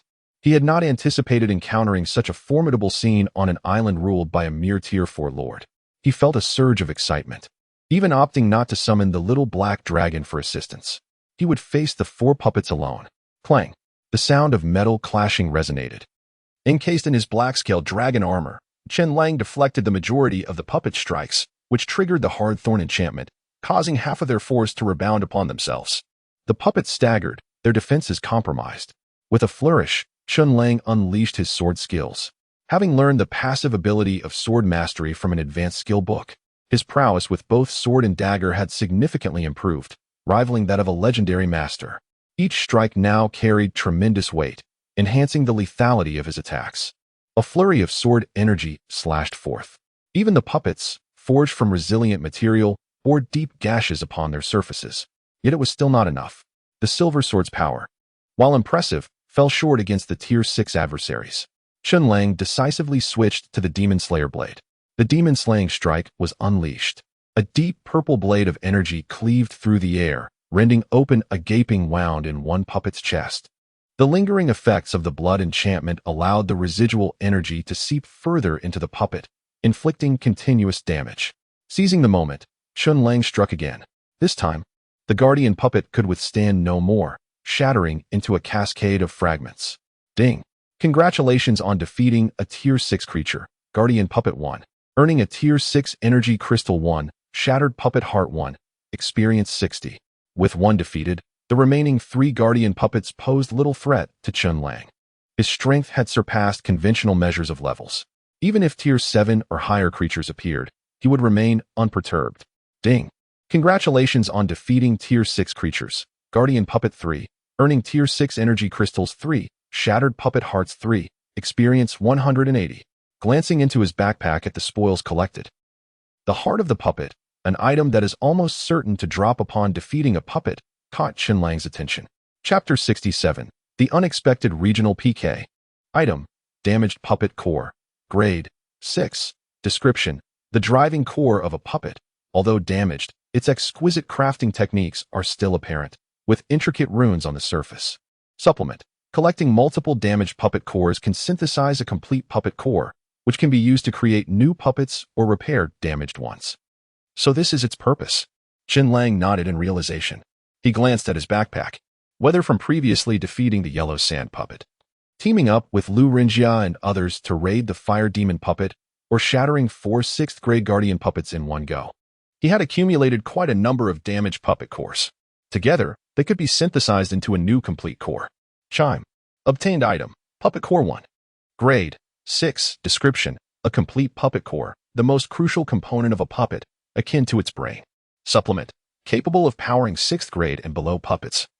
But only 6th grade puppets can unleash the core's full potential. Now that he possessed the core, Chen Lang realized he still lacked the means to forge a puppet. First, he would gather the shattered remnants of the puppets and see if he could assemble a complete one. After much toil, aside from the first guardian puppet that had been utterly destroyed and rendered useless, Chen Lang was able to piece together a complete puppet body from the remnants of the other 3. He promptly placed the newly crafted 6th-grade puppet core into the assembled body. In the next moment, the puppet came to life as if powered on. Its eyes suddenly glowing bright. It sprang to its feet, yet did not immediately attack as before. Instead, it stood there blankly. Because this core was newly created by Chen Lang, essentially rebooting this makeshift puppet system, all previous commands had been formatted and erased. Now, this puppet was an unclaimed entity without directives. Chen Lang bit his tongue, allowing a drop of blood to affirm his ownership. Chime. Obtained item, Guardian Puppet, 6th grade, 1. Chen Lang activated his talent. Chime. Do you wish to consume one 6th grade energy crystal and one super strengthening guardian puppet, 6th grade? Chime. Super strengthening successful. Guardian puppet, 6th grade, has been super strengthened to guardian spirit puppet, 7th grade. Description: an upgraded version of the guardian puppet, crafted from superior materials, showcasing more adept techniques, with enhanced capabilities and greater intelligence, able to comprehend more complex commands. As the light faded, the rejuvenated guardian spirit puppet appeared before Chen Lang. Towering and robust, it resembled a heavily armored warrior, exuding an imposing aura. Its power was not to be underestimated. From now on, you shall guard this island. Intercept any intruders, and notify me immediately. Chen Lang commanded the guardian spirit puppet. The puppet nodded mechanically and positioned itself before Chen Lang, ensuring his safety. With the guardian spirit puppet by his side, the various defensive mechanisms along the path posed no threat to Chen Lang, allowing him to reach the depths of the underground palace, where he encountered the remains of an ancient powerful being. Is this what the ancient stronghold looks like? Unfortunately, due to the passage of time, only a skeletal frame remained. A ring adorned its finger. Equipment: space storage ring, grade 10. Description: a popular storage equipment among ancient powerful beings. This ring encloses a space of varying sizes, allowing items to be retrieved or stored at will through thought. Supplement: the storage space of a 10th grade ring is 100 cubic meters. Supplement: the ring cannot store living beings. It appears that this ring contains the entirety of this strong being's wealth. Taking a deep breath, Chen Lang bowed respectfully and cautiously approached, removing the ring from the skeletal hand.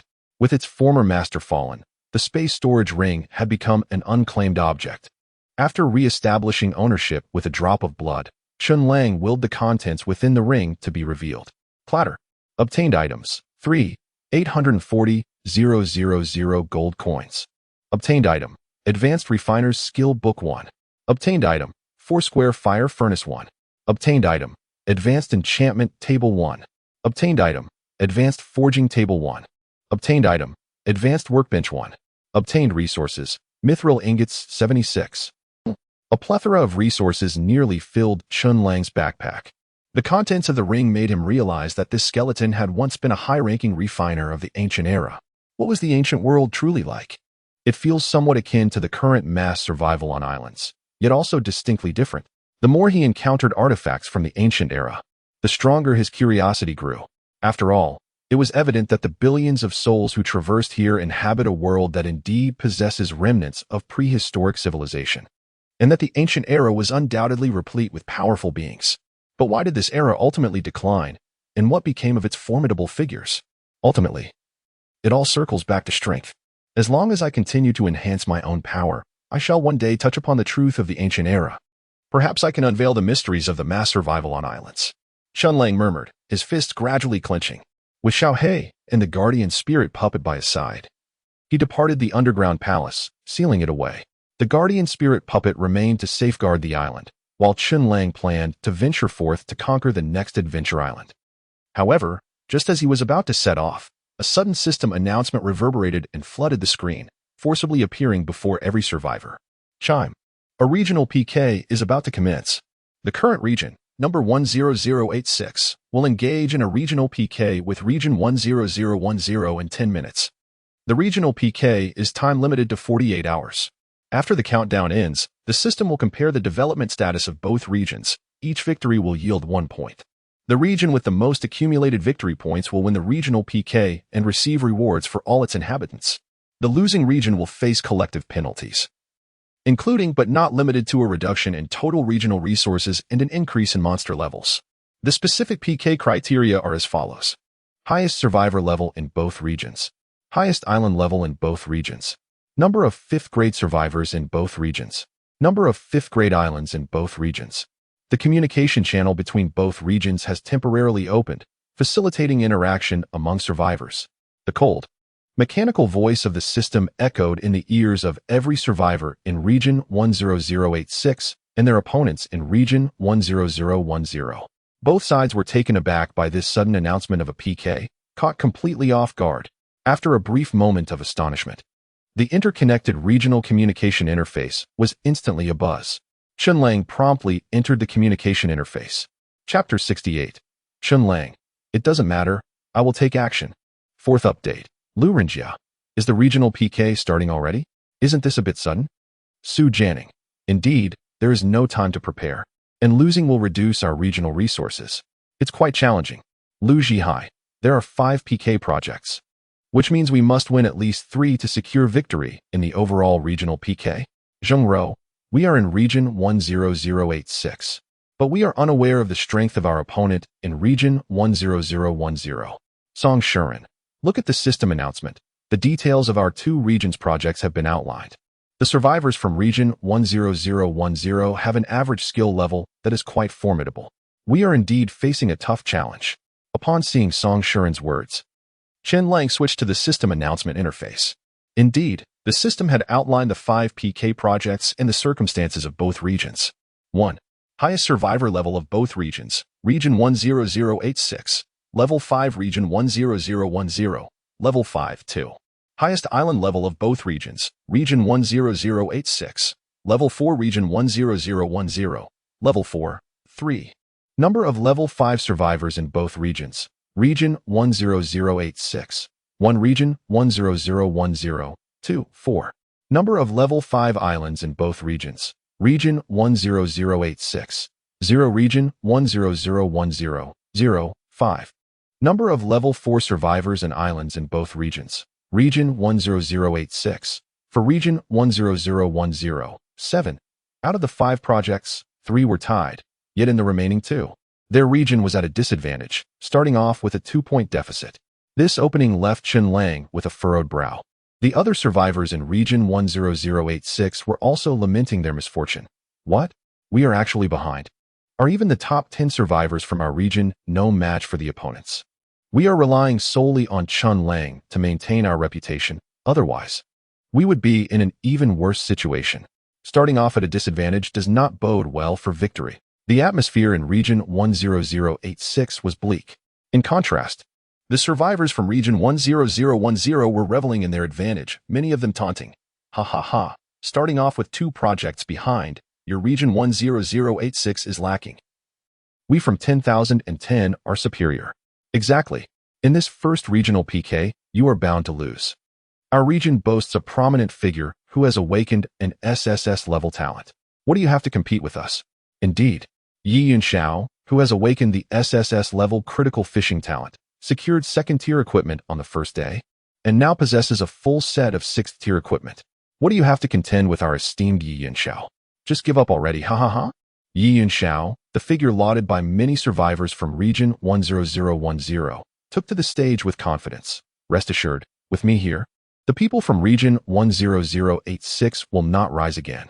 This proclamation was met with indignation from the people of region 10086, who immediately retorted, Yi Yunxiao? Is he really that formidable? We have our own great Chen Lang. He is also a level 5 survivor. Yi Yunxiao remained aloof. Oh? What level of talent has he awakened? If it is not SSS, he has no right to be compared with me. Chen Lang had no intention of speaking. He preferred to remain a silent observer. However, witnessing Yi Yunxiao's arrogance, he felt compelled to respond. Thus, he declared, "It doesn't matter, I will take action." With this declaration, the survivors of region 10,086 found their rallying point, echoing their support for Chen Lang. Chen Lang, you must suppress that Yi Yunxiao. We cannot stand his lofty demeanor. Chen Lang is magnificent. The verbal sparring in the communication channel did not last long. As emotions began to settle, more individuals shifted their focus back to reality. While anyone could boast online about their inevitable victory, the reality was that no one could guarantee success. With the PK time frame limited to a mere 2 days, time was of the essence, and they needed to act swiftly. Thus, they set off to the 3rd adventurous island to eliminate an island lord and hasten their ascension to level 6. Chen Lang mounted his dragon steed and soared towards the 3rd adventure island surrounding location 2887. Soon, the rider and his dragon arrived above the island. Ding! You have arrived at Adventure Island 9525, a place rich in resources, teeming with monsters, and guarded by a powerful island lord who annihilates all intruders. If you successfully defeat the island lord, you can take their place and become the new island lord. The familiar system prompt resonated again. This time, Chen Lang was too impatient to go through the usual procedures. He activated the Dragon Might skill from his dragon ring, and his dragon emitted a commanding roar. The combined terrifying pressures instantly provoked the island's lord. On Island 9525 resided a notorious breed among goblins, the Goblin. Special location, Goblin tribe, description, a settlement formed by numerous goblins, adhering to a strong weak hierarchy, exhibiting extremely hostile and exclusionary behavior. Contrary to the traditional image of goblins as short, sneaky, and unattractive, the goblins on this island were noticeably larger and more rugged, resembling a more advanced variety. They had proliferated into a tribe, numbering in the hundreds, with individuals of levels 1, 2, and 3, as well as even a few level 4 and 5 members. The island lord, who was also the leader of this goblin tribe, had reached level 6, making it the highest level of island lord Chen Lang had encountered thus far. Monster, Goblin Chief, level 6, attributes, Spirit 20, Strength 60, Endurance 50, Speed 40, Magic 25, description, the leader of the goblin tribe, also the lord of Island 9525. Possessing dominion over all goblins in the tribe, with low intelligence and a barbaric nature, incapable of communication. Despite being a level 6 monster, its total attribute scores were not impressive, and it exhibited significant weaknesses. Chen Lang regarded the goblin chief below, who was making a ruckus, as nothing more than a worthless sack of straw, unappealing and ineffective. If this represented all your strength, then I shall simply eliminate you. Chen Lang was solely focused on leveling up to surpass the SSS level talent awakened by Yi Yunxiao, leaving no time to waste. Observing the goblins below, armed with rudimentary stone tools and scraps of metal, attempting to leap up to attack him, Chen Lang swiftly drew his Crimson Sandstorm crossbow and unleashed the skill of Sandstorm Arrow Rain. With a flurry of arrows raining down, augmented by the expanded enchantment, the scale of the Sandstorm Arrow Rain was several times larger than before. The goblins, who had been chattering boisterously just moments earlier, were caught in a storm of chaos. In the next moment, they were mercilessly pierced by the rain of arrows descending from the heavens, transforming them into a hive of hornets. The vast goblin tribe, under the onslaught of Chen Lang's barrage of arrows, was swiftly drenched in a river of blood. Chapter 69, The Fifth Order Island. A mixed bag of joy and sorrow. Sound prompt. Congratulations. You have slain a first-order monster, Young Goblin 12, earning 12 first-order energy crystals. Sound prompt. Congratulations. You have slain a second-order monster, Adult Goblin 34, earning 34 second-order energy crystals. Sound prompt. Congratulations. You have slain a third-order monster, Sturdy Goblin 13, earning 13 third-order energy crystals and 390 experience points. Sound prompt. Congratulations. You have slain a fourth-order monster, Sturdy Goblin 9, earning. The incessant sound prompts echoed in Chen Lang's mind as his experience points surged.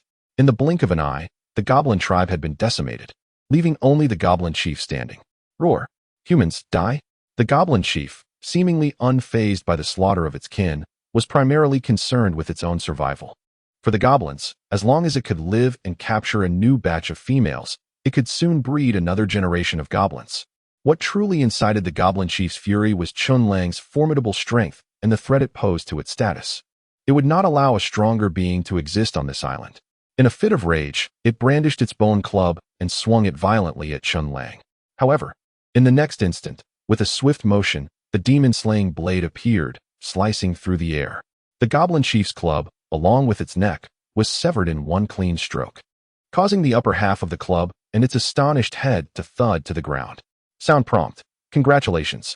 You have slain a sixth-order monster, Goblin Chief 1, earning 1 sixth-order energy crystal and 60 experience points. Sound prompt. Congratulations. You have defeated the Island Lord, Goblin Chief, becoming the new Lord of Adventure Island number 9525. Sound prompt. By capturing more than 3 islands, you have achieved the title, Pioneer 2, earning 300 experience points. A series of system notifications followed. Chen Lang now commanded 4 islands, their landmass and resources far surpassing those of other survivors. Additionally, he had achieved the secondary Pioneer accolade, which was categorized by difficulty and rank. The more challenging the achievement, the higher its level and the greater the experience points awarded. To ascend from a 5th-order survivor to a 6th-order one required 200 experience points, and Chen Lang had already amassed over half of that amount. If he maintained this pace, he would ascend to the 6th order by tomorrow or, at the latest, the day after. just in time before the regional PK deadline to trample the awakened SSS level talent, Yi Yanxiao. From F to SSS level talent, it was all about the accumulation of values. The higher the level, the greater the values. Unique talents, however, operated on a different mechanism. Chen Lang was utterly confident in his victory because even the strongest numerical monsters would find themselves at a disadvantage against those governed by mechanisms. In a delightful turn of events, as Chen Lang switched to the Lord's perspective to survey the resources on his newly acquired adventure island number 9525, he discovered that his isolated islands could actually be merged. Sound prompt. Would you like to merge islands number 2887, 9525, 9526, and 9527? Merging will not alter the terrain and resource distribution of each island, but rather will combine the scattered islands into a larger whole. The islands were too dispersed, akin to scattered grains of sand. Without unification, it would be challenging to consolidate power and accelerate development. Thus, Chen Lang decisively nodded in agreement. Merge, and do it now. As a result, on the vast azure sea, the 4 islands of varying sizes and shapes began to converge like pieces of a jigsaw puzzle, propelled by an unseen force. With a thunderous roar, the merger was complete. The islands retained the name of the original adventure island number 2887, now appended with new, to signify its transformation. Switching to the Lord's perspective, Chen Lang witnessed the newly formed island, which had dramatically increased in size. Most importantly, following the merger, the resources and structures from the 4 islands coalesced into a singular entity, instantly fulfilling the requirements for elevation from its previous 4th-order status. The familiar and melodious sound prompt resonated. Sound prompt, detecting that Adventure Island number 2887 new has met all upgrade conditions. Would you like to upgrade? Eagerly anticipating this moment, Chen Lang nodded decisively. Upgrade. Thus, the newly merged Adventure Island number 2887 commenced a new phase of expansion. Its already vast expanse doubled once again. The most remarkable development was that in the newly expanded area, a village inhabited by villagers had emerged. At this moment, the villagers were in a state of panic, bewildered by the sudden changes. What is happening?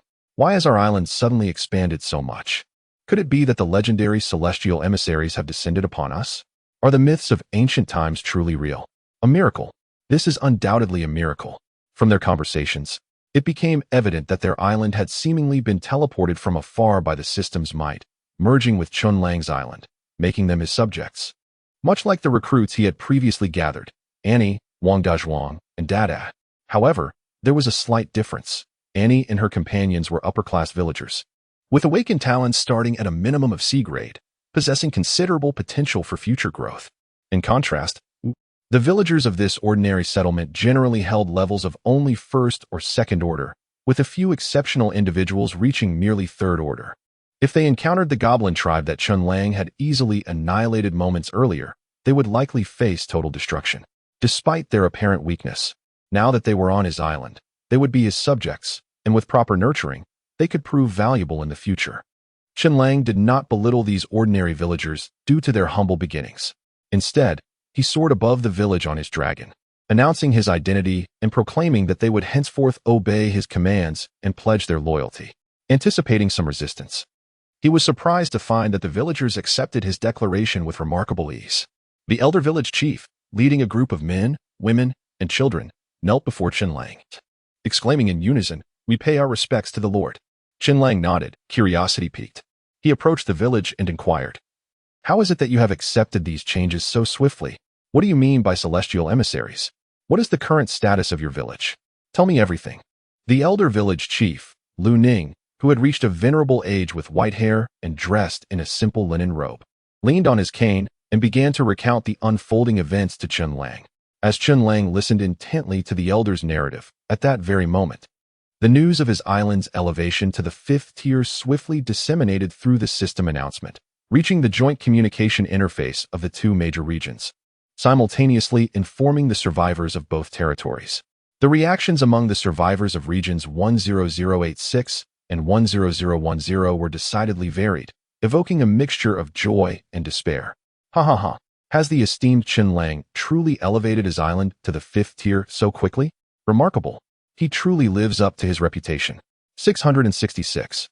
I have just managed to elevate my island to the 3rd tier. My next goal is to reach the fourth. Indeed, Chen Lang represents the pinnacle.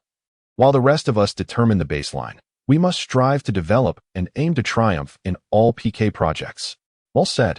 Once we secure victory in the PK, I shall relish witnessing the lamentations of those from region 10,010. What's there to boast about? It's merely one victory over us. Exactly. Let us not forget. There are 5 PK projects in total. We are currently behind in just one, with 2 tied. Furthermore, in terms of the number of 5th-tier survivors and the simultaneous presence of 4th-tier survivors and islands, we still hold the advantage. Regardless, the current score stands at 2 points to 1. The advantage lies with us. In region 10010, on island number 3117, Yi Yunxiao, ranked first in the area, gazed at Chen Lang, who had outpaced him in elevating his island to the 5th tier. His eyes sharpened with determination. He surpassed me? This cannot stand. I, Yi Yunxiao, shall never be inferior to another. I will surpass him and ascend to the 6th tier first, forever keeping Chen Lang beneath my feet. Chapter 70. The Ancient Era. The Savage Continent. Celestial Messengers. The Transcendent Position. Since traversing to this realm and awakening an SSS-level critical strike talent, Yi Yunxiao's demeanor has become increasingly inflated and arrogant. Having maintained a significant lead within the region, when the system announced a regional PK, he was brimming with confidence, believing he could effortlessly outpace his opponents once more.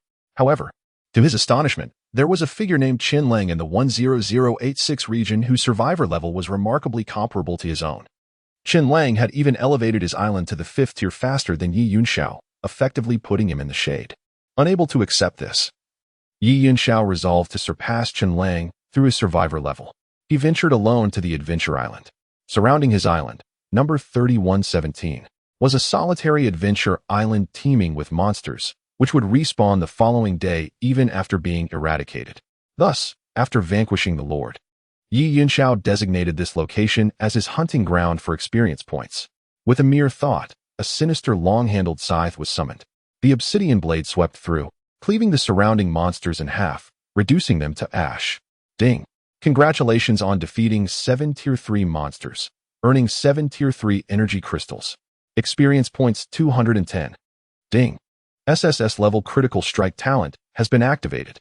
Experience points doubled. Ding! Congratulations on obtaining an additional 420 experience points. Yi Yunxiao's SSS level critical strike talent had no limitations. Every time he defeated monsters, he would receive 1 or more drops that could trigger multiple times, yielding a minimum of double and a maximum of 10-fold or even 9-fold. This particular hunt had resulted in a doubling of experience points, propelling his progress bar significantly forward. While multiple individuals could awaken the SSS level talent simultaneously, the unique talents remained singular throughout. Chen Lang's super enhancement was a unique auxiliary talent, accompanied by unique combat and comprehensive talents. Yet, it remains true that there are no worthless talents, only inept individuals. If a survivor does not utilize their abilities effectively, even an SSS level talent would be insufficient for sustained success, ultimately leading to being surpassed by others. On island number 9526, Chen Lang had just finished listening to the lengthy account from the elder villager. According to Elder Lu Ning, this world was called Blue White Star, with 90% of its surface covered by oceans, leaving the remaining land fragmented into numerous islands, adrift upon the waves. Each island was relatively isolated, inhabited by diverse races. However, in ancient times, Blue White Star was a vastly different landscape. Mythical tales recount that during the ancient era, Blue White Star boasted a colossal landmass that occupied over 70% of the planet's area, known as the Savage Continent. The Savage Continent was home to myriad tribes, with powerful beings emerging amidst fierce competition. Celestial messengers appeared abruptly across the Savage Continent, possessing an array of bizarre talents akin to those of survivors like Chen Lang, engaging in brutal struggles against the continent's myriad creatures, which gradually escalated into a cataclysmic war among the tribes. Ultimately, the celestial messengers emerged victorious, surpassing the indigenous tribes of the Savage Continent. Yet their conflict intensified as they vied for the legendary transcendent position. Ancient gods, having lain dormant for countless ages, awakened to join the fray against the celestial messengers. In the end, the Savage Continent was shattered into countless fragments by the celestial messengers and ancient gods, resulting in unimaginable casualties. The fate of the transcendent position remains a mystery even to this day, with the current state of affairs only forming millennia later. Now, with the mysterious power of the system, Chen Lang and others were transported anew, becoming survivors in a collective struggle for existence upon the islands, igniting a new round of competition. If this were indeed the case, would we survivors not also find ourselves in competition for that transcendent position? Moreover, as islands under the same survivor continuously merged, could we eventually reconstruct the savage continent of ancient times? The very thought sent shivers down Chen Lang's spine. Shaking his head, he temporarily cast aside these distant considerations. At present, the foremost concern was to secure victory in the regional PK. Failure would result in a halving of resources, stifling development, and leaving them trailing behind other regions. A loss would lead to a vicious cycle of diminishing resources and relentless competition. As Chen Lang pondered, a group of villagers, dressed as hunters, rushed into the village in a state of panic. Elder, it's terrible. The neighboring orc tribe has launched another attack on our village. We were hunting in the mountains and suffered a surprise ambush, losing several of our brothers. Elder, what shall we do? The terrified villagers, having narrowly escaped, rushed before the elder, their faces etched with fear. The villagers, who had gathered due to Chen Lang's arrival, were instantly gripped by trepidation. What? Those bovine brutes are back? Damn it! They not only covet our farmland, but have repeatedly harmed and killed our people. We must fight back. Fight? With what? The strongest among us is merely Tier 3. Their leader is a formidable Tier 5. Even if we all charged, we would still be no match. Cough, cough. Calm down. Elder Lu Ning interjected, striving to stabilize the villagers' emotions. He then knelt and implored Chen Lang, "My lord, I beseech you to protect your subjects. The orc tribe is indeed overstepping, and we are powerless to resist. Our village faces imminent destruction." Ding. Lord's mission triggered. As a lord, it is your duty to protect your territory and its citizens, but giving fish is inferior to teaching how to fish. Current mission: defend the village. Mission requirements: assist the villagers in repelling the orc invasion without intervening directly, minimize civilian casualties, enhance the overall strength of the village, including but not limited to village infrastructure and the villagers' capabilities. Eliminate the orc tribe. Success rewards: experience points, villager recruitment certificates. Tier 5 treasure chest, distributed based on the number of requirements met. Failure penalties: loyalty of surviving villagers decreases by 20, significant enhancement of the orc tribe's overall strength. A mission was triggered. Very well, I am committed to safeguarding this village, and in the process, I can also fulfill the task to gain additional rewards from the system. It's a win-win situation. Chen Lang promptly nodded in agreement. Rest assured, with your lord present, I will ensure your safety through this ordeal. Chapter 71. Is reconciliation possible? When Chen Lang boldly uttered such words, it was not a mere expression of bravado, but rather a testament to his unwavering confidence. Although, due to the constraints of his mission, neither he nor his loyal companion, Little Black, nor the 7-tiered guardian spirits could directly intervene in the village's struggle against the Minotaur tribe, he possessed myriad strategies to bolster the village's strength. First and foremost, Chen Lang summoned 3 elite villagers he had recruited: Annie, Wang Dazhuang, and Dada. "Lord, you called for us?" they inquired. "Indeed," Chen Lang affirmed with a nod. "In a short while, a horde of Minotaurs will assault this village. I require the 3 of you, along with the other villagers, to stand united and repel their attack to safeguard our home." Understood. The trio responded, their determination palpable. The elderly village chief, Lu Ning, and the others beamed with joy upon seeing Annie and her companions. He recognized that they were not ordinary villagers, but elite members from a superior village, their talents and abilities far surpassing those of the common folk. With Annie and her comrades on their side, the village finally had a fighting chance against the Minotaurs. Though the prospect of completely vanquishing the tribe remained daunting, especially considering the formidable 5-tier Minotaur leader, an undeniable boss-level adversary for the villagers. "Fear not, I shall take action," Chen Lang declared. The system may have prohibited him from confronting the Minotaurs directly, but it did not forbid him from enhancing the villagers' capabilities. "Just watch my prowess unfold." He chuckled ominously. He called back the villagers who were in the midst of fortifying their defenses and announced, "All right, everyone, direct your attention to me. I have an important announcement." As they lined up, he proclaimed, "I am here to supercharge your talents and levels." While the elevation of combat levels was manageable, enhancing innate talents was a different matter. From the moment of birth, one's talent was predetermined. Neither Lu Ning nor Annie's group had ever heard of anyone possessing the ability to elevate another's innate talents. Yet, as the esteemed Lord Chen Lang was speaking, they placed their absolute faith in him. Soon, they formed a long line, and Chen Lang began to activate his talent abilities, bestowing upon them super enhancements. Ding! Consumed Energy Crystal 1000, super enhancement successful. Annie, Tier 4 B-Class Beast Tamer, has been super enhanced to Annie, Tier 5 S-Class Beast Tamer, with the expenditure of 1000 energy crystals. Both Annie's combat level and innate talent were elevated, the latter ascending 2 tiers to S-Class Beast Tamer, feeling as though she had undergone a complete transformation. Annie was overwhelmed with joy and knelt in gratitude, exclaiming, "I humbly thank you, Lord."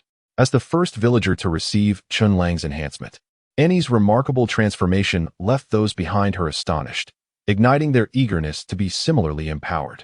Thus, one by one, Chen Lang continued to bestow enhancements. Dada, Tier 4 A-Class Berserker, has been super enhanced to Dada, Tier 5 S-Class Berserker. Wang Dazhuang, Tier 4 C-Class Hunter, has been super enhanced to Wang Dazhuang, Tier 6 B-Class Hunter. Lu Ning, Tier 3 D-Class Warrior, has been super enhanced to Lu Ning, Tier 5 B-Class Warrior. Lu Zhuang, Tier 3 C-Class Archer, has been super enhanced to Lu Zhuang, Tier 4 A-Class Archer. In total, around 30 villagers from Lu family village, young and old alike, were enhanced by Chen Lang. Fortunately, the villagers' levels predominantly ranged from 3 and below, resulting in minimal energy crystal consumption for the enhancements. The outcomes, however, were extraordinarily fruitful.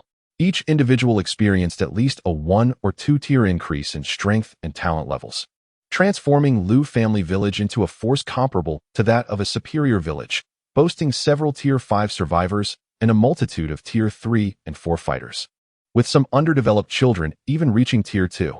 With their newfound strength came an extension of their lifespans. And the rejuvenated village chief Lu Ning was moved to tears upon witnessing this miraculous transformation. "I thought I had seen it all in my many years. Yet today is a first," he exclaimed. "The Lord's grace is beyond measure." Once again, the villagers gathered around Chen Lang, expressing their gratitude. As their power increased, so too must their weaponry. Fortunately, Wang Dazhuang had been diligently forging weapons in the blacksmith shop.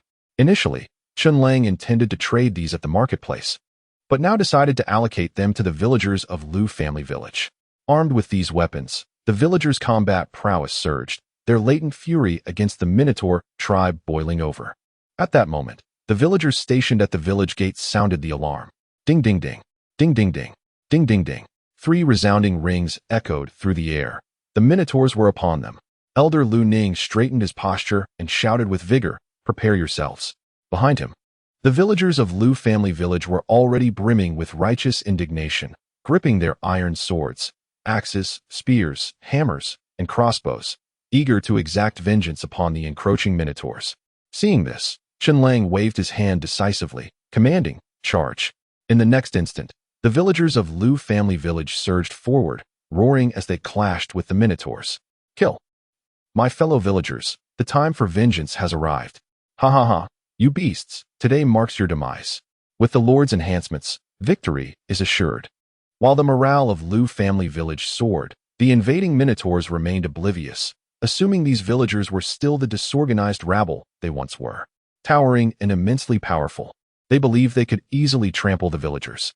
The leading 5-tier Minotaur chief bellowed derisively, "Weak humans, perish." Yet, in the next moment, for villagers of Tier 5 and above, Annie, Dada, Wang Dazhuang, and Lu Ning stood resolutely before the Minotaur chief. Their collective presence unleashed a tempestuous wave of energy, halting the charging Minotaurs in their tracks. Some, unable to stop in time, collided with their comrades. The Minotaur chief was left dumbfounded. Impossible. Absolutely impossible. When did this human village produce so many Tier 5 experts? And even a Tier 6 hunter? The Minotaur chief was bewildered. If only 1 or 2 Tier 5 villagers were present, he might have dared to confront them head-on. However, the sheer number of adversaries before him was staggering, especially with a multitude of Tier 3 and 4 fighters among them, more than the Minotaur tribe itself. What he had anticipated as a straightforward rout had instead turned into a reversal of fortunes. The Minotaur chief, perplexed and filled with questions. No longer exuded the ferocity he once had. Instead, he hesitantly inquired, "Is reconciliation possible?" Chapter 72. Today, your annihilation is inevitable. No pleas will avail. Third update. Reconciliation? A farce.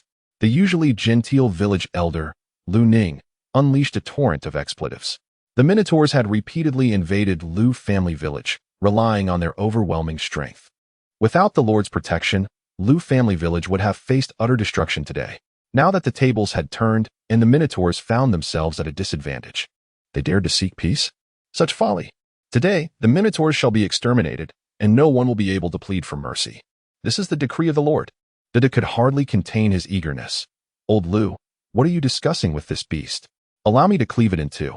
With that, he brandished his dual-bladed axes and struck fiercely at the Minotaur chief. "You wish to kill me?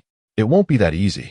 The Minotaur chief, stubborn as a dead duck, swung his spiked club, crafted from centuries-old iron pine and adorned with numerous beast fangs, clashing fiercely with Dida, renowned for their might. The Minotaurs were formidable opponents. The chief believed he would soon subdue this towering human warrior. However, as the battle progressed, he grew increasingly anxious. Something was amiss. How could this human be stronger than him? And more ferocious as the fight continued? Haha, it's because my berserker talent has ascended from A to S rank. Dida's axes fell relentlessly, carving deep gorges into the earth. The berserker talent was known for its brute force and escalating ferocity in battle. Though Dida's intellect was simple, his physical prowess was extraordinary, making him the perfect berserker. The disparity between talent levels was vast. Transitioning from A to S rank might seem a minor elevation, yet the accompanying attributes and growth potential exceeded tenfold. In the realm of strength, even the Minotaur chief was no match for Dida. Dida's overwhelming power invigorated the villagers, prompting Lu Ning and the others to join the fray elsewhere, rallying numerous villagers to encircle the invading Minotaurs. Team battles carried a high risk of injury. One had to contend with immediate foes while remaining vigilant against ambushes from other directions. Yet, the villagers of Lu family village felt no fear. Each bore healing potions distributed by Chen Lang. Recently, the harvest had been bountiful, and with ample materials like red flame flowers, Chen Lang had concocted numerous healing potions, now proving invaluable. As long as they weren't struck down instantly, even the most grievous wounds could heal rapidly with a sip of the potions. In the blink of an eye, they were revitalized, rejoining the battle against the Minotaurs.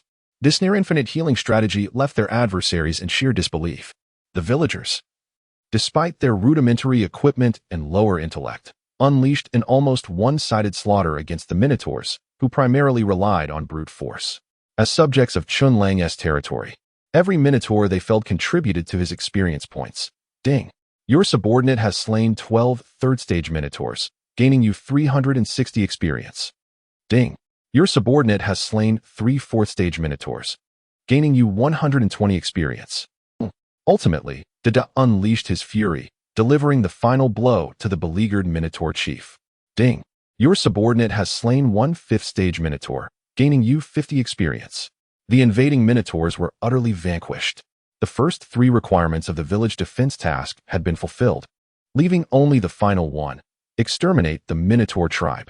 Without needing Chen Lang's reminder, the villagers, fueled by a thirst for vengeance, seized the opportune moment following the chief's demise and the annihilation of the elite Minotaurs to transition from defense to offense. They traversed dense forests, charging into the heart of the Minotaur tribe. Inside the Minotaur stronghold, only the elderly, weak, and injured remained. Faced with villagers who had just obliterated both their chief and elite warriors, they offered no resistance and were easily dispatched. The Minotaur tribe met its demise. Ding. The village defense task has concluded. All task requirements have been met. Failure penalties waived. Success rewards issued. Ding.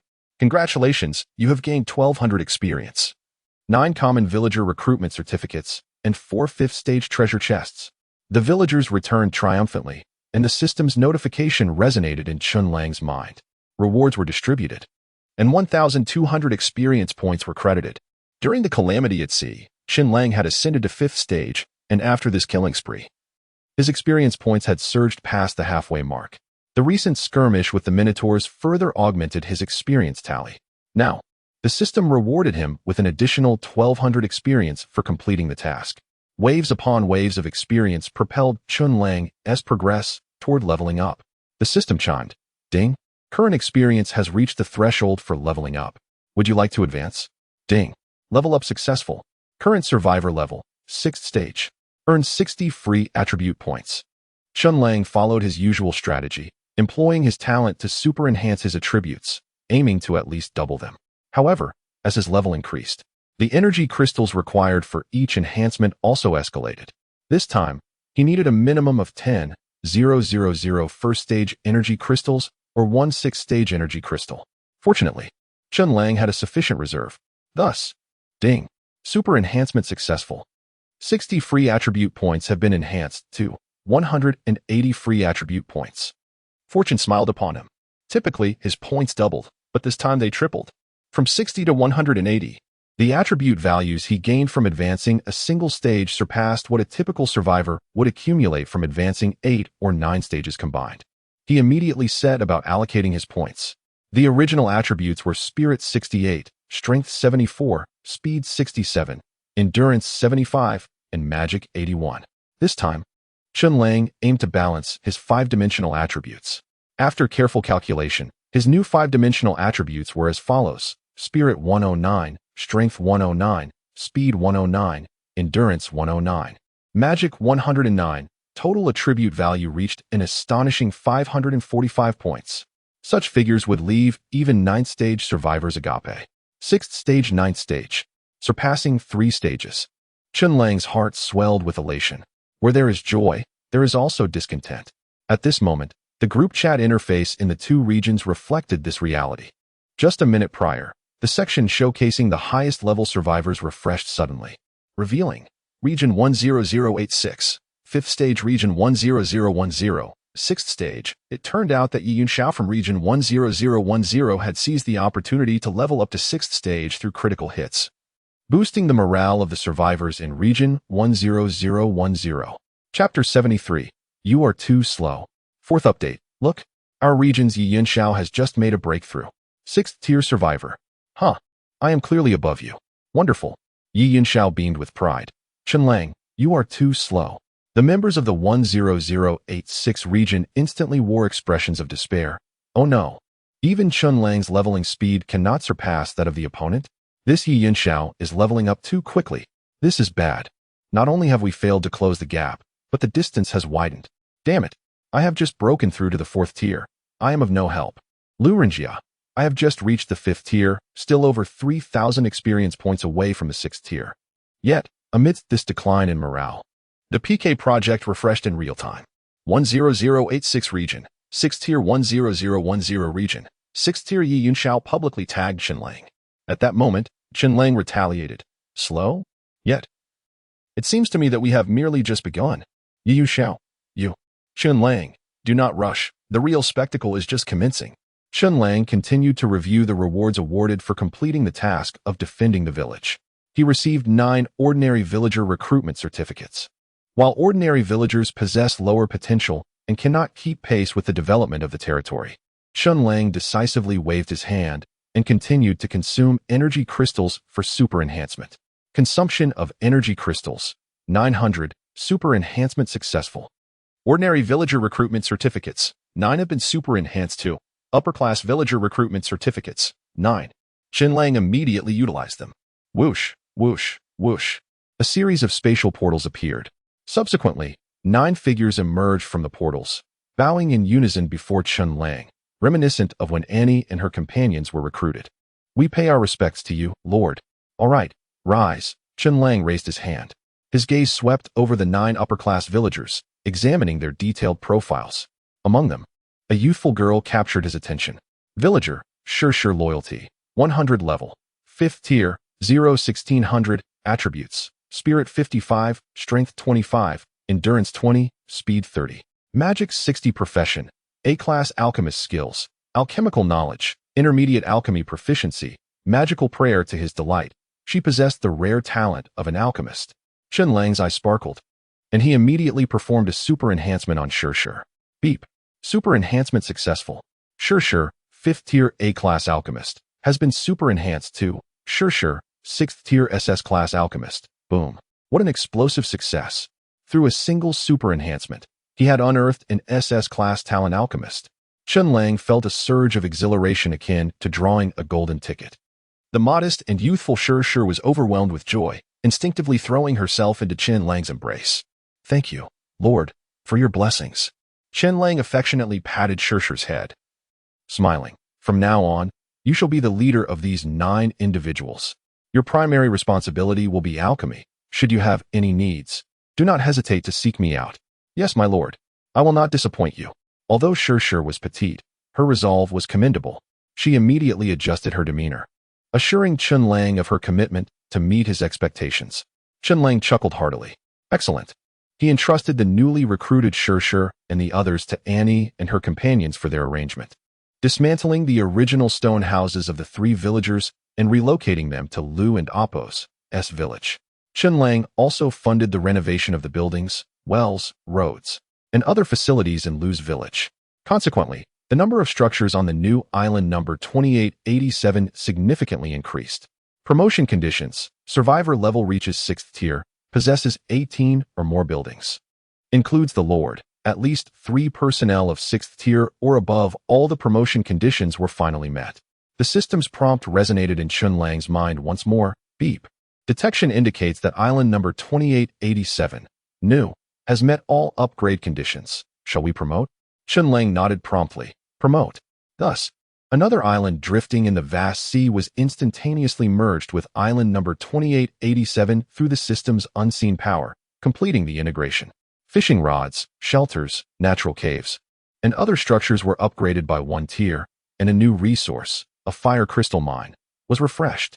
Special location: primary fire crystal mine grade, 6th tier. Description: a mine rich in fire crystals, capable of yielding abundant natural fire crystals, which contain immense and pure fire attribute energy, serving as materials for equipment forging, fuel for warmth, and various other uses.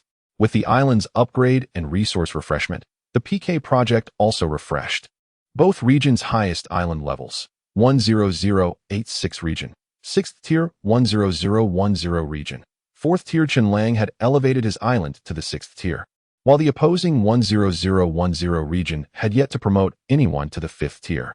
In this regard, he had distanced himself by 2 tiers. Chen Lang opened the regional communication interface and returned Yi Yunxiao's previous taunts verbatim. Yi Yunxiao, you were too slow. In the 10010 region on Island No. 3117, Yi Yunxiao had just completed a solo treasure hunt. Upon returning, he was infuriated to discover that Chen Lang had advanced both his personal level and island level to the 6th tier, openly mocking him in the process. Yi Yunxiao's fury reached its peak as he howled at the heavens. This is maddening. Chen Lang, however, was indifferent to how deeply Yi Yunxiao was affected. He had a plethora of chests to open. Beep. 5th tier treasure chest X5, opening successful. Obtain building blueprint, intermediate city wall X1. Type: production blueprint, can be used multiple times without disappearing. Grade: 5th tier. Description: gather the required materials and place them on the blueprint to automatically synthesize the finished product. Required materials: stone X 10,000, logs X 1,000, wooden planks X 1,000, stone fences X 300, campfires X 100, torches X 300, copper ingots X 500, iron ingots X 300. A blueprint for defensive city walls. Must build. Chen Lang immediately handed the blueprint to the village elder, Lu Ning, instructing, take your people to gather the materials from my place. If insufficient, lead them to the mines. In short, we must construct this wall in the shortest time possible. Understood, my lord. Chen Lang's direct command left Lu Ning and the others with no room for delay. They promptly gathered all available labor and hurriedly commenced resource collection. The stockpiles Chen Lang had accumulated over recent days were swiftly depleted, yet it still proved insufficient. Consequently, Elder Lu Ning led the group down to the mines, entering the natural cave to begin their work, excavating stones, copper ores, and iron ores, essentially mining whatever resources one encounters. Within the natural caverns, creatures lurk. The act of mining is fraught with peril. However, Chen Lang has taken this into account. He summoned a 7th tier guardian spirit puppet to ensure the safety of the villagers engaged in mining. The mining process is protracted, demanding patience. Thus, Chen Lang turned his attention to the rewards contained within other chests. Chapter 74, The Thermal Core Tower, a defense against the frigid cataclysm. 5th update, acquired equipment, Xianbing Armor 1. A 5th-tier chest piece. I already possess a complete 7th-tier set of black-scale dragon armor. This chest piece holds little utility for me. Chen Lang shook his head and stowed the reward in his backpack. Acquired building. Thermal core, Tower 1. Tier. 5th. Description. A technologically advanced tower that utilizes innovative methods to extract and convert geothermal heat from magma, capable of meeting heating needs within a kilometer radius, and can withstand extreme cold as low as -80 degrees Celsius. Excellent. This is truly splendid. Upon reading the description of the thermal core tower, Chen Lang could not suppress his joy. The first calamity had ended, and the second would arrive in 6 days. As the system had announced, it would be a frigid disaster.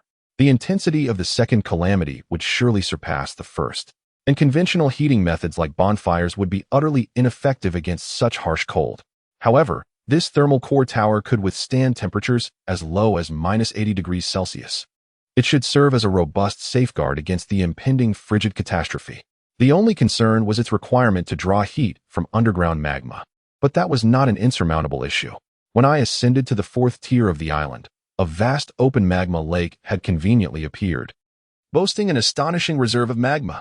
Though the previous tumultuous waves had flooded the island and caused the surface layer of magma to cool into obsidian, I could simply carve through the obsidian to access the magma below. Without hesitation, Chen Lang made his way to the open magma lake. The expansive surface of the lake was now encrusted with a layer of pitch-black obsidian, resembling a frozen lake in the dead of winter. However, this obsidian was far more formidable than mere ice.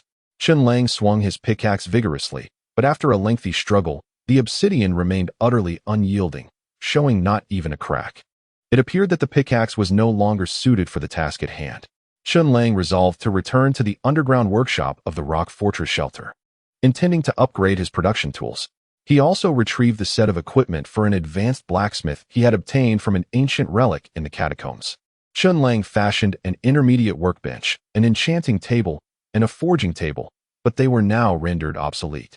Instead, he replaced them with a complete set of advanced equipment stored in his spatial ring: an advanced workbench, an advanced forging table, an advanced enchanting table, and a square fire furnace that utilized fire crystal as fuel, capable of easily melting materials of the 7th to 10th tiers. Additionally, he possessed an invaluable skill book, an advanced blacksmithing skill book. Item: Advanced blacksmithing skill book. Tier: 7th. Description: Upon use, grants the designated skill, Advanced blacksmithing proficiency. Without delay, Chen Lang chose to use it. Ding. Advanced blacksmithing skill book learned. Congratulations, you have acquired the advanced skill, Advanced blacksmithing proficiency. The system's cold, mechanical voice echoed in his mind. In an instant, a wealth of knowledge related to blacksmithing flooded his consciousness. It would not be an exaggeration to say that he had now become a master blacksmith. What once required blueprints or recipes to forge could now be crafted with remarkable ease. Perhaps this was the sensation experienced by other survivors who awakened blacksmithing talents? Did that mean I had effectively awakened yet another talent?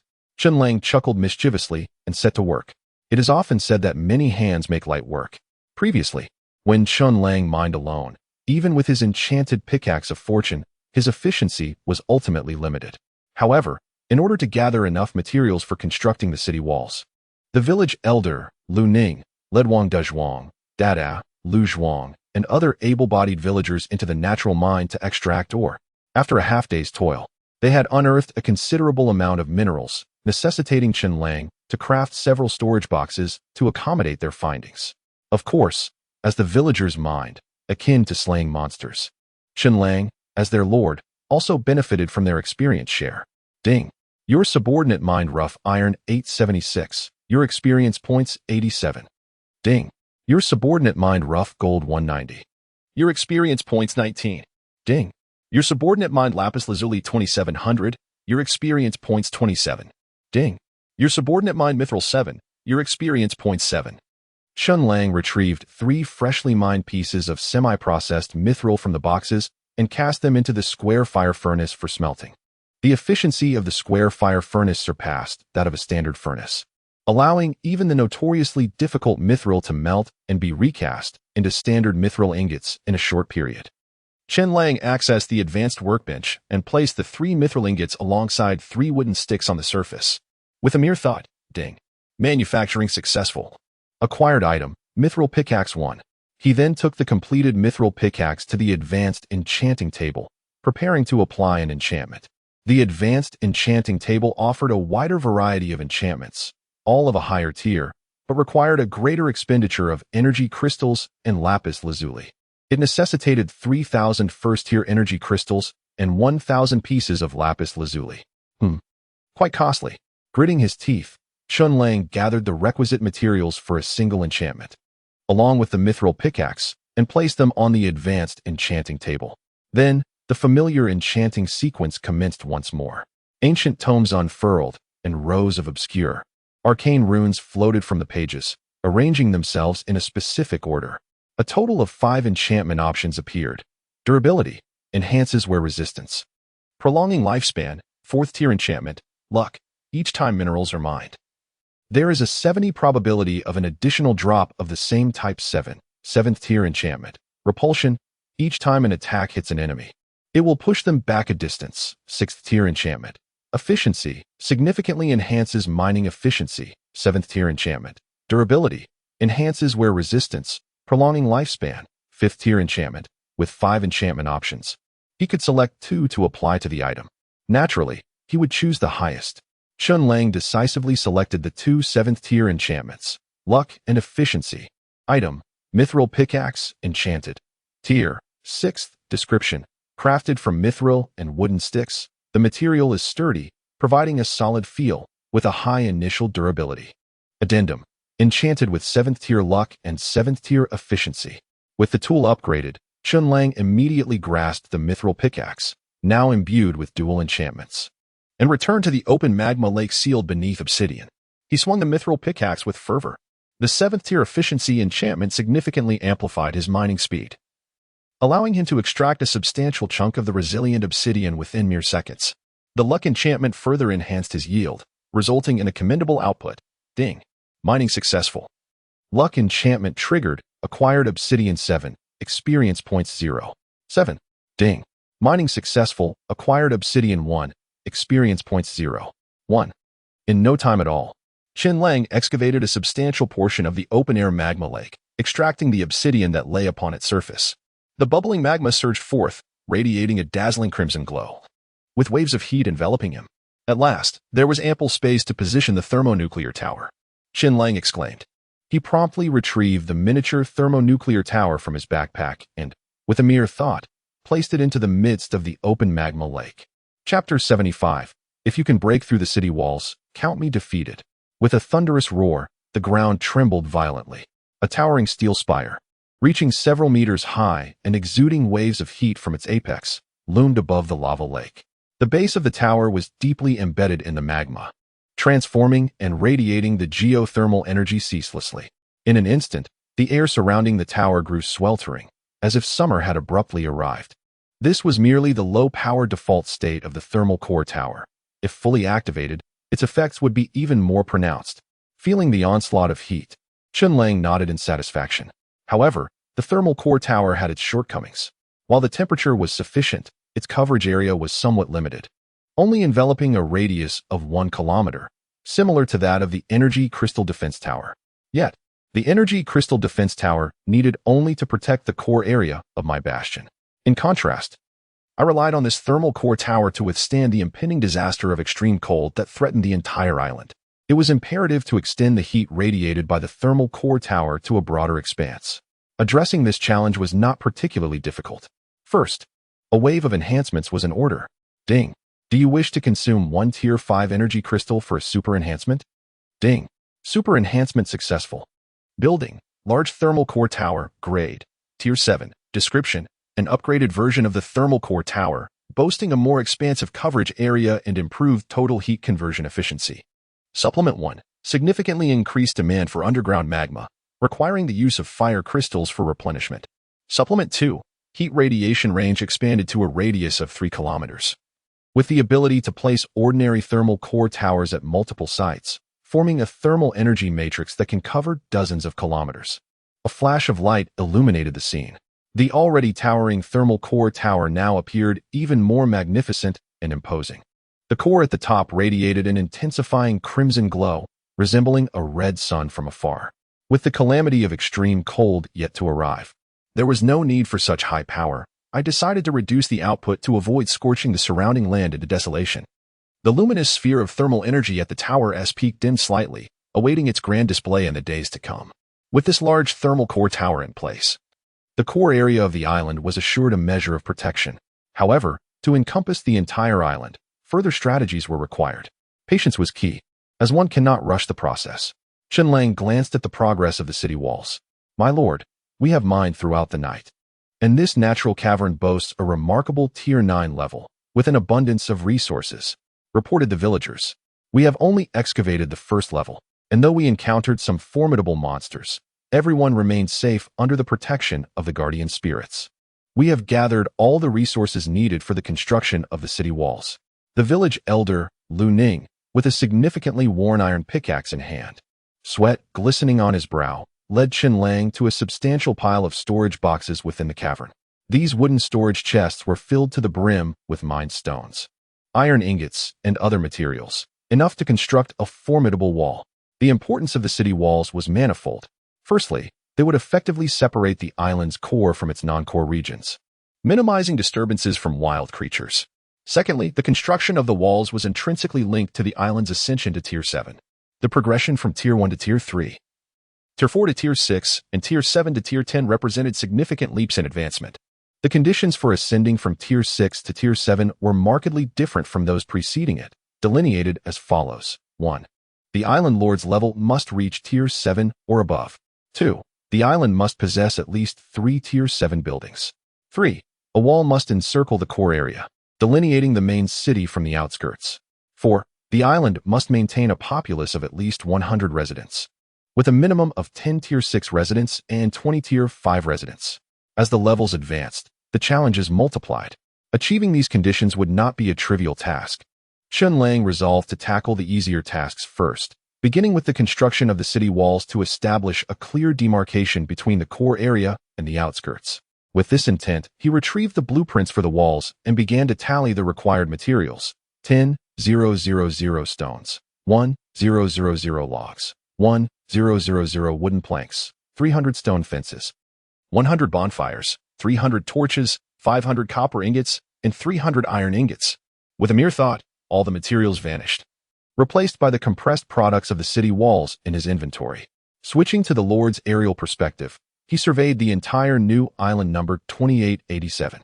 Currently, the most developed areas on the island were twofold: the Lord's estate, the bastion serving as a refuge, and the fertile lands, natural mineral veins, and pastoral fields nestled within. The other area was Lu's village, home to Elder Lu Ning and the villagers, along with the recruits such as Annie and Shir, numbering approximately 30 in total. Thus, the main city had to encompass both regions. Chen Lang meticulously planned the layout and, exercising his lordly authority, placed the walls. A formidable circle of stone walls, standing 8 to 9 meters high and 3 to 4 meters thick, emerged, perfectly enclosing both the Lord's estate and Lu's village, establishing a clear boundary between the inner and outer areas. The beasts outside could not easily breach the walls, ensuring a measure of safety within. This accomplishment fulfilled the third condition for promotion. Like the bastion, fishing rods, and natural caverns, the city walls would also upgrade alongside the island's level. A Tier 5 wall would ascend to Tier 6 upon the island's elevation to Tier 7. The walls could not remain inferior to the island's status. Feeling a slight compulsion for perfection, Chen Lang activated his innate ability and utilized a Tier 5 energy crystal to further enhance the walls. Ding! Super enhancement successful. The system's notification rang out, and as the brilliance faded, the walls grew even more towering and impenetrable, their grade elevated from Tier 5 to Tier 6. Dada, go test the strength, Chen Lang commanded. Dada, a Tier 5 S-Class berserker, strode confidently to the base of the wall. Hey, let me break it, he bellowed, swinging his axe with all his might. Boom! The resounding crash echoed. The force of Dada's strike was sufficient to threaten a Tier 6 structure. Yet the wall merely bore a moderate crack, akin to a mere scrape on the skin. Even if Dada continued to strike, the wall would remain steadfast and unyielding. Impressive fortitude. Chen Lang nodded in satisfaction. Had he possessed such a wall during the first calamity when the sea beasts invaded, defense would have been considerably easier. I'll stand atop the wall. If you can break through it, count me defeated, Chapter 76. Strength in Numbers in the Blink of an Eye. Another day and night had passed. The regional competition entered its final countdown phase. The rivalry between the 10,086 and 10,010 regions intensified, as both sought to maximize their upgrades in the remaining time to surpass their opponent and avoid penalties. Upon awakening, Chen Lang's first action remained his customary seaside fishing. Little Black rushed over, visibly larger and exuding an air of authority, having notably advanced to the 3rd tier.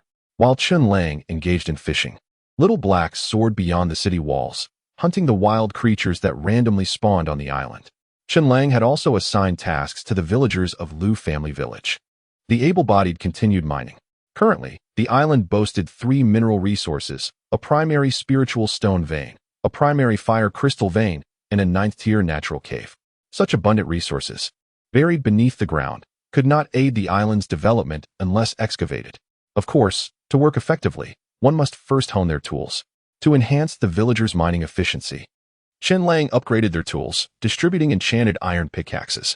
Although the enchantments for luck, efficiency, and other attributes were not high-level, the improvements were significant. Each day, they yielded hundreds, if not thousands, of minerals. Consequently, Chen Lang found himself compelled to visit the trading square to acquire building blueprints for a large warehouse to store the minerals mined by the villagers. Aside from mining, the villagers had another task: farming. With many villagers awakening the planter profession, they proved to be natural cultivators. Utilizing his innate abilities, Chen Lang significantly reinforced Lu family village's farmland, upgrading it to the 2nd and 3rd tiers. He then enriched the soil using rotten meat and bone meal, elevating it to match the level and yield of his own fields. As the Lord, all production gains from the villagers' mining and farming were credited to him by the system, allowing Chen Lang to achieve several accomplishments. Ding. Have planted over 10 types of crops, achievement unlocked. Farming expert 3, experience 50. Ding. Have mined over 1,000 ores, achievement unlocked. Golden miner 3, experience 50. Ding. Have used the furnace over 1,000 times, achievement unlocked. Smelting master 2, experience 30. Ding. Have logged over 1,000 trees, achievement unlocked. Lumberjack 3, experience 50. Ding. Achievements popped up one after another, and his experience bar gradually increased. However, the requirement of 6,400 experience points was indeed substantial. Currently, Chen Lang could only gain experience by slaying monsters of the 4th tier or higher. The elite creatures on the island were swiftly dispatched upon his arrival, prompting him to seek alternative methods for leveling up. First, he decided to focus on completing his daily tasks. The upgraded fishing rod boasted an increased drop rate. Each fishing attempt has a 10 chance of being empty, a 40 chance of yielding a 5th-tier treasure chest, a 25 chance of yielding a 6th-tier treasure chest, a 15 chance of yielding a 7th-tier treasure chest, a 9 chance of yielding an 8th-tier treasure chest, and a 1 chance of yielding a 9th-tier treasure chest. Remaining fishing attempts: 5. After 5 fishing attempts, Chen Lang reeled in 2 5th-tier treasure chests, 2 6th-tier treasure chests, and 1 7th-tier treasure chest. Upon opening them, 1 5th-tier chest contained a blueprint for a 5th-tier recurved bow, which was of little use, while the other housed a 5th-tier farmland, which Chen Lang placed adjacent to his other fields. He transplanted a 5th-tier soul-cleansing fruit tree into this new farmland, accelerating its fruiting time from 3 to 4 days down to merely 1 or 2 days, effectively doubling the yield of the soul-cleansing fruit. However, Chen Lang was more intrigued by the remaining 2 treasure chests. Ding. 1 6th-tier treasure chest opened successfully. Acquired building: Energy Crystal Defense Tower, 6th tier, X1. Another Energy Crystal Defense Tower, surpassing his current one by 2 tiers, perfect for upgrading. Chen Lang positioned the newly acquired 6th-tier Energy Crystal Defense Tower within his lord's territory, while transferring the original 4th-tier tower to Lu family village. Finally, ding. 1 7th-tier treasure chest opened successfully. Acquired building: Advanced Beacon Teleportation Array X1. Grade: 7th tier. Description: a mysterious teleportation array left over from ancient times, which can connect with intact teleportation arrays on other islands, allowing free passage between different islands by consuming energy crystals. Note: each use has a 1-hour cooldown. Curiosity piqued, Chen Lang immediately invested 1,000 energy crystals to activate the beacon teleportation array. Instantly, a series of rapidly flashing regional maps appeared, each adorned with 1 or more glowing points, signals from other beacons. The teleportation array attempted to establish contact with these beacons, but many had deteriorated over the ages. After several attempts, the array finally connected with one island. Upon focusing on the destination, Chen Lang was pleasantly surprised. Ah, I've been there before. It's the desert island from my first treasure hunt. In the next moment, a radiant light enveloped Chen Lang, and his figure gradually vanished. When he opened his eyes again, he found himself amidst the vast expanse of yellow sand, standing atop an ancient teleportation array buried beneath the dunes. However, due to the nature of the teleportation, he had arrived at a different location on the desert island than the one indicated by the treasure map. This time, he was evidently deeper inland. Though still desolate, the energy in the air felt richer. The monsters dwelling within the depths of the desert were likely far stronger than those at the edges, and he hoped to engage them in thrilling combat. Stepping out of the teleportation array's ruins, Chen Lang summoned his black scales dragon armor, fully equipping himself, and unfurled his dragon wings. With a swift motion, he ascended into the air, surveying the surroundings from above. Soon, he spotted a 5th tier monster. Monster, Yellow Rock Colossus, level, 5th tier. Attributes, Spirit 23, Strength 71, Speed 33. Endurance 58, Magic 10. Description: a rock-based creature dwelling in the yellow sands, possessing low intelligence and a volatile temperament. Skills: Sandstorm, Rock Collision, Colossus Quake. Without hesitation, Chen Lang switched to his Crimson Sandstorm crossbow, loaded an arrow, and pulled the trigger. Whoosh, whoosh, whoosh. The 6 enhanced lava arrows shot forth, striking the Yellow Rock Colossus from a distance of 1,000 meters before it could react, turning it into a pincushion. Ding! Congratulations on defeating the 5th tier monster, Yellow Rock Colossus X1. Acquired 5th tier Energy Crystal X1, Rock Crystal Cluster X1. Experience 50. Chapter 77. Taking the villagers to hunt monsters. Slaying the first Yellow Rock Giant. It was as if a chain reaction had been triggered. The surrounding desert suddenly trembled, resembling an earthquake, as sand and stones flew through the air, and several Yellow Rock Giants emerged from the earth. It seemed these giants typically buried themselves in the ground to hibernate, with only a few daring to venture out. Having just slain one, the death of its kin roused the others, presenting me with the perfect opportunity to capture them all at once. Chen Lang had come here today specifically to hunt monsters. For him, the more creatures there were, the better. He promptly unleashed another skill of the Crimson Flame Wild Hunt Crossbow, Sandstorm Arrow Rain. Whoosh, whoosh, whoosh. Thanks to the expansion enchantment, Chen Lang shot 6 splitting arrows in one go. These arrows traced arcs through the air, continuously splitting and multiplying until they transformed into hundreds, even thousands, of arrows, swirling up a storm of sand that descended like a sandstorm upon the standing Yellow Rock Giants. Although the Yellow Rock Giants possessed a certain resistance to earth element attacks, which diminished the arrow's power, their levels generally ranged from 4 to 5.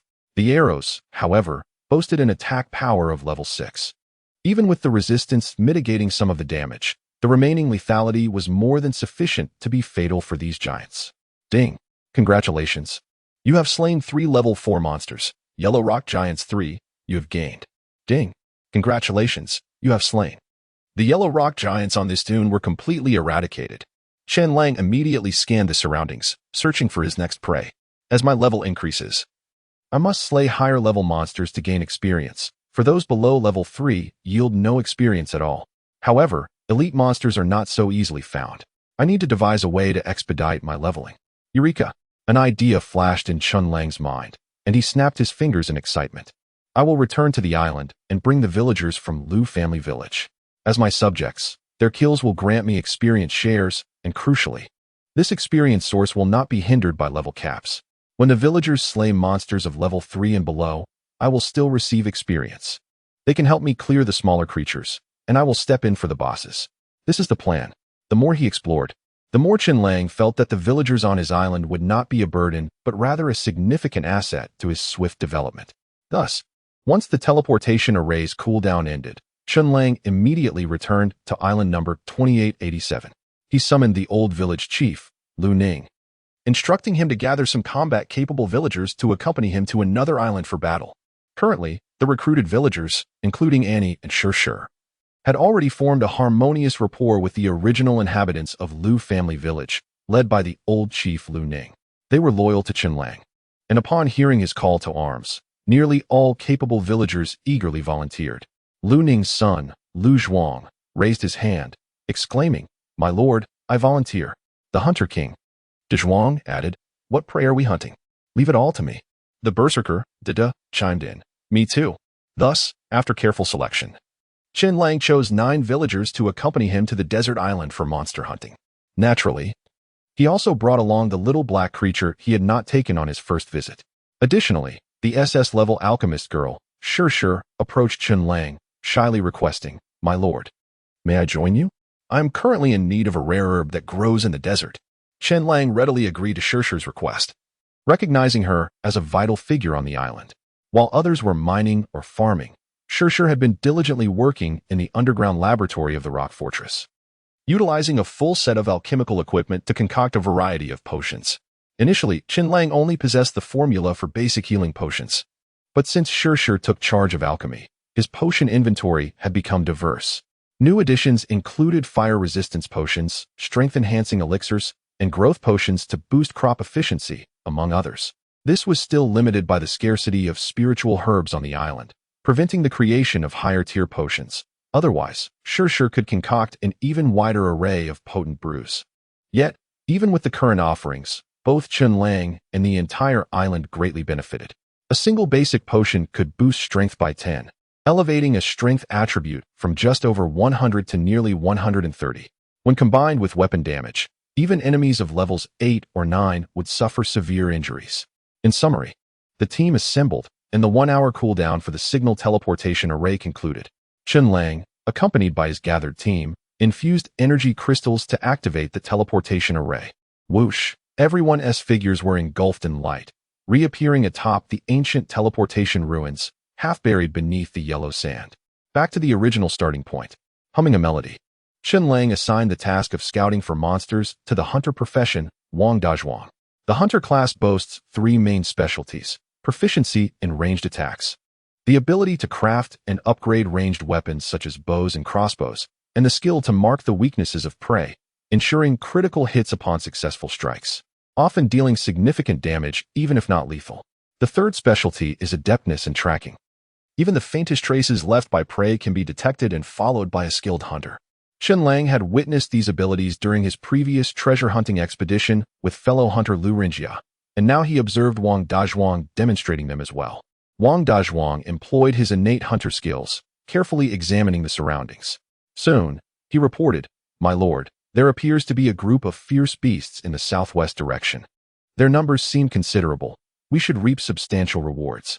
"Excellent," Chen Lang applauded, anticipating a significant influx of experience.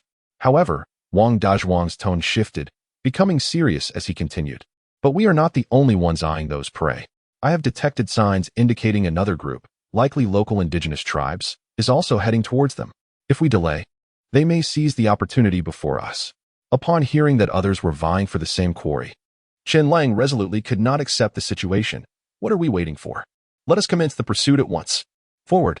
With a sweeping gesture, Chen Lang led his team swiftly through the desert, unwilling to be left behind. Chapter 78. The Main Beasts and the Stone People. The individuals chosen by Chen Lang this time were the elite among the villagers, each possessing exceptional attributes that stood out even among their peers. Consequently, even amidst the vast expanse of the desert, their pace remained remarkably swift. Under the leadership of the Hunter King, De Zhuang, the team drew ever closer to their quarry.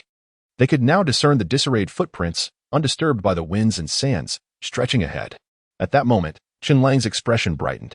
He immediately urged the team to quicken their pace. Finally, upon cresting a dune, a verdant oasis unfolded before their eyes. Special location: desert oasis. Description: a spring gushes forth from the ground, forming a babbling brook that nourishes the vegetation lining its banks, creating a small oasis. This place serves as a gathering ground for myriad ferocious beasts and monsters within a radius of dozens to hundreds of miles.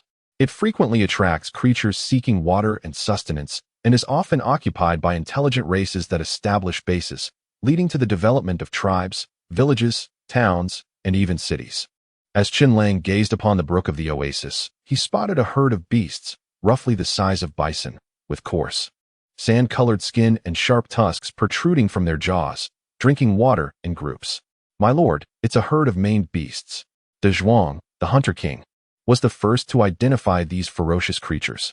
Chen Lang's interface displayed the details. Fierce Beast, Main Beast, Level, Tier 1, Tier 6, Attributes, Spirit 31, Strength 62, Speed 43, Endurance 55, Magic 10, Description, a ferocious beast residing in the desert with a varied diet, often moving in groups comprising males, females, and young. When faced with an enemy attack, they utilize their tusks as their primary means of assault. Skills, Herd Tread, Main Charge, upon a cursory glance. Chen Lang noted that there were approximately 20 to 30 main beasts, the weakest being newly born Tier 1 cubs, while the strongest included 3 adults at Tier 5. Overall, they were not overly difficult to handle. However, to capture them all in one fell swoop, a strategy was required. Just as Chen Lang and his companions deliberated on their approach, an unexpected group of intruders suddenly appeared, another indigenous team from the desert island, as previously observed by De Zhuang. However, they were not the anticipated human villagers, but rather a horde of stone people. Race, stone people. Description, humanoid beings constructed entirely of rock, possessing a modicum of intelligence. They typically gather in tribal formations and enhance their strength by consuming various minerals, occasionally hunting earth-type ferocious beasts and monsters to absorb their energy crystals. Supplement 1. Stone people are known for their rigid demeanor, venerating the ancient rock god, Carseus. The simultaneous death of numerous stone people can trigger a sacrificial event, merging them into the subordinates of Carseus. Supplement 2. Due to their racial characteristics, stone people, alongside goblins and similar races, are often enslaved by other intelligent races and forced to mine various veins. As the information about the stone people flashed before him, Chen Lang's understanding of this world deepened. It seemed that the legends of an ancient era filled with diverse races were not mere fabrications, as evidenced by the plethora of unique beings still present today. Yet, regardless of their race, none could dare to seize his prey. As the towering stone people, composed entirely of rock, charged into the oasis to hunt the unsuspecting main beasts, Chen Lang decisively commanded, "Charge. Attack without hesitation. Eliminate both those stone people and the main beasts." With a single order, the black dragon wings of his black-scale dragon armor unfurled behind him. Chen Lang surged forward like an arrow released from its bow, wielding the cloud-drifting moonstaff. The moment he landed, he unleashed the intermediate skill, Frost Freeze. Crack, crack, crack. In an instant, a thick layer of frost enveloped a radius of 100 meters around Chen Lang. The waters of the oasis were instantly frozen. The rampaging stone people and the panicked main beasts found their feet encased in ice, rendering them temporarily immobile. At this juncture, the villagers followed closely behind Chen Lang, launching their assault on the main beasts and stone people. With immense strength, the S-rank berserker talent, Dada, activated his ability, wielding dual axes and delivering a powerful blow. The opposing Tier 4 stone warrior, relying on its rocky physique, intended to withstand the attack, but was swiftly shattered into debris with a single strike.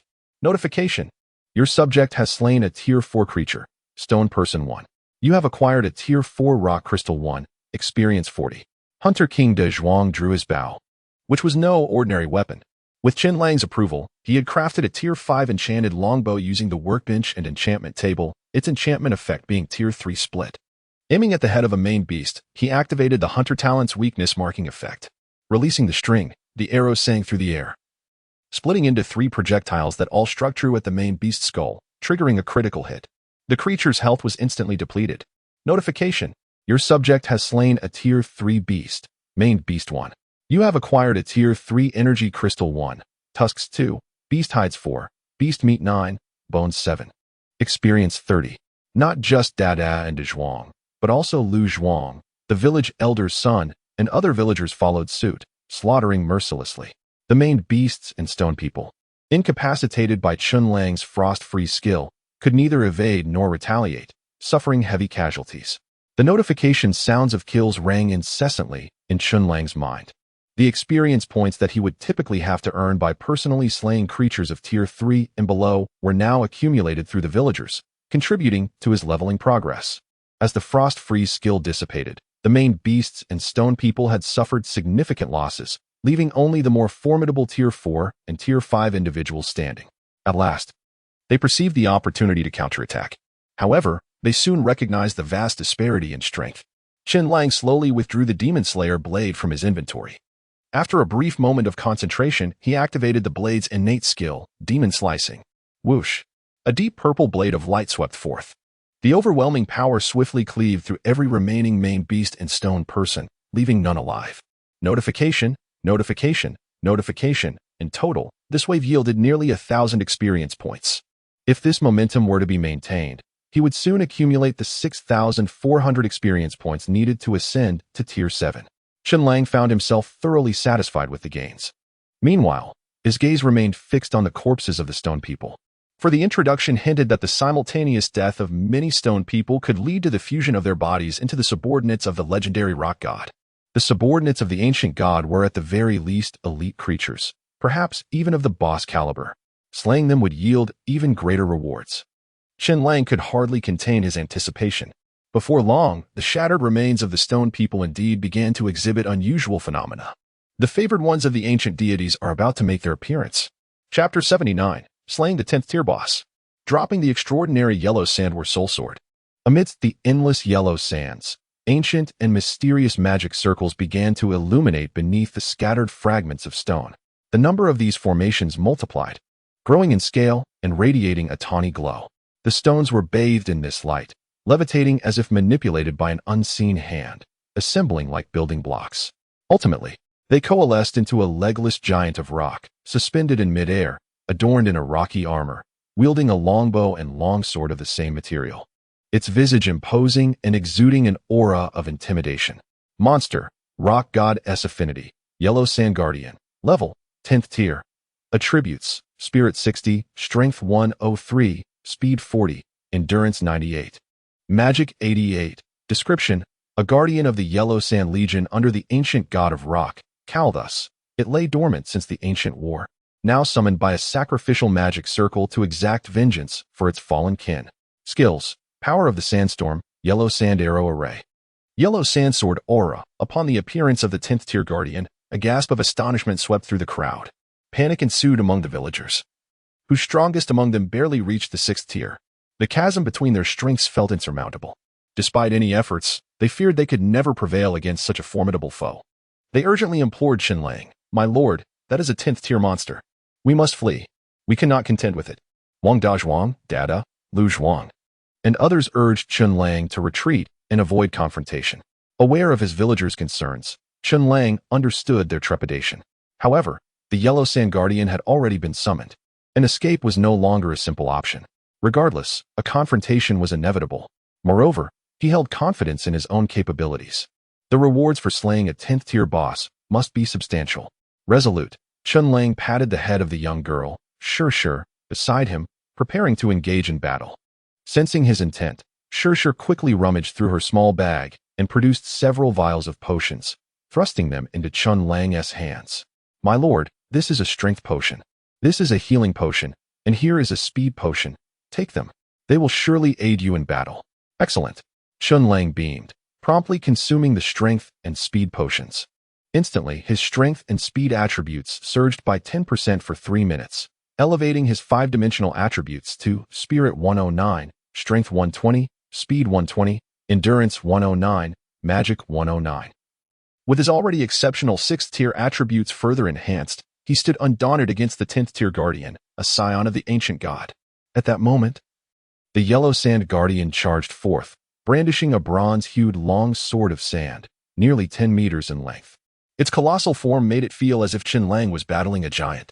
With a thunderous clash, the Guardian swung its sword down, shaking the earth, causing dunes to collapse, and tearing a deep fissure hundreds of meters long into the desert floor. Fortuitously, Chen Lang soared into the air just in time to evade this devastating blow and launched a counterattack. Switching to the Crimson Flame Sandstorm crossbow, he activated the Sandstorm Arrow Rain skill, unleashing a deluge of arrows that rained down from above. Yet, the Yellow Sand Guardian possessed a similar skill. Drawing the rocky longbow from its back, it knocked an arrow and activated the Yellow Sand Arrow Array, releasing a tempest of arrows in response.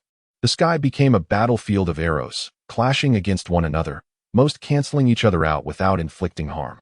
Roaring in frustration as its attack failed to inflict damage, the Yellow Sand Guardian unleashed a deafening bellow.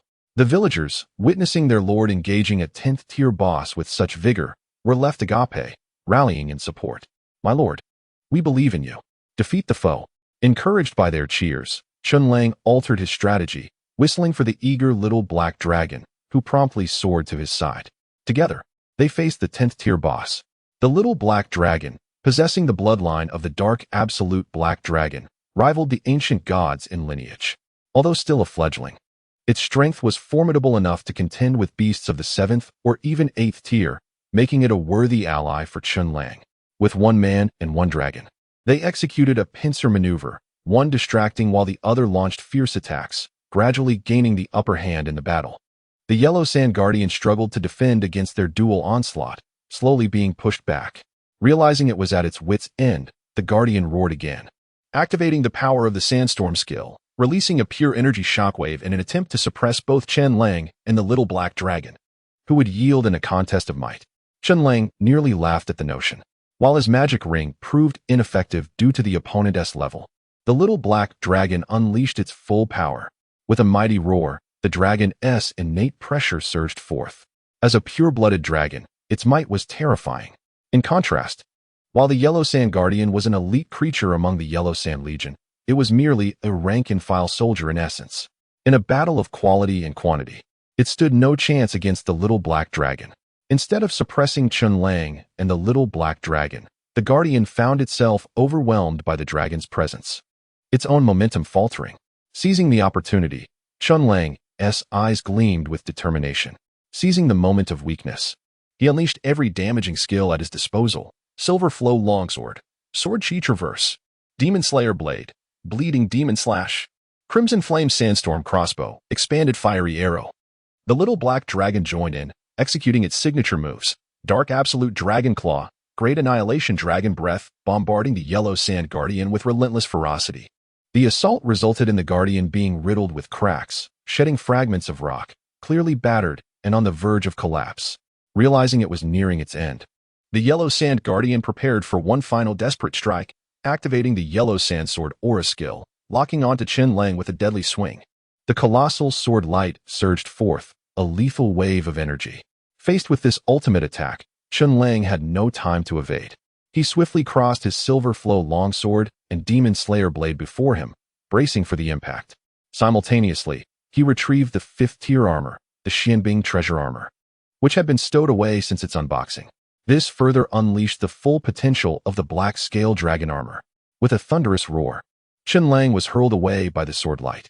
The flowing silver longsword and the demon slaying blade, along with the 5th tier Xianbing Treasure Armor, were all rendered utterly useless by the sword energy. Even the chest area of the Black Scale Dragon Armor bore a deep sword scar, a consequence of the sword energies might being mitigated by multiple layers of defense. Yet, due to the enchantment of the hard thorns, the more damage Chen Lang sustained, the greater the damage he could reflect back. This single strike resulted in half of the damage being rebounded, inflicting it upon the Yellow Sand Guardian himself. With only a sliver of health remaining, the Guardian's thin health bar was instantly depleted by the reflected damage. Its rocky form disintegrated into fine yellow sand, scattered by the wind. "I have slain myself," it seemed to lament. Ding. Congratulations on defeating a 10th tier monster, Yellow Sand Guardian 1. Awarded with a 10th tier Energy Crystal 1, Yellow Sand Soul Sword 1, Seed of Earth Element 1, Experience Points 100. Ding. For the first time, you have defeated an enemy 3 tiers above you, achieving the accomplishment Overlevel Kill 3, Experience Points 1000. The system notification echoed. Having vanquished a formidable foe of the 10th tier, Chen Lang eagerly perused the spoils within his backpack. Equipment: Yellow Sand Soul Sword. Grade: 10th tier. Description: a battle sword imbued with the souls of the Yellow Sand Legion, remaining as sharp as ever despite the ravages of time. Today's 3 free opportunities had not yet been utilized. Chen Lang promptly used one. Ding. Super enhancement successful. The Yellow Sand Soul Sword has been super enhanced too. Yellow Sand Battle Soul Sword. Equipment: Yellow Sand Battle Soul Sword. Grade: mid-tier extraordinary. Description: an extraordinary longsword forged from various rare earth materials, capable of sealing the souls of slain monsters within its blade, transforming them into battle souls that can be summoned to assist in combat. Skill: Sandstorm 9 slashes, unleashes 9 massive sandstorms in succession, causing sustained and significant area damage. Skill: Soul Summon. The the souls of defeated monsters are absorbed into the blade, consuming one another to form one or more battle souls, which, when summoned, take shape from yellow sand, reappearing to assist their master in battle. A magnificent sword. As his fingers danced across the blade, Chen Lang could not help but extol the virtues of the yellow sand battle soul sword, which shimmered in dark gold under the desert sunset. Delving into the sword's essence, he discerned that the soul of the slain yellow sand guardian had diminished to the 9th tier but had been transformed into a battle soul, completely obedient to Chen Lang's command. With a single swing of the sword, the soul summon skill activated. Amidst the raging winds and sand, the yellow sand guardian reformed its body, reappearing in the world. The massive figure hovered in the air, bowing respectfully before Chen Lang. Chen Lang felt his mental energy being rapidly consumed, estimating that it could be sustained for about 10 minutes. Evidently, the stronger the battle soul, the greater the demands on the master's mental attributes. Chen Lang, at the 6th tier, was able to summon a 9th tier battle soul for 10 minutes. A remarkable feat akin to gaining an additional ally. Furthermore, the battle soul had the potential for continual growth. Perhaps in the future, he could nurture the yellow sand guardian back to its prime. Moreover, through the yellow sand battle soul sword, Chen Lang finally grasped the classification standards beyond the 10th tier. They were delineated as extraordinary. For survivors, ferocious beasts, and monsters, there are subdivisions of low tier, mid tier, and high tier extraordinary. Equipment and items are categorized into low grade, mid grade, and high grade extraordinary. Chapter 80, Extraordinary Skills. Universal Slave Seal. Chen Lang shifted his gaze towards his next acquisition. Item: Seed of Earth Element. Grade: Tier 10. Description: a seed infused with a trace of extraordinary power, which, upon refinement and absorption, can awaken an Earth attribute skill. Is this akin to a skill book? However, the range of obtainable skills is more precise than that of a random skill book. Let me see what skill I can awaken. Ignoring distractions, Chen Lang resolved to first observe the skill he would awaken before deciding whether to employ his super enhancement talent. He consumed the amber-like brown crystal and immediately felt a warm sensation spreading from his stomach. Chen Lang sensed a newfound familiarity with the earth beneath his feet. Ding! The refinement of the seed of earth element is complete. Congratulations! You have acquired the advanced skill, Slave Rock Seal. Skill: Slave Rock Seal. Type: Combat Skill. Level: Advanced Skill. Description: consumes mental energy to condense an Earth attribute soul mark, branding it upon the souls of other Earth attribute beings, thus subjugating them as servants. Supplement 1. The success rate of enslavement is related to the user's mental strength and the target's power and mental state. The stronger the user, the more panicked and fearful the target, the higher the success rate. Supplement 2. Successfully enslaved servants will unconditionally obey their master's commands. Supplement 3. The more enslaved servants one possesses, the greater the mental burden on the user. Exceeding one's capacity will result in backlash. The mental attributes of a Tier 10 being generally hover around 100 points. Thus, I can enslave a single Tier 10 servant or up to 3 Tier 9 servants at most. Fortunately, activating the Yellow Sand Battle Soul Sword's soul summoning skill does not interfere with the deployment of the Slave Rock Seal. I can freely utilize both skills. After all, it is a Tier 10 skill capable of converting others into my subordinates, a rare find indeed. After pondering briefly, Chen Lang decided to expend another opportunity for free enhancement. Ding! Super enhancement successful. The Slave Rock Seal has been super enhanced to. Skill: Universal Slave Seal. Level: Low Grade Extraordinary. Description: consumes mental energy to condense a universal soul mark, capable of enslaving all beings of the 5 elements: metal, wood, water, fire, earth, as well as wind, thunder, light, darkness, poison, and more. While the remaining descriptions were largely unchanged, the skill level transitioned from Tier 10 to low-grade extraordinary, representing a significant qualitative leap. The ability, once limited to Earth attribute beings, has now expanded to encompass nearly all creatures under the heavens. The value of this skill has multiplied beyond comprehension. What a delight! This skill is worth it. Chen Lang reveled internally. Soon after, the system notification chimed again. Ding! First acquisition of extraordinary grade equipment achieved. Achievement unlocked. Extraordinary Equipment Master Eye. Experience points 1000. Ding! First acquisition of extraordinary grade skill achieved. Achievement unlocked. Extraordinary skills never burden the body eye. Experience points 1000. Another long-awaited achievement notification. Upon reaching a higher tier, the rewards indeed became more bountiful. 2 achievements granted me a total of 2,000 experience points. The progress bar surged significantly. Chen Lang also conceived a new idea. The stone man hunting party he had just defeated was merely a team dispatched by a single tribe.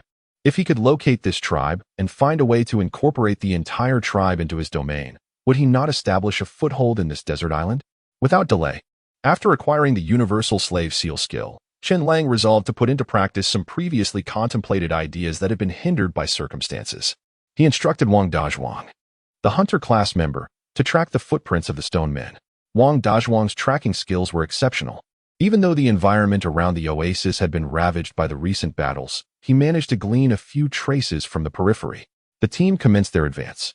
After a considerable trek, they indeed discovered the tribe from which the stone men had originated. Lord, look! Ahead lies the tribe of the stone men. Wang Dazhuang returned, excitement evident in his report. It was a tribe constructed within a large mining cave. Chen Lang followed Wang Dazhuang's gesture and beheld a deep sandstone gorge, at the depths of which lay a dimly lit cavern. Peering inside, he could see numerous excavated rock chambers where hundreds of stone men resided. They were intermittently dislodging large rocks, both to expand their living space and to forage for sustenance. The stone men were not human. They were rock-like beings with fundamentally different habits. These stone men sustained themselves solely on rocks, with raw iron, gold, diamonds, and mithril considered a feast. Literally, they grew stronger by consuming earth. This was also why many powerful races would capture these stone men to serve as laborers in mining operations. Overseeing them was merely a matter of ensuring they consumed earth while the minerals were extracted. Chen Lang intended to do just that. It was clearly unrealistic to enslave the entire tribe of stone men, so he resolved to capture their leader first. Once subdued, the entire tribe would undoubtedly yield to him. With determination, Chen Lang activated the soul-summoning skill of the Yellow Sand Battle Soul Sword. As the winds howled, the fiercely loyal Yellow Sand Guardian materialized in the sandstone gorge, startling the entire Stone Man tribe. Look! Look! Is that the Yellow Sand Guardian? A follower of the ancient god of rock. Has Lord Carseus manifested? Amidst the exclamations of astonishment, the stone men poured out of the cavern, surrounding the Yellow Sand Guardian while maintaining a respectful distance. The tribe leader, a tall, ancient-looking stone man, hurriedly approached, visibly excited at the sight of the Yellow Sand Guardian, believing it to be a divine manifestation. Now is the moment. Observing the elder's unstable mental state and heightened emotional waves, Chen Lang, concealed behind a sand dune, decisively activated the universal slave seal skill. Mental energy swiftly drained as a soul mark shot forth from his forehead, instantly branding the elder stone man's brow. Since the target was an ethereal soul, the entire process was remarkably discreet. The surrounding stone men remained oblivious. Ding! Enslavement successful. Congratulations. You have acquired a Tier 10 servant. Shijian, Stone Man Tribe. 1. Enslavement does not equate to a kill, thus there are no drops or experience rewards. It may appear somewhat lacking, yet in reality, it is a surefire profit. Let us proceed to claim this Stone Man Tribe. Chen Lang retracted the Yellow Sand Guardian and waved his hand, leading the villagers and Xiaohe forth, boldly approaching the Stone Man Tribe. The venerable patriarch, Shijian, who had already been subjugated, addressed his clansmen with a tone of profound reverence. The divine envoy is here to convey the counsel of Lord Carseus. A distinguished guest from the human realm has arrived at our tribe. If we follow this esteemed visitor, our tribe shall undoubtedly rise with great strength. The stone folk, generally characterized by their robust physiques and simplistic minds, fervently worship the ancient deity of stone, Carseus. Coupled with the esteemed position of the elder patriarch Shijian, none dared to question his words. Thus, they all followed Shijian to the entrance of the sandstone gorge to welcome the arriving Chen Lang and his entourage. Chapter 81. The Generational Treasure of the Stone People Tribe. The Stone People, strictly speaking, are a rather insular race, generally preferring to keep to themselves with minimal interaction with other tribes.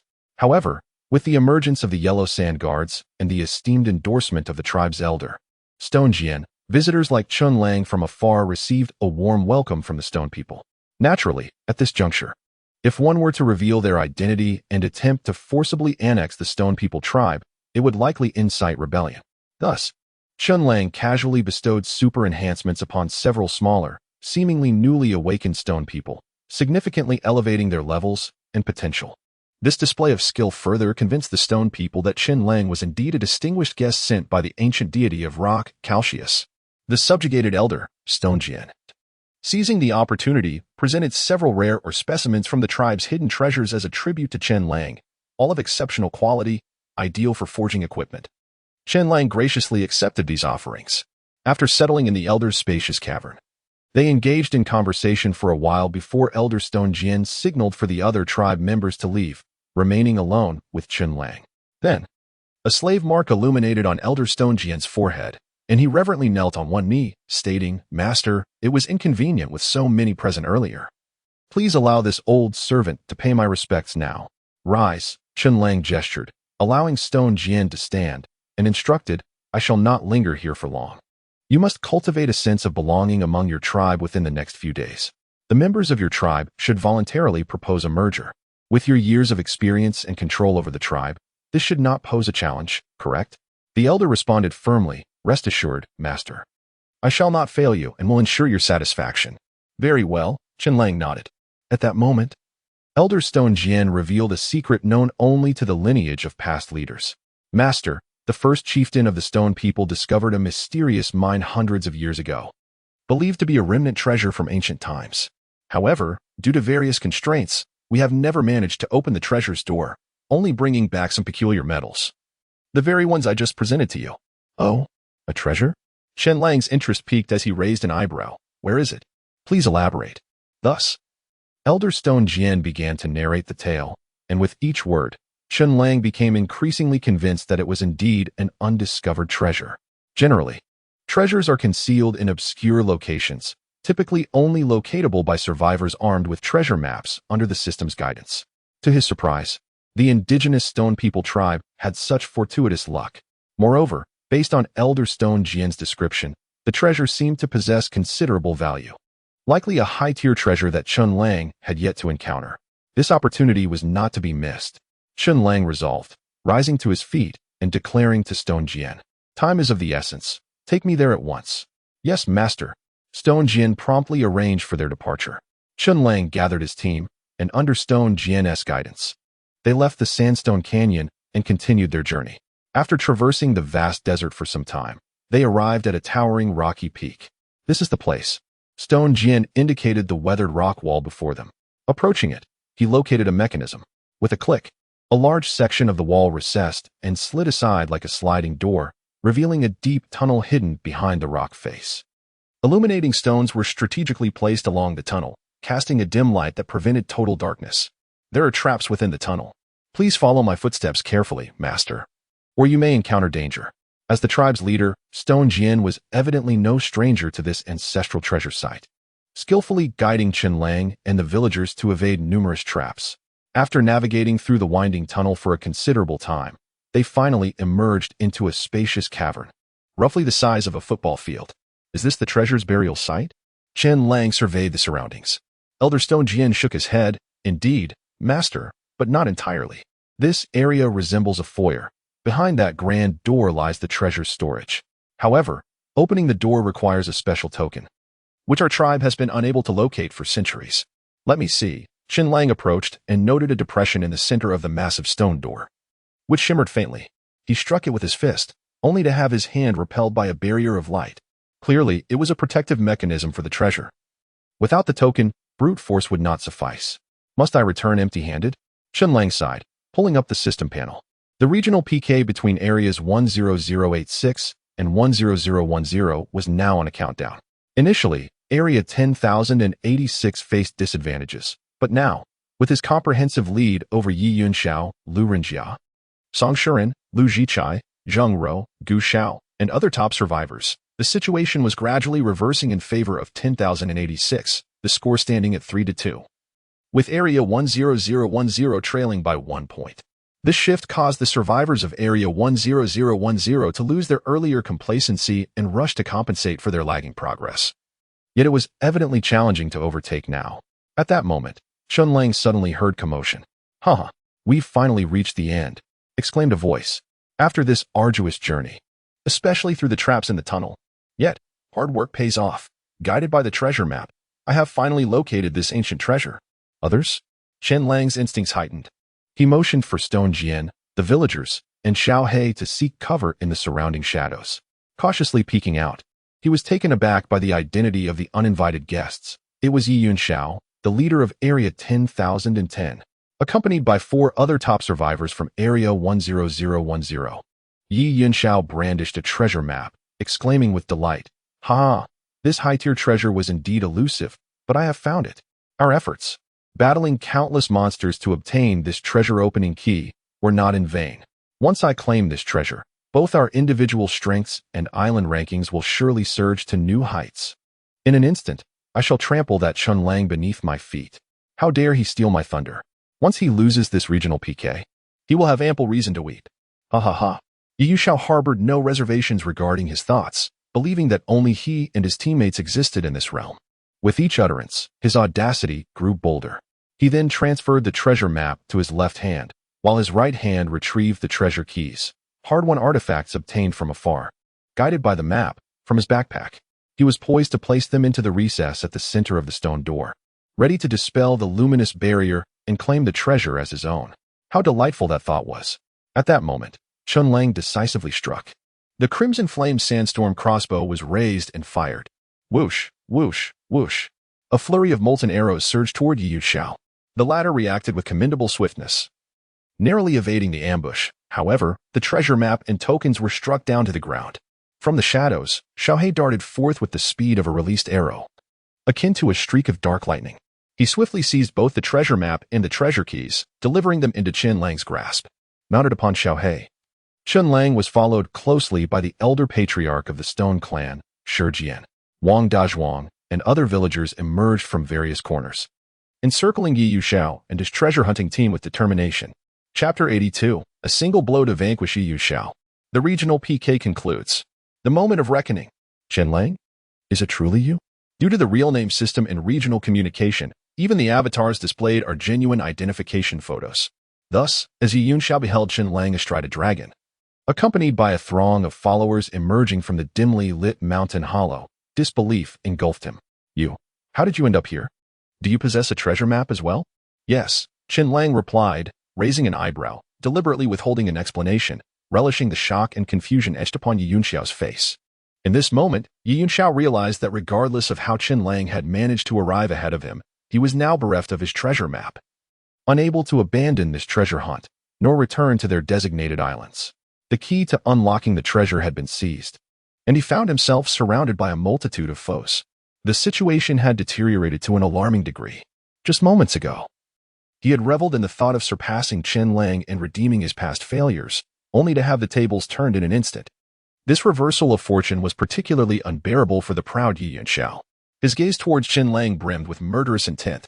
Ding. Encounter between regional survivors detected. System live broadcast in progress. The system's notification resonated.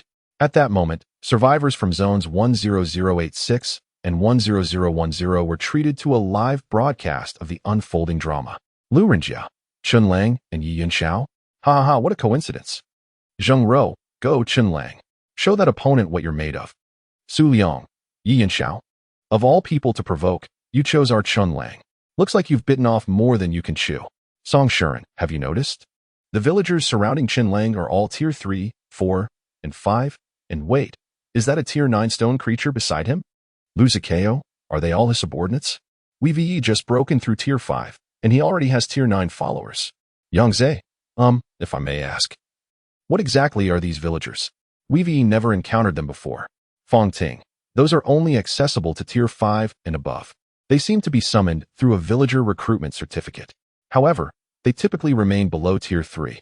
Chen Lang's must be elite villagers. I envy him. Liang Hui, I believe that stone creature behind Chen Lang is truly formidable, a tier 9. One punch could obliterate us. Lu Liang, ha ha ha regardless. Yi Yunxiao's team is doomed. Most survivors in the 10086 zone were astonished by Chen Lang's formidable lineup. The real despair, however, lay with the survivors of zone 10010. This is bad. Even our top-ranking Yi Yunxiao has been so decisively outpaced by Chen Lang. Are we about to be wiped out? No. If Yi Yunxiao falls, our zone is guaranteed to lose. I believe Yi Yunxiao has other strategies to turn the tide. The system's live broadcast allowed Chen Lang and Yi Yunxiao to witness the commentary unfolding. Chen Lang remained unfazed by the barrage of remarks, while Yi Yunxiao's temper flared with each passing moment. His teammates, unable to restrain him, urged him forward. Chen Lang, I shall fight you to the death. Yi Yunxiao charged at Chen Lang, determined to prove his mettle. To be fair, Yi Yunxiao was no weakling. With the awakened talent for critical hits from dropped items, he had amassed impressive gear: Tier 6 armor, a Tier 7 spear, and a Tier 7 shield. This equipment could withstand attacks from Tier 6 or even 7 monsters. Alas, his opponent was Chen Lang. Go, subdue him, Chen Lang commanded. His eager battle companions, including the battle pet Little Black, the subordinate villagers, and the servant Stone Jian, were all eager to demonstrate their prowess. Ultimately, it was Stone Jian, a Tier 9 powerhouse, who took action. With a charged punch, he unleashed a force that was nothing short of earth-shattering. Yi Yunxiao, having exhausted all his efforts, was sent hurtling away, crashing against the rocky wall of the mountain space, causing a tremor. He fell to the ground, his equipment shattered, his form a bloody mess. Is this it? The Stone Clan leader, Stone Jian, was genuinely surprised. He had anticipated that someone of Chen Lang's high regard would pose a considerable challenge. Yet, it seemed Yi Yunxiao could not withstand even a single blow. And thus, Yi Yunxiao lamented, I'm flying, I've been defeated, I am dead. Ding. Your servant Stone Jian has slain the Tier 6 survivor Yi Yunxiao. You have acquired all items from his backpack. Experience points 3,100. Ding. First kill of another survivor achieved. Unlocking achievement. King of Victor's Eye. Experience points 100. The system's notifications chimed. Slaying a survivor not only yielded all their belongings, but also half of their total experience points accumulated thus far. This encounter proved immensely beneficial for Chen Lang, particularly regarding experience points. Previously, after a killing spree on the desert island, his experience bar had surpassed half. With this substantial addition, he instantly leveled up. Ding. Current experience points have met upgrade requirements. Would you like to upgrade? Ding. Upgrade successful. Current survivor level, Tier 7. Gained free attribute points 70. Chen Lang consumed a Tier 7 energy crystal, significantly amplifying his attribute points. The total surged to 140. He focused on enhancing his mental and magical attributes to increase his control over subordinates and improve skill effectiveness. Thus, his new 5-dimensional attributes were as follows: Mental, 149. Strength, 129. Speed, 129. Stamina, 129. Magic, 149. Now, even Tier 10 survivors would find themselves outmatched in terms of attributes. Only foes of extraordinary caliber could pose a genuine threat to Chen Lang, as Yi Yunxiao's body disintegrated into data streams. The last vestiges of hope for victory among the survivors of Zone 10,010 evaporated into nothingness. Regional PK countdown: 10, 9, 8, 3, 2, 1. The system's countdown concluded, marking the end of the regional PK, transitioning into the settlement phase. 1. Highest survivor level in both regions, Zone 10086, Tier 7 Zone 10010, Tier 5, 2. Highest island level in both regions, Zone 10086, Tier 6 Zone 10010, Tier 5, 3. Number of Tier 5 survivors in both regions, Zone 10086, 7 Zone 10010, 3, 4. Number of Tier 5 islands in both regions, Zone 10086, for Zone 10010, 2, 5. Concurrent presence of Tier 4 survivors and Tier 4 islands in both regions, Zone 10086, 13 Zone 10010, 9. The 5 conditions of the PK were laid bare for all to see. In the fierce competition between the regions, the outcome is unequivocally clear. The 10086 region has triumphed with an overwhelming victory, while the 10010 region has faced a disheartening defeat. The system promptly announces, ding. The regional score is 5 o'clock. Congratulations to the 10086 region for receiving a reward. Following this, the rewards are dispensed. Reward 1. Each individual in the 10086 region receives a resource chest commensurate with their level. Reward 2. The uncharted resources in the 10086 region are doubled, encompassing but not limited to the quantities of adventure islands, rare treasures, and formidable beasts. Conversely, The survivors in the 10010 region are met with the system's punitive response for their loss in the regional competition. The punishment is singular yet stark. Targeting the core issue, punishment, all uncharted resources in the 10010 region are doubled. Thus unfolds a remarkably contrasting scene. In the 10086 region, a multitude of survivors joyfully claim their treasure chests, witnessing the resources on both land and sea seemingly multiply, as if by magic, their joy palpable and uncontainable.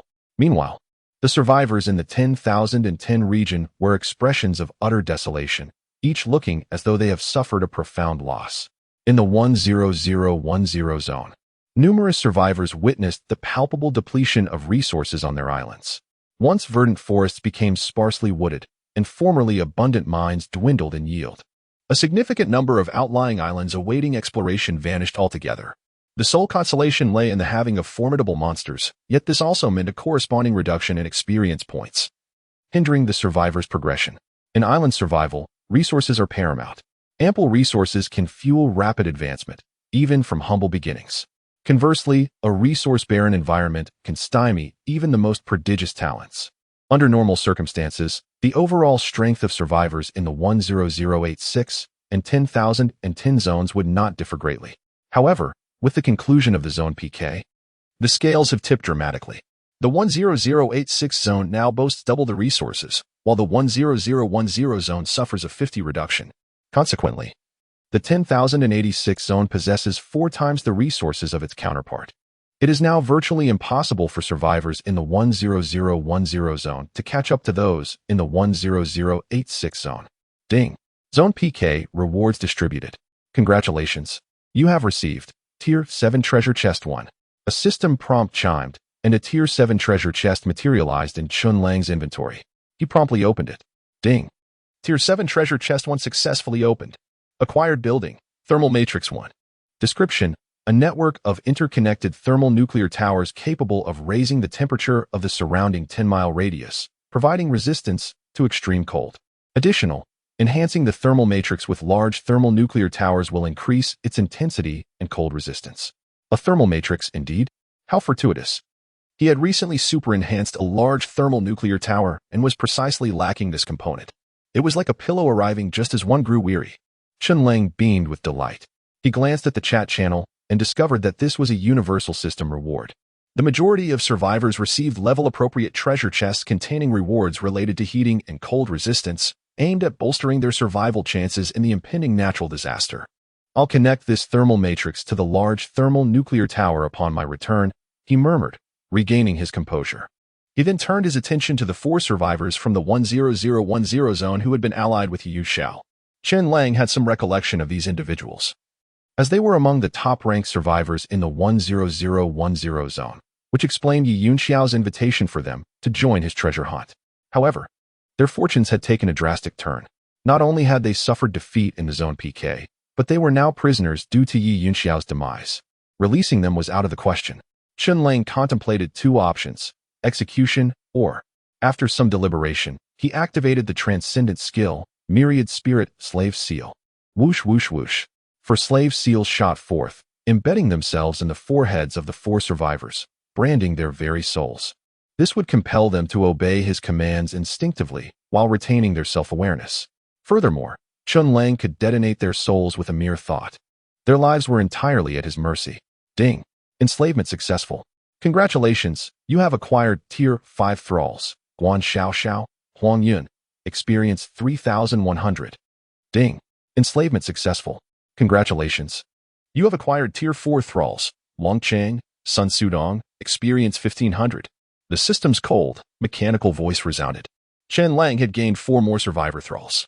Guan Shishao, Wang Chong, and the others immediately bowed and addressed Chen Lang as master.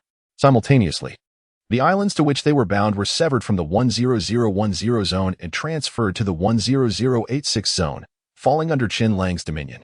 They merged with Chen Lang's new island 2887. Rumble, rumble, rumble, rumble. 4 islands, each thousands of meters in diameter, fused with island 2887, increasing its overall size by nearly a quarter.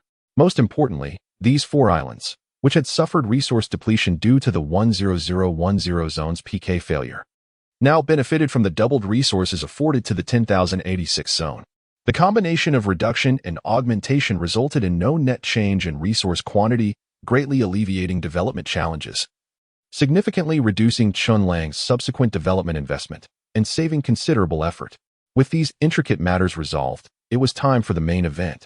Chen Lang retrieved the key to unlock the treasure vault. He approached the stone door and inserted the key into the central slot. Buzz, buzz, buzz. A grating sound filled the air as the stone door cracked open and slid apart, revealing an even more expansive cavern. The treasure chest lay just ahead. Chen Lang hastened forward and stood before the opulent chest, over a meter in length and half a meter in height and width. Item: Advanced Treasure Chest. Rarity: Tier 10. Description: A lost treasure chest from ancient times, containing unknown treasures. Opening it will grant one or more random rewards. With an excited heart and trembling hands, Chen Lang refrained from immediately opening the chest.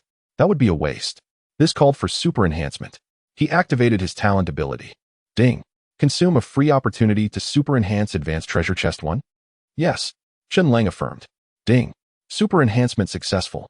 Advanced Treasure Chest has been super enhanced into Transcendent Treasure Chest. Item: Transcendent Treasure Chest. Rarity: Transcendent Low Grade. Description: A lost treasure chest from ancient times, containing unknown treasures. Opening it will grant one or more random, transcendent low-grade rewards. The treasure chest's rewards had been elevated from Tier 10 to the Transcendent level. This was a qualitative leap. Open, Chen Lang declared without hesitation. Throwing open the chest's lid. Instantly, 3 exceptionally radiant orbs flew out of the chest and into Chen Lang's spatial inventory. Ding. Transcendent Treasure Chest 1 successfully opened. Acquired item: Transcendent Low-Grade Skill Book 1. Acquired resource: Ancestral Spirit Tree 1. Acquired item: Saint Radiance Nebula Set Blueprint 1. 3 Transcendent level prizes were now his. Chen Lang led his team back to the Stone Clan tribe and imparted some instructions to Elder Chief Shijian. The latter comprehended the situation and promptly assigned several robust stone beings from the tribe to accompany Chen Lang to Island 2887, specifically to assist him in mining. Chen Lang, leading a substantial contingent, discovered the ancient teleportation array partially buried beneath the yellow sands. The cooldown period had long since elapsed. Chen Lang infused the array with energy crystals. In a flash of brilliance, they were transported back to Island 2887. By this time, it was already past midnight, indicating that the collective struggle for survival on the islands had reached its 10th day. Only a mere 4 days remained until the next impending calamity. Chapter 84. The 10th Day of the Apocalypse. Today, the first task remains unchanged: fishing. The hook is cast into the sea. Within less than an hour, all 5 daily fishing opportunities are exhausted. From the depths, he reels in 1 5th-tier treasure chest, 2 6th-tier, 1 7th-tier, and an 8th-tier chest. Since his acquaintance with the realm of the extraordinary, items of Tier 10 and below have gradually ceased to captivate Chen Lang's interest. Thus, even though the contents of these chests are commendable, he merely sighs and stores them in his spatial backpack, extracting only a large port blueprint. After gathering the necessary materials, he successfully constructs it, placing it at the island's edge, thereby adding an 8th-tier building to the isle. He also arranges the 9 ordinary thermal core towers awarded by the system across the island. The thermal matrix connects with the colossal thermal core tower over the magma lake, ensuring a continuous supply of warmth to the entire island, akin to relocating the whole isle to a volcanic crater. With such heating capacity, he is confident it can withstand the biting cold of the cataclysm. With hands on hips, he boasts, "I have truly outdone myself." Subsequently, he examines the 3 rewards from the extraordinary treasure chest. Item: Extraordinary Skill Book. Grade: Low Extraordinary. Description: Upon use, one may randomly acquire a low extraordinary skill. Skill categories: Combat, Survival. Skill levels: Beginner, Intermediate, Advanced, Extraordinary. With this, I have now learned a total of 3 skills. Chen Lang's mind focuses, and he chooses to utilize it. Instantly, he enters a state of enlightenment. Moments later, ding. Extraordinary Skill Book Learning complete.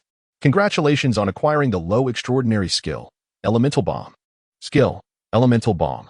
Level: Low Extraordinary. Type: Combat. Description: Fuses multiple energy attributes into an unstable energy mass resembling a bomb, causing explosive output. Supplement: The skill's effectiveness is influenced by the caster's magical attributes. The higher the magical attribute value, the stronger the skill effect. A pure output skill? Delightful. I shall embrace it. Chen Lang promptly attempts to activate it. A swirling vortex of energy gradually forms in the palm of his right hand, with energy continuously flowing from within, enlarging the vortex without undergoing any qualitative change. Is it due to the insufficient variety of energy? He immediately calls upon Little Black and activates the Battle Spirit summoning skill of the Yellow Sand Battle Soul Sword, summoning the Yellow Sand Guardian. Little Black exhales the Great Annihilation Dragon Breath, while the Yellow Sand Guardian channels its own energy into the vortex. As the forces of annihilation and yellow sand are infused, the energy vortex in Chen Lang's palm burgeons immensely. When it reaches its limit, it rapidly contracts, intensifying the energy concentration, displaying a mesmerizing blend of pure white, dark red, and yellow-brown, representative of Chen Lang, Little Black, and the Yellow Sand Guardian, respectively. Although his attributes rival those of Tier 10, the burden of unleashing the extraordinary skill remains considerable. Merely condensing the elemental bomb leaves him drenched in sweat. Should he continue to grasp it, he risks a devastating self-detonation. Thus, he bellows and hurls the elemental bomb into the sea. In the following instant, the ocean floor convulses violently, and a 10-meter-high wave erupts like a tsunami, sending water soaring into the sky. Numerous fish are catapulted aloft, including the formidable black shark that had once pursued Chen Lang on his voyage to Adventure Island 9527. Ding! Congratulations on defeating the 6th-tier beast, Blackfin Blade-Toothed Shark 1, rewarded. Ding! Congratulations on defeating. The notifications chime incessantly as the residual force of the elemental bomb sweeps across much of the island, startling the villagers, stone beings, and enslaved survivors like Huang Yun, who rush over to investigate. Upon discovering Chen Lang experimenting with the power of his skill, they collectively gasp in awe. The Lord is magnificent. Our master is formidable. Chen Lang waves them off, signaling them to return to their tasks. He then inspects the next reward. Ding! First acquisition of an extraordinary blueprint. Achievement unlocked. Extraordinary Blueprint Collector I. Experience points 1000. Item: Sacred Radiance Nebulous Set Blueprint. Type: Production Blueprint. Reusable. Grade: Extraordinary, upgradable. Description: Gather the required materials. Place them on the blueprint, and a finished product will be automatically synthesized. Required materials: Starlight Stone 9, Glimmering Gold Ingot 18, Glazed Ice Crystal 3, Mithril Ingot 21. Celestial Dragon Scale 9, Tears of Sacred Radiance. Goodness, these are all materials I have never even heard of. An extraordinary set is indeed not something an ordinary individual can hope to fabricate. These materials can only be found on more prosperous and powerful islands or require enduring several cataclysms, enhancing overall survival strength, and thus receiving upgraded rewards. Alas, sometimes rapid advancements can be burdensome. Others need only to worry about surviving the impending calamity, while I, the foremost overlord of this region, must contemplate far more. Chen Lang jestingly laments. In any case, without other significant opportunities, gathering all the materials to create the Sacred Radiance Nebula set will undoubtedly be a laborious endeavor. Yet, it is undeniably worth the effort. After all, the Sacred Radiance Nebula set not only comprises an entire suit of extraordinary armor, but also includes an extraordinary weapon set. From longswords to spears, shields to bows, it encompasses all aspects of offense and defense, both ranged and melee. Most importantly, this set is a rare growth-type equipment. Its level is not fixed upon creation, but can continuously evolve alongside its owner's strength, thereby eliminating concerns of obsolescence. This is truly remarkable. It is well known that the initial strength of growth-type equipment may vary, but inevitably, they all become formidable in the later stages. Chen Lang excitedly rubs his hands together. No matter how challenging it may be, he is determined to forge the entire Sacred Radiance Nebula set as soon as possible. Finally, Chen Lang gazes upon the last treasure from this extraordinary treasure chest. The Ancestral Spirit Tree. Resource: Ancestral Spirit Tree. Level: Low Extraordinary. Description: In ancient times, many tribes, families, towns, and even nations would worship spirits to seek protection and prosperity. The forms of these spirits varied. Some were fierce beasts, others plants or artifacts. Offering sacrifices to the spirits would yield their blessings. Though it is a type of plant, the Ancestral Spirit Tree does not require cultivation in farmland like other crops. Consequently, Chen Lang plants it at the very center of the island. In an instant, a towering tree, reaching a height of 100 meters, with a trunk several meters thick, lush foliage, and an ancient, mysterious aura, bursts forth from the ground. Before the tree stands a sacrificial altar borne alongside it. Placing offerings upon the altar allows the spirit to partake in the offerings. The wind whispered through the leaves, their gentle dance creating an ethereal melody. The deep, resonant voice of time-worn wisdom reached Chen Lang's ears. The ancestral tree, a silent witness, had encountered the esteemed lord. Chapter 85. Lying down can also level up. Simply delightful. Chen Lang engaged in conversation with the spirit ancestor tree, a being of considerable power. Through their dialogue, he gleaned the capabilities of this mystical tree.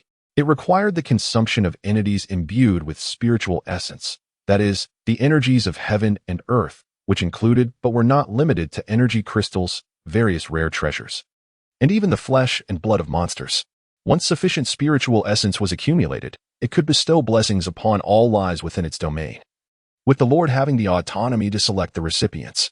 The spirit ancestor tree would grant them a spiritual seed at a moment of dire need.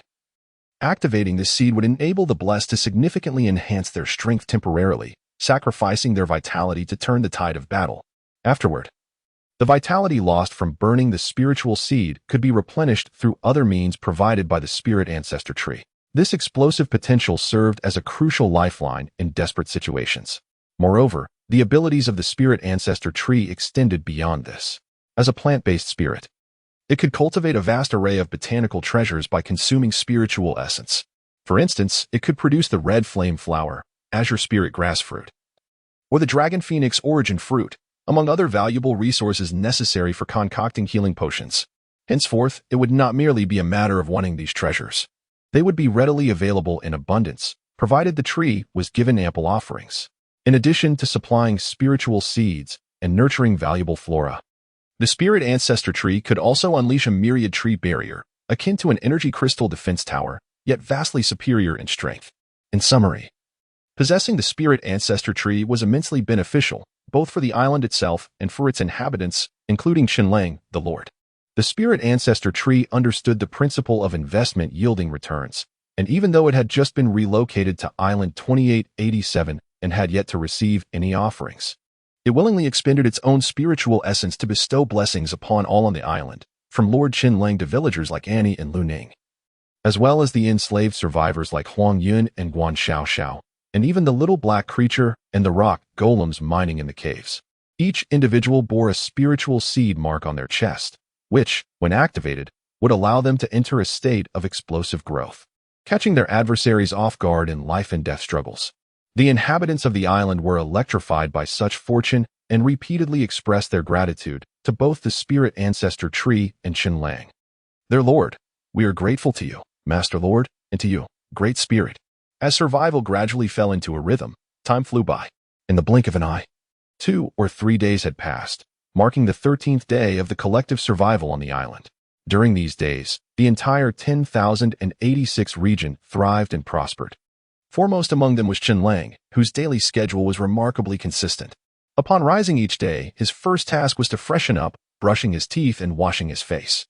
Do not inquire about his toiletries. Some were acquired from open crates, while others were bartered for using trinkets at the trading square. Although he was on an island, he believed that life should be as refined as possible. If one cannot manage the simplest aspects of daily life, it is difficult to ensure they will not falter in more significant matters. Returning to the matter at hand, after his morning routine, Chen Lang would take his fishing rod to the large port dock, engaging in his daily ritual of fishing. Thanks to the increased drop rates resulting from the upgraded fishing rod and the enhanced yield properties of the port's infrastructure, he had yet to encounter a single empty catch in recent days. Each outing yielded precisely 5 treasure chests. Over 3 days, he amassed at least 15 chests.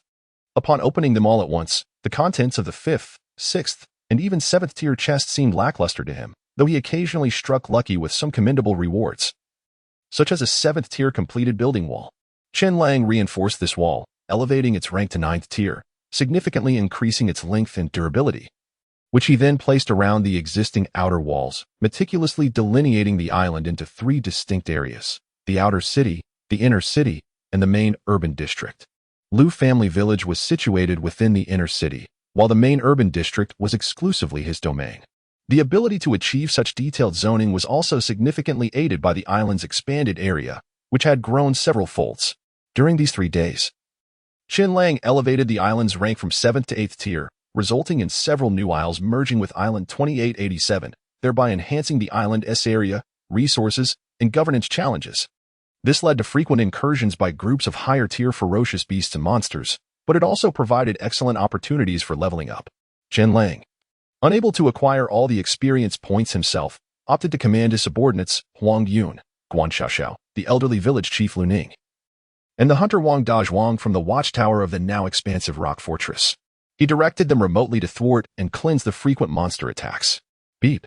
Your servant Guan Xiaoxiao has slain 13 4th-tier beasts, purple-eyed demon wolves. You have gained experience points 520. Beep. Your villager Lu Ning has slain 9 3rd-tier monsters, skeleton archers. You have gained. Beep. Your battle pet Little Black has slain a 6th-tier beast. The system notifications chimed continuously, while Chen Lang reclined in a rocking chair he crafted from his workbench, savoring the crispy yet tender beast meat. Accompanied by a health drink concocted from various rare ingredients by the spirit ancestor tree. Experience points flowed into his account ceaselessly, steadily raising his leveling progress. Indeed, lying down could facilitate leveling up. Simply delightful. Beep. Current experience points have reached the requirements for leveling up. Would you like to upgrade? Beep.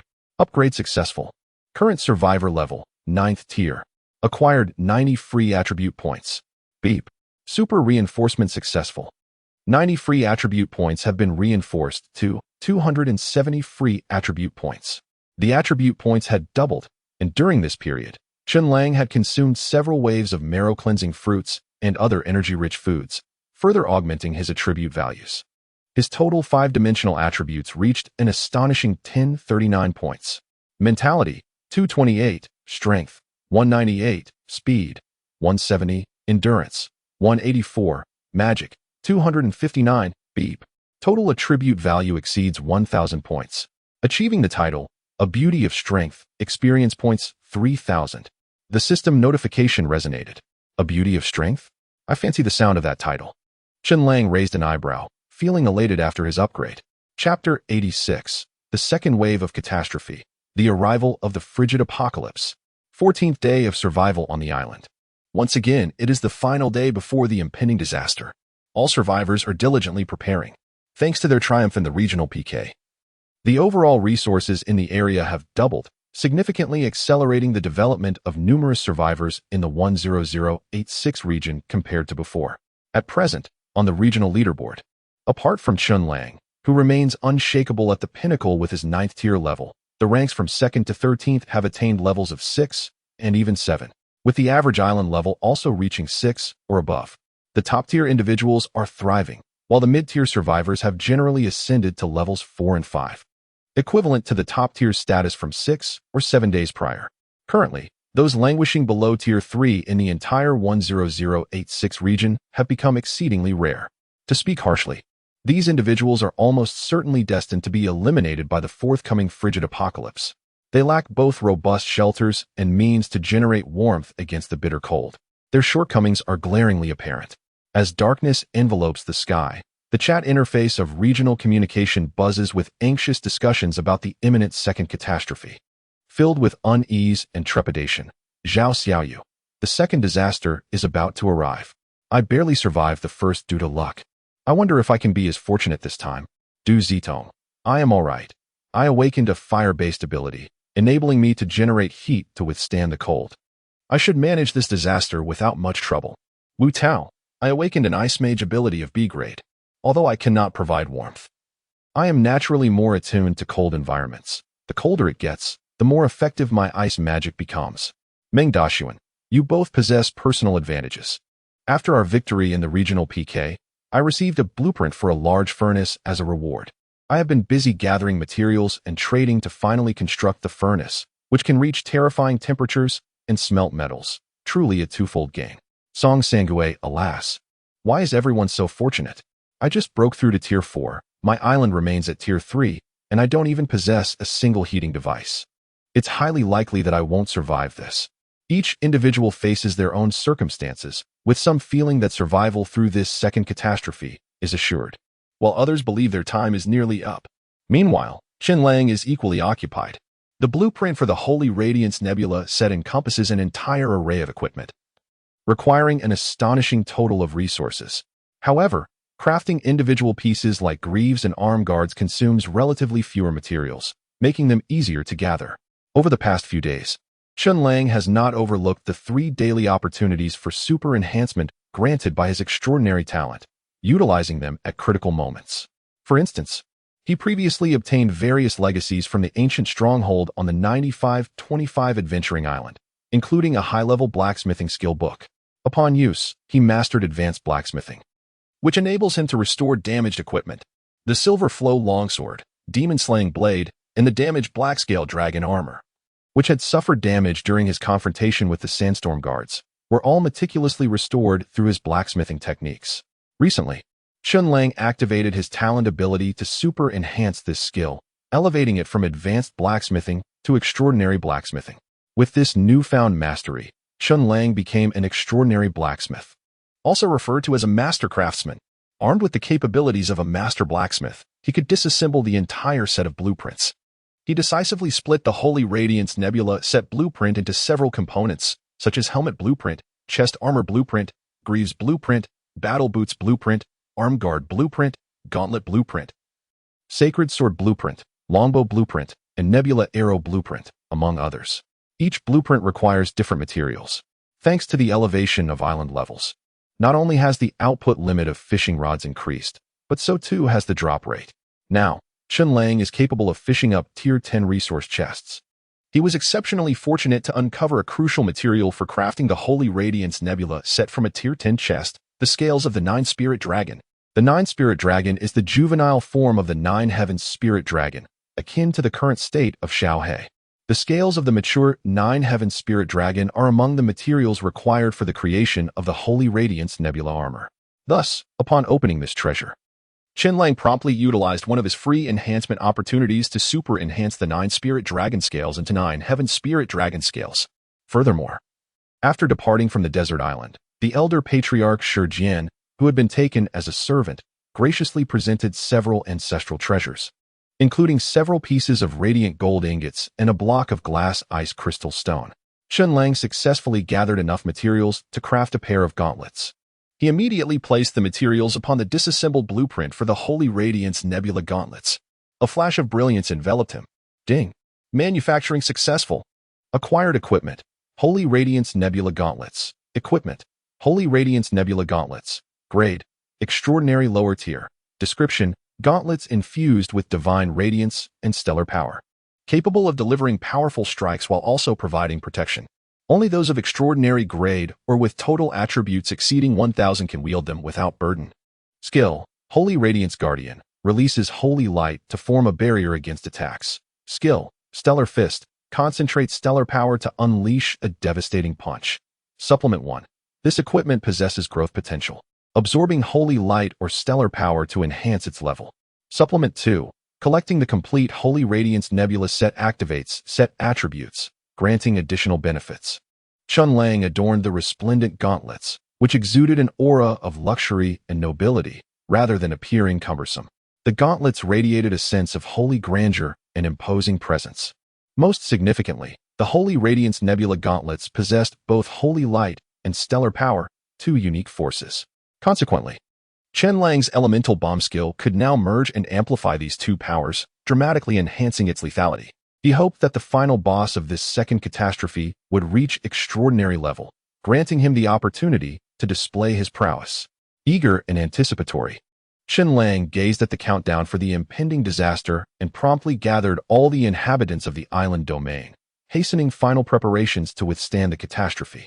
This included donning their weapons and equipment, inspecting the large thermal core tower and the entire energy matrix, and supplementing the fire crystals mined by the Stone Man for use as backup fuel, among other tasks. As time ticked away, time remaining until the maritime disaster, 9 minutes and 36 seconds. 10, 9, 8, 3, 2, 1. The system notification resonated. The second wave of catastrophe, the arrival of the frigid apocalypse, Chapter 87. Some individuals overestimate their own abilities while underestimating the wrath of nature. The countdown has concluded. The second survival catastrophe has arrived as scheduled. The performance rating mechanism remains in place: ordinary, acceptable, good, excellent, stunning. The better one performs during the disaster, the more substantial the system rewards will be upon settlement. Last time, a stunning performance was achieved. This time, there can be no decline. One must firmly secure the top position in the region. Chen Lang brimmed with confidence. Bolstered by the formidable support at his disposal, a bitter cold wave swept in. Whoosh! A gust of frigid wind surged past, causing temperatures to plummet rapidly. The once pleasant and comfortable climate abruptly descended below freezing, as dark clouds enveloped the sky, and snowflakes, resembling goose feathers, cascaded down. The once tumultuous sea began to crystallize, layers of frost forming upon its surface. Fish leapt from the water, yet before they could return, they were ensnared by the surging waves and instantaneously frozen in place. At this moment, the entire 10,086 region seemed to have been transported to the Ice Age. All survivors found themselves ensconced in a frigid abyss. It's unbearably cold. I am on the verge of freezing solid. What kind of dreadful weather is this? I cannot even ignite a bonfire. How am I to keep warm? Thankfully, I managed to unlock the thermal insulation wall blueprint and, through relentless effort over the past few days, gathered sufficient materials to construct the insulation walls, affixed to the exterior of the shelter. Otherwise, my abode would transform into a veritable cold storage in the blink of an eye. The furnace offers warmth. I am grateful for the system's provisions. Curse it. The drop in temperature correlates with one's strength. The more powerful one is, the more brutal the cold becomes. My fire affinity is suppressed by the icy air, rendering it ineffective. Damn it. In but a brief span, the survivors began to exhibit disarray.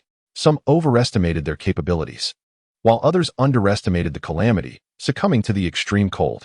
The already dwindling number of survivors in the 10086 region saw a further sharp decline. Only a handful remained steadfast and unyielding.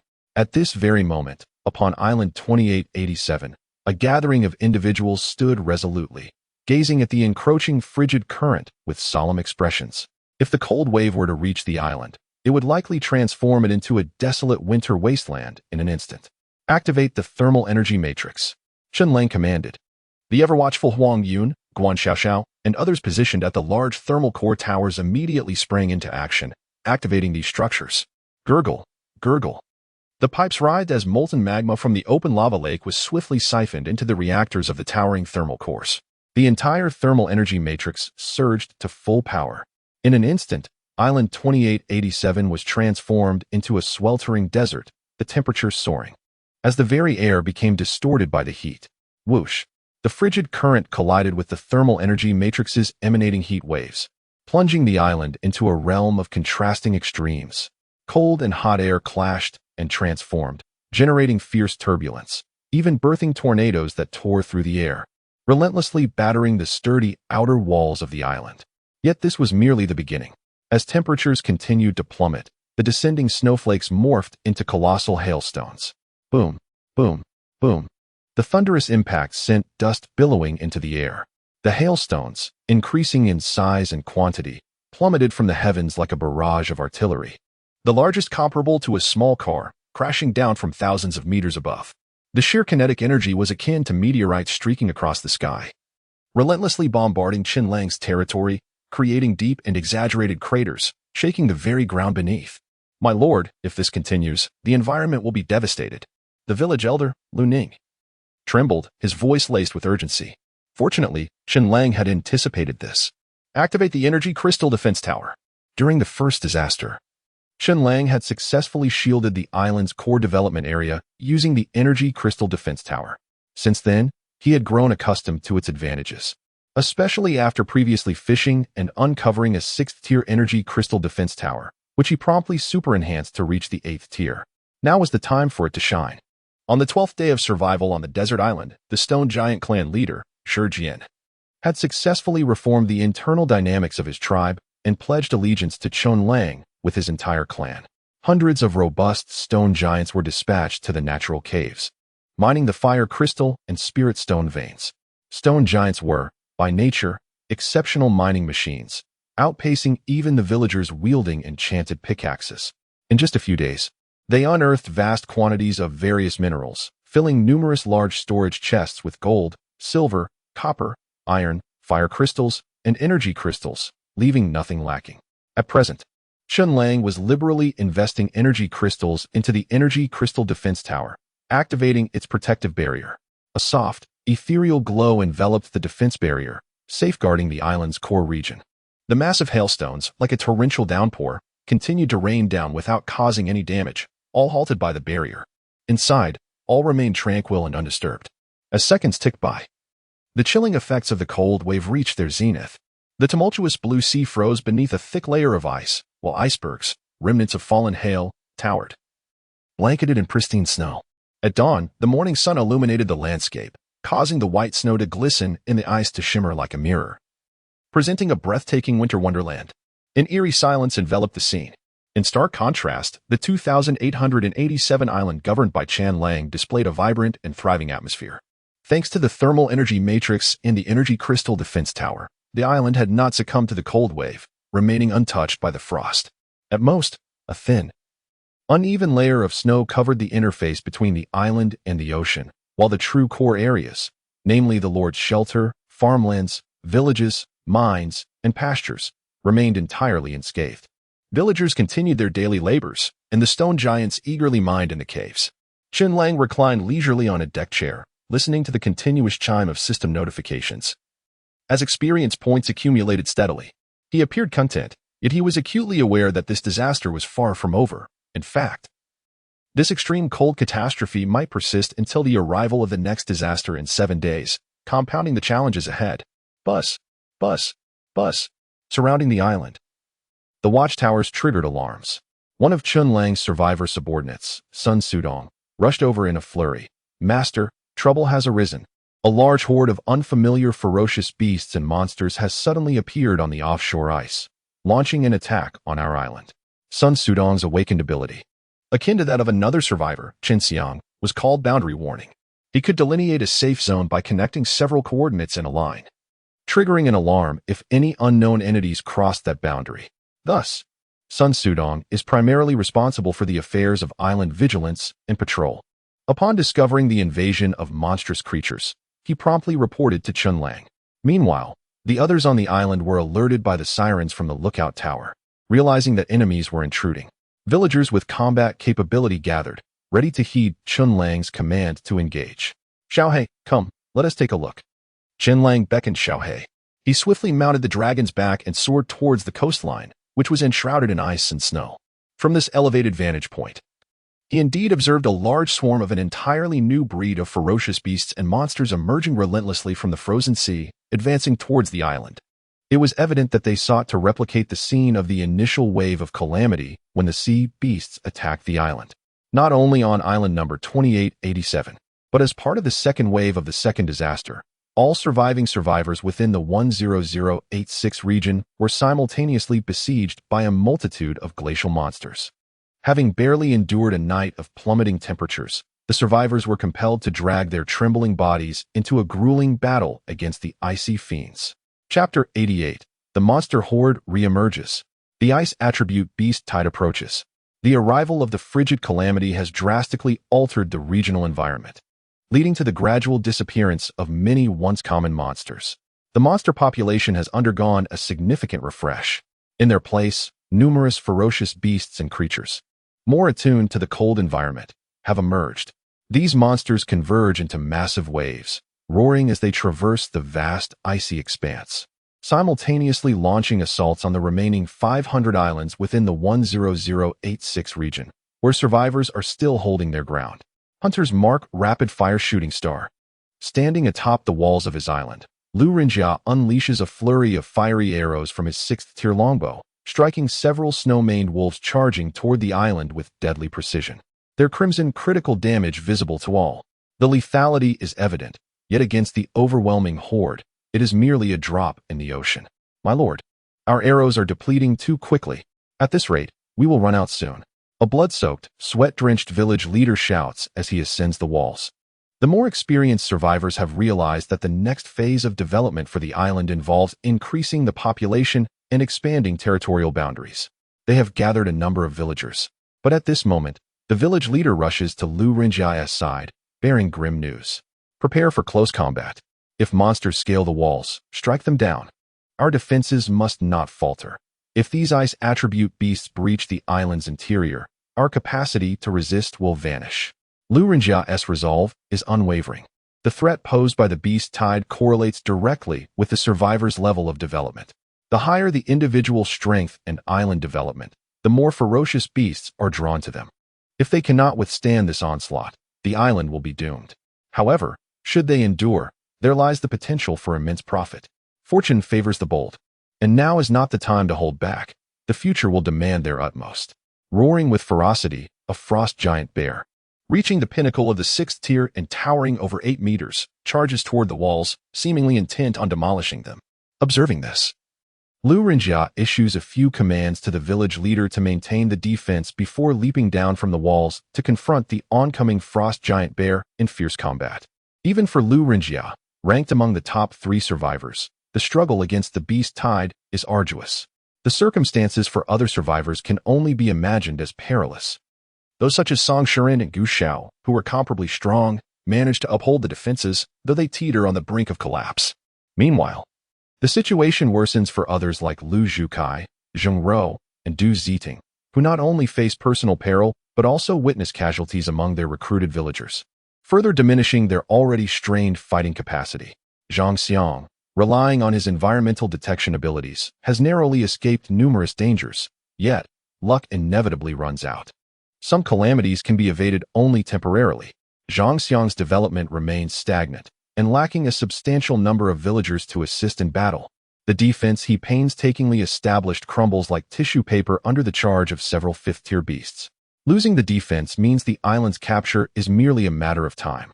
In a desperate bid before being consumed by the beasts, Zhang Xiang resorts to a makeshift solution.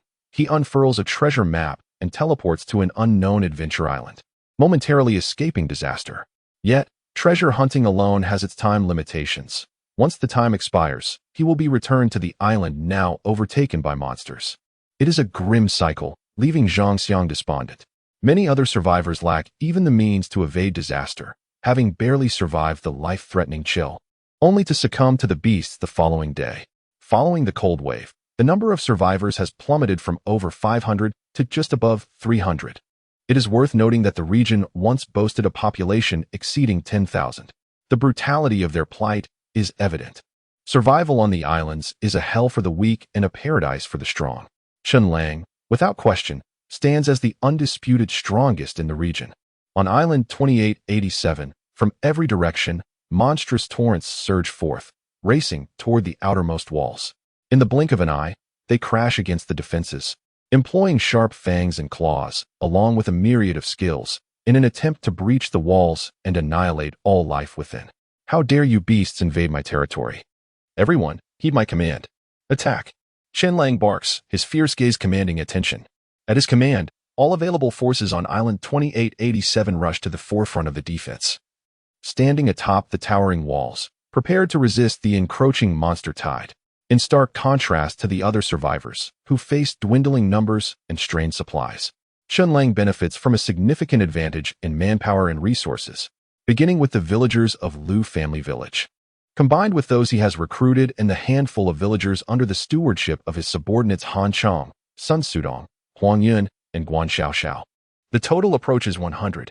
Furthermore, through recent monster encounters, each villager has gained levels, with most young villagers now boasting a minimum of 4th-tier strength. While exceptional villagers like Wang Dazhuang and Dada have even reached 7th tier, easily surpassing the capabilities of other survivors. Not only do they boast elevated levels, but the villagers are also equipped with superior gear. Chen Lang possesses a comprehensive production process for high-level equipment, from crafting and forging to final enchantments, complemented by his extraordinary skills as an enchanter. In mere moments, he has outfitted all villagers with enchanted armor and weapons, even enchanting their bows and arrows. This synergy significantly amplifies their combat prowess. 7th-tier S-class Berserker Dada, clad in enchanted mithril armor and wielding 2 enchanted axes, can hold his own against 8th-tier monsters. Even the more ordinary villagers can easily contend with 4th and 5th-tier creatures, while those below 3rd tier are effortlessly dispatched, with the villagers proving remarkably capable. It is crucial to note that Chen Lang's combat strength extends beyond mere villagers. The Stone People tribe, diligent in their mining endeavors, now stands ready to battle the ferocious beasts without a hint of hesitation. Thanks to the various machinations of the venerable elder Shijian, Chen Lang has become the universally recognized chief of the Stone People tribe. His commands are regarded almost as divine decrees. A multitude of formidable Stone Clan warriors, each boasting a rank above 6, with some even reaching 7 or 8, transformed into towering and majestic rock giants, charging headlong into the fray of the ice attribute beast horde. The system's kill notification resonated incessantly, echoing in a symphony of chimes. Various loot and experience points flowed in abundantly, causing the upgrade progress bar to surge swiftly from the early stages of rank 9 to the mid, and then to the later stages. This prompted Chen Lang to feel a surge of delight. Come on, let the beast tide come with even greater ferocity. Chapter 89, The Extraordinary Boss. The Behemoth of the North Sea, Siren. Third update, in apparent response to Chen Lang's entreaty. Several majestic azure icebergs on the boundless ice plains shattered with a thunderous roar, revealing numerous formidable figures emanating powerful auras, all of which were monsters of the 9th and even 10th tier. They joined the tide of beasts, launching a fierce assault on the island's defenses. Get back! The berserker Dada, in a frenzy of battle, charged forward upon seeing a towering frost giant bear of the 10th tier, its back and forepaws adorned with glistening blue ice spikes. Instead of retreating, he brandished 2 massive axes, eager to test whose strength was superior. However, the frost giant bear regarded Dada with indifference. Rising to its full height, it inhaled a vast amount of air, then unleashed a chilling roar that froze Dada into an ice sculpture, sending him crashing into the city walls. Only through sheer will did he manage to shatter the ice encasing him. The victor and the vanquished were already clear. Yet, Dada remained defiant, ready to charge at the frost giant bear once more. Come again. Stop. You deal with the other beasts. Chen Lang promptly intervened, redirecting Dada to support the defenses on the other side of the island. He then stepped forward himself, eager to gauge the true strength of the frost giant bear. A 10th tier beast, I hope you do not disappoint me. With a determined gaze, Chen Lang unleashed his full aura. As a 9th tier entity, his attributes vastly surpassed those of an ordinary 10th tier being, his presence overwhelming the bear, which took a hesitant step back. Realizing it was intimidated by this human, the bear, filled with indignation, let out another frost-laden roar. The deafening roar, capable of freezing the air for 1,000 meters, sent a wave of ice shards erupting from the ground. Yet, Chen Lang did not flinch. He refrained from wielding the yellow sand soul sword, instead allowing his hands to shine with brilliance as he donned the extraordinary gauntlets, part of the Holy Radiance Nebula set. The moment the extraordinary equipment manifested, an astonishing aura enveloped him. Chen Lang felt invigorated. With a thought, the surface of the Holy Radiance Nebula gauntlets gleamed with divine light. Skill, Holy Radiance Guardian, activate. The power of Holy Light surged forth, forming an invisible barrier that stood firm before Chen Lang. No matter how frigid the frost giant bear's roar, it could not penetrate the Holy Light shield, inflicting not even the slightest harm upon him. Finished? Chen Lang chuckled ominously. In the next moment, the Holy Radiance Nebula gauntlets unleashed another grand skill. A dreamlike glow flickered, reminiscent of a galaxy of stars, filled with rich stellar energy, held firmly within Chen Lang's grasp. A wave of extreme danger permeated the air. Instinctively, the frost giant bear sensed the threat and slammed its paws onto the ice, erecting a towering ice wall. However, it was futile. Starry fist, Chen Lang bellowed, delivering a simple yet devastating straight punch. The ice wall crumbled instantly, shattering into countless crystalline fragments. The compressed stellar energy surged forth like a tempest, piercing through the frost giant bear's chest, creating a vast array of cracks in the ice behind it. The 100-meter-thick ice layer of the sea quaked from the impact. Facing the full force of Chen Lang's attack, the frost giant bear, despite its 10th tier status, met its demise. Ding! Congratulations on defeating the 10th tier beast, Frost Giant Bear 1, earning a 10th tier energy crystal 1. Experience points 100. Having swiftly vanquished a 10th tier beast, Chen Lang hurried to the next battlefield. To the north of the island, 3 formidable monsters emerged, a 10th tier snowmane wolf king leading 2 9th tier beasts, another 9th tier frost giant bear, and a 9th tier ice swordsman. Chen Lang switched to the yellow sand soul sword and whistled. Little Black, now at the 7th tier, soared in from elsewhere and immediately engaged the 9th tier frost giant bear, quickly gaining the upper hand and pinning it down. Then, Chen Lang swung the yellow sand soul sword, activating the soul summon skill. Amidst the whirling sands, the yellow sand guardian was summoned.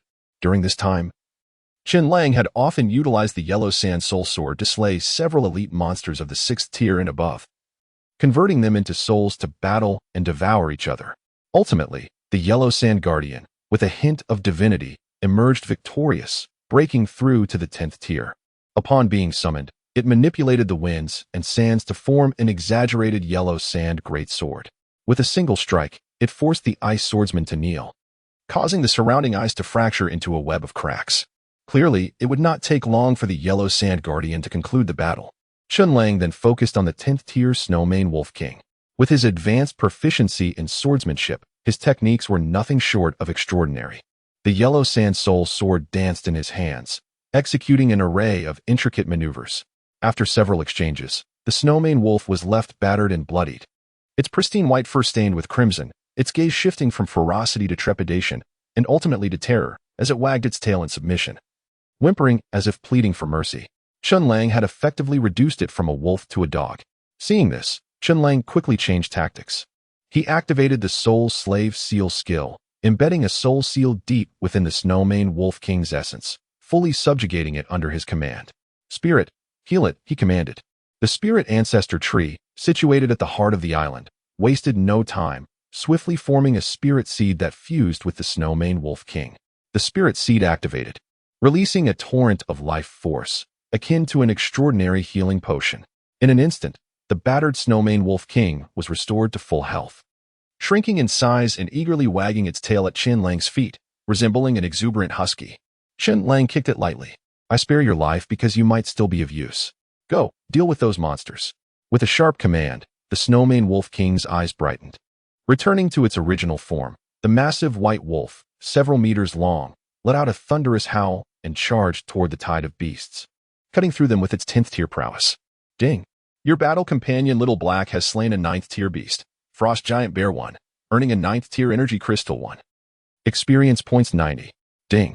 Your Soul Guardian Yellow Sand Guardian has defeated a 9th tier monster, Ice Swordsman 1. You have obtained 2 system notifications echoed in the air as Little Black and the Yellow Sand Guardian concluded their battles, having dispatched the 2 9th tier monsters. The onslaught of the beast tide began to gradually wane. Initially, it was presumed that this wave of attacks would conclude in such a manner, yet unexpectedly, a stunning finale emerged. A mournful and haunting melody, seemingly emanating from nowhere, resonated throughout the entire island, lulling many into a stupor. Villagers and stone beings alike fell victim, succumbing to sleep, their consciousness fading away. Only a select few, Little Black, Stone Solid, the Yellow Sand Guardian, the Snowmane Wolf King, and Chen Lang, who either possessed noble bloodlines or exhibited formidable strength, could withstand the enchanting effects of this mournful song, remaining alert. Then, Chen Lang beheld a formidable ice layer ahead, which had split open, revealing a narrow, menacing chasm stretching hundreds, if not thousands, of meters. From the icy depths emerged a striking figure, reminiscent of a mermaid, with a human torso and fishtail suspended in midair, surveying the world below with an air of superiority. An overwhelming pressure, far surpassing that of all 10th tier entities, suddenly descended upon them. Beast, North Sea Giant Demon Siren. Level, Inferior Extraordinary. Attributes, Spirit 629, Strength 654, Speed 577, Endurance 589, Magic 601. Sea God Path 15. Description, a terrifying giant demon clan, as per legend, dwelling in the North Sea, possessing both mermaid and true form. Skills, Ice Sea Chant, Ice Crystal Shield, Ice Spike Piercing, Mermaid's Tears, Frost Wave, Frozen Domain Ice Crystal Lock, Eternal Submersion in the Ice Sea. Chen Lang stood firm against the overwhelming pressure, his gaze devoid of fear, brimming instead with eagerness. A North Sea giant demon? A siren? What of an extraordinary tier boss? If you choose to reveal yourself today, then I shall ensure you do not return. Let the battle commence.